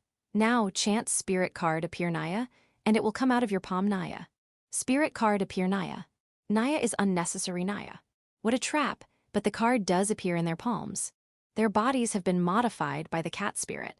It seems you can deposit money by placing it on the card. Mako and her companions divide the coins equally and deposit them into their spirit cards. They had 12,500 guineas from the treasure chest. They earned 4730 guineas from selling magic stones. After deducting 1,500 guineas for the room, they have 15,730 guineas left. Divided equally, that's 5,240 guineas each, with Mako taking the remainder. Can we take the catalog to our room? Of course, Naya, that's what it's for, Naya. It seems they can choose what they want in their room, and then come back to buy it. Mako notices the prices of armor in the catalog that Lulu and Sasera are looking at. They're surprisingly high. Oh no, they didn't have the luxury to afford a good room. Swallowing her pride, Mako asks the cat spirit. Excuse me, but can we switch to the shared room? No, Naya, I want to brag to that guy that I put you in the best room, Naya. His shop only has shared rooms, Naya. It's hilarious, Naya. Wah, for that reason. Please, Katsan, this is a matter of life and death. Don't worry, you'll be fine, Naya. You can handle it, Naya. Besides, the good room comes with meals and a hot spring, Naya. The shared room doesn't even have futons, Naya. See. No need to think twice, Naya. Hey. The hot spring and futons are indeed tempting. For Mako, the food is just a bonus. Pushing further might sour the mood, so Mako gives in. She resets her feelings of failure and shifts her focus to enjoying the room. Shall we head to our room then? At Mako's words, Lulu and Sasera look at her as if to ask, are you done talking? The two of them, who hadn't interrupted, had been waiting for this moment. Hey Katsan, can I pet you? Mako thinks, oh no. This is the proper reaction for girls, she supposes. In contrast, she had only thought, a talking cat, how fantasy-like. We don't offer that kind of service here, Naya. But the cat spirit coldly rejects Lulu. Lulu looks dejected. The cat spirit places its paw on Lulu's hand, which is resting on the edge of the counter. This is classic tsundere behavior. Me too. Sasara sits next to Lulu and rests her hand on the edge of the counter. The cat places its paw on hers. The two of them exchange glances and smile. Me too, please. The cat places its paw on Mako's hand. It's a firm yet soft, enchanting sensation. Mako can't help but smile. 2.14 Fashion Show. Katsuo Bushi's room was a tatami room of about 12 mats. In the center of the room was a folding table, and the closet had futons. The view from the window was a breathtaking spot with a sea of clouds, a bridge with red railings, and cherry blossoms. Though small, it was a nice room. The inn also had a hot spring, and it seemed that guests who rented a party room could use it. At 500 guineas per person, since it's not Japanese yen, I'm not sure if it's expensive or cheap. Moreover, guests of this rank receive one meal ticket. According to the brochure, the food options were divided into ingredients, preserved foods, and prepared dishes, and the meal ticket allowed you to choose one prepared dish that would normally cost 150 guineas. After entering the room and unpacking, I immediately proceeded with various synthesis enhancements. Since Mako and the others had decided to rest at the inn for only an hour, I reduced my magic power by just enough to recover in about an hour through synthesis enhancements. While Mako was working, the two of them quickly glanced through the brochure and noted the number of pages. After consuming a certain amount of magic power, Mako also lay down with them and looked at the brochure. The lineup sold at the general store in the Mugentori dungeon was as follows. Unit, Guineas. Various food items, 10 150. Sundries, 10 300. Low-grade recovery potion, 300. Mid-grade recovery potion, 1000. Various status recovery potions, 100 500. Dungeon beginner weapons, 800 2000. Dungeon beginner body armor, 500 4000. Dungeon beginner part armor, 300 1500. Skill accessories, 1000 2000. Magic stone case, 300 guineas. Food items increased in price in the order of ingredients, preserved foods, and ready-to-eat items. Sundries included convenient items like paper, pens, ropes, and lighters. Low-grade recovery potions were pills that could heal moderate damage, such as lacerations down to the bone or minor internal injuries. They could also recover fatigue. Mid-grade recovery potions were pills that could heal serious injuries like fractures or internal damage. They could recover fatigue and minor status ailments. Status recovery potions were pills that could cure poison, paralysis, and other ailments up to a moderate level. What constituted moderate for poison and such was unclear to Mako and the others. These pills came in cases of 4 each. There was a note in the description about recovery potions. They consume the user's magic power when used to take effect. The amount of magic power consumed depends on the severity of the injury. Reducing magic power means they might not be something you can use casually during combat. The beginner dungeon equipment, as identified by Mako's synthesis appraisal, were weapons and armor marked as 0-125. There weren't many weapons, but there were a lot of armor pieces. The effects were beginner level and mostly the same, but the designs were quite varied. As a result, the booklet devoted many pages to weapons and armor. Both weapons and armor were designed in a Japanese style reminiscent of spring. Skill accessories were items like rings and bracelets, with straightforward names like Bracelet of Strength. The magic stone case was interesting. It could apparently store up to 10 kilos of magic stones. It was a great item that only felt as heavy as the case itself. It was a belt-mounted item, shaped like a slightly rounder dagger sheath. Mako suggested to the other 2 that they should definitely buy this. There were 3 girls here. They chose their armor with extreme seriousness. Not a single one of them would compromise. Though the money was initially split, the 3 of them decided to pool all their funds since they were a community bound by fate. Girls shopping takes a long time. Even if boys think all the clothes look the same, girls see them differently. In fact, genetically, women often have superior color perception, giving them a wider range of choices. As a result, they realized they didn't have enough money, so they decided to buy Lulu and Mako's weapons first. Mako bought 1 fire grimoire and a saber. She already had a saber at home, but since she didn't have it with her now, she decided to buy one. Lulu bought a ninja sword. Lulu's main equipment was a small sickle, so they wanted her to have something a bit more substantial. Though there were suspicions that ninja swords were fictional, they were being sold here. They also bought low-grade and mid-grade recovery potions and a magic stone case. Remaining funds, 9630 guineas. The magic stone case was attached to Mako's waist. With shopping done, it was time to hunt. It was still 4 p.m., so they had about 2 hours of downtime. Or rather, since they had been resting since just past 3 p.m., if they stayed in the safety zone, they would be kicked out at 3 a.m. the next day, so they had no choice but to go out. Before that, Mako asked the cat fairy a question. "Catson, do the enemies change at night?" "You ask a lot of questions, Naya. If you weren't a first-time customer, I'd charge you for this level of questioning, Naya." "Catson, don't say that." "Come on, Lulu," Sasera, smile for him. "Huh. En fufu. Nippa." When Mako said the line she had always wanted to say at least once in her life, Sasara was bewildered by the unreasonable request. Lulu laughed innocently without understanding, and Mako herself laughed. "Naya, as a cat, human females are a bit. I can find them cute if I think of them as pets, Naya." But the cat fairy wasn't having it. Mako's smile froze. "Well, I'll take payment in exchange for information, Naya." "Gee. To answer your earlier question, the enemies do change at night, Naya. If you fought them now, there's a high chance someone would die, Naya." "Seriously?" Mako was startled by the sudden decision to charge for information, but the information disclosed was enough to blow away her fear. Mako had been thinking of suggesting they try fighting the night enemies around here. There was no guarantee of a safety zone ahead, and she thought now was the chance to get used to the enemies while the safety zone was nearby. She thought it made sense, but the cat fairy's words turned that idea on its head. It wasn't just a different type of enemy within the same rank. Enemies from a higher rank would appear, which was out of the question.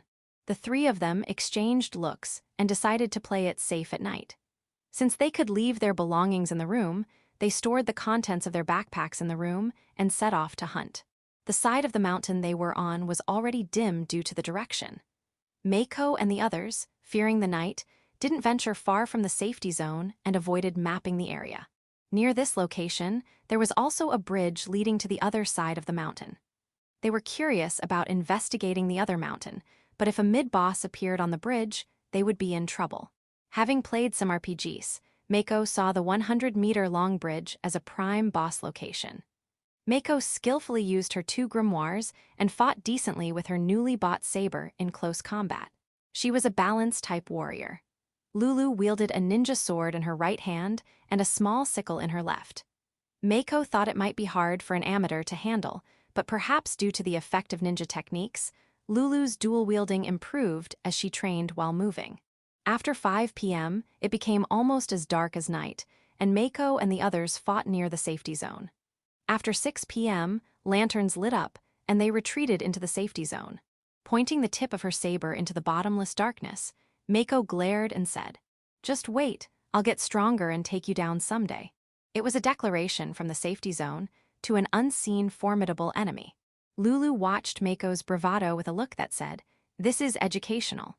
The results of their hunting during downtime were 20 Usagi and 14 Ikematsu dolls. Selling all their magic stones and drops netted them about 2,000 guineas. Considering they didn't move much due to fear of the night, it was a decent result. The fact that enemies came in pairs and they had bought weapons probably contributed. Since drop items fetched a surprisingly high price, if they ran out of money, they planned to sell some of the materials they had saved for synthesis. Drop items were generally more expensive than magic stones, so selling everything could add about 5,000 guineas, but they also wanted to do synthesis enhancements, so it was a tough call. With the resulting 11,600 guineas, they decided to spend it all. They had already decided what to buy, so it was time to shop under the cat's guidance. "Cat-san, can we shop again?" Naya. "Welcome back, Naya. What do you want to buy, Naya?" "We're looking at armor, but how do the sizes work?" "When you equip them, they fit your body, Naya. But once equipped, the size is fixed, Naya." "I see, thanks." With their curiosity satisfied, it was time to shop. Mako and the others, with their notes and brochure in hand, chattered excitedly at the counter. Naya, the cat fairy was a bit flustered. They ran out of money. In fact, they were quite short. To make up for it, they sold some of the materials they had saved for synthesis. Body armor was expensive, and buying a full set cost around 2,000 guineas per person. Since what Mako and the others bought was classified as light armor, they managed with that. But armor sets were all expensive, with the most expensive being 4,000 guineas. This was for a full set of samurai armor, which cost twice as much as the next most expensive body armor.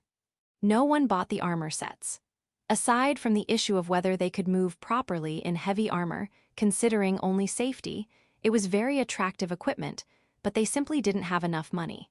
They decided to trust the cat's words that dungeon-made equipment is overwhelmingly stronger than surface-made equipment. Moreover, the issue of whether they could move properly in heavy armor couldn't be ignored.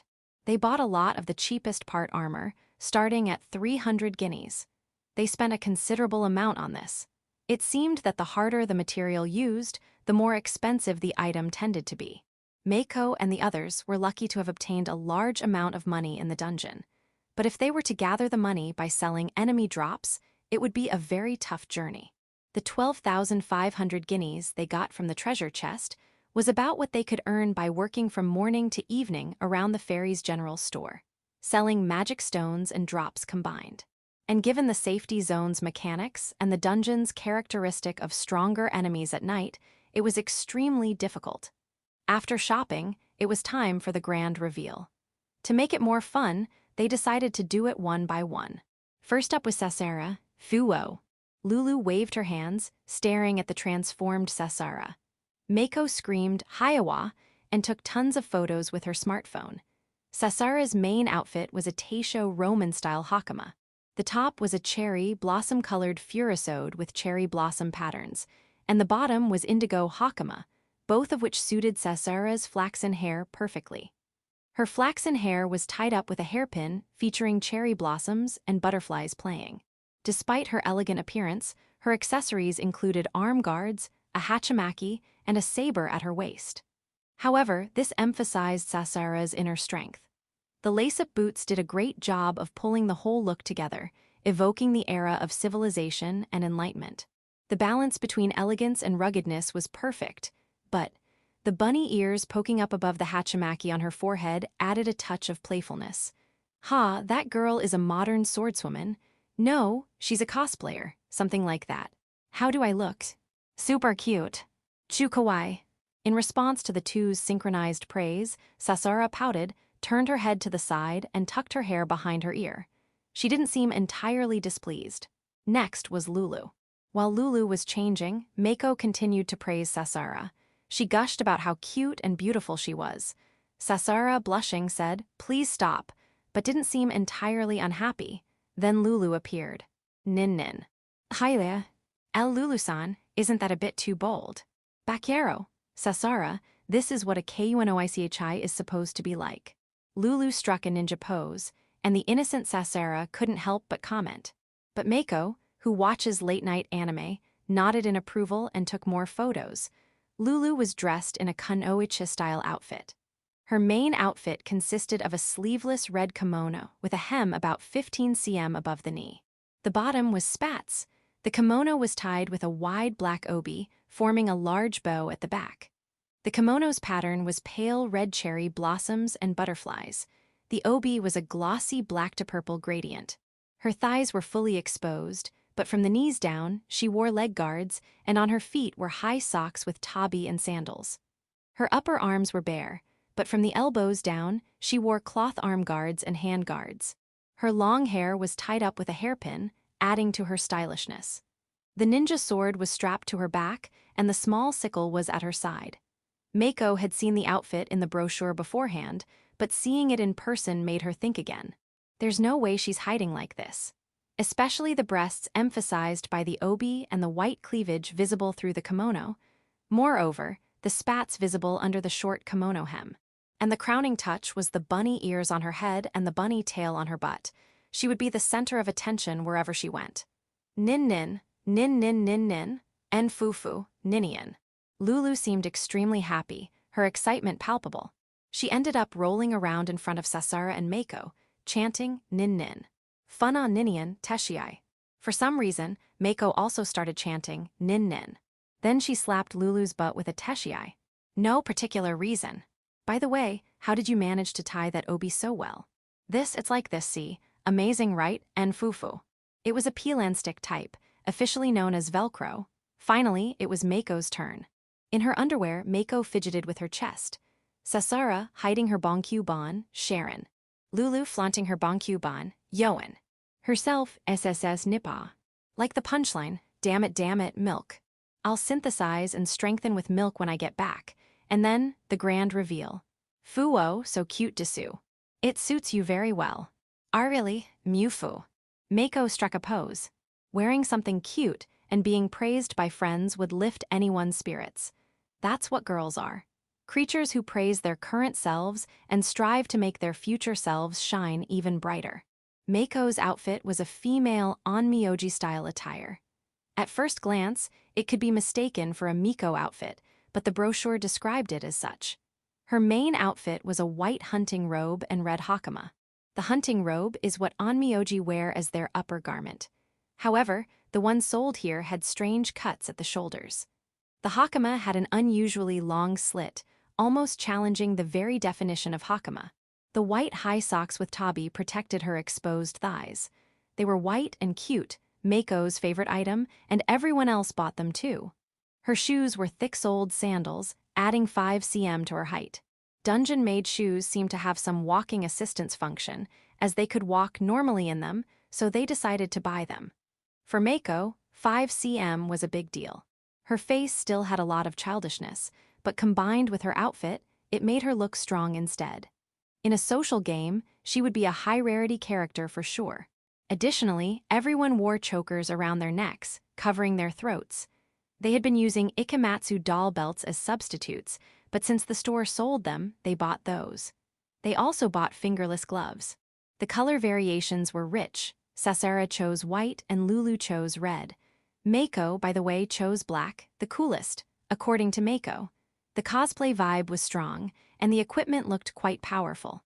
However, even with all this, it was all beginner-level equipment. It seemed the dungeon, or perhaps the shop fairies, encouraged cosplay. Naturally, with such outfits, a photo shoot was inevitable.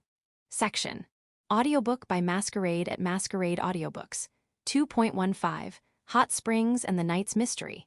Kitty, kitty, is it okay to have a photo shoot inside the inn? Lulu asks the cat spirit on behalf of the group. The cat spirit replies that it's fine, and they take photos together, which leads to the three of them taking countless picturesque shots throughout the inn. Since the only guests at the inn are Mako and her friends, their lively voices echo down the hallway. Despite the many rooms, they are the only ones staying here. While it might sound luxurious to have the place to themselves, the overwhelming feeling is one of loneliness. Someday, when everyone becomes stronger, maybe this inn will be bustling too. Mako mutters as she gazes down the brightly lit hallway. Of course, by the time those elementary school kids are our age, they'll surely have cleared dungeons like Kazami. Then, this place will be next. None of the three had ever practiced martial arts. However, the elementary school kids training at the Aozora dojo started learning self-defense techniques at least 4 years earlier than Mako and her friends. It's possible that the future Sasara mentioned could come true. By the way, the Kazami dungeon is one that Mako activated. It's commonly referred to as the Lowly Labyrinth. Training: if everyone could defeat spring balloons and magic books to reach level 3, they'd become much stronger. According to the professor, the level cap for the first floor of a G-rank dungeon is 5. It takes half a day to reach level 3, but getting to level 4 is much harder. Going from 4 to 5 is even tougher. It might be possible to raise the level further, but since there's an urgent need to train strong individuals, that research has been put on hold. In Mako's opinion, level 3 is sufficient. When Mako escaped the dungeon at level 4, her magic power rose to around 60 in about 2 weeks. Her physical abilities also improved at an astonishing rate. Depending on initial skills and magic power, level 3 should yield significant results. On the other hand, level 0 is no good. While training with Sasera at the Aozora dojo, Mako saw the gap between herself and Sasera, who was at level 0. At that time, Mako felt more loneliness than superiority. Just wandering the first floor of a G-rank dungeon can raise your level to 3. If that were possible, Sasera and those ambitious elementary school girls could all become stronger.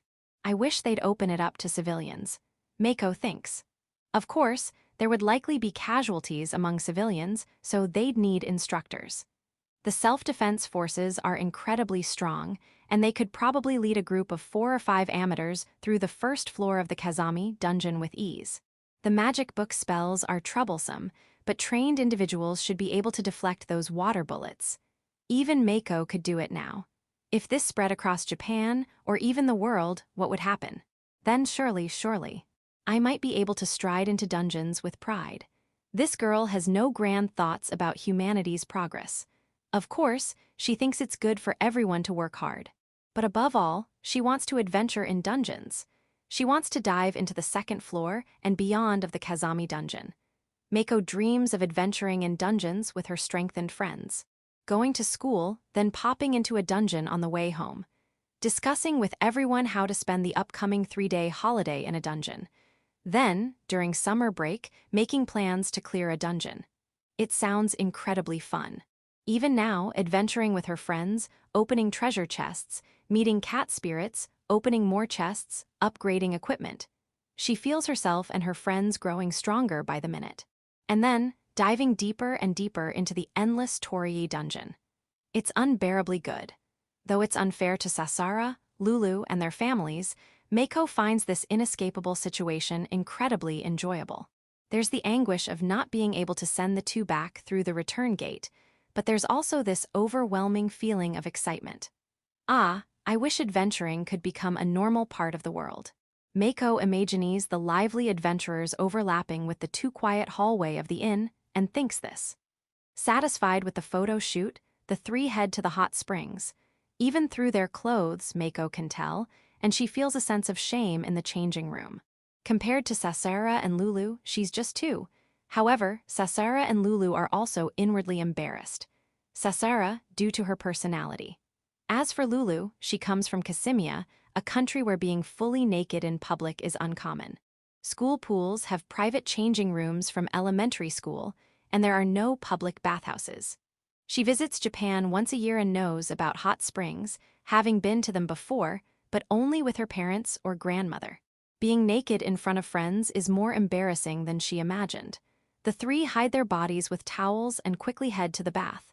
They start by washing their bodies according to etiquette, and here Lulu speaks up. Shara. Should we wash each other? Lulu fidgets as she asks Sasara, sitting next to her. Lulu thought that Japanese girls wash each other when they take baths with close friends, influenced by anime where steam often enhances the moe atmosphere. Oh, should we? Sasara, having only experienced hot springs with classmates during school trips, doesn't know the etiquette for hot springs with friends. But she's heard about washing each other and imagines it might be nice, so she decides to give it a try. And so, the washing begins. Sasara stands up and positions herself behind Lulu. Sasara takes the lead. She soaps up a towel and gently washes Lulu's back. Lulu shyly shrinks and tightly closes her eyes. She thinks she shouldn't have suggested this, but as someone without friends in Japan, she wanted to build bonds. So she mustered the courage to ask. When Lulu opens her eyes, she meets Sasara's gaze in the mirror.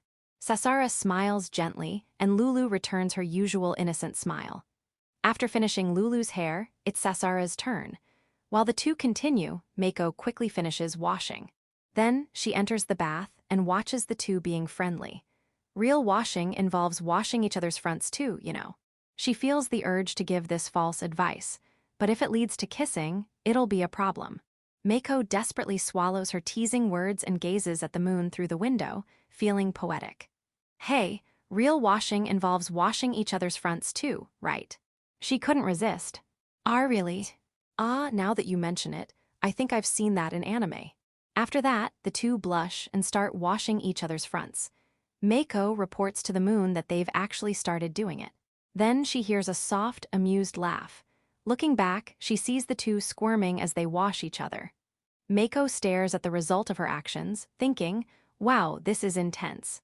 What if she opens a door at school and finds the two kissing? Mako starts to worry a little. Well, that's also love, I guess. Hee, life is full of mysteries. Mako nods and tries to look cool. The background music is cheerful and lively. The two finish washing and join Mako in the bath. Mako, feeling dizzy, sits on the edge to adjust to the heat. This feels so good. It's nice. They soak in the bath and gaze at the scenery outside. From this hot spring, they can see a sea of clouds and a cherry tree against the full moon. This is so poetic. Is this what you call poetic? Yes, it means a calm, elegant scene. It's a sensory thing, so it varies from person to person. When you see something beautiful and feel like writing a poem or drinking tea, that's poetic. Oh, so this is poetic. Let me try a poem. In the dungeon, with Shara and the hot springs, it's so fun. That's a lovely poem. Thank you, Lulu. And Fufu. Listening to their conversation, Mako nods. They're so close. Their bond is strong. Is this what Japanese areiko does? It really brings people closer. Mako feels a bit left out. In the dungeon, with Shara and the hot springs, it's so fun. Hey, someone's being forgotten. Let's do our best exploring. Mako tries to assert herself. Yes, of course. Meow, let's get new equipment and defeat more enemies. Phew, that was close. Mako manages to join in. After a while of quiet, Lulu starts to doze off. Lulu, don't fall asleep. I'm not sleeping. Seeing Lulu's drowsy eyes, Mako decides to get out of the bath. Lulu, if you fall asleep in the bath or hot spring, you could die. Meow, we have baths in Casimia too, so I know that. Oh right, sorry. No problem. Thanks for worrying about me. Having experienced front washing, the two walk out fully open without hiding. Mako, who didn't participate, feels embarrassed hiding herself and walks out with her towel tightly wrapped. But still, it's impressive. Mako gulps as she looks at the two high-spec backs that don't seem like they belong to girls her age. Someday, I'll be like that too, Mako secretly resolves. Later, they use their meal tickets to have dinner. The meal tickets allow them to choose any dish sold at the inn. They can even buy ingredients or preserved food, but there's not much point. Mako chooses a small pot set meal, featuring a small pot with mysterious meat. Sasara goes for a fried rabbit set meal. Lulu picks a tempura set meal. Each comes with rice, miso soup, a side dish, and a dessert. They share their main dishes with each other. Unexpectedly enjoying good food in the dungeon, the three regain their energy. Returning to their room, they lay out their futons and start their tasks. First, Mako gets permission from the other two to use an appraisal orb to check the initial defense of the equipment they bought earlier. She wants to know the exact attack and defense values. The appraisal orb is precious, but she uses it for peace of mind. Before appraising, Mako enhances the orb with synthesis enhancement. This creates an appraisal orb 50-50 and 25-50.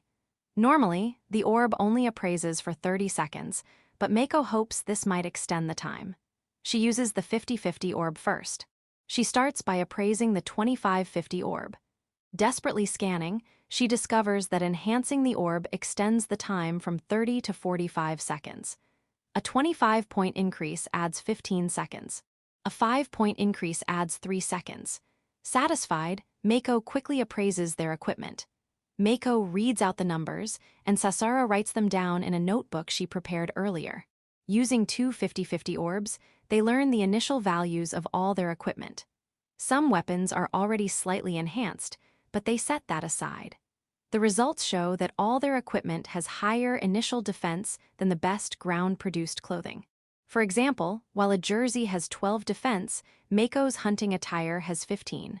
The difference is small now, but further synthesis enhancement will widen the gap. They also learn the effects of the rare drops from the Uzagi. The Uzumimi Band and Uzashippo. The Uzumimi Band grants slight agility up. The Uzashippo provides butt protection. It seems Lulu, wearing the Uzashippo, has her butt protected. Maybe it keeps her butt looking nice. After appraising, they each start their tasks. Sasara and Lulu use the weapon maintenance papers they bought earlier to care for their weapons. The blades seem to shine brighter. The maintenance papers come in packs of 10. Mako focuses on synthesis enhancement. After that, they sleep to prepare for tomorrow. Sasara and Lulu sleep soundly, but Mako wakes up after a short nap, uses synthesis enhancement until her magic runs out, sleeps again, wakes up, enhances, and repeats. Mako's current magic power is 89. She fully recovers after an hour and a half of sleep. Not wanting to waste it, she forces her tired body to wake up. They'll likely enter the 4th floor tomorrow. They might even face a boss on the bridge, so she wants to enhance as much as possible. Churin, Punpoko, Hyuri. During her 3rd round of enhancement, Mako notices the sound of distant music. What's that? Maybe the self-defense forces are searching for them. Perhaps they're playing instruments to signal their presence. Mako briefly considers this. She sits by the window and looks outside. Opening the window brings the music closer. A lukewarm breeze sends a shiver down her spine. Something is happening. Convinced of this, Mako hurriedly wakes the other two. Rubbing their eyes, the two also wake up as they approach the window. Wah! Holding her smartphone, Mako gasps.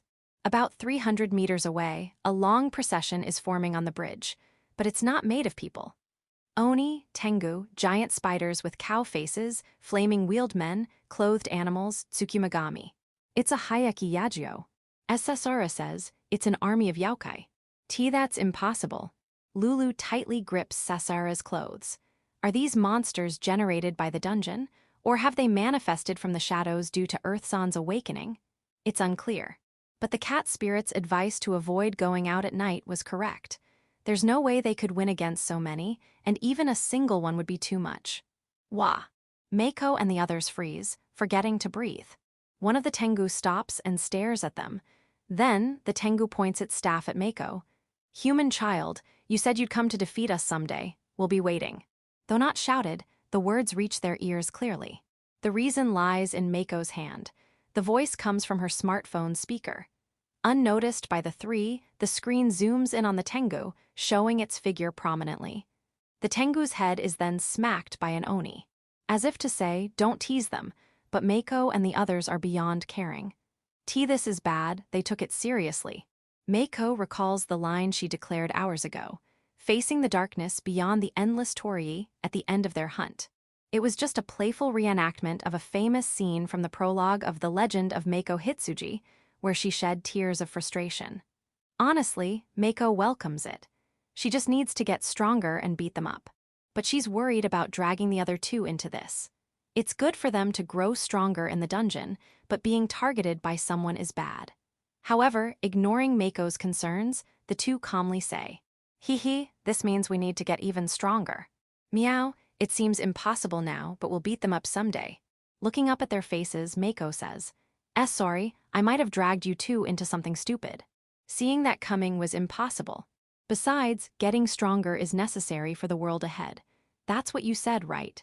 Right, if we don't get stronger, we'll be killed by regular monsters before facing them. So let's get stronger. Mako holds back tears at their words. Yeah, let's get stronger and blow them away. They make this vow and watch the Hayaki Yagio disappear into the mountains before returning to bed. Distant music plays, but the three drift into a light sleep. However, Mako wakes up an hour later to perform synthesis enhancement. She enhances everyone's equipment and confirms her magic is at 0. Then, she notices something. A new title has been added. Shura class. Right to challenge, the true Endless Torii dungeon. Awarded to those who witness the Hayaki Yagio and are addressed by the 4 heavenly kings. Effect. Defeating the night boss of the Endless Torii dungeon allows entry into the true Endless Torii dungeon. So that's the effect.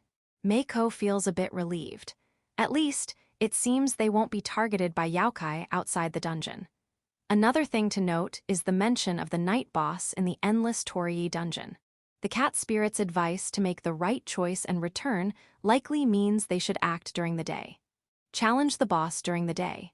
Knowing this answer makes her earlier foolish action not entirely pointless. Midway through the next synthesis, Mako runs out of materials and sleeps until dawn. The left value is the initial attack defense power.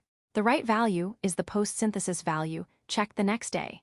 Items with unknown initial values have no notation before or after. Mako's equipment. Water Grimoire 98 125 Phys, attack 29 mag, attack 69. Fire Grimoire 10 125 Phys, attack 12 mag, attack 25. Saber 30 125, attack 20 to 38. Mini Scissors 100 100, attack 6. Sakura Hunting Attire 63 125, def 15 to 46. Sakura Glossy Hakama 40 3 125, def 15 to 36. Sakura Long Tabi 40 3 125, def 5 to 13. Sakura Thick-Soled Zari 43 125, def 6 to 14. Fingerless Gloves, def 30. Sakura Choker 43 125, def 5 to 13. Sasara's equipment. Saber 80 7 125, attack 77. Pestle Sword 100 100, attack 14. Sakura Kimono 63 125, def 15 to 46. Sakura Hakama 40 3 125, def 15 to 36. Sakura Long Tabi 40 3 125, def 5 to 13. Lace Up Boots 43 125, def 10 to 22. Uzumimi Band, def 12. Slight Agility Up, Magic Power 1. Hachigane 15 125, def 10 to 16. Arm Guards 15 125, def 12 to 21. Fingerless Gloves 43 125, def 5 to 12. Sakura Choker 43 125, def 5 to 12. Lulu's equipment. Ninja Sword 30 125, attack 18 to 33. Small Sickle 44 125, attack 14 to 31. Sakura Kanoichi Kimono 63 125, def 15 to 46. Sakura Kanoichi Spats 43 125, def 15 to 36. Sakura long tabi 40, 3 125, def 5 to 13. Sakura Zari, 43 125, def 6 to 14. Uzumimi Band, def 12. Slight agility up, magic power 1. Uzashippo, 25 125, def 4. Butt protection, magic power 1. Arm guards, 15 125, def 12 to 21. Leg guards, 15 125, def 12 to 21. Fingerless gloves, 43 125, def 5 to 12. Sakura choker, 43 125, def 5 to 12. Hairpin 15 125, def 2 to 3. Clothing, such as checkered doll kimonos and obi, are particularly effective, as is rabbit fur. Metal items, such as fragments of checkered doll katana, are highly effective. 2.16 Defense Power Verification. I wake up and, just like last night, borrow the kitchen to roast some rabbit meat. Leaving that to Sasara and Lulu, Mako goes shopping. Before shopping, it's time to sell. The items to sell are the various weapons and armor that have served us well up to now. We sell 2 of the pestle swords, keeping only Sasara's. These are sub-weapons, but since they're about a meter long, they're quite cumbersome. After some discussion, we also decided to sell the clothes Mako and the others were originally wearing. The jerseys and overalls fetch a decent price, but they take up a lot of space in the backpack. Since life is more important, we decided to sell them. Each pestle sword sells for 200 guineas, so 2 fetch 400 guineas. Mako's clothes sell for a total of 1,000 guineas. These items sold for a good price because they were maxed out in synthesis enhancement.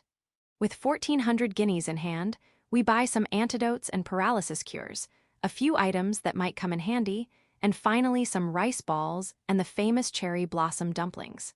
By the way, since salt is also sold here, we bought some of that as well. We have rice balls and rabbit meat skewers for breakfast. For dessert, cherry blossom dumplings. Even though we're in a dungeon, it's quite a satisfying breakfast. It's rare for Mako and the others to have a sleepover with friends and eat a breakfast they made themselves, so they had a lot of fun. Especially since those friends are also comrades in arms. Well then, see you later, Katsan. Take care. Bye-bye. Naya, good luck you 3. Finally, after receiving a pep talk from the cat fairy, Mako and the others leave the inn. However, just in case, they left about 30 minutes of usage time, so they might come back for more shopping or something. After leaving the shop, at a spot a little away, Mako says to the 2. Both of you, I want to verify a few things, is that okay? Each person's equipment should be quite strong since Mako spent the night synthesizing like crazy, but she wanted specific numbers. With the consent of the 2, Mako starts appraising with 50-50 appraisal orbs. Sasara writes down the current values next to the initial equipment stats she recorded in her notebook last night. Meanwhile, Lulu stays on guard. Since they used 2 appraisal orbs last night and 2 today, they have 5 left. Refer to the end of the previous chapter for the equipment values. Mako groans as she looks at the numbers in the notebook. The max enhancement of the jersey was a defense power of 12. In contrast, the new body armor has a defense power of 46, about 4 times that. As the cat fairy said, the performance of above-ground and dungeon-produced weapons and armor is worlds apart. It's clear at a glance that the party has been greatly strengthened, but the issue is this defense power. We don't know if it's strong or not. Mako decides to verify. It's probably something that should have been done earlier, but it's dangerous, so she avoided it. However, after seeing the Hayeki Yagu last night, she realized that she has to check properly. That said, she doesn't want to take attacks from enemies, so Mako suggests, "Everyone, I want to verify our defense power. It's dangerous to take attacks from enemies, so how about we attack each other? Then I shall receive the attacks." No, let's decide by rock, paper, scissors. I don't think anyone wants to hit their friends, so the winner hits the loser. How about that? At Mako's suggestion, Sasara, who was about to volunteer to be the test subject, has no choice but to nod. This is an experiment that hurts both the hitter and the hitty. Understood. Naya, let's do it. In the ensuing rock, paper, scissors, Mako loses and Lulu wins, meaning Mako will hit Lulu. Sasara is dejected at being just a spectator. Lulu makes a face. Then she clenches her fists at her sides and exposes her stomach. Batakoi. Oh, the stomach. Wouldn't the butt or something be? A girl's stomach is important. Of course, the butt is important too, but when it comes to hitting, the stomach is more challenging. It's rare to have your butt attacked while facing an enemy. The stomach and face are the best for verification. That's certainly true. The torso and face are the worst places to take a hit. Well, here I go. Such a rubber tire. Hi. Mako considers that Lulu sometimes misremembers Japanese phrases and thinks hard. Such a rubber tire. Such an unreasonable thing. The usage is completely different, so even though it's just one character off, it takes time. Because even though she's saying such an unreasonable thing, she's making a determined face. But nevertheless, that spirit is good. Gulp, Mako prepares to hit her friend. Mako throws a punch. Mako's wrist twists. 3 damage. Lulu reflexively makes a sacred face, but no damage. Hi, wah. Miko, are you okay? That outfit has a damage reflection effect. Seriously? No, just kidding, gah. Mako wriggles her hand, checking the pain. It doesn't seem like a sprain. As she wriggles it, the pain gradually subsides. At least we know that Mako's punch does no damage. It was a meaningless verification. Miko, next is this. Next, Sasara's subweapon, the pestle sword, is brought out. Lulu, handing the pestle sword to Mako, once again exposes her stomach with a determined face. Wah. Mako, despite proposing this verification, hesitates. Wait a moment. I don't think it's fair for Mako-san to keep having bad experiences. I'll do it. No, but we decided by rock, paper, scissors. Next, Lulu-san and Mako-san can hit me. Finally, I and Lulu-san will hit Mako-san. How about that? Naya, that's fine. Everyone gets a fair share. At Lulu's words, Mako thinks that's right. This party, a community of shared fate, shares everything equally. Okay, that's a better proposal than rock, paper, scissors. As expected of Sasara. This way, everyone can share the pain and unpleasantness. Here I go. Such a rubber tire. Why did she remember to use this phrase in this situation? With Lulu exposing her stomach as if to say, hit here, Sasara attacks with the pestle sword. Sasara, who just said something nice, is now scared. Weak attack. AI. Doesn't hurt, you must be holding back, aren't you? More. Weak attacks don't seem to hurt. AI. Weak attack, the pestle sword hits Lulu's stomach. Mako is just flustered. Not at all, one more time. Aya, and with this it's over. Medium attack. Finally, Sasara delivers a relatively strong hit and forces an end. Sasara hurriedly rushes to Lulu and rubs her stomach. Are you okay? Naya, it didn't hurt at all. Meanwhile, Mako, hearing Lulu's statement, snaps back to reality and nods importantly. At least, the cloth parts seem quite reliable, right? That's certainly true. Miko hit my arm. No. Reluctantly, Mako picks up the pestle sword. Then, she hits Lulu's outstretched arm with a thwack. But weak attack. Doesn't hurt, still not enough. Yeah. Not at all, such a rubber tire. Wah. Before she knows it, Mako is the one making a scared face and hitting Lulu's arm. But since verification is important, she finally delivers a strong attack. Result: even the exposed skin parts somehow had increased defense power. However, Mako's strong attack seemed to hurt a little. Lulu. Sorry for hitting you. Mako pats Lulu's back. Sasara, who is on guard, also comes over and the two apologize to Lulu. It's okay, the parts without cloth are the most on me. So it's necessary. That's certainly true, but the feeling of hitting a friend is the worst. Next is Sasara's turn. Come on, bring it on. Sasara exposes her stomach with a determined face. Mako has dead eyes, and Lulu, who had been provoking until now, has scared eyes. Result: thanks to her skills, Sasara's defense power is particularly high, so even Lulu's full power attack did no damage. They also tested the wire on her head, and even the parts without the wire didn't hurt when hit. After hitting Sasara, the two again half-cry while patting her. Finally, Mako. Come on, hit me. These girls are a mysterious group that gets motivated when it's their turn to be hit. Sasara and Lulu hesitate greatly. Even with thick-soled sandals, Mako is only 150 cm tall, much smaller than them, and swinging a wooden stick at her is met with tremendous resistance. What's wrong? Is that all? That's right, you're sharp. Mako provokes them, drawing out Sasara and Lulu's potential. Both Sasera and Lulu, with teary eyes, swing down the pestle sword. Result: Sasera's strong attack hurt a little. When it comes to slashing attacks, Sasera, who has strength up, small, is the strongest. From this experiment, we learned that even the head, which has no equipment, has some defense power. However, it's overwhelmingly inferior to the body parts. Defense power seems to affect not just the equipped parts, but also the surrounding areas. There's also the matter of Lulu's exposed skin. Lulu's kimono is sleeveless, so the exposed parts should have zero defense power. Yet, they had normal high defense power. On the other hand, it's unlikely that the total defense power of equipped armor directly translates to the body's overall defense power, like in games. This doesn't explain why some parts occasionally hurt. While Mako is seriously pondering this, the other two are wiping their tears at her feet. After it's over, the three drink low-grade recovery potions. Since the damage wasn't significant, everyone's magic power only decreased by 2, and it recovered quickly. However, this was also a very meaningful experiment. The magic power consumption when drinking recovery potions might be surprisingly high. Even though the damage didn't hinder movement, it still decreased by 2. If we were to heal a fracture, it might consume around 40. The three judged that using this as a trump card in battle is dangerous. Of course, if it's a matter of life and death, there's no hesitation in drinking it.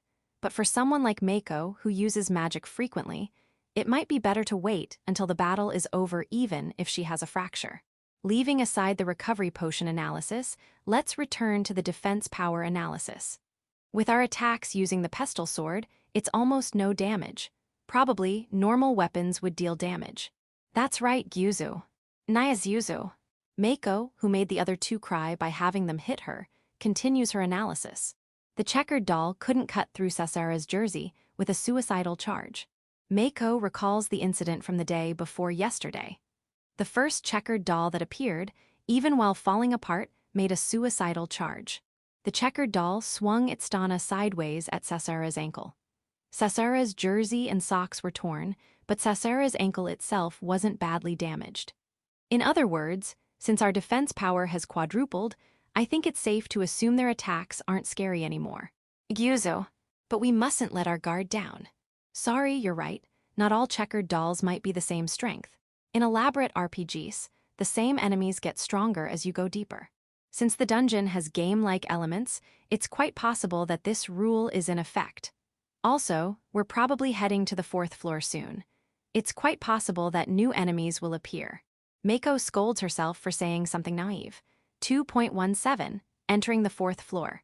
As they were testing their defenses, the mist cleared, and Mako and the others finally headed toward the bridge. Mako had warned the other two about the possibility of a mid-boss appearing on the bridge. The bridge was 100 meters long, situated between two mountains, a perfect mid-boss location in a game.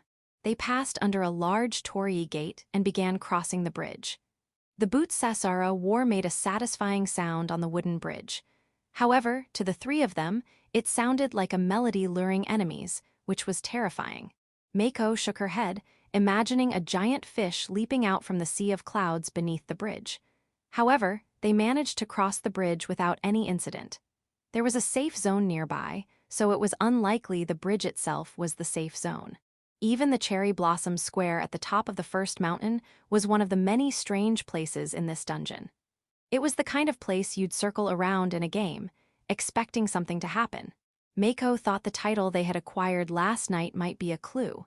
In this dungeon, which had revealed its true form, something was bound to happen in such places, or perhaps something would happen if they came at night. The three looked back at the bridge once before starting to climb the second mountain. As they cautiously entered the 4th floor, enemies appeared almost immediately. To their surprise, there were 3 of them. The group consisted of a pestle rabbit and checkered doll and a tanuki. They're so cute. I get it, but they're enemies. The tanuki walked on 2 legs, about 70 centimeters tall. Its chubby, stylized body was adorable except for its sharp eyes. In fact, the sharpness made it slightly scary cute. It was in the same category as the pestle rabbit. But checkered doll, you're just no good. By the way, it didn't carry a precious bag like a sake-holding tanuki. The tanuki immediately took action. It started patting its belly. Then, the checkered doll and the pestle rabbit began to glow. Probably a buff. The enemies might have been strengthened. No sooner had Mako warned them than the two glowing enemies moved slightly faster. Before, they had been moving at a brisk walking pace, but now they were almost jogging. The increased speed of death-defying monsters closing in was a threat. Mako began to deal with the approaching checkered doll. Despite its increased speed, Lulu managed to hit it with a water technique. As the checkered doll froze, Mako quickly fired a fire bullet. This should have started their usual combo, but the checkered doll barely dodged the fire bullet. At that moment, Sasera leaped out from beside Mako and slashed at it. Unable to react to Sasera's follow-up, the checkered doll was knocked back by the slash. Leaving that to Sasera, Mako turned her attention to the pestle rabbit. The pestle rabbit was about to enter the attack range of its mallet in just 2 seconds. Mako immediately fired a water bullet, knocking the mallet out of the pestle rabbit's hand. Lulu quickly closed in and delivered a double strike with her ninja sword and small sickle. Leaving that to Lulu, Mako faced the tanuki. Annoyed by the tanuki's cheerful belly patting, Mako fired a water bullet at it. The tanuki made a surprised face as the water bullet hit its belly. Sent flying, the tanuki rolled on the stone pavement and immediately started patting its belly again. But this time, it was wagging its tail behind its back. 3 ping-pong ball-sized light bullets appeared at the tip of its tail. They shot toward Mako. Mako could track their speed with her eyes, so she dodged with a large leap to the side. To be precise, they were moving at about 150 km/h. Though slightly faster than the water bullets she had first fired from her magic book, Mako could still track them clearly. However, dodging all 3 bullets was difficult, and one hit her side. The pain was similar to being hit by a fastball from a softball player during her last middle school sports festival. It was a serious dead ball from the softball team's ace, who had gotten a bit carried away during the festival. After that hit, Mako was out at third base. Bummer. In any case, the hit wasn't enough to hinder her in battle. This was likely thanks to her cherry blossom hunting attire. Still, being hit in the side while in midair caused Mako to lose her balance and take an awkward fall. Rolling on the ground, she momentarily lost track of the enemy's position, but quickly got up and ran toward the sound of belly patting. The tanuki was a buffer and long-range magic type. Mako decided it was better to fight it up close. As Mako closed in, the tanuki began to prepare another light bullet. Not letting it, Mako fired another water bullet, hitting the tanuki. Like before, the tanuki was sent flying but quickly got up, though the light bullet was cancelled. As Mako finally closed the distance, the tanuki stopped buffing. It seemed it couldn't buff and fight up close at the same time. The tanuki let out a fierce cry and took on the pose of an enraged bear. Mako, somewhat intimidated by animal threats, let out a loud yell and activated her terrifying glare. A glare so fearsome that if directed at a boy, it would either make him shrink or shiver. Mako fought skillfully using 2 magic books and a saber.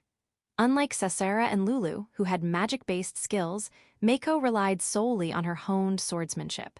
She fought mainly at mid-range, attacking with her fire magic book. If the enemy got too close, she would immediately switch to slashing, not letting them get too near. But if the tanuki tried to distance itself, she would fire a preloaded water bullet. The new martial art she had conceptualized during her training was now blossoming. Of course, if the enemy was too strong, they could just charge at her and end the fight, so this technique only worked on enemies around her level. But it was effective enough against the tanuki. Part of the reason was that the tanuki wasn't particularly strong in close combat. Suddenly, a clicking sound came from behind Mako. At that moment, flames erupted on the tanuki's back. Now, the tanuki, which hadn't been particularly strong in close combat, began to exude a pressure even Mako could feel. Thinking this was bad, Mako immediately fired a water bullet. Hit by the water bullet from an angle, the tanuki bounced heavily on the stone pavement. The water extinguished the flames, and the pressure from the burning back subsided. As the tanuki rolled on the pavement, it was slashed from the right. Blood sprayed from the tanuki's face as a merciless thrust came from the left. Startled, Mako looked to see Sasera and Lulu staring at the fading tanuki with icy, emotionless eyes. The moment they turned to Mako, their gazes softened into looks of concern. Miko, are you okay? Does your stomach hurt? Why, yeah, I'm fine. Thanks for helping me, Lulu Sasera. Naya, sorry for being late. No need to apologize. We're in this together. If anything, I'm the one who's not good at close combat, so I'm sorry for always burdening you too. Not at all. If you hadn't drawn their attention, we would have lost for sure. That's right. Without Miko, we'd be done for. I see, guess we're even then, haha. Mako, who had rarely been relied on in sports, was happy to be relied on in battle. By the way, what was that at the end? At the end, yeah, suddenly flames appeared on the tanuki's back, and it seemed to power up. I did see that for a moment before I rushed in. It was extinguished by the time I slashed it. Yeah, it seemed like the water bullet put it out. I also saw the pestle rabbit doing something weird before it disappeared. Wait, the pestle rabbit started doing something new just now. Naya. It took out a stone and started clicking it. What? At Lulu's words, Mako and Sasara exchanged glances. The rabbit clicked, and the tanuki's back burst into flames. It's Kache Mountain. Kache, that's it. Mako, slower to react than Sasara, pointed at her with a finger, transferring the momentum from her outburst. She failed to harmonize. Kache Mountain. Sasara briefly explained the story to Lulu, who wasn't familiar with Japanese folktales. It was a story about a rabbit avenging an old man by violently killing a tanuki. Fire, poison, and drowning in a mud boat. The rabbit is already dead, and it's not just fire, right? It feels like the rabbit powered up the tanuki as it was dying. That makes sense. Anyway, it seems like water bullets can extinguish it, so let's keep that in mind. At Mako's words, the two nodded solemnly. For now, Mako asked the two to collect the drops while she checked her status. Earlier, one of the light bullets had hit her. Was that thanks to her cherry blossom hunting attire? She opened the title section and checked the effect of First Floor Conqueror. Solo. It still hadn't turned gray. Perhaps the tanuki was more of a buffer. Or maybe the cherry blossom hunting attire was just that strong. By the way, she knew that when a title's effect was used, the display would turn gray. According to the professor, everyone who entered the D-rank dungeon had the same solo conqueror title as Mako. They had formed a team with that in mind. They had returned battered and bruised, with all their title effects grayed out. So Mako's title effect was still active. She was relieved she hadn't wasted it on a trivial mistake. Next, Mako wondered why a monster resembling the Kache mountain tail had appeared. Could it be that the dungeon creates monsters based on human creations? Mako didn't know much about monsters in other dungeons, though it was already common knowledge above ground. Mako jotted down this new hypothesis in her notebook. She imagined the professor praising her, saying, Mako, this might be a huge discovery. Naya and Nusanchu desu. Suddenly, Lulu shouted. Wondering if it was a new Kasumian word, Mako looked toward Lulu. Following Lulu's pointing finger, she saw a fat snake trying to swallow the magic stone from the pestle rabbit Lulu had just defeated. Miko, Shara, King Cobra's Nusanchu desu. No Lulu, that's a Tsuchinoko. Tsuchinoko. So Tsuchinoko's Nusanchu desu. A snake with an unusually stout body? Yes, it was indeed a Tsuchinoko. While puzzled by Lulu's repeated Nusanchu, Mako prepared for battle, as she was about to cast a spell. The snake's thieving act of stealing the magic stone and Lulu's words overlapped. Nusanchu. This isn't Kasumian, and a king cobra, but Mako was a dungeon pro. She steeled herself and fired a water bullet at the Nusanchu Tsuchinoko. Miss! Mako, who was usually confident in her magic accuracy, had been debuffed by her teammate's mental attack. Startled by the shot, the Tsuchinoko bounced away and fled. At least the crisis was over. Nusanchu, you. Mako patted the angry Lulu on the shoulder. Lulu, a thief isn't called Nusanchu. Huh? But people from the sea are called Yuminchu, right? I don't know. Mako was confused. Maybe Okinawan people called thieves Nusanchu. By the way, in Okinawan dialect, a thief is called Nusura. Yuminchu Nusanchu, people are Hanchu desu. Biwahata.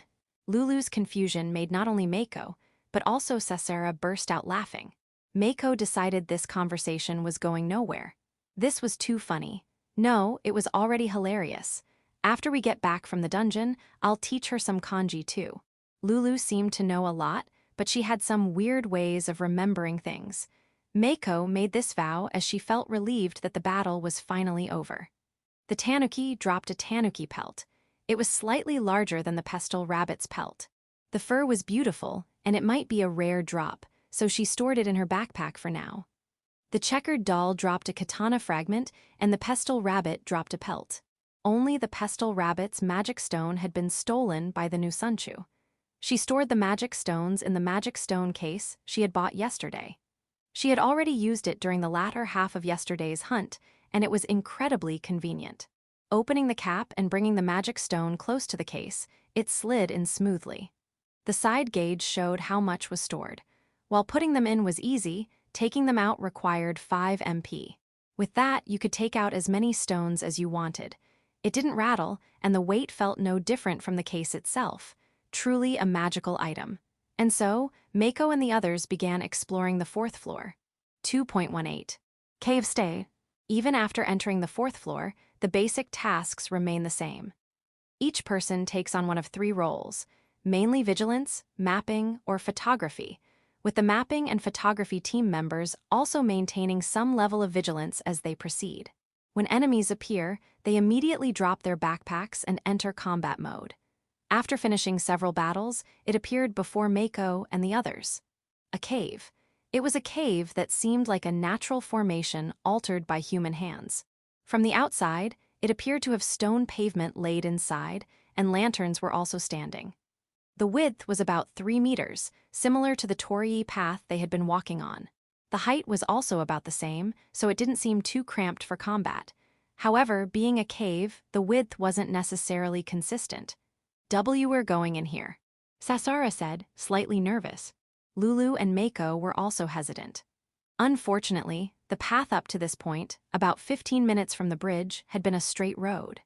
If they could explore the forest area outside the torii, they could expand the exploration zone, but the moment they stepped outside the torii, they felt a chill, so they didn't want to go against that intuition. I guess we have no choice but to go in. But hey, the lanterns are lit. The lanterns standing in the cave were already lit, providing some light. You understood. In that case, everyone, please follow me.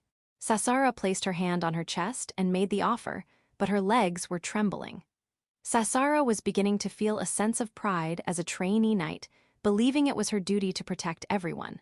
Though she didn't know the term tank, her mindset likely stemmed from her desire to be a proper lady. This girl wasn't just saying, "Desu wa" all the time.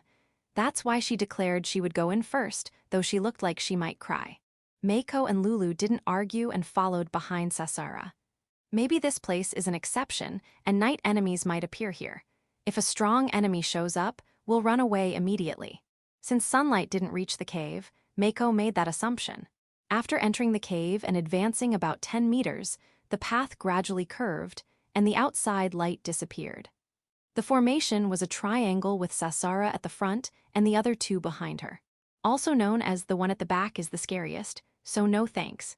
Sasara was mainly on vigilance, Lulu handled the rear and photography, and Mako was in charge of mapping. After a while, they encountered an enemy. It was a bat with the face of a one-eyed cat. Fortunately, there was only one. Let's try fighting it. Since it didn't look too strong, Mako suggested. They immediately entered combat mode, and Mako set up magic in her grimoire. However, they were beaten to the punch. Baya. The cat bat, hanging upside down from the ceiling, let out an eerie cry. The next moment, the 3 were blown backward. Fortunately, there was no wall behind them, but they all fell. Sasara and Lulu rolled to their feet, while Mako, who had fallen, fired a fire bullet while holding her breath. The fire bullet flew through the cave, illuminating it red, and hit the cat bat. Jaya! The cat bat, now engulfed in flames, screamed as it fell, flailed a bit, and then disappeared into light. Are you two okay? Naya. I'm fine. Are you okay, Mako-san? I'm fine too. But seriously, what was that enemy? Its defense was paper-thin. It was the first enemy in this dungeon that could be taken down with a single fire bullet. However, its attack was troublesome. Though its death scream didn't carry any effect, its normal cry seemed to have an area of attack component. Because of that, everyone was blown back about a meter and fell. The blow Mako took felt like failing a handstand and slamming her back onto a mat. It knocked the wind out of her for a moment, but it wasn't enough to hinder her actions. Sasara and Lulu managed to get up quickly, but it still hurt a bit. Mako speculated that if they hadn't upgraded their equipment, the attack would have been much more painful. We'll just have to take them out as soon as they appear. But their attacks are really fast. Can't Miko's book keep the magic set for a long time? I can, but holding it back without firing is pretty tough. Mako's grimoire could keep the magic on standby, as she just mentioned. However, it required control, like holding back a stretched slingshot to keep it from firing. That's why she hadn't done it during previous explorations, but it might be necessary in the cave. After explaining, Mako made a suggestion. I'll take the lead in the cave. If I mess up and the magic misfires, it might hit the person in front. With that suggestion, their positions switched. Mako quickly set 2 magic spells in her grimoire and started walking. There was an unexpected side effect. Having the fire bullets set in the grimoire acted as a substitute for a torch. Though the lanterns provided some light, shadows were inevitable, so this added a bit more reassurance for the three. While they chatted during outdoor explorations, they were much quieter in the cave. Unable to bear the silence filled only with footsteps and the rustling of clothes, Lulu spoke up. Once, I went to a limestone cave with my mom and dad. Really, was it fun? I scared my mom halfway through. There was a butt right in front of me, so I hugged it. Phew, was your mom surprised? No, I was the one who got scared. I had somehow ended up behind a woman I didn't know. Wait, is this a horror story? Can you not in this situation? Distracted, Mako accidentally fired the magic. The magic standby mode wasn't too resistant at first, as if the magic itself knew it was about to be fired. However, the longer it stayed on standby, the more concentration was required. The misfire was, of course, due to Lulu's distraction. Sorry, misfire. Mako apologized to the two, who had hastily entered combat mode. It's tough. Well, it's also training. I think it'll become a good weapon once I get used to it. After setting the magic again, she listened to Lulu's story. It's not a horror story, I just got lost somewhere, but the woman was so scared by me that she started crying. She was a lady on a tour with her friends, and I felt bad for scaring her. Well, I'm sure it became a good memory for her, right? That's true, but please don't do that to me, Lulu-san. Going on a limestone cave tour and getting scared by a random kid is quite a rare experience. At the same time, her friends would probably tease her about it forever. You got scared by a kid in a cave, huh? As they continued, Mako had to fire another fire bullet. This time, it wasn't a misfire, there was a cat bat on the ceiling. The fire bullet hit the cat bat without missing. This time, they managed to strike first. After advancing a bit further, they saw a side passage ahead. I'll scout it out. Lulu quickly moved, pressed against the wall, and peeked into the side passage. Eek! Lulu hurriedly stepped back and returned to Mako and Sasara. It's dark, and there's a doll in there. It's really scary. Seeing Lulu trembling as she reported, Mako and Sasara exchanged glances. Preparing for immediate combat, the three approached the side passage. Then, as they stepped forward to engage, eek! The side passage was about 3 meters deep. Inside stood a single checkered doll. The lantern light cast a shadow on the entrance wall, eerily illuminating half of its face. Overwhelmed by the terrifying sight, Mako fired 2 magic spells at once. The fire bullet missed, but the water bullet hit. The doll, knocked back and slammed against the rear wall, began to move as it fell to the ground. Perhaps due to the heavy damage from the impact, the doll's torso was severely damaged, and its face was covered in cracks. Only its eyes glowed a bright red, making it even scarier. Sasara quickly thrust her spear, turning it into light. So scary. Mako let out her thoughts, as if venting her pounding heart. It's better to put these things into words. Tsuchinoko. At the same time as the warning, Lulu swung her ninja sword. A Tsuchinoko had emerged from the shadow of the lantern and was about to attack Mako, who was distracted by the side passage. The Tsuchinoko, with its mouth open to bite the back of Mako's knee, had its neck sliced in two. Thanks, you saved me.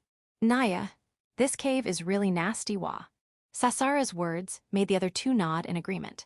The doll in the side passage went full horror mode, and while they were busy with that, the Tsuchinoko attacked from the shadows.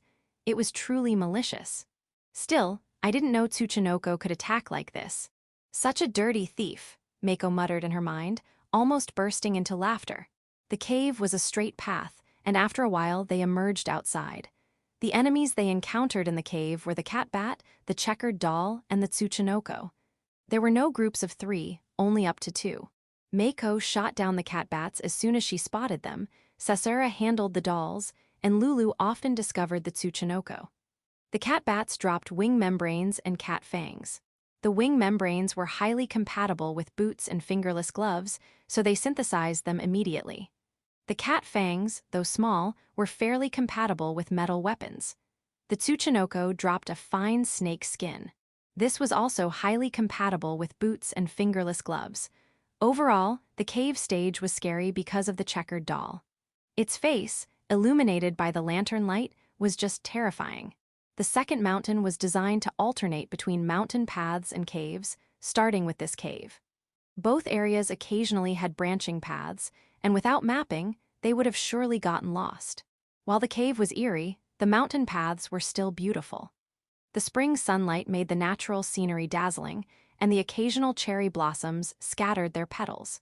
When Mako and the others emerged from the cave and saw the sunlit scenery, they felt a deep sense of relief. In the beautiful location, they stopped and took some Instagram-worthy photos. Mako and the others weren't soldiers but 15-year-old girls. During long dungeon explorations, they felt that without these little joys, they would break.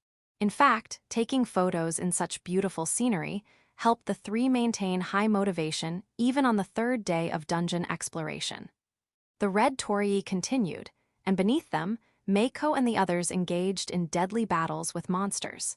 With enemies now appearing in groups of 3, the intensity of combat increased, and along with it, the trio's combat skills and coordination improved rapidly. As Sasura and Lulu's magic reserves grew, Sasura incorporated slash swords into her tactics, and Lulu added high-speed movement to hers. During this time, the checkered doll finally dropped a rare item. The rare drop from the doll was a dagger, not the 30-centimeter miniature katana the doll carried, but a proper human-sized dagger. Though the blade length was about the same at 30 centimeters, the thickness and craftsmanship were significantly different. They gave it to Lulu. As an apprentice ninja, it made sense for her to carry multiple weapons. Lulu eagerly attached it to the back of her waist, crossing it with her ninja sword. Mako wondered if it would be hard to draw, but Lulu deftly twisted her waist and drew it in 1 or 2 breaths. It looked incredibly cool. Mako seriously wanted to become a full-fledged ninja now. They also found a treasure chest containing a poison antidote.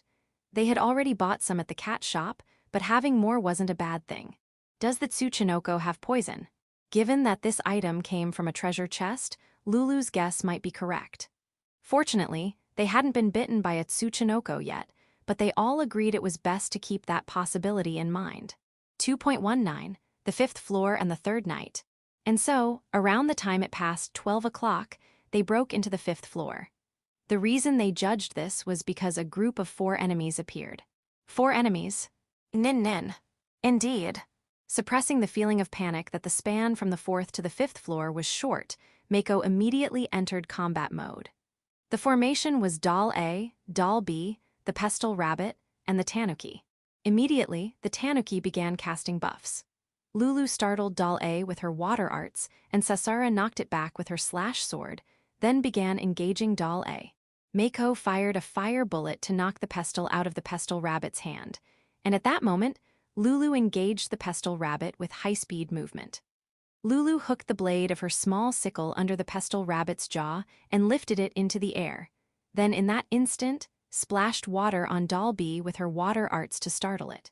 Meanwhile, Mako, having finished firing the fire bullet, immediately shot a water bullet at the Tanuki at the far back to restrain it, and then ran to engage Doll B. Just as Mako was about to engage Doll B, she made eye contact with Lulu, who had the Pestle Rabbit floating in the air. Lulu made a nin gesture with her hand holding the ninja sword. At that moment, Doll B, which was about to engage Mako, stiffened from water gushing out of the stone pavement. Seizing the opportunity, Mako slashed Doll B with her saber. She followed up with a knockback, and combined it with her grimoire for a combo attack. Without confirming Mako's combat start, Lulu spun her body back and began a combo attack on the pestle rabbit, which had bounced off the stone pavement. Scatter shot incoming. The tanuki, which had entered Mako's line of sight behind Doll B, fired a scatter shot of light right after the warning. Mako and Sasara dodged it by jumping sideways, but Lulu was delayed because she was in the middle of finishing off the pestle rabbit. It hit her shoulder and side, causing her to lose her balance. Instead of resisting the impact, Lulu deliberately fell onto the stone pavement, then spun back up. In her spinning field of vision, she noticed that Doll B had targeted her, so she immediately moved away. The katana that was about to slash Lulu's back instead cut through the air, and Mako slammed Doll B's head with a grimoire attack. Doll B's body, slammed onto the stone pavement and bouncing, was pierced by Sasara's saber, who had already defeated Doll A, and it turned into light. At the same time, Mako fired a water bullet, hitting the tanuki's face as it was about to cast a new spell. The three of them, flooring combo after combo, wiped off the blood turning into light as they approached the remaining tanuki. This time, they defeated the pestle rabbit first, but Kachai Mountain didn't activate.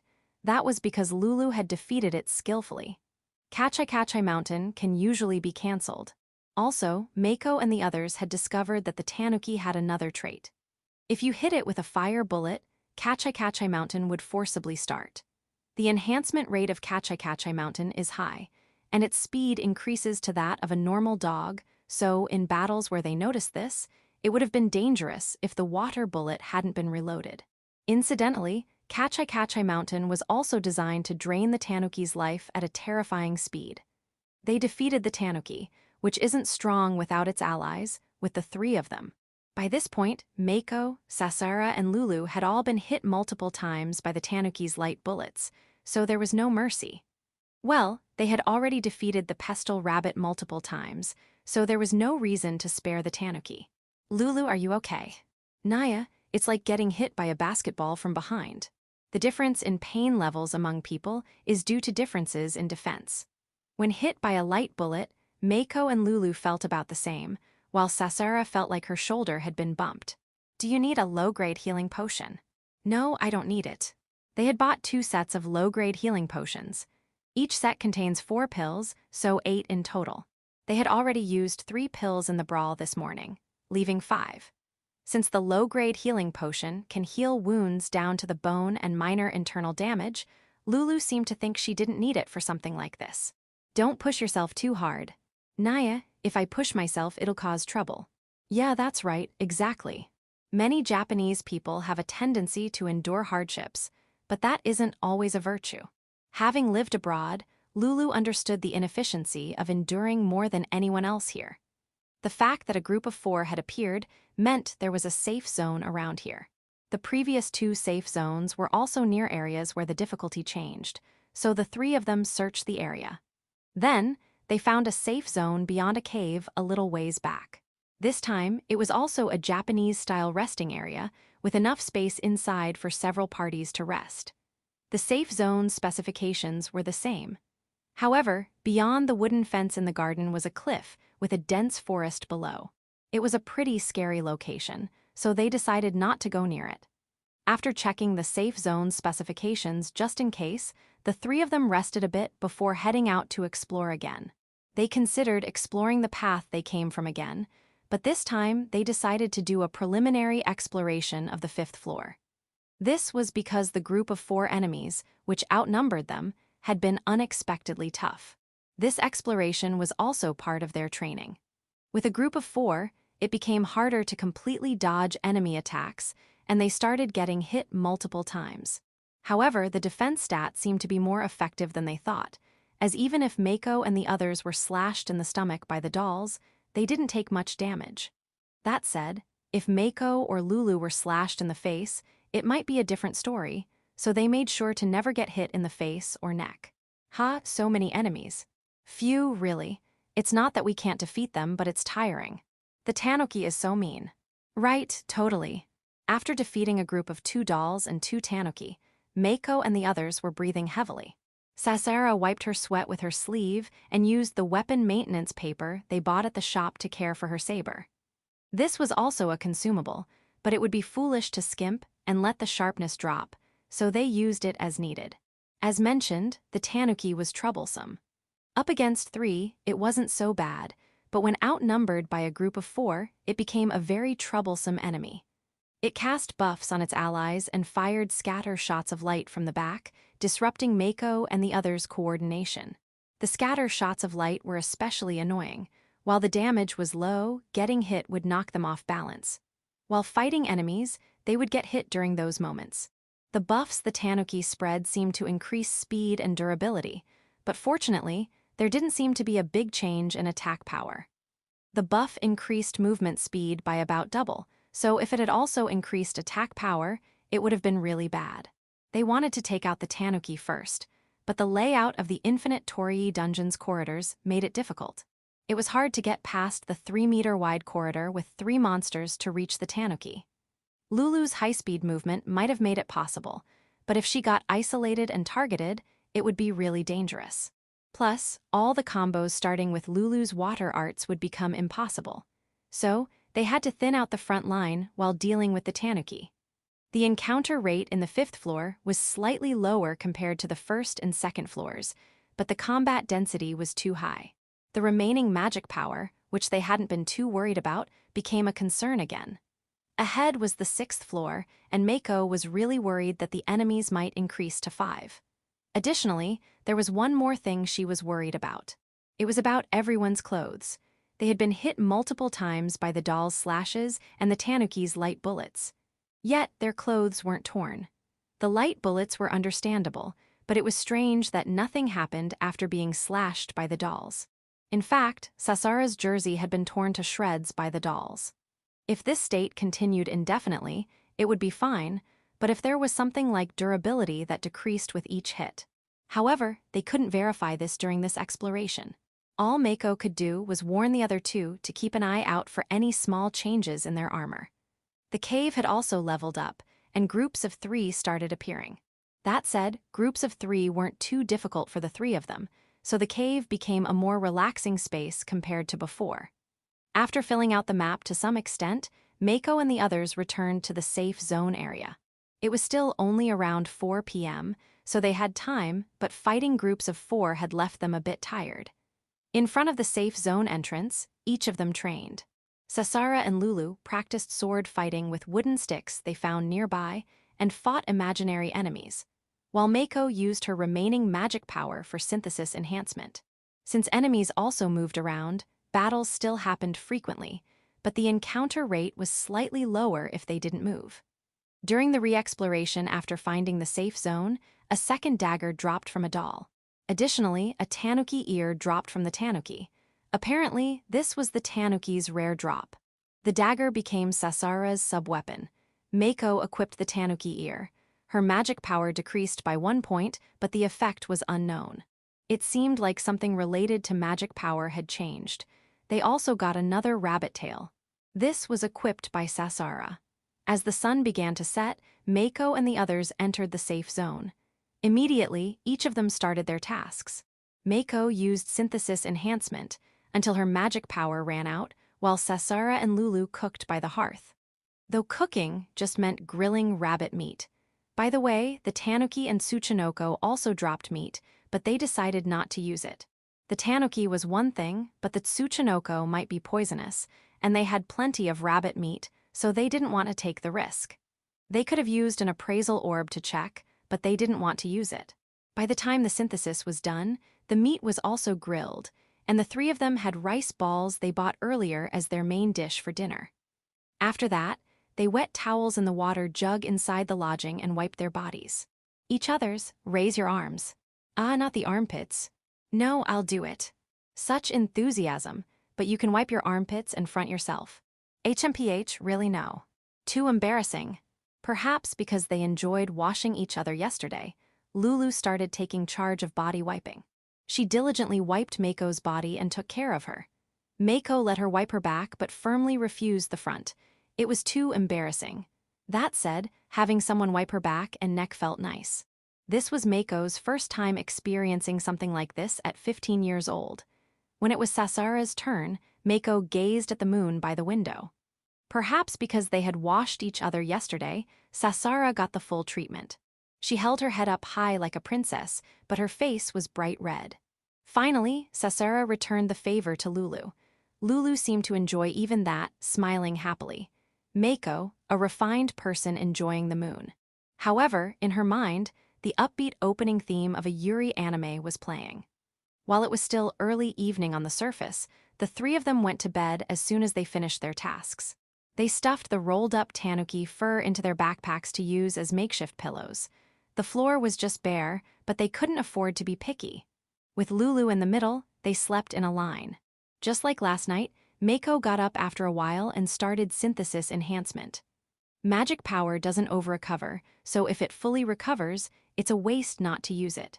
In their current situation, wasting 4 sets of synthesis enhancement that could be done at night could lead to death. In fact, Mako realized that thanks to last night's efforts, they had been saved multiple times today. If she hadn't worked hard last night, they might have taken critical damage when hit by the light bullets.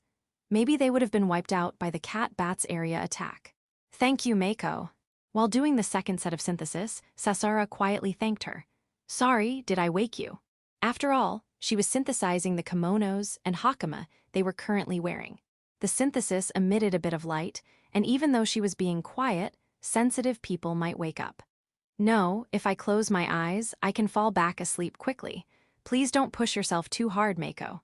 Okay. Synthesis enhancement doesn't take too long anyway. I'll finish it quickly and go to sleep. In fact, synthesis enhancement was a very quick process as long as you didn't overthink it. Mako had already sorted the cloth and metal enhancement materials, so all that was left was to distribute them in order. Mako. Yeah. Thank you. It might have been a conversation on the border between dreams and reality, as Sasara immediately fell back asleep after that. They had been climbing mountains and fighting from dawn to dusk, so it was no wonder. Mako felt that the second thank you wasn't for staying up late, but for something else. After finishing the synthesis and closing her eyes again, Mako fell asleep while remembering the time she met Sasara by the riverside. Sasara's happy smile when she invited her to run together. 2.19.1. On the surface, it was the third day. Around the time Mako and the others were spending their third night, a major commotion was happening on the surface. Due to the name value of being the first dungeon returnee, Mako's disappearance was reported in the news, and online communities, having caught wind of the information early, had already formed search parties within the net. At the Aozora training dojo, everyone brought back the story and sought information. Even at the self-defense force garrison in the lowly labyrinth, Mako was quite popular. So many voices of concern were raised. The only thing known was that 2 girls from Mako's class had also gone missing on the same day. Was there a criminal aspect to the three's disappearance? What was the relationship between the 3? Were there any sightings on local cameras? The police investigated such matters, but there was no progress. Amidst this, one crucial piece of information was brought to light. It was a photograph. A picture of 3 girls smiling broadly, with a small shrine in the background, amidst falling cherry blossoms and petals covering the ground. Before entering the dungeon, Lulu had sent the image to her Kasumian's friends via group message, which eventually made its way to the neighboring country of Farron's and finally reached a Japanese smartphone. This image was posted on a certain bulletin board and promptly provided to the police, along with information about the location. A cherry blossom shrine halfway up Kazami Mountain, a place where, in spring, several mountain cherry trees visible from the town below stood out prominently. The information reached the police around the time Mako and the others were spending the evening of their third day. Due to the dangers of the mountain at night, the police decided to act the next morning and ended the day. On the morning of the 4th day since the disappearance, a search of the mountain was conducted by the dispatched personnel. First, the cherry blossom shrine, which served as a clue, was investigated, where a major discovery that might render the dispatched personnel unnecessary was made. Behind the cherry blossom shrine, a dungeon gate was found amidst the cherry blossom petals carpeting the ground. The pale pink gate blended into the cherry blossom petals, so much so that it was hard to see unless one looked carefully, especially with the shadows cast by the sunlight and the shrine playing tricks on the color perception. It was a natural trap that only the police, trained to spot small traces, could have noticed. Judging that this was where they had fallen, the police immediately contacted the self-defense force stationed at the lowly labyrinth. It was around noon. A rescue team was promptly assembled, but at that time, even the elite members had entered the dungeon. Due to the dungeon exploration being conducted in 3 shifts, the assembled team consisted of elite members currently on rest. An emergency summons was issued, but not everyone could respond immediately. Thus, the rescue team arrived at 17:00. In the meantime, the police officer guarding the vortex tilted his head. He felt the color of the vortex had deepened. The officer had no way of knowing, but the difficulty of this infinite Torii dungeon changed between day and night. And by 16:00, when the officer noticed the color change, it was the time when Mako and the others, using maps and such, barely managed to reach the safety zone where they had stayed on the first day. By the time the rescue team arrived at 17:00, it was a time when one would have to dash using maps to make it in time. The vortex had turned a pink close to purple. It was equivalent to a dungeon between E rank and D rank. Was this really an F rank dungeon? Baba, who had come with the rescue team, asked the police officer. The officer presented the photos taken during the day, and upon checking them, the rescue team leader and Baba were perplexed. As time passed before their eyes, the sun set behind the mountain. Eventually, the vortex changed to a deep purple. Amidst the bright lights, reporters who had caught wind of the story aimed their cameras with determination from a half-forested area outside the dungeon grounds. Above, a reporter in a helicopter filmed the cherry blossom shrine and provided live commentary. Since Earthzon's big announcement, it had become customary for news cameras to capture the brave souls entering a dungeon for the first time. This reporting, meant to pray for the safety of the team members and reassure the nation, was significant. This time, it was a newly discovered dungeon outside the usual 24 locations in the country, and with the high possibility that the girls had fallen into it, it naturally drew attention. Netizens watching the live broadcast anxiously posted on bulletin boards. Here are some excerpts. Emergency, our angel is missing part 45, new dungeon discovered. 765, anonymous dungeon traveler. What the hell, police? Why didn't you head out to rescue them as soon as you found them? 766, anonymous dungeon traveler. I've said it before, dungeon investigation is the self-defense force's domain. 767, anonymous dungeon traveler. But come on, these 3 angels might be wandering in the dungeon right now. 768, anonymous dungeon traveler. To add to 766, especially with a newly discovered dungeon, the self-defense force has to go in first to check. There have already been fatalities, not just overseas, but in Japan too, so only the elite within the self-defense force can take on such missions. 769, anonymous dungeon traveler. How can you all stay so calm? If these cute girls die, it's a loss for humanity, don't you get it? 770, anonymous dungeon traveler. Don't get too heated here, have a drink Suyuden. 771, anonymous dungeon traveler. It's hot. Suyuden. 772, anonymous dungeon traveler. Suyuden. 773, anonymous dungeon traveler. Thanks, but that's too much. 774, anonymous dungeon traveler.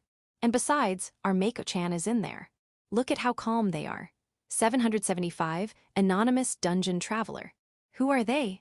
776, anonymous Mako cult follower. We believe in Mako-sama's safety. 777, anonymous dungeon traveler. Shut up, I've been to the Aozora training dojo, you know. Mako-chan is really hardworking and cute, 778, anonymous Mako cult follower. Stop chirping, brat. What have you seen of Mako-sama? 779, anonymous Mako cult follower. She will surely grasp a miracle with her own hands. 780, anonymous Mako cult follower. She is the child of destiny. 781, anonymous dungeon traveler. Heh, you guys are still as creepy as ever. 782, anonymous dungeon traveler. But really, there's something about that girl. I also think she's not the type to die in a place like this.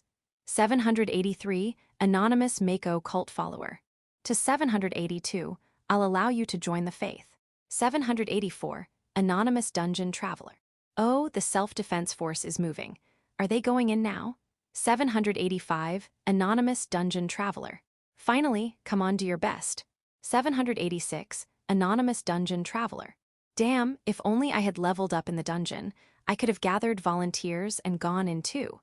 787, anonymous dungeon traveler. To 783, about joining the faith, I'll pass for now. 788, anonymous dungeon traveler. Wait, hold on. Something's off, it doesn't look like they're going in. 789, anonymous dungeon traveler. Huh, why not? 790, anonymous dungeon traveler. Well, they're starting to line up though. 791, anonymous dungeon traveler. What's going on? 2.20, Sakura-san's gift and the results of the fourth day. Miko, it's morning. In the morning, Mako was awakened by Lulu. It was a unique Kasumian way of waking someone up. Lulu lifted the upper body of the sleeping Mako and slipped her own body behind her. Then, she wrapped her hands around Mako's stomach and gently rocked her back and forth. It's something moms mainly do to little kids. Wah, naya. The effect was intense, and Mako woke up in a state of confusion. Rubbing her eyes, she looked like a child being woken up by her older sister. Once she woke up and looked around, not only was Lulu there, but Sasera was already up, and breakfast was almost ready. Ah, sorry, I overslept. I heard from Shura that Miko was synthesizing last night. So it's fine. That's right, we decided to let you sleep in a bit in the morning. More importantly, good morning, Mako-san. Good morning, Sasera Lulu. Good morning. Thankful for their consideration, the fourth day began. Anyway, Lulu, let go. I'm feeling a bit nauseous from all the rocking. Being rocked awake was a bit too much for Mako. The enemies now appeared 4 at a time, making things even tougher than before. After finishing their morning preparations, the 3 of them did some warm-up exercises in the safety zone of the garden and got pumped up. Lulu, water /1, 2, defeat 4. Naya, Sasara, defeat 1, 2. Understood. Simplified commands were thrown around. Until now, they had managed with improvised coordination, but with the number of enemies increasing and each person having more to do, commands became crucial. They finished giving orders in about 5 seconds while the grimoire was preparing the magic. The dungeon, with its torii gate shaped like a tunnel, only allowed enemies to come from the front or back. So, they numbered them 1, 2, 3, 4 from the front and assigned each person their target. Even if they got flanked, they could dash to one side, defeat the enemy, and only have to deal with the other side, making it easier and not requiring commands. In this case, Lulu would use water art to startle the first Ikematsu doll, then slash the second rabbit with a mallet, and even if she didn't defeat it, she would handle the fourth tanuki. Sasera would defeat the first Ikematsu doll that Lulu startled, then move on to the second rabbit with a mallet. Mako would knock the mallet away from the second rabbit while Lulu was using water art, then face the third rabbit with a mallet. At this point, Lulu would have already slashed the second rabbit, so Mako could handle it if there was an opening. Her main target was the third rabbit with a mallet. Finish it. Sasura defeated the rabbit with a mallet, and the battle ended. Did you get hit? In response to Mako's question, the 2 said they hadn't been hit. This time went really well.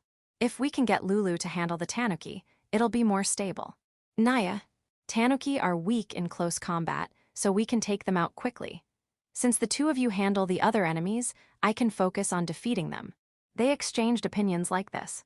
This battle went very well, but since the commands were improvised by the amateur Mako, it wasn't a perfectly executed strategy. They still got hit sometimes. However, it was effective, and compared to the previous day, the time spent on battles had decreased. Of course, a big factor was that each of their combat skills had improved. Rather than their sword skills improving, they had gotten used to battles where they were outnumbered by enemies. Everyone had started to grasp the battlefield situation from the corner of their vision while focusing on their enemies. Mako was the best at understanding the battlefield situation. Carrying 2 grimoires, Mako had a better foundation for this than the other 2. Through repeated battles, her ability to see the battlefield in 3 dimensions was blossoming. Another factor was the enhancement of their weapons and armor. Sasara could now swiftly defeat the frontmost enemy with her dual-wielding saber and dagger. Lulu's passing slashes now dealt significant damage, and this time, she defeated the second rabbit with a mallet without waiting for Sasara, while Mako handled it with one hand. Mako's water and fire bullets had also become more powerful, greatly contributing to the battles. Also, getting hit wasn't as big a deal anymore.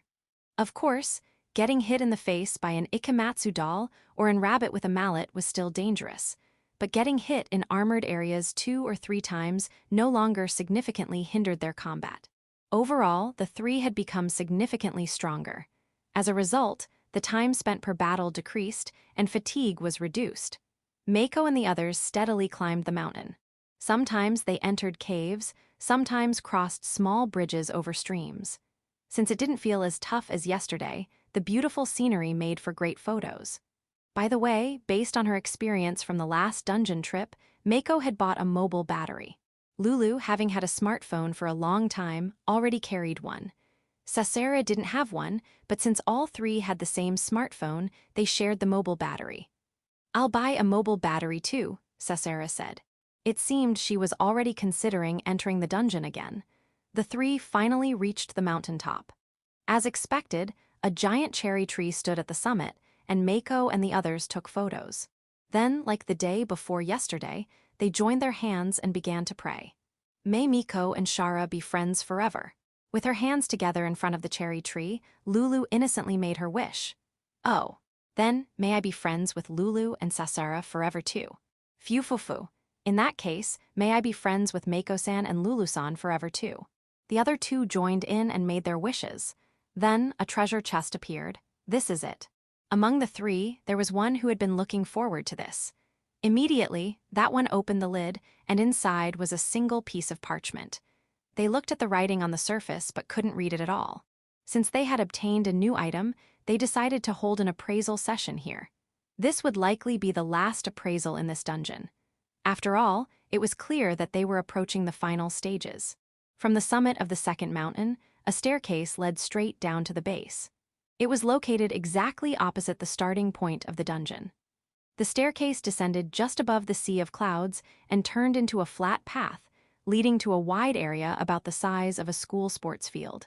It was surrounded by a fence like the tamagaki of a shrine, and inside were 8 large rocks with Shimenawa ropes tied around them. It was obvious that something would happen there. Therefore, Mako predicted that this would be the last equipment check. Mako used an appraisal orb 50-50 to start appraising the parchment. Recipe, bond ring. Only those with the skill, recipe comprehension, can understand this. By reading this, you can learn how to craft the accessory bond ring. The recipe does not disappear after being read. Wow. For now, they decided to report later and moved on to other equipment. Below are the details of each person along with their status. Hitsuji Make, 15 years old.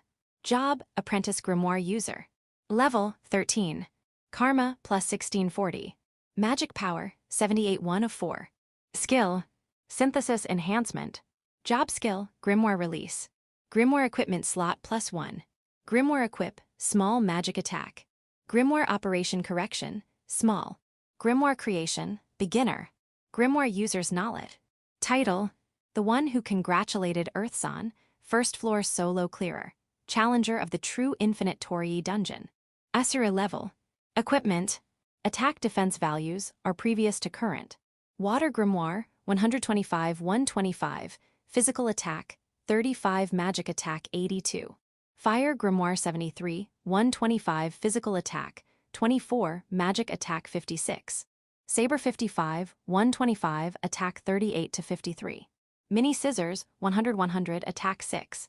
Sakura hunting robe 77, 125 defense 36 to 53. Sakura glossy hakama 77, 125 defense 36 to 53. Sakura long tabi 77, 125 defense 13 to 20. Sakura thick-soled zari 71, 25 defense 14 to 20. Fingerless gloves, 125, 125 defense, 30. Sakura choker, 6125 defense, 13 to 17.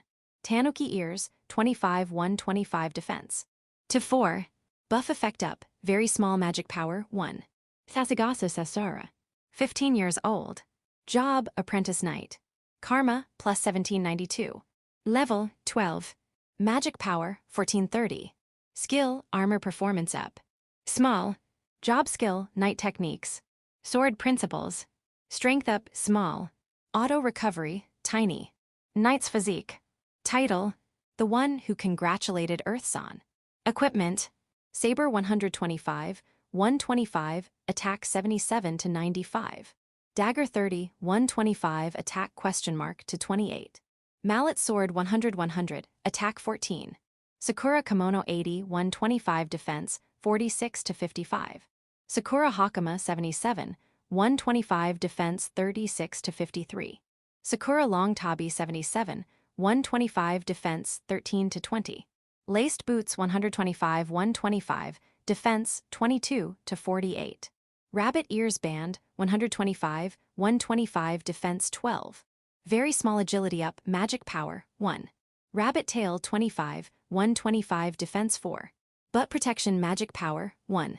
Bracelet 55, 125 defense, 16 to 32. Gauntlets 55, 125 defense, 21 to 45. Fingerless gloves 125, 125 defense, 12 to 30. Sakura choker 77, 125 defense, 12 to 20. Nagar Lulu. 15 years old. Job, apprentice ninja. Karma, plus 1935. Level, 12. Magic power, 1845. Skills, apprentice ninpo. Job skill, ninja techniques. Ninja principles. Agility up, small. Stand out. Ninja physique. Title, the one who congratulated Earth-san. Equipment, ninja sword 103, 125, attack 33 to 69. Small scythe 80, 125, attack 31 to 46. Dagger 51, 25, attack question mark to 36. Sakura kanoichi, kimono 80, 125 defense, 46 to 55. Sakura kanoichi spats 77, 125 defense, 36 to 53. Sakura long tabi 77, 125 defense, 13 to 20. Sakura zari, 71, 25 defense, 14 to 20. Rabbit ears band, 125, 125 defense, 12. Very small agility up, magic power, 1. Rabbit tail, 125, 125 defense, 12. Butt protection magic power, 1. Gauntlets 55, 125 defense, 21 to 45. Leg guards 55, 125 defense, 21 to 45.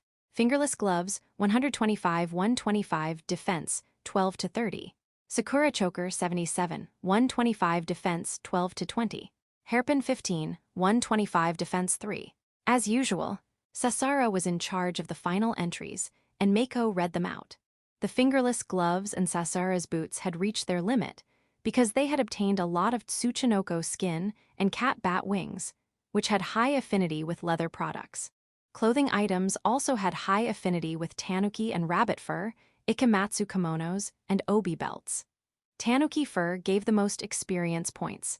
Since they had a lot of materials, they were able to evenly enhance them.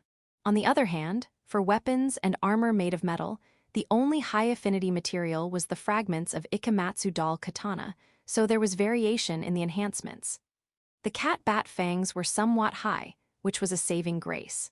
After finishing the work, Lulu looked at the numbers and said, "Everything is double the rate when enhancing one's knee." It seemed Lulu struggled with the word rate, but Mako was struck by her words. Wow, you're right. Looking closely, it was indeed true.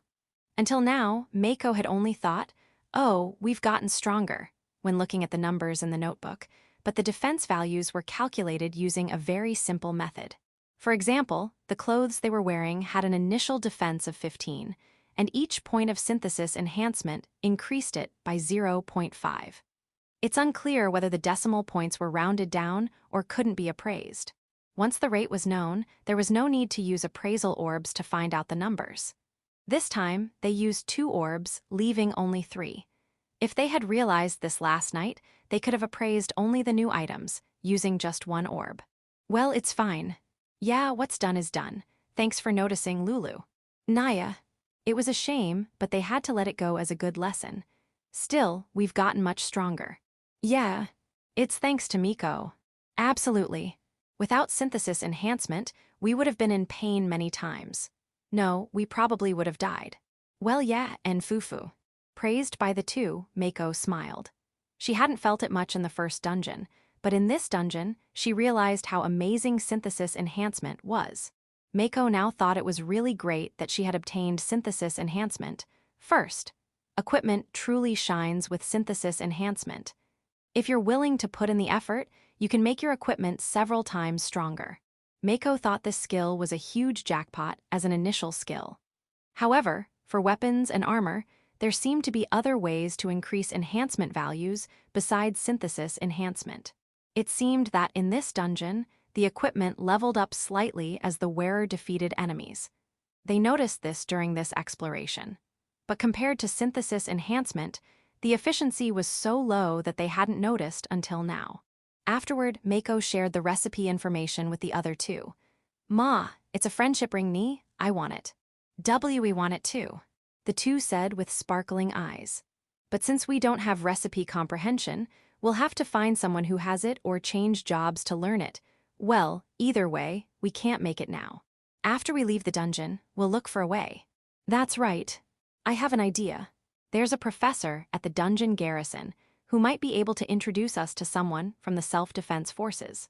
As far as Mako knew, the self-defense forces were progressing through dungeons at an incredible speed. They couldn't focus solely on the Lolita dungeon, so they were spread across G-rank and F-rank dungeons nationwide. But their individual combat abilities were probably the best in the world. According to the Cat Fairy, they had even discovered a fairy shop in the Lolita Labyrinth. Of course, this was simply because they had started early, so their combat abilities might be surpassed by other countries eventually. Naturally, their database of discovered jobs and skills was extensive. So Mako thought the professor could easily find out who in the self-defense forces had what skills. As they had done on the first mountain, they thanked the giant cherry tree for the gift and took a break at the summit. They had a slightly late lunch and rested after eating. During that time, Mako used synthesis enhancement to update the numbers they had just checked. After a short break, it was 3 p.m. What lay ahead was surely the goal. And there was probably a boss in that area the size of a school sports field. It would be dangerous, but Mako thought they could do it with these two. Let's do our best, Sasera, Lulu. Of course. Naya, we won't lose no matter what. With their magic fully recovered, the three bid farewell to the giant cherry tree and set off toward the presumed goal. 2.21. Versus Boss Battle 1. From the summit of the second mountain, there was a staircase that descended straight into a sea of clouds. As expected, Torii gates stood in a row, and peering through the tunnel of Torii from the mountaintop made one feel as though they were being led into a mysterious world. Though the dungeon itself was already a mysterious world. Mako, Sasera, and Lulu slowly descended the stairs. No enemies appeared, making them wonder what the point of the climb up until now had been. However, this made the three of them realize that they were nearing the goal. After descending the long, long staircase, they found a stone-paved path about 3 meters wide running across the sea of clouds. At the end of the straight stone path, they could see what appeared to be the goal, shaped like a series of Torii gates. At the very least, it was Instagram-worthy. This was the kind of place where one had to take it easy.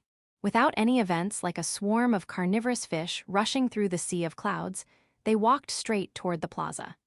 The stone-paved path laid over the sea of clouds and the Torii gates that seemed to beckon visitors. Walking solemnly through such a place, they felt an even greater sense of mystery than when they were climbing the mountain. With each step, Sasera and Lulu felt a heavy emotion creeping into their hearts. At the very end, they descended a few more steps. Then, before Mako and the others, there was a staircase with the same number of steps as the one they had just descended. Climbing this would lead them to the wide area they had seen from the mountaintop. Seeing it up close, they could truly grasp its vastness. At the far end of the plaza, 8 massive stones adorned with sacred ropes were lined up. Standing before the particularly large torii gate at the entrance to the plaza, the three of them exchanged glances. It's finally time. Naya. Why yes. Overwhelmed by the mystique of the infinite torii, the two were filled with a nervous excitement that seemed to spin in place. Mako smiled at them. Sasara, Lulu. I think you two don't know this, so I'll tell you something good. Even though a life-and-death battle might be about to begin, Mako started speaking as casually as if they were on their way home from school. Mako took their hands. Their slightly cold hands reflexively gripped Mako's tightly, as if seeking warmth. Remember this. Mako gently squeezed their hands back and said, "We are the world's strongest trio." At Mako's words, the two were stunned. But as the words sank in, their bodies trembled. If the three of us give it our all, haha, there's no enemy we can't defeat. The strength left their hands, but the hands that squeezed back conveyed a powerful will. Mako. Yes, you're right. We are the world's strongest trio. Naya, we're the strongest trio, and we'll knock down any enemy that comes our way. Mako grinned fearlessly at the two, who had relaxed just enough. Her gently held hands responded firmly to their words. Let's go. Yes. Naya. Passing through the large torii gate, they stepped into the area where the 8 suspicious rocks stood. At that moment, the sky began to turn gray. Startled, they turned around to find that the giant torii gate had disappeared, and the sea of clouds they had come from was now covered in a cloudy haze. Sasara, Lulu, it seems we can't turn back now. Let's do our best. That's what I hope for. Naya will definitely win. Placing their backpacks aside, the three crouched down, ready for anything, and prepared their weapons. Mako kept her spellbooks in a state of magical readiness. The 8 rocks in the area. 7 of them softly disappeared. Mako instantly judged that they were likely for nighttime use. Then, the remaining one began to emit a black miasma. After a while, the sacred rope snapped, and the miasma began to pour out more rapidly. Finally, the rock shattered, and a massive amount of miasma gushed out from the broken surface. Soon, the miasma gathered in the air and took the form of a single monster in the center of the area. Grah. The monster, which roared, was about the size of an elephant with a long neck and tail. It resembled a small brachiosaurus. However, its entire body was covered in scales, its feet ended in hooked claws instead of hooves, and its face was that of an eastern dragon. It was huge. Mako panicked. With its neck extended, it stood about 5 meters tall. The dungeon itself was only slightly above beginner level, and the enemies so far had been smaller than Mako, so she had expected the boss to be at most the size of a horse or a bear. But now, the boss was this. Had she underestimated it? But the die had already been cast. Mako focused heat into the core of her body. That's right. That day, that moment, it was the same as when she defeated the spring balloon for the first time. You wouldn't know unless you tried, and if you didn't try, there was only death. If the enemy had a 1 to 5 advantage, she would grab the dice and slam a 6 onto the board. Fire! As if to kill her own hesitation, Mako shouted the command, and in response, water and fire bullets shot out from her spellbooks. Watching the magic fly at high speed, Mako sprinted toward the long-necked dragon. At the same time, the water and fire bullets hit each of the dragon's front legs. With the enemy rushing toward it and its legs taking damage, the dragon's intent to charge was disrupted. Mako taking the lead had been decided in advance. Mako still had the effect of first-floor solo clearer, so the plan was for her to act as the decoy. The other two had been very opposed to this, but if there was ever a time to use the advantage of being invincible once, it was in a boss battle where a first encounter could easily mean death. Mako fired magic at the front legs as soon as it was loaded. No matter what, she couldn't let that massive body charge. That's why Mako ran toward the dragon first and focused all her magic on its legs. Mako could feel the dragon's anger growing toward her. It was scary. But if she let fear consume her here, what lay beyond that fear would become reality. If she didn't want to die, she had to give it her all. Mako believed in herself and her comrades and continued to fire magic. Sasara's legs froze at the sight of the enemy, which was larger than she had expected. The fangs on that dragon's head or the vicious limbs could easily take their lives. The hand holding the saber trembled. Fire! In front of Sasara, Mako, who was much smaller, charged forward. As they had discussed beforehand, she stuck to the plan of being the decoy, trusting her comrades behind her, and ran toward the enemy with all her might. In Sasura's mind, the image of the little girl who had invited her, who was all alone that day, to train flashed by. She had accepted Sasura, who had always been bad at making friends, and invited her to train as if it were play. In the end, that training wasn't just play, but still, Sasura remembered how happy and fun it had been. I think you two don't know this, so I'll tell you something good. Ah, that's right. Sasura raised her saber diagonally. In the depths of her hazel eyes, a flame of strong will burned brightly. We are the world's strongest trio. Mako. Sasura swung her saber, cutting through her fear. Lulu was overwhelmed by the roar of the long-necked dragon. She had become the ninja hero she had always admired, and she thought that no matter what enemy came, they would defeat it together. But the majesty of the enemy that appeared had buried that spirit deep within her. She didn't want to get close to that enemy, the strength drained from her swift feet. Fire! In front of Lulu, Mako, who was much smaller, charged forward. As they had discussed beforehand, she stuck to the plan of being the decoy, trusting her comrades behind her, and ran toward the enemy's flank with all her might. In Lulu's mind, the sound of applause from the little hero, who had welcomed her with an unhesitating smile on the day she was to become classmates with everyone, while the others looked bewildered, echoed. She had been sad to leave her friends in Kasumiya and anxious about whether she would be accepted in this new place. Since coming to Japan, Lulu had desperately put on a smile and suppressed her trembling. How much courage she had drawn from that applause. I think you two don't know this, so I'll tell you something good. That's right, Lulu lowered her stance deeply. In the depths of her blue eyes, a flame of strong will burned brightly. We are the world's strongest trio.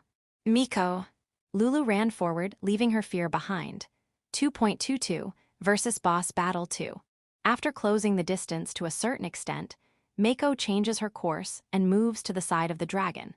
The dragon, chasing the pesky insect that keeps firing magic at will, shifts its body as it moves. Mako desperately runs and casts magic, careful not to enter the dragon's airspace. The dragon raises its head, exuding a thick aura of killing intent. Noticing this, Mako hurriedly runs behind it, just as the dragon plants its front legs and prepares to bite down. Sasura unleashes a sword technique on the dragon, whose side is exposed due to Mako's diversion. Slash sword, that's it. With two shouts, two slash swords are unleashed. One strike from above, followed by an upward slash. After delivering the two-hit combo, Sasura quickly steps back to create distance, not waiting to see the result. Just before she lands from her backstep, the two slash swords tear through the left side of the dragon's body, vertically and diagonally. The first strike cuts from the long neck to the left foreleg, while the second strike runs from the left foreleg to the rear of the body, forming an L-shaped wound. The slashes cut through the scales, reaching the flesh. Purple liquid drips down. The dragon, now unable to focus on attacking Mako, lets out a roar of pain. From this result, everyone becomes certain. This boss's defense isn't as high as it looks. It's not an enemy that can't be defeated. Nin. Lulu leaps onto the back of the writhing dragon. This is a different skill from her frequently used ninja art as high-speed movement. It's the great jump. Lulu, having jumped 3 meters high, slashes the dragon's back with her dagger and immediately retreats. Though she didn't inflict a deep wound, she doesn't linger, knowing that taking a hit is what she should fear. Meanwhile, Mako, who had been drawing attention to allow Sasura to deliver her two-hit combo, fires a water bullet at the dragon's face as it roars in pain. Mako feels a solid impact. Thanks to the constant magic she's been casting throughout the battle, even her spells are dealing significant damage. The effects of leveling up, such as increased physical limits and training efficiency, are also reflected in her magic's power. The water bullets shatter scales, while fire bullets burn them open like fish. It's definitely working. Mako keeps her eyes on the enemy's movements while scanning the entire battlefield from the corner of her vision. Both Sasura and Lulu are unharmed and have escaped the enemy's attack range. Moreover, their fighting spirit is palpable. Like Mako, Sasura and Lulu also feel the impact of their attacks. They realize their strikes are effective and that this enemy isn't invincible.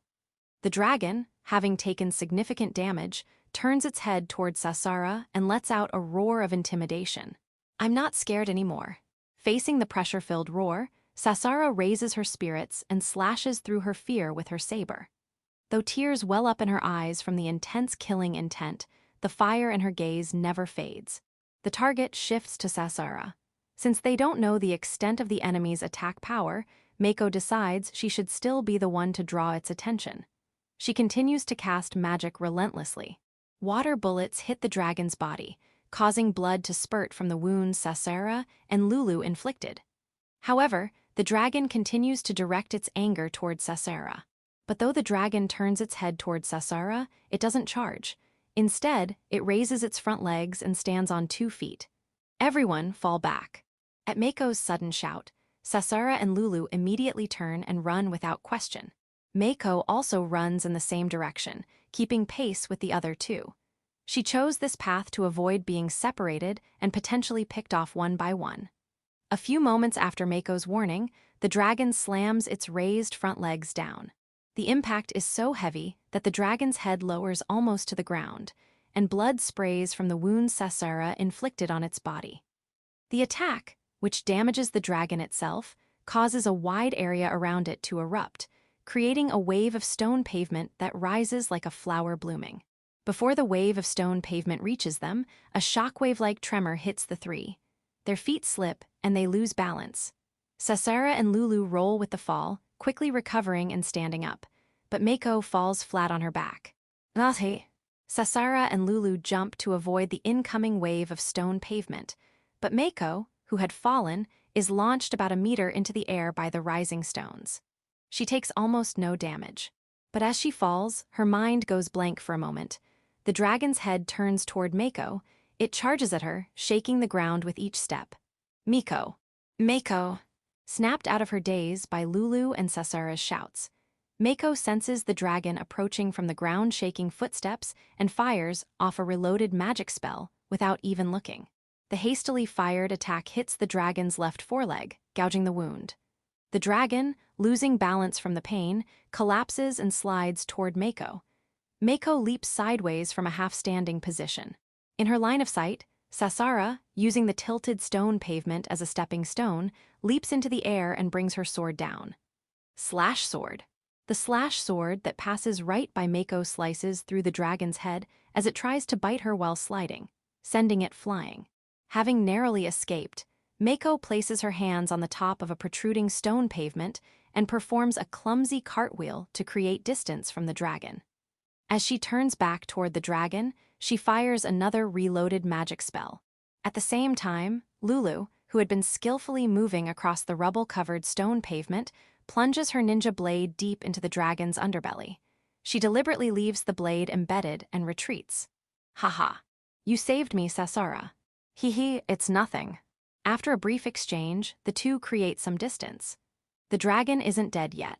Hit by Mako's water and fire bullets, covered in wounds from Sasara's slash sword, and stabbed deep into its organs by Lulu, it still stands.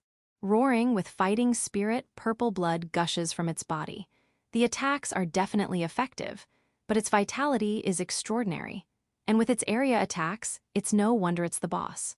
However, the reason they've been able to fight this well is that all three of them started with full magic power. If this turns into a purely close-range battle, they'll likely take hits. And one strike from this dragon would deal significant damage. Mako has fired 12 magic spells, leaving her with 44 magic power. Sasara has used slash sword 3 times, leaving her with 6 magic power. Lulu's techniques are subtle, so it's hard to tell. From a quick glance at her status, Mako estimates that about 10 minutes have passed since the battle began. Only 10 minutes. It feels like they've been fighting for over an hour. 10 minutes. Natural recovery has allowed Sasara to use slash sword twice. The enemy is also heavily wounded. It should be over soon. Mako steals her resolve. Since she hasn't taken any hits, the effect of first floor solo clearer should still be active.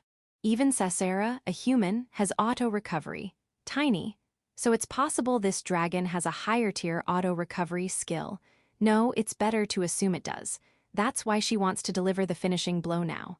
Mako fires a water bullet. When it hits the base of the dragon's neck, the dragon glares at her. Glaring at me won't scare me. Mako glares back fiercely. Just a month ago, Mako was just an ordinary girl. Back then, her glare would only make boys' hearts flutter.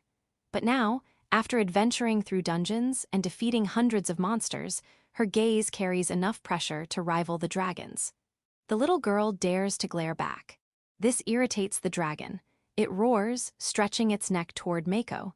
Mako seizes the opening and fires a fire bullet into its mouth. Jaya, what a dirty trick, but in a fight for survival, leaving an opening is her own fault. The dragon is furious. From the beginning until now, everything has been messed up by this girl. Its enraged eyes are now solely focused on Mako. Let's finish this. At those words, Sasara and Lulu tighten their grips on their weapons. Considering the possibility that the enemy understands human language, they don't say much. This has been their practice throughout the dungeon, especially against a boss, so Mako conveys her intent to the other two succinctly. Perhaps taking her words as a provocation, the dragon roars in anger and charges at Mako. The distance between them wasn't great to begin with, so the dragon's head enters attack range in an instant. The dragon's head moves with snake-like speed, aiming for Mako's head. Mako, whose dynamic vision has improved to the point where she can track her own high-speed water bullets, keeps her eyes firmly on the attack. As the fangs close in, Mako shifts her body half a step, but the dragon, with its beast-like reflexes, adjusts its trajectory precisely. Fire. At Mako's whisper, a water bullet strikes the dragon's face from the side. In the empty air, the dragon's mouth, filled with vicious fangs, closes. At that moment, slash sword. Sasara's slash sword cuts through the dragon's eye, which is slightly shaken by the water bullet's impact. The dragon lets out an unprecedented scream. Mako immediately fires a fire bullet into its mouth. The attacks don't stop. Lulu, having performed a great jump, lands on the dragon's back and runs up its neck. She plunges her dagger deep into the base of the dragon's head, hooks the remaining small sickle into its intact eye, and twists it out as she spins and leaps off. Ah. The dragon, now blind in both eyes, howls toward the sky. The voice coming from its throat, which has taken 2 fire bullets, is a fittingly ragged death cry. Mako fires a water bullet at the dragon's left foreleg, which reflexively jerks up in pain, and simultaneously tosses her saber to Lulu. Sasara also moves, slamming a slash sword into the dragon's hind leg. The left foreleg, which has been persistently targeted since the start of the battle, gives way, and combined with the weight of its head and body, the dragon fails to lift itself and collapses again. But this time, unlike before, the dragon's head is blind. It flails aimlessly, no longer a threat. However, they can't afford to wait for natural magic recovery. They could win by spamming slash swords and magic, but only if the enemy's body doesn't recover. So, seizing this perfect opportunity, the 3 press their advantage. The dragon thrashes wildly, refusing to go down without a fight. Its short legs slash through the air, and its tail pounds the ground. Each time, blood spurts from the ninja blade Lulu embedded in its side, staining the ground purple. Sasara slashes at its neck. Lulu, after a great jump, lands on its side and plunges Mako's saber into the charred flesh at her feet.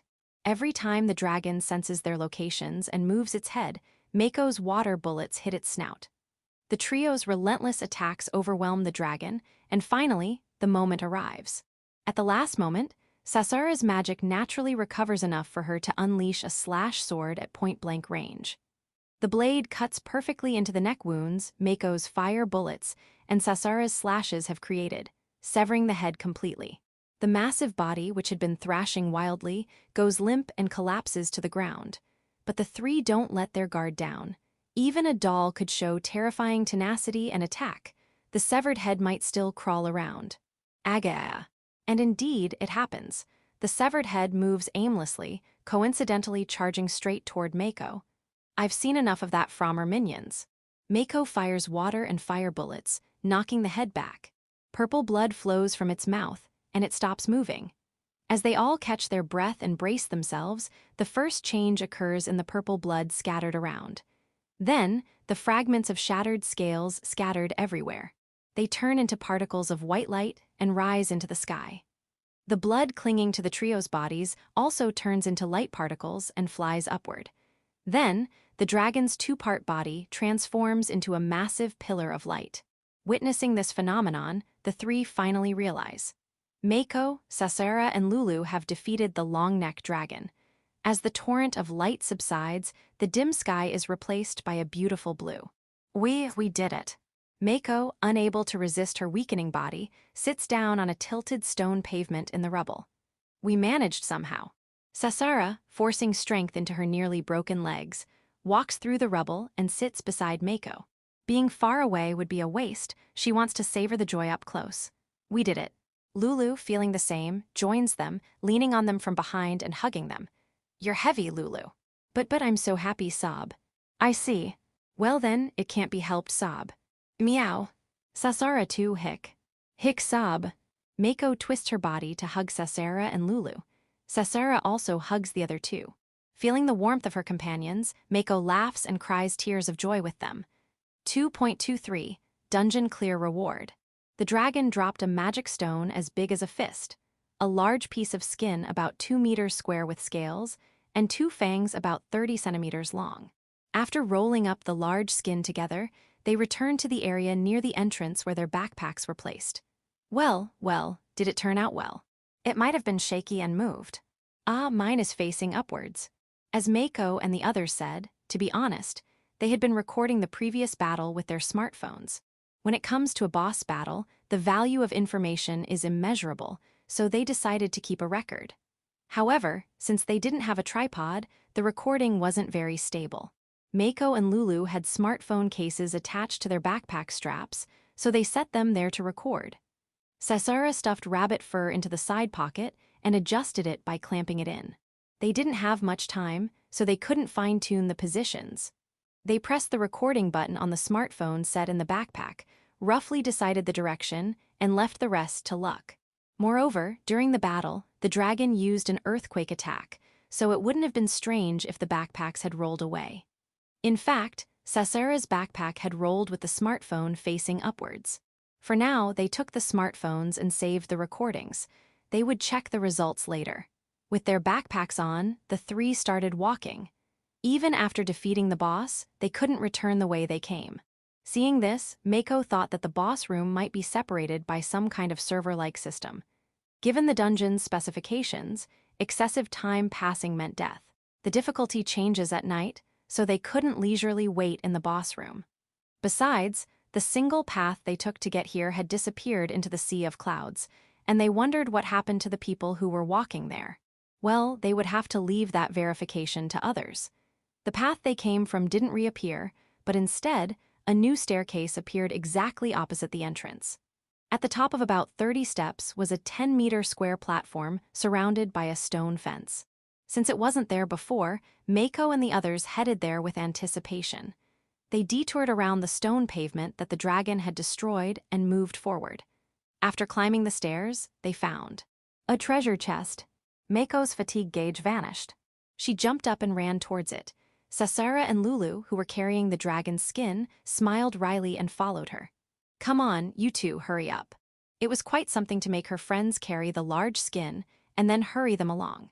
Mako was quite the character. The treasure chest's allure had erased the word consideration from Mako's mind. Well, it's not like they were the type to get angry over something like this. Mako, the treasure chest is nice, but look at that. Hi.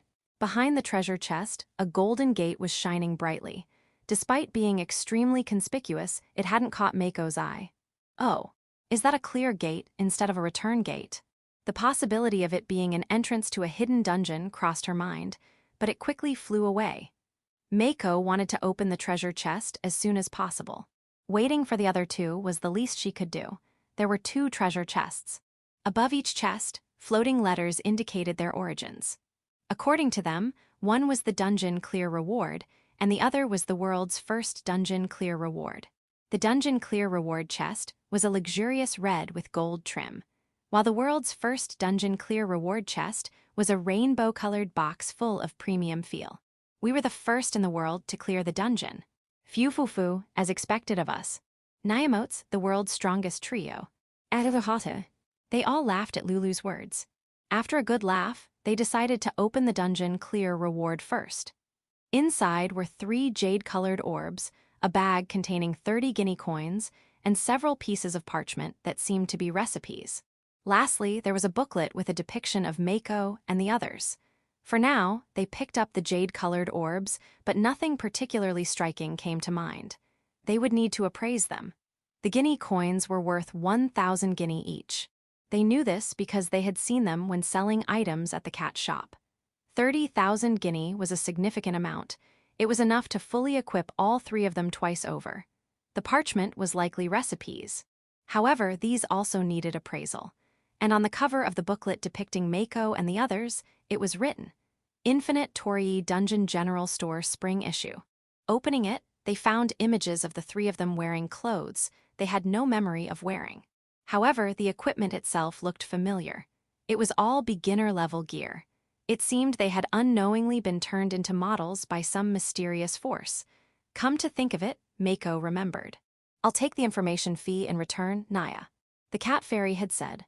Right after that, they heard that the night dungeon was extremely dangerous and completely forgot about it, but the fairy had indeed said that.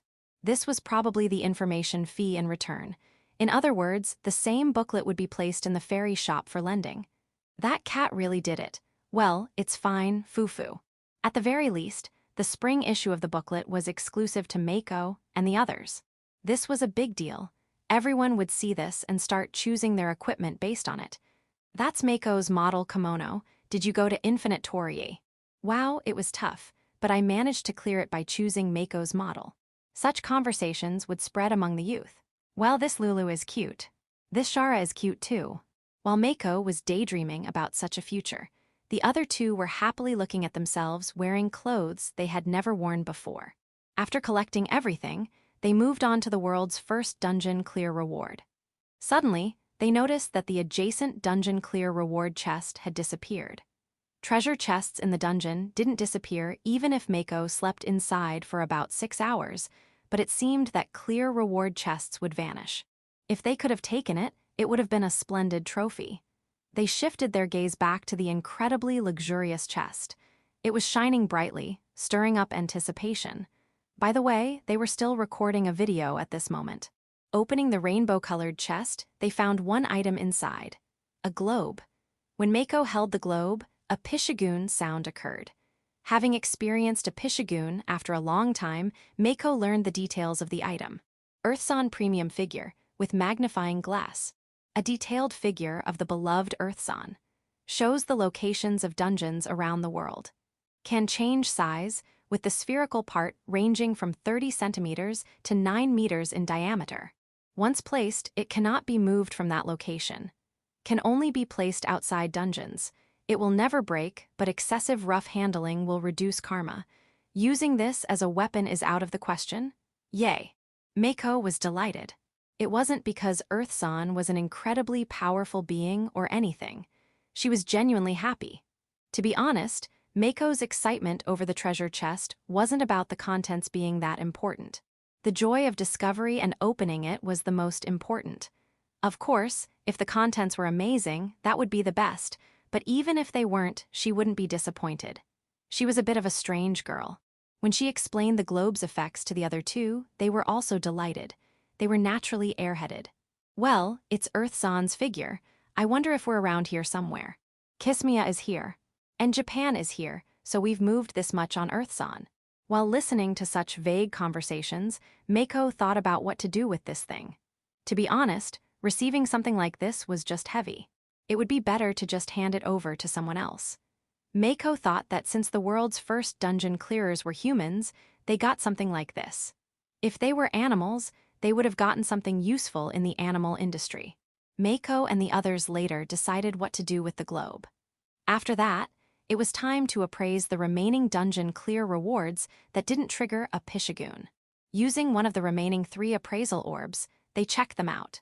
First, the jade-colored orb was called a magic jewel and had the effect of increasing maximum magic power by 20. Only the dungeon clearer could use it. They received a bonus of 10 magic points for blessing Earthsan.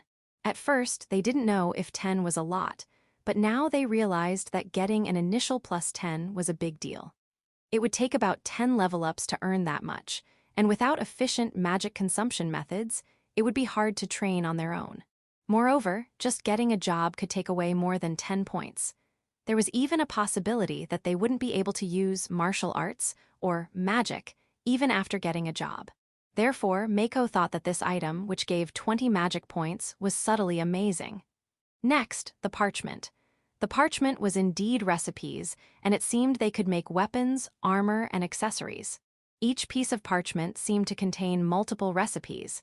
Mostly, it was the beginner equipment, Japanese style, Sprin series, probably sold at the Cat General Store. There were also items with names like Phantom Dragon Armor, and Mako speculated that they could be made from boss drops. For all of them, the required materials and production methods were unknown since they didn't have recipe comprehension. Finally, the boss drops. They seemed to be the skin and fangs of the Yamada no Urachi Phantom. That was Yamada no Urachi. As Mako said this, the appraisal orb in her hand disappeared. Yamada no Urachi. Fufu, that would be Yamada's Urachi. Sasera responded to Lulu's joke. It wasn't a dirty joke. Yamada no Urachi is a super strong monster from Japanese mythology, a snake or dragon with 8 heads. As Mako explained, she remembered that there were 8 rocks lined up in the square. Then, do we fight the real body at night? No, the real body is probably in the true dungeon, right? The night version is also a phantom, but with 8 heads. Sasara and Mako discussed this. Meanwhile, Lulu said, Earth-san said that Japan is a big dragon's corpse. Ah, that's right. I wonder if it will fly away someday. Please don't. If that happens, everyone will die. Just kidding. It's a corpse, so it won't fly. But maybe there are a lot of dragon-like bosses in dungeons. Since everything here was just speculation, Mako and the others cut the conversation and divided the items they had obtained. First, they divided the money equally, each getting 10,000 guinea. They used the fairy cards made at the Cat General Store to absorb the money. Next, everyone used the magic jewel to increase their magic power by 20. After checking their status, they found that not only their magic power, but most of their stats had dramatically changed. The significant change in stats also felt like a reward for clearing the dungeon, and the 3 of them cheered. The rainbow-colored chest also disappeared, leaving only a golden vortex in the small space. Entering it would lead to the goal, but Mako and the others decided to take a break first. They hadn't felt like resting in the square after the boss battle, so they finally relaxed here. From the stone pavement floating in the sea of clouds, they looked at the mountain they had adventured through. It was a beautiful mountain with red torii gates and vibrant life. Unfortunately, they couldn't see the first mountain from here, but that only emphasized the length of the path they had taken. Mako thought that adults would probably drink in a place like this, recalling a dramatic manga. We really made it here alive. Mako said with deep emotion, It's thanks to Mako. Naya. Without Miko, it would have been impossible. The two praised Mako. That might be true, but without Sasera and Lulu, it would have been impossible too.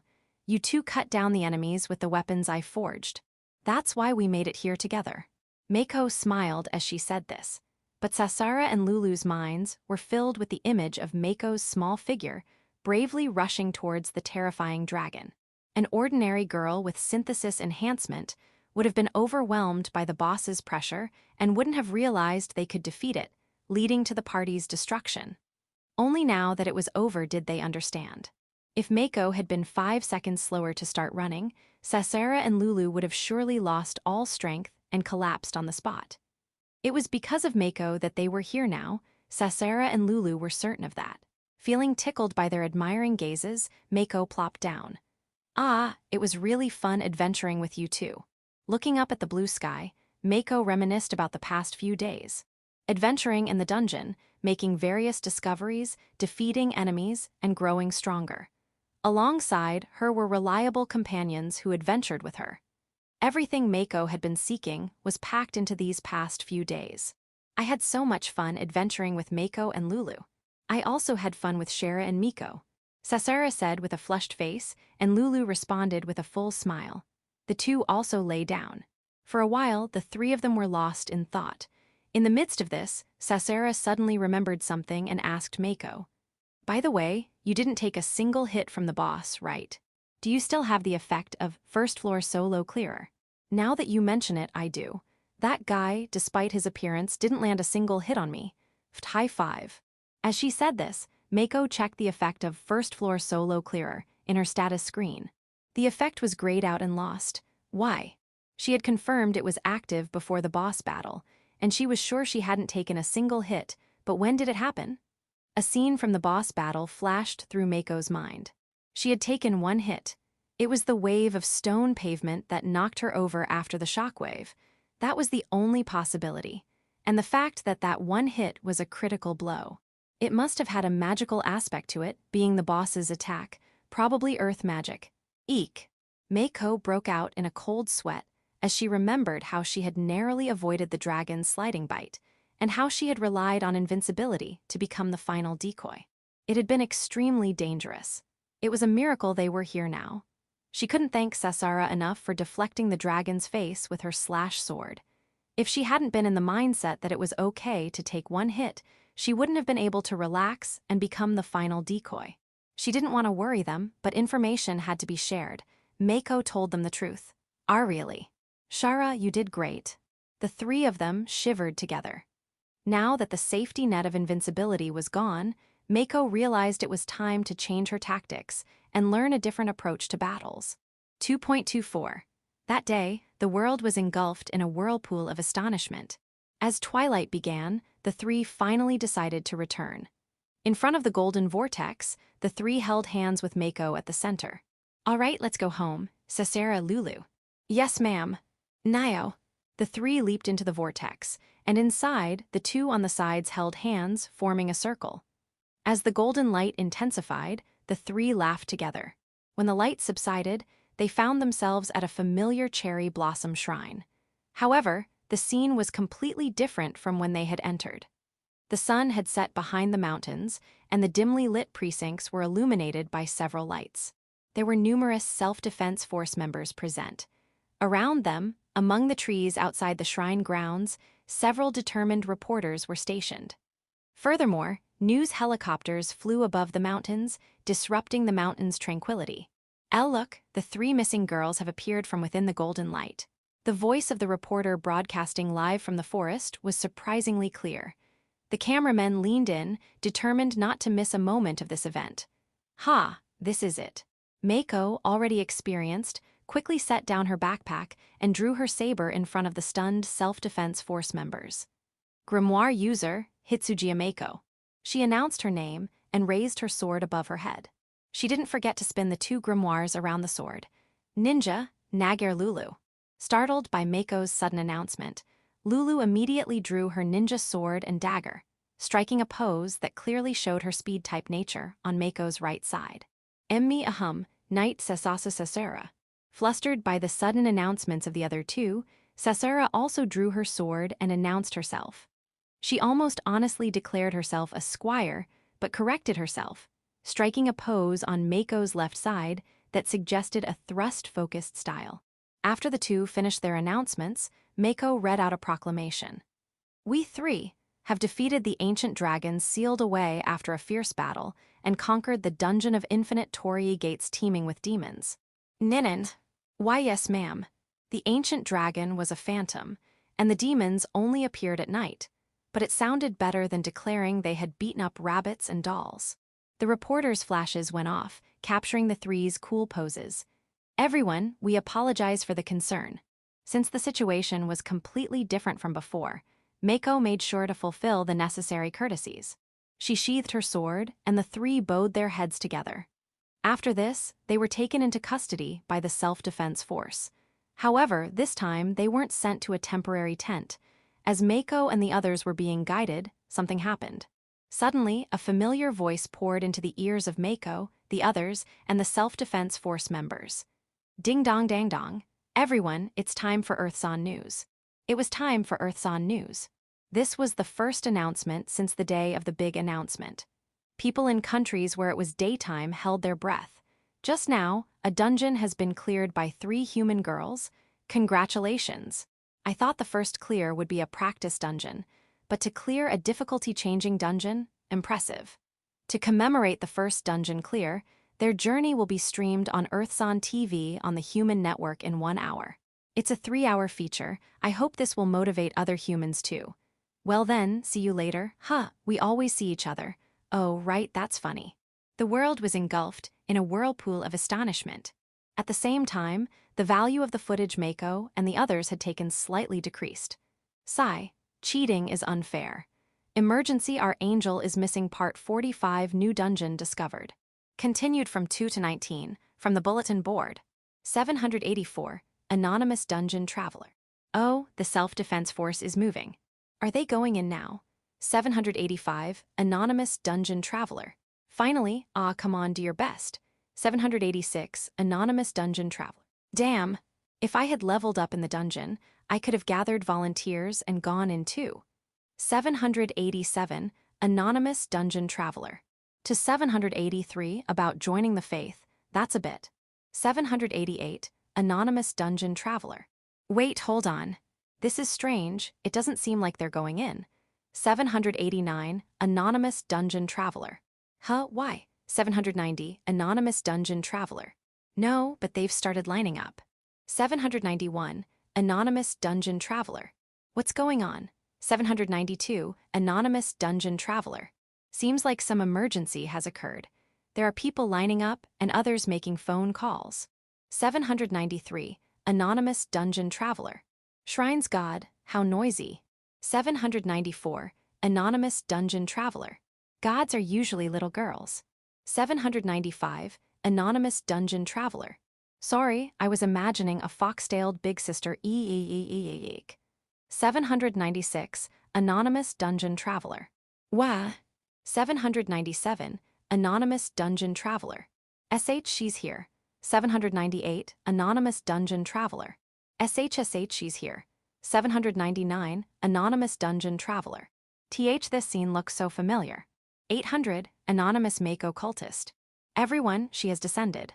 801, anonymous Mako cultist. Behold, behold, behold. 802, anonymous Mako cultist. 803, anonymous Mako cultist. What a divine light. 804, anonymous dungeon traveler. W8, while I was glued to the TV, these guys. 805, anonymous dungeon traveler. And then, with Mako-chan's appearance, it all stopped. They're well trained. 806, anonymous dungeon traveler. Hiya, what's with these girls? So cute. 807, anonymous dungeon traveler. No way, they're all super cute. 808, anonymous dungeon traveler. What's with these adorable outfits? 809, anonymous dungeon traveler. And Mako-chan and the ninja girls' outfits are so erotic. Someone's coming. Right at the good part. 810, anonymous dungeon traveler. They're not in a position to care about that. And neither am I. Now all three are announcing themselves cute. 811, anonymous dungeon traveler. Bunny-eared ninja Lulu-chan is my waifu. 812, anonymous dungeon traveler. I'm a staunch Sasara-chan supporter. 813, anonymous dungeon traveler. Mako-tan, Mako-tan, Mako-tan, 814, anonymous dungeon traveler. An ancient dragon. 815, anonymous dungeon traveler. Monsters everywhere. 816, anonymous dungeon traveler. The Infinite Torii Gate dungeon. 817, anonymous dungeon traveler. Did they clear it? 818, anonymous dungeon traveler. Lulutan, hey you, don't you dare lay your dirty hands on my Lulutan. 819, anonymous dungeon traveler. If a photo book comes out, let me know. I'll buy it even if it's 20,000 yen. 820, anonymous dungeon traveler. I desperately want a DVD. 821, anonymous dungeon traveler. 822, anonymous dungeon traveler. It seems it's time for Earthzone news. Everyone quiet. 823, anonymous dungeon traveler. The thread slowing down like crazy lol. 824, anonymous dungeon traveler. Am I the only one posting? 825, anonymous dungeon traveler. Mako-tan lick lick, lick lick, Sasara-tan sniff sniff, Lulutan Lulutan, 826, anonymous dungeon traveler. No one's reacting, that's a lie. 827. Anonymous dungeon traveler. This is bad, heroes have definitely been born. 828. Anonymous dungeon traveler. What happened? 829. Anonymous dungeon traveler. In 1 hour. 830. Anonymous dungeon traveler. What? 831. Anonymous dungeon traveler. The issue is the length. 3 hours, I'll probably watch it 3 times, so I'll take tomorrow off work.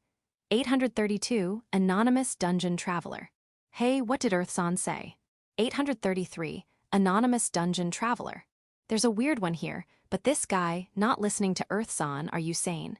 834. Anonymous dungeon traveler. If everyone rushes in, won't the server crash? 835. Anonymous dungeon traveler.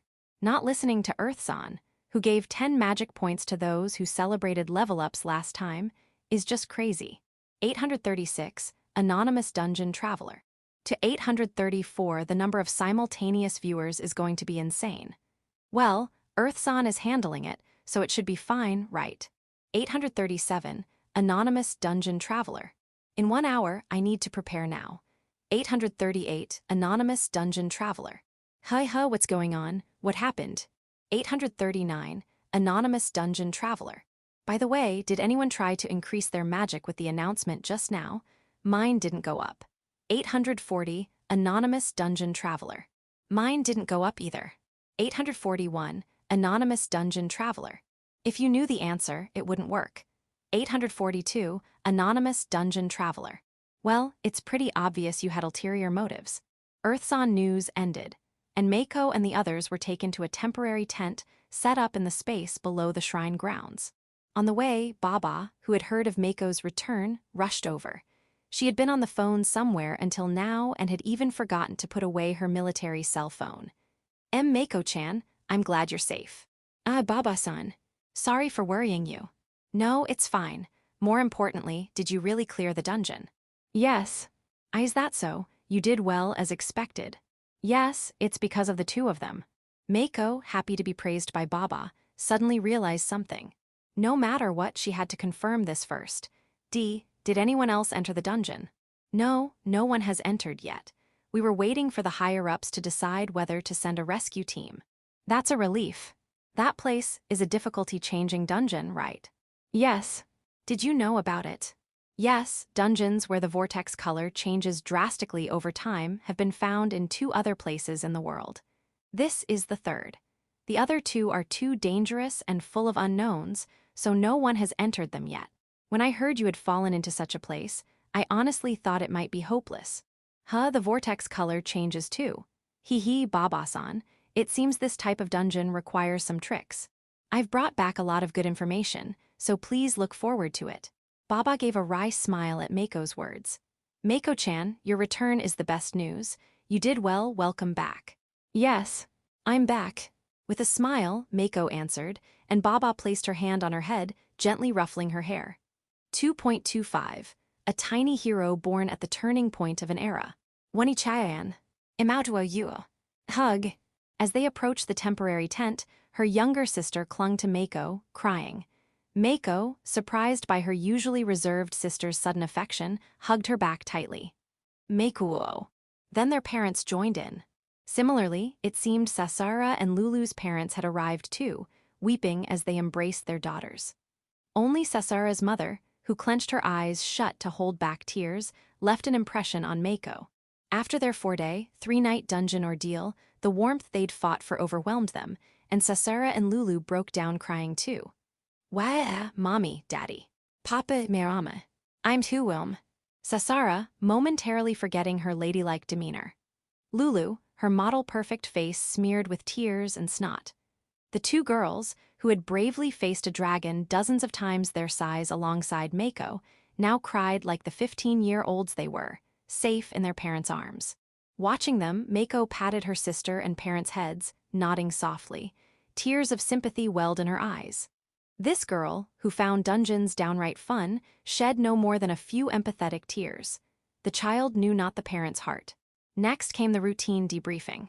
But Mako had something she wanted to do before the media left, about the Earthson premium figure. Before the Golden Gate's vortex, Mako and the others had decided what to do with this globe. They planned to storm a TV station and broadcast their decision worldwide.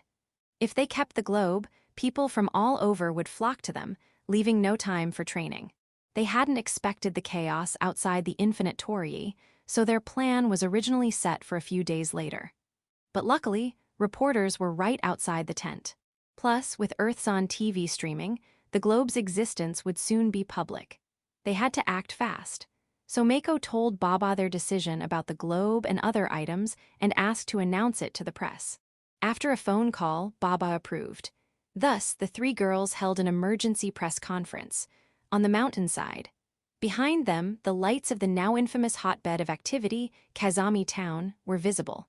The cameras might not catch it from this angle, but that was the backdrop. Lenses of all sizes focused on the girls, genuinely watched by countless eyes. No, being watched. Many stations were airing this live as breaking news. But the girl who'd stood her ground against a dragon's pressure didn't flinch under this meager spotlight. Or rather, Mako was oddly unfazed by cameras. Thanks to her experience recording an energy check video in the hospital room after returning from Kazami Dungeon, she'd grown accustomed to them. Yes, Mako had become a camera-savvy girl. When the energy check would air remained a mystery. Behind her, amateur Sasara pretended not to care about the cameras, though her legs trembled. Lulu smiled brightly, looking straight into the lenses. Surrounding them were reporters, SDF officers, police, and their families. Amid this audience, Mako took a deep breath. She flexed her fingers one by one, counting the points she needed to cover. No one rushed her. Silence lingered for over 30 seconds. Their cosplay-like outfits, lit against the night, made for a surreal scene, like girls from another world. Then Mako spoke. First, thank you all for worrying about us while we were missing. As you can see, we've returned safely. Her calm delivery, even in this nerve-wracking situation, impressed the adults. Meanwhile, her father, watching from afar, felt an unbearable distance between himself and his daughter, who stood so confidently before the cameras. Her mother and sister stared in awe. Now, we ask that you relay what we're about to say to the world, without considering profit. Every reporter shivered at her words. Their instincts screamed that this would be a historic broadcast. What had these girls learned in the dungeon? As Earthsan mentioned earlier, were the world's first dungeon clearers. The dungeon was called the Infinite Torii. As a reward, we received this gift. Mako lifted the globe's stand high. The Earthsan premium figure. She paused for dramatic effect. Question marks flooded the minds of viewers across Japan. The Earthsan premium figure? LMAO. Their confusion was laced with laughter, but Mako's next words silenced them. This globe can expand up to 9 meters in diameter. Once placed, it can't be moved. Its effect? It reveals the locations of all dungeons worldwide. Oh, and mishandling it reduces karma. The reporters gulped. 3 girls had returned from the dungeon with something unbelievable. This could pinpoint undiscovered dungeons instantly. Its value was immeasurable. How much would it sell for? 100 million? 1 billion? No, numbers couldn't capture it. At the very least, it would slash the endless costs of global dungeon searches. Who would they sell it to? Maybe auction it? The girl holding this treasure declared. The 3 of us are donating this globe to the entire world. The Japanese government will manage it. Please, use it cooperatively for the world's sake. No fighting. Camera flashes twinkled under the starry sky. Reporters scribbled, bewildered. What is this girl? She'd casually announced a world-shaking discovery and was now gifting an artifact of immense value to humanity.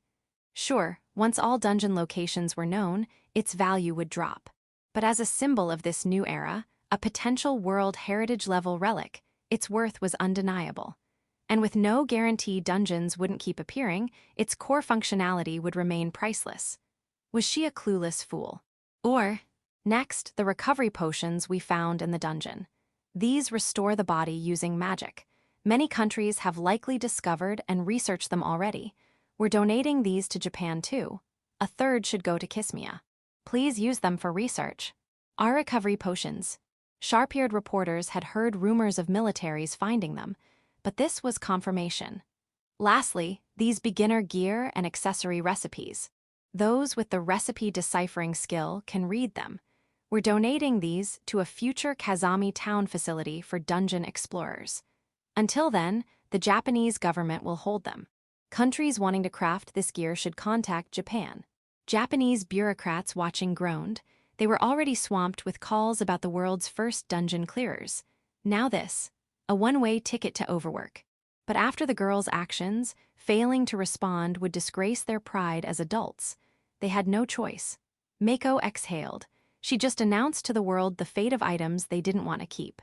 As she glanced at Baba to confirm the press conference could end, she spotted her father in the background. The father who'd opposed her entering the dungeon. Beyond the cameramen, SDF officers sealed the shrine's dungeon. Its opening to the public when? The two scenes crossed in Mako's heart. When will I get to enter a dungeon again? She recalled the lively inn she'd imagined at the Cat Spirit's Lodge. Though just a fantasy, it would be a joyful reality. She remembered the elementary schoolers training hard. At level 3, they'd grow stronger, transforming Kazami Town. She thought of the Tengu who'd thrust his staff and the night parade of demons. She couldn't match them yet, but someday.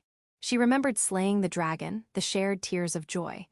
That soul-shaking warmth, she wanted it again. Ah, when will I get to enter a dungeon again?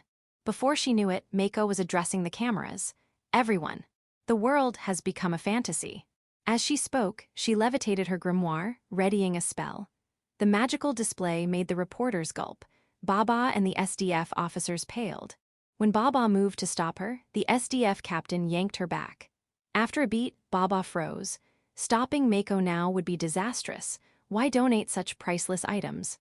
If authorities intervened after the donations were announced, suspicions would explode worldwide. That Japan had coerced the girls, stolen their glory, silenced them with force. Never mind that karma made that impossible, rumors would spread. Trust would crumble. Claiming she'd acted dangerously by readying magic would only sound like an excuse, so Baba and the SDF stood paralyzed. Mako continued uninterrupted. Resting her hands near the hovering fire and water spells, she said, "Don't be shocked by this. Anyone can do it with enough plus karma." She dismissed the spells, spinning the grimoire around her, deactivating them to avoid accidental casualties. Earth-san said monsters will emerge from dungeons. I haven't heard reports yet, but it's inevitable. When that happens, local forces may be overwhelmed. No one knows how or when monsters will appear. If they come for you, you'll need strength to fight, flee, or protect others. She drew her saber, holding it upright before her face, just for coolness. 2 grimoires floated dramatically at her sides, also just for coolness. But the image, broadcast globally, screamed, "The world is fantasy now." Closing her eyes, Mako proclaimed, "Will you wait, entrusting your life, or loved ones, to strangers who may never come? Or will you train desperately to slay your enemies?" Her eyes snapped open, the blade splitting her gaze. The same eyes that had defied a dragon now pierced viewers through screens. The cameraman from Uido TV, who bore the brunt of her stare, gasped. Those watching that channel shuddered. "Train." Mako roared from behind her upraised sword. "Train before regret makes you weep. The age of adventure is here. Children, learn to flee. Adults, learn to protect. Hone yourselves, conquer dungeons, guard your loved ones. Behold Kazami Town, where young and old alike train as they can."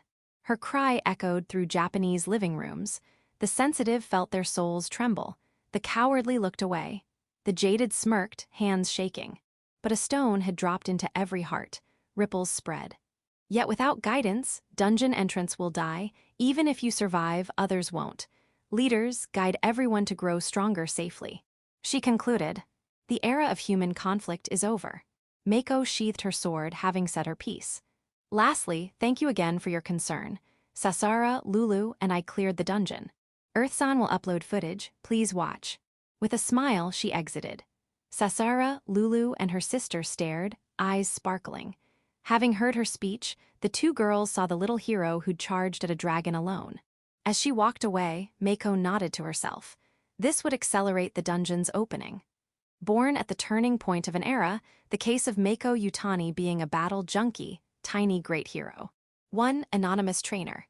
This thread is for discussing the ultimate life form, Mako Tan. Talk about the donations elsewhere. Next thread 970 starts it. Train, 2. Anonymous trainer. Op your fast, 3. Anonymous trainer. Damn goosebumps, train. 4. Anonymous trainer. What did we just witness? 5. Anonymous trainer. The birth of a hero. 6. Anonymous trainer. She's too heroic, tone it down. 7. Anonymous trainer. Full throttle, huh? 8. Anonymous trainer. Mako's aura literally stopped my breath. 9. Anonymous trainer. Saw this at an electronics store. Everyone froze. 10. Anonymous trainer. Multiple TVs blasting her aura? Deadly. 11. Anonymous trainer. LOL.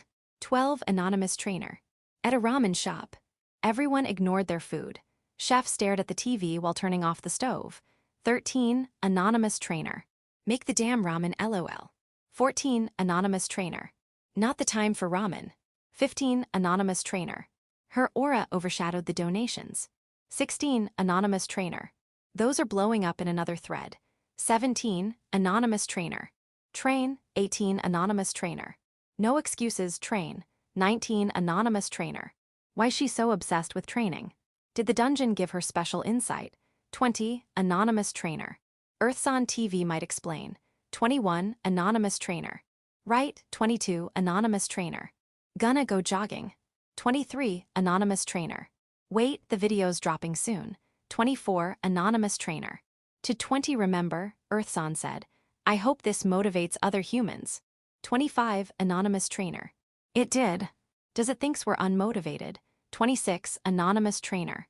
Mako has a point. You ever considered monsters might not come from dungeon vortexes? 27. Anonymous trainer. Thought they'd only spawn there. 28. Anonymous trainer. Same, figured the SDF would handle it.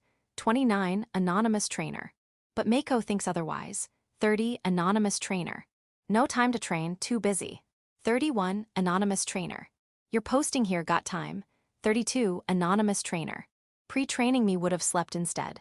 33. Anonymous trainer. I'm on a train. 34. Anonymous trainer. Busy folks sleep on trains. Hell where even 10 minutes matter. 35. Anonymous trainer. Mako said, train as you can. 36. Anonymous trainer. Wear 5 kg weights commuting. 37. Anonymous trainer. I'd die. 38. Anonymous trainer. Or just don't train. 39. Anonymous trainer. This. 40. Anonymous trainer. Wait, you heard that speech and didn't get hyped. 41. Anonymous trainer. I'll train, even 30-minute sessions. 42. Anonymous trainer. Good and don't train means. 43. Anonymous trainer. Betting monsters won't attack you or loved ones. Win, save training time, lose. Pay with lives injuries. 44. Anonymous trainer. Terrible odds. 45. Anonymous trainer. But not training means the saved time is worth the risk. 46. Anonymous trainer. Black companies exist. 47. Anonymous trainer. With karma's value, report them, they'll get fixed fast. There's a thread for that. 48. Anonymous trainer. Seriously. 49. Anonymous trainer. Single parents, etc. need support systems. But that's on politicians, not Mako. 50. Anonymous trainer. If you've got time for mobile games, rethink priorities. 51. Anonymous trainer. Ever wonder how 3 girls stayed energetic after 4 dungeon days? 52. Anonymous trainer. Hi. 53. Anonymous trainer. Higher stats might reduce work fatigue. 54. Anonymous trainer. Whoa. 55. Anonymous trainer. Dungeons aren't just about survival. 56. Anonymous trainer. Training could become a dating pool. 57. Anonymous trainer. What idiot, I'd never train for that. Time to run like Mako. 58. Anonymous trainer. The video's starting. 2 to 25.1. Bulletin board thread, Shura Girl's Journey Log. 1846 Japan time. A single video was uploaded to a site called Earth's on TV that suddenly appeared on the internet. When the video begins, it first shows Earthson from space. This wasn't the Earth we knew. Somehow, Earthson was enveloped in a jade green aura. Apparently, this was the opening sequence for Earthson TV. After this, the screen fades to black and a warning message appears. This video is being shown because it was the world's first dungeon conquest. Not all explorers will have their adventures filmed like this. Generally, you must record your own dungeon exploits. However, exceptional achievements may be highlighted. Copyright? Portrait rights? Don't know what you're talking about. Such things were written there. The main video runs for a full 3 hours. Since Mako's adventure spanned 4 days, you could tell much had been edited out beforehand. It begins at Mako's home, clearly showing her exasperation at her father's lethargic gaze. Mako's dad suffered major psychological damage within the first minute. The scene shifts to meeting Sasara. After encountering Lulu by chance, the tall friend's heart skips a beat at Lulu's adorable belief that Pekatwo really exists. During their mountain climb, they discover a shrine and have a photo shoot. For some reason, Earth's-on TV's camera angles perfectly capture the faint pink vortex blending into the cherry blossom carpet.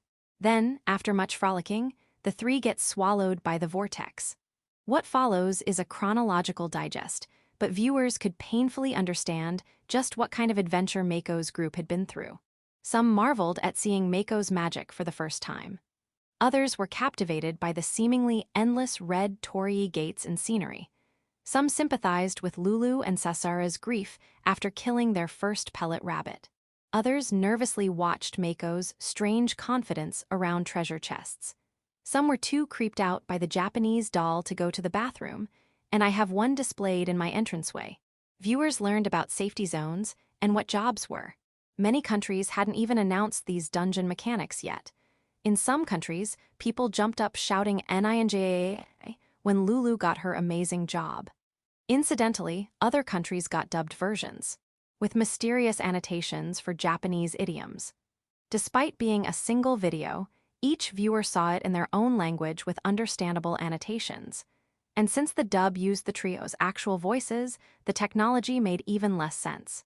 Another inexplicable thing, the video couldn't be copied by any means, not even by directly filming a computer screen with a camera. Opening any recording media just showed an endless loop of Earthson's aura-clad image.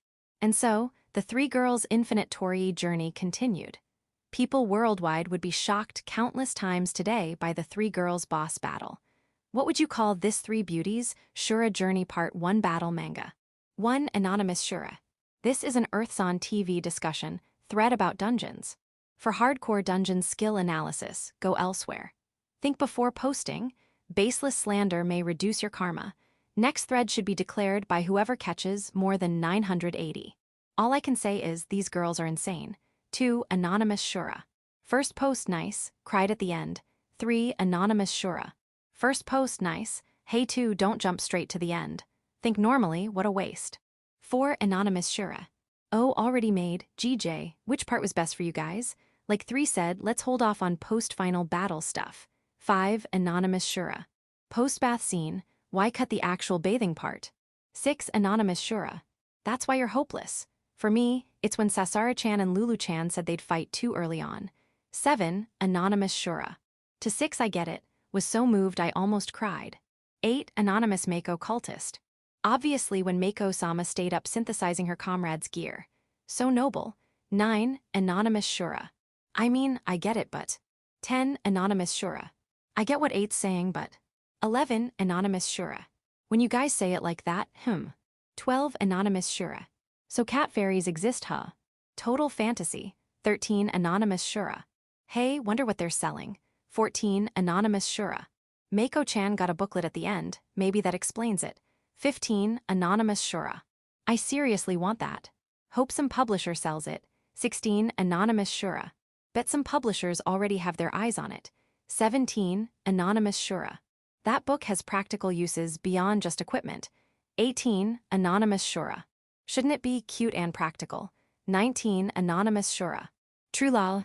17. What practical uses besides equipment knowledge? Lol. 20. Anonymous Mako cultist. Virgin. 21. Anonymous Shura. Noah is virgin. 22. Anonymous Shura. Lol. Speaking of Noah, isn't Kiss Me in language adorable? 23. Anonymous Shura. They say it's the cutest girl speak in the world. 24. Anonymous Shura. FR. 25. Anonymous Shura.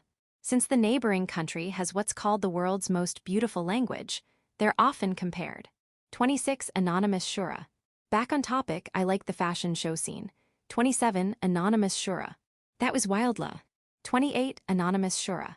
The fashion show was crazy fun lol. Did Earthson study film techniques? 29. Anonymous Shura. The scene where Lulu-chan goes nin-nin, rolling happily on tatami got me. 30. Anonymous Shura. I know that's cheating, deserves a spank, totally get how Mako-chan felt. 31. Anonymous Shura. Gotta recommend the subsequent Hayaki Yagyo. I love yaokai. 32. Anonymous Shura. I'd love to see that in person too. 33. Anonymous Shura. Pretty sure Mako-chan's rant was improvised, right? 34. Anonymous Shura.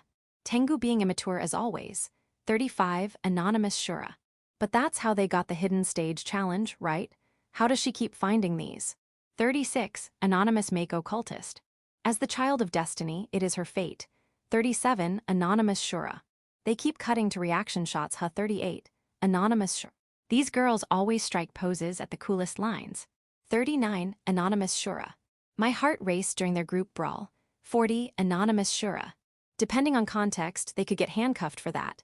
You okay? 41. Anonymous Shura. It's fine, they're the ones getting hit. 42. Anonymous Shura. That's definitely not fine. 43. Anonymous Shura. But testing it out is brave. Various scenes are discussed. 335. Anonymous Shura. For me, it's definitely the final battle. 336. Anonymous Shura. After all that no final battle talk, you choose that. 337. Anonymous Shura. Well, it's about time. Threads warmed up enough. 338. Anonymous Shura.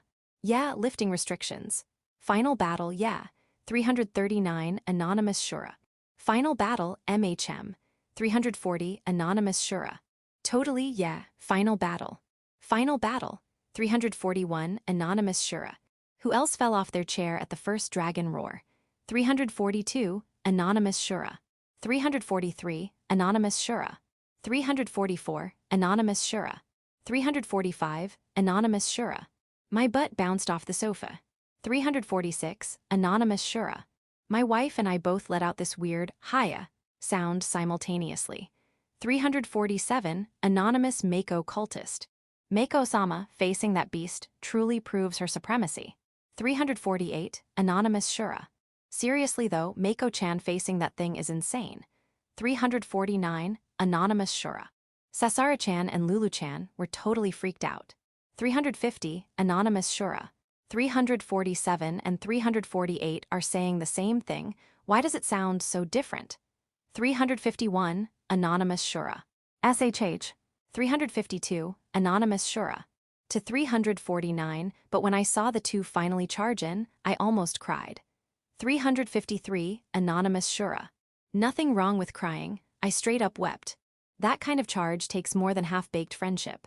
354. Anonymous Shura. What even was that fight afterward? I rewatched it 5 times. 355. Anonymous Shura. They started going superhuman after the second mountain, but the final battle was next level. 356. Anonymous Shura. I rewatched 10 times. Especially after that quake attack, insane. 357. Anonymous Shura. That sliding bite, thought Mako-chan was done for. 358. Anonymous Shura. Even knowing she survives, it's understandable lol. 359. Anonymous Shura. Seriously though, Mako-chan pushes too hard. That final taunt. Worried about her screws loosening. 360. Anonymous Shura. That move took me 5 rewatches to understand it. 361. Anonymous Shura. After some rewatches, realized how cool the Dragon's Quake AoE was. Enemy or not. 362. Anonymous Shura. Unfortunately, I get that. Enemy or not, that stone pavement explosion has a certain romance. 363. Anonymous Shura. Gotta vote for their seamless teamwork. 364. Anonymous Shura. They coordinated perfectly, without even speaking. Puts veteran gamers to shame. 365. Anonymous Shura. After seeing Lulu-chan's neck climb at the end, I decided to become ninjaa. What was that move? Stabbing eyes with sickles while jumping? Too intense. 366. Anonymous Shura. Ninja is op. Definitely a top-tier final evolution job. 367. Anonymous Shura. Pretty sure every Shumarican thinks the same. 368. Anonymous Shura. Is ninja just for Shumaricans? 369. Anonymous Shura. Nah, popular in Europe too. Probably popular in Japan normally too. 370. Anonymous Shura. Regardless, those outfits were adorable. Made the battles 10x more fun. 371, Anonymous Shura. To 370 true. 372, Anonymous Shura. Their skills were amazing regardless, but the outfits amplified the final battle feel. 373, Anonymous Shura. That finale. I've never cried with friends like that. 374, Anonymous Shura. Relax, most people haven't. 375, Anonymous Shura. What I envied most wasn't their strength, but seeing all three crying together. 376, Anonymous Shura. I totally get it, but stop, it hurts. 377, Anonymous Shura. Lol. 378, Anonymous Shura. If I go to a dungeon, can I find friendships like that? 379, Anonymous Shura. Why yeah? 380, Anonymous Shura. Say it to my face. 381, Anonymous Shura. Yeah, 382, Anonymous Shura. No crying lol. 383, Anonymous Shura.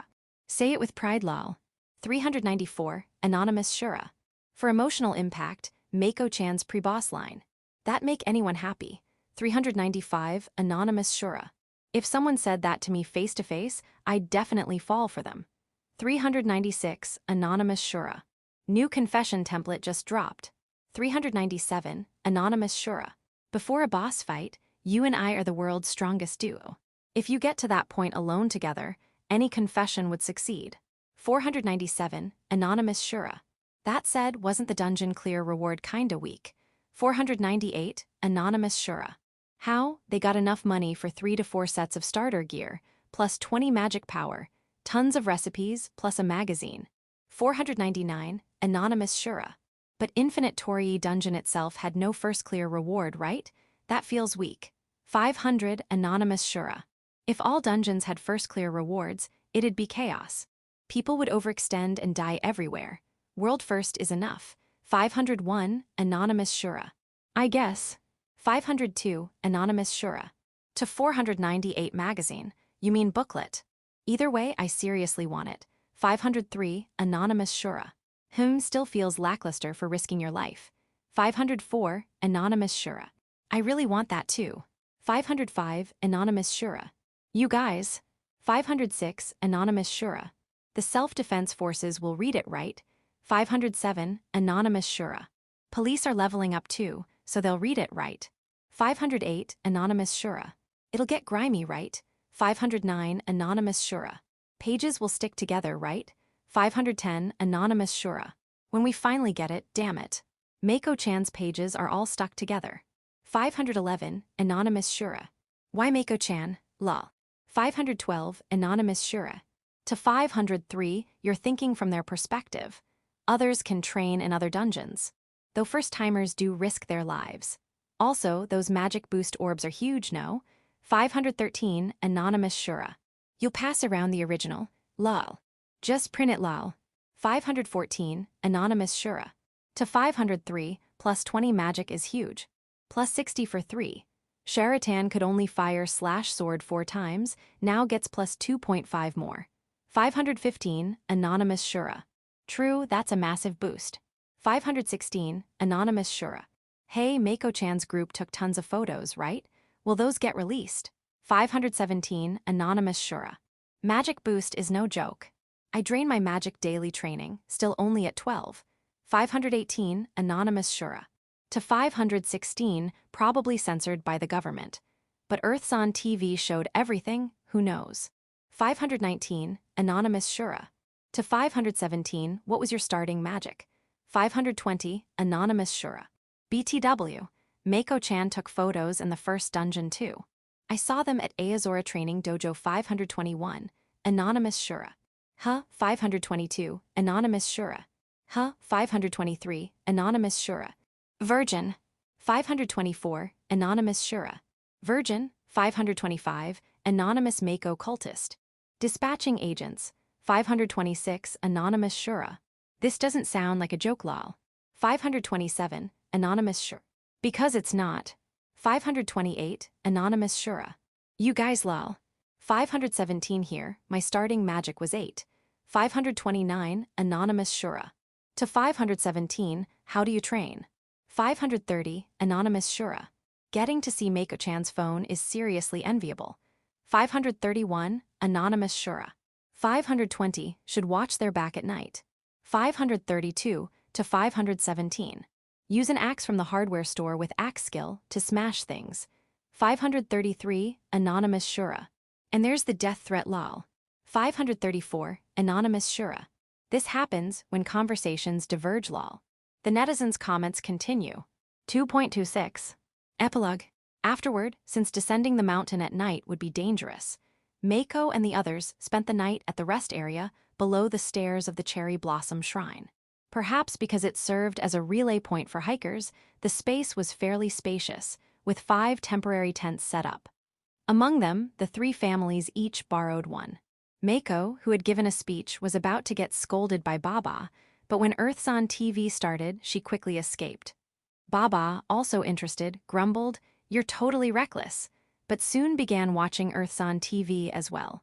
The 3 families, the self-defense force members, and the reporters were all struck with awe mid-mountain. Mako and her 2 friends, exhausted, fell asleep halfway through. They could always watch it later after all. Past 10 p.m., Lulu's mom, having finished the video, gazed at her sleeping child with eyes full of admiration, as if looking at a hero. Lulu's mom secretly picked up Lulu's ninja sword and dagger. Without unsheathing them, she struck a pose. Immediately, Lulu dad started snapping photos. Nagar Linett, age 36, had secretly always admired ninjas. She and her husband got along incredibly well. Around the same time, Sasara's mom, having finished the video, closed her eyes and let her thoughts wander over her daughter's 4-day adventure. What stood out most was the fierce determination in her eyes as she faced the dragon to answer her friend's trust.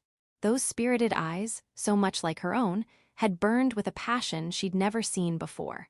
Sasara's mom had never been prouder of her daughter than she was today. She picked up her daughter's sword and drew the blade just slightly. Reflected in the steel, her own eyes now carried the same fiery passion she'd inherited from her girl.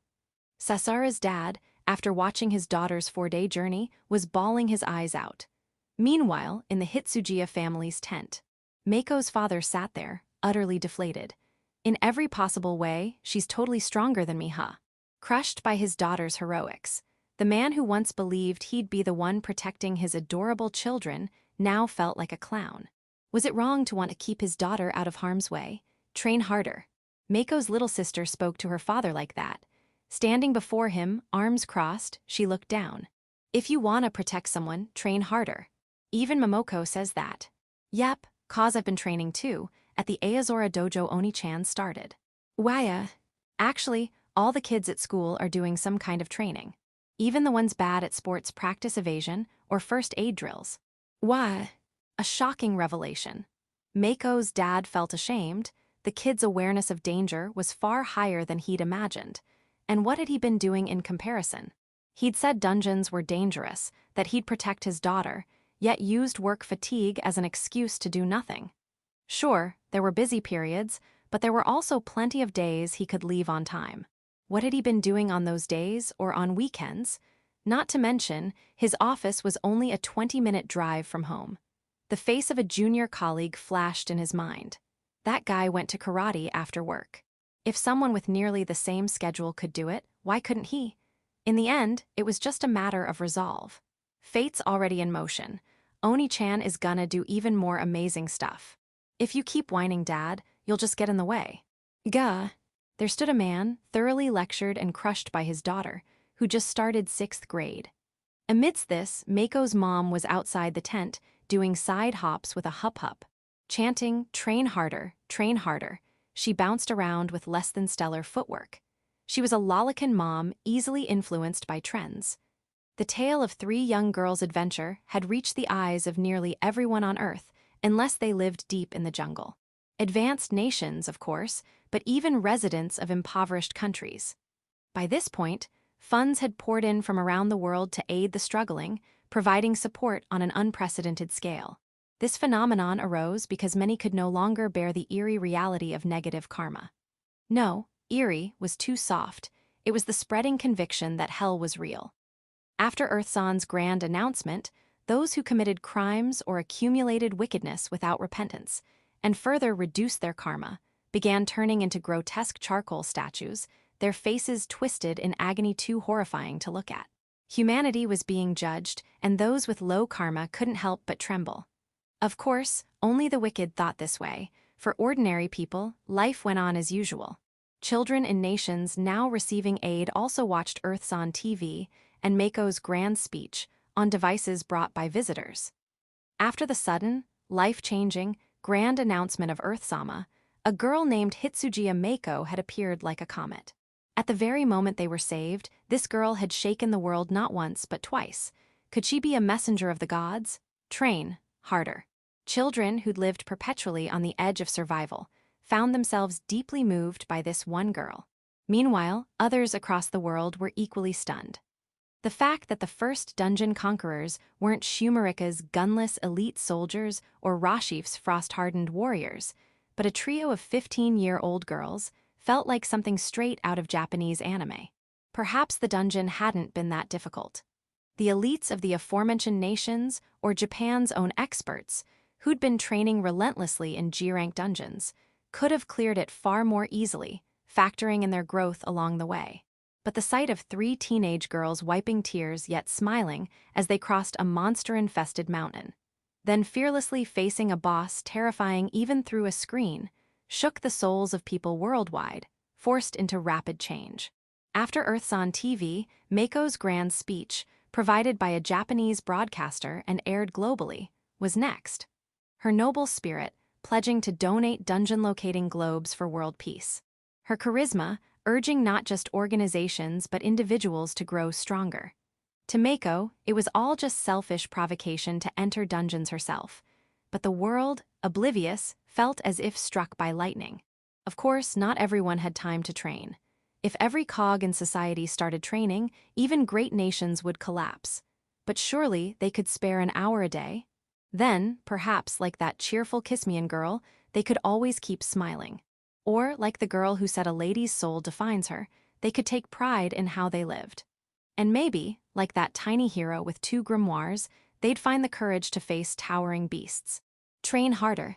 Under that slogan, people rose. A fervor that would give world leaders headaches swept the globe. Train harder. Under that slogan, the world stood at the dawn of the great adventurer era. Status, Hitsujiya Mako. 15 years old. Job, apprentice grimoire user. Level, 15.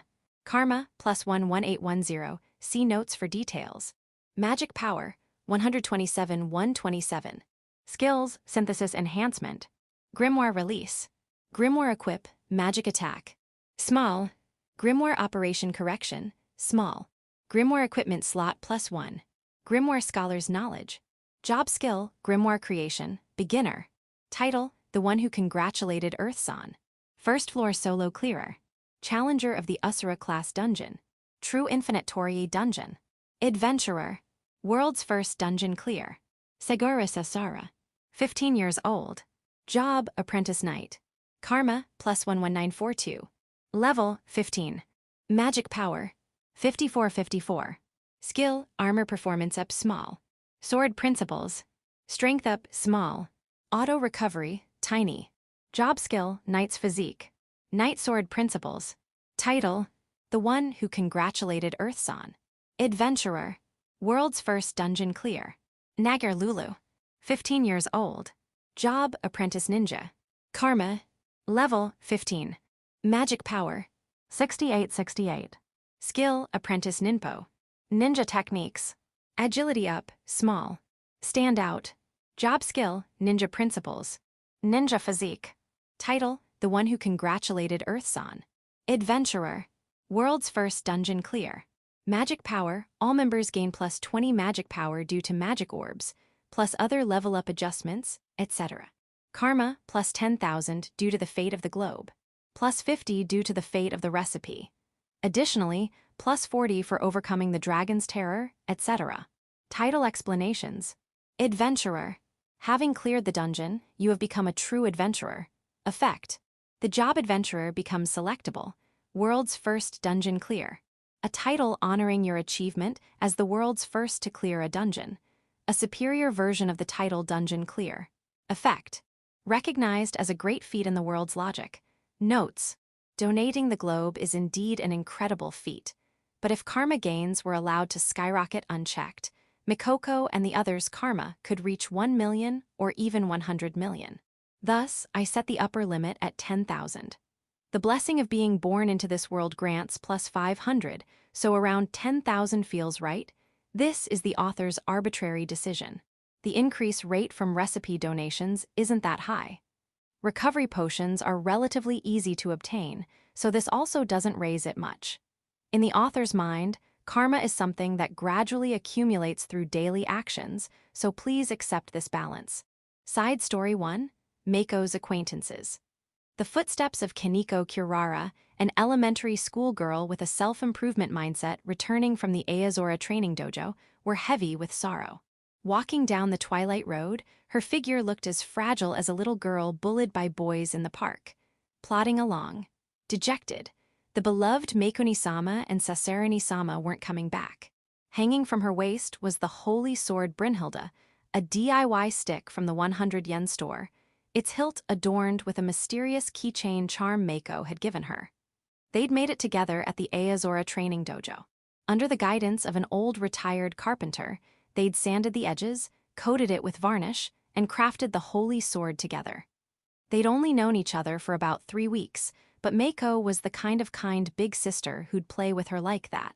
The keychain swayed limply in time with the plodding shadow stretching across the road. Wiping away tears that threatened to spill, she trudged on. Before she knew it, she'd reached home. Kurara was the child of a minor notable family in the countryside, one that owned a fair bit of land. The garden, enclosed by a hedge, held a separate storage shed for farming equipment and a small warehouse, distinct from the main house.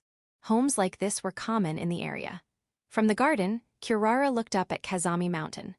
The cherry blossom shrine atop Kazami Mountain. In spring, the mountain would be lush with fresh greenery, but that one spot would bloom with cherry blossoms, visible even from the town below. Right now, Mako and the others were there. Please, give Mako-ni-sama and Sasara-ni-sama back. Kurara bowed her head toward the mountain. Was this a plea to Earth-san, or to the gods of Japan, long worshipped here? Even Kurara herself didn't know, but she couldn't help praying like this. As the setting sun vanished behind Kazami Mountain, Kurara stepped inside. Inside, her father and grandfather, done with farm work, were relaxing in the living room with beers in hand. People unchanged even as the world's rules shifted. To an elementary schooler like Kurara, their lack of fervor was baffling.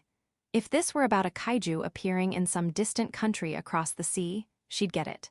Even she'd feel uneasy, but she'd accept that as a child, there was nothing she could do and go on with her daily life. But the entire world had turned into a fantasy. It affected her directly, visible in her status. A dungeon had appeared nearby, and the town might face disaster as soon as tomorrow. If they couldn't get fired up now, when would they ever? Disheartened by her family's apathy, Kurara plodded toward the stairs to her room. Then, look! The 3 missing girls have emerged from a golden light. Kurara slammed open the sliding door with enough force to break it, and planted herself in front of the TV. There, on screen, was the hero who'd made her name known across Japan amid the chaos, Kurara's idol. On TV, Mako suddenly tossed her backpack aside and declared, "Hitsujiya Mako, the grimoire user." Naya. Kurara flailed her arms wildly in front of the TV. "Ninja, Nagger Lulu." Hua. Kurara had no idea who Lulu was, but she waved her arms excitedly anyway. And Knight Sasasa. Hayamiya. Sasasa was the big sister whose wavelength matched hers, so Kurara adored her. Again, she swung her arms with gusto. One by one, they struck their poses, and Mako raised her voice as if to reach the heavens. "We 3. After a deadly battle, we have slain the ancient dragons sealed within and conquered the infinite Torii dungeon, where monsters run rampant. Ninnian. Du Desuwa. Bam!" The 3 struck their final pose, Hawa. Kurara's eyes sparkled as she stared, tears streaming down her face. Then came Earth-san's announcement, confirming Mako's words were true. For a moment, Mako and the others vanished, but Kurara stayed put in her prime seat, sensing something incredible was about to happen. Her intuition proved right as they reappeared. By then, Kurara's family had realized this was a global event. Her parents, grandparents, brother, and sister all gathered around the TV, carefully avoiding her head as she refused to budge. They were stunned that a girl from their town had achieved such a feat, while Kurara's eyes shone even brighter. Then came the grand speech. When Mako's fighting spirit radiated from the TV, Kurara's family let out pitiful gasps. But Kurara, right at the front, clenched her eyes and absorbed that energy with her whole body. Train harder. Kurara nodded slightly. In her eyes burned the same fiery resolve as the little hero who defied a dragon's might. At the same time, Saber the Master, the boys and girls training with Kurara at the dojo, the retired old folks, the Oni-san who'd left after just 1 kilometer, and the college girls, all witnessed Mako's grand speech. The elders narrowed their eyes at the dazzling light, relieved their little leader was safe. The children felt their young souls ignite at Mako's aura. The college girls, belatedly realizing how serious Mako's training had been, swelled with motivation. The brother who'd left after 1 kilometer teared up under Mako's intensity, but forced himself to keep watching. And Saber the Master laughed heartily at Mako's bold proclamation. Big trouble, big trouble. Many students from Mako's school, Kazami Girls' Academy, had also been watching since her return. But, being high school girls, plenty weren't in front of the TV at 5:30 p.m. For their sake, those who'd seen it flooded the group chat with updates. Of course, Earthsan's global announcement later made it common knowledge, but that was beside the point. So some watched on TV, others on their phones, all witnessing Mako's grand speech. Yes, the world had turned into a fantasy, but with initial skills varying wildly, not many had truly felt it yet. Especially those who'd gotten things like attack up small when equipped with XX instead of combat or magic skills. They'd sighed, disappointed, but Mako had shown them real magic, declaring, "Anyone can do this with enough karma, it's not that special." Only now did they truly grasp that the world had become a fantasy. Train harder. Surely, with enough effort, their own stories would be dyed in fantasy too. Goofing off was fun, but what if fantasy was mixed in? What would become of them? It'd be so much more fun, like living as the heroines of a story. As if they couldn't hold back any longer, the girls burst into excited motion. Ah ha ha ha ha. Here too, one person laughed uproariously at Mako's boldness. A woman in a lab coat with heavy dark circles under her eyes, the professor. Her joy at her much younger friend's safe return hadn't even cooled before said friend delivered a fiery proclamation to the entire world. Train harder. Protect your own life and those you cherish. That was her roar. If this had been some random girl on a street corner, the professor might have chuckled at the ineffective approach. But this was a girl officially recognized by Earthsan as a dungeon conqueror, who'd returned with treasures of immense value, a frontline warrior of fantasy. And she delivered her speech with theatrical grandeur. Ah, nothing could be more exhilarating. And likely, the professor was the only one in the world who knew the girl's true wish. "Hey, professor, any movement on the dungeon openings yet?" She'd heard that line countless times here. Each time, she'd shaken her head. But after Earthsan's global announcement, she'd noticed Mako pausing thoughtfully. In that moment, despite just returning, Mako was already worrying about the next step. Knowing waiting wouldn't cut it, she'd decided to force it open herself. Only the professor knew the little hero's true intentions. A petty thing, but it gave her a long-forgotten sense of superiority. "Ha, that was hilarious. You're truly one of a kind, Mako. Now, what adventures did you have?" Giddy, the professor waited for Earthsan TV's broadcast. And so, the time for Earthsan TV arrived for Mako's acquaintances too. End of Volume 1.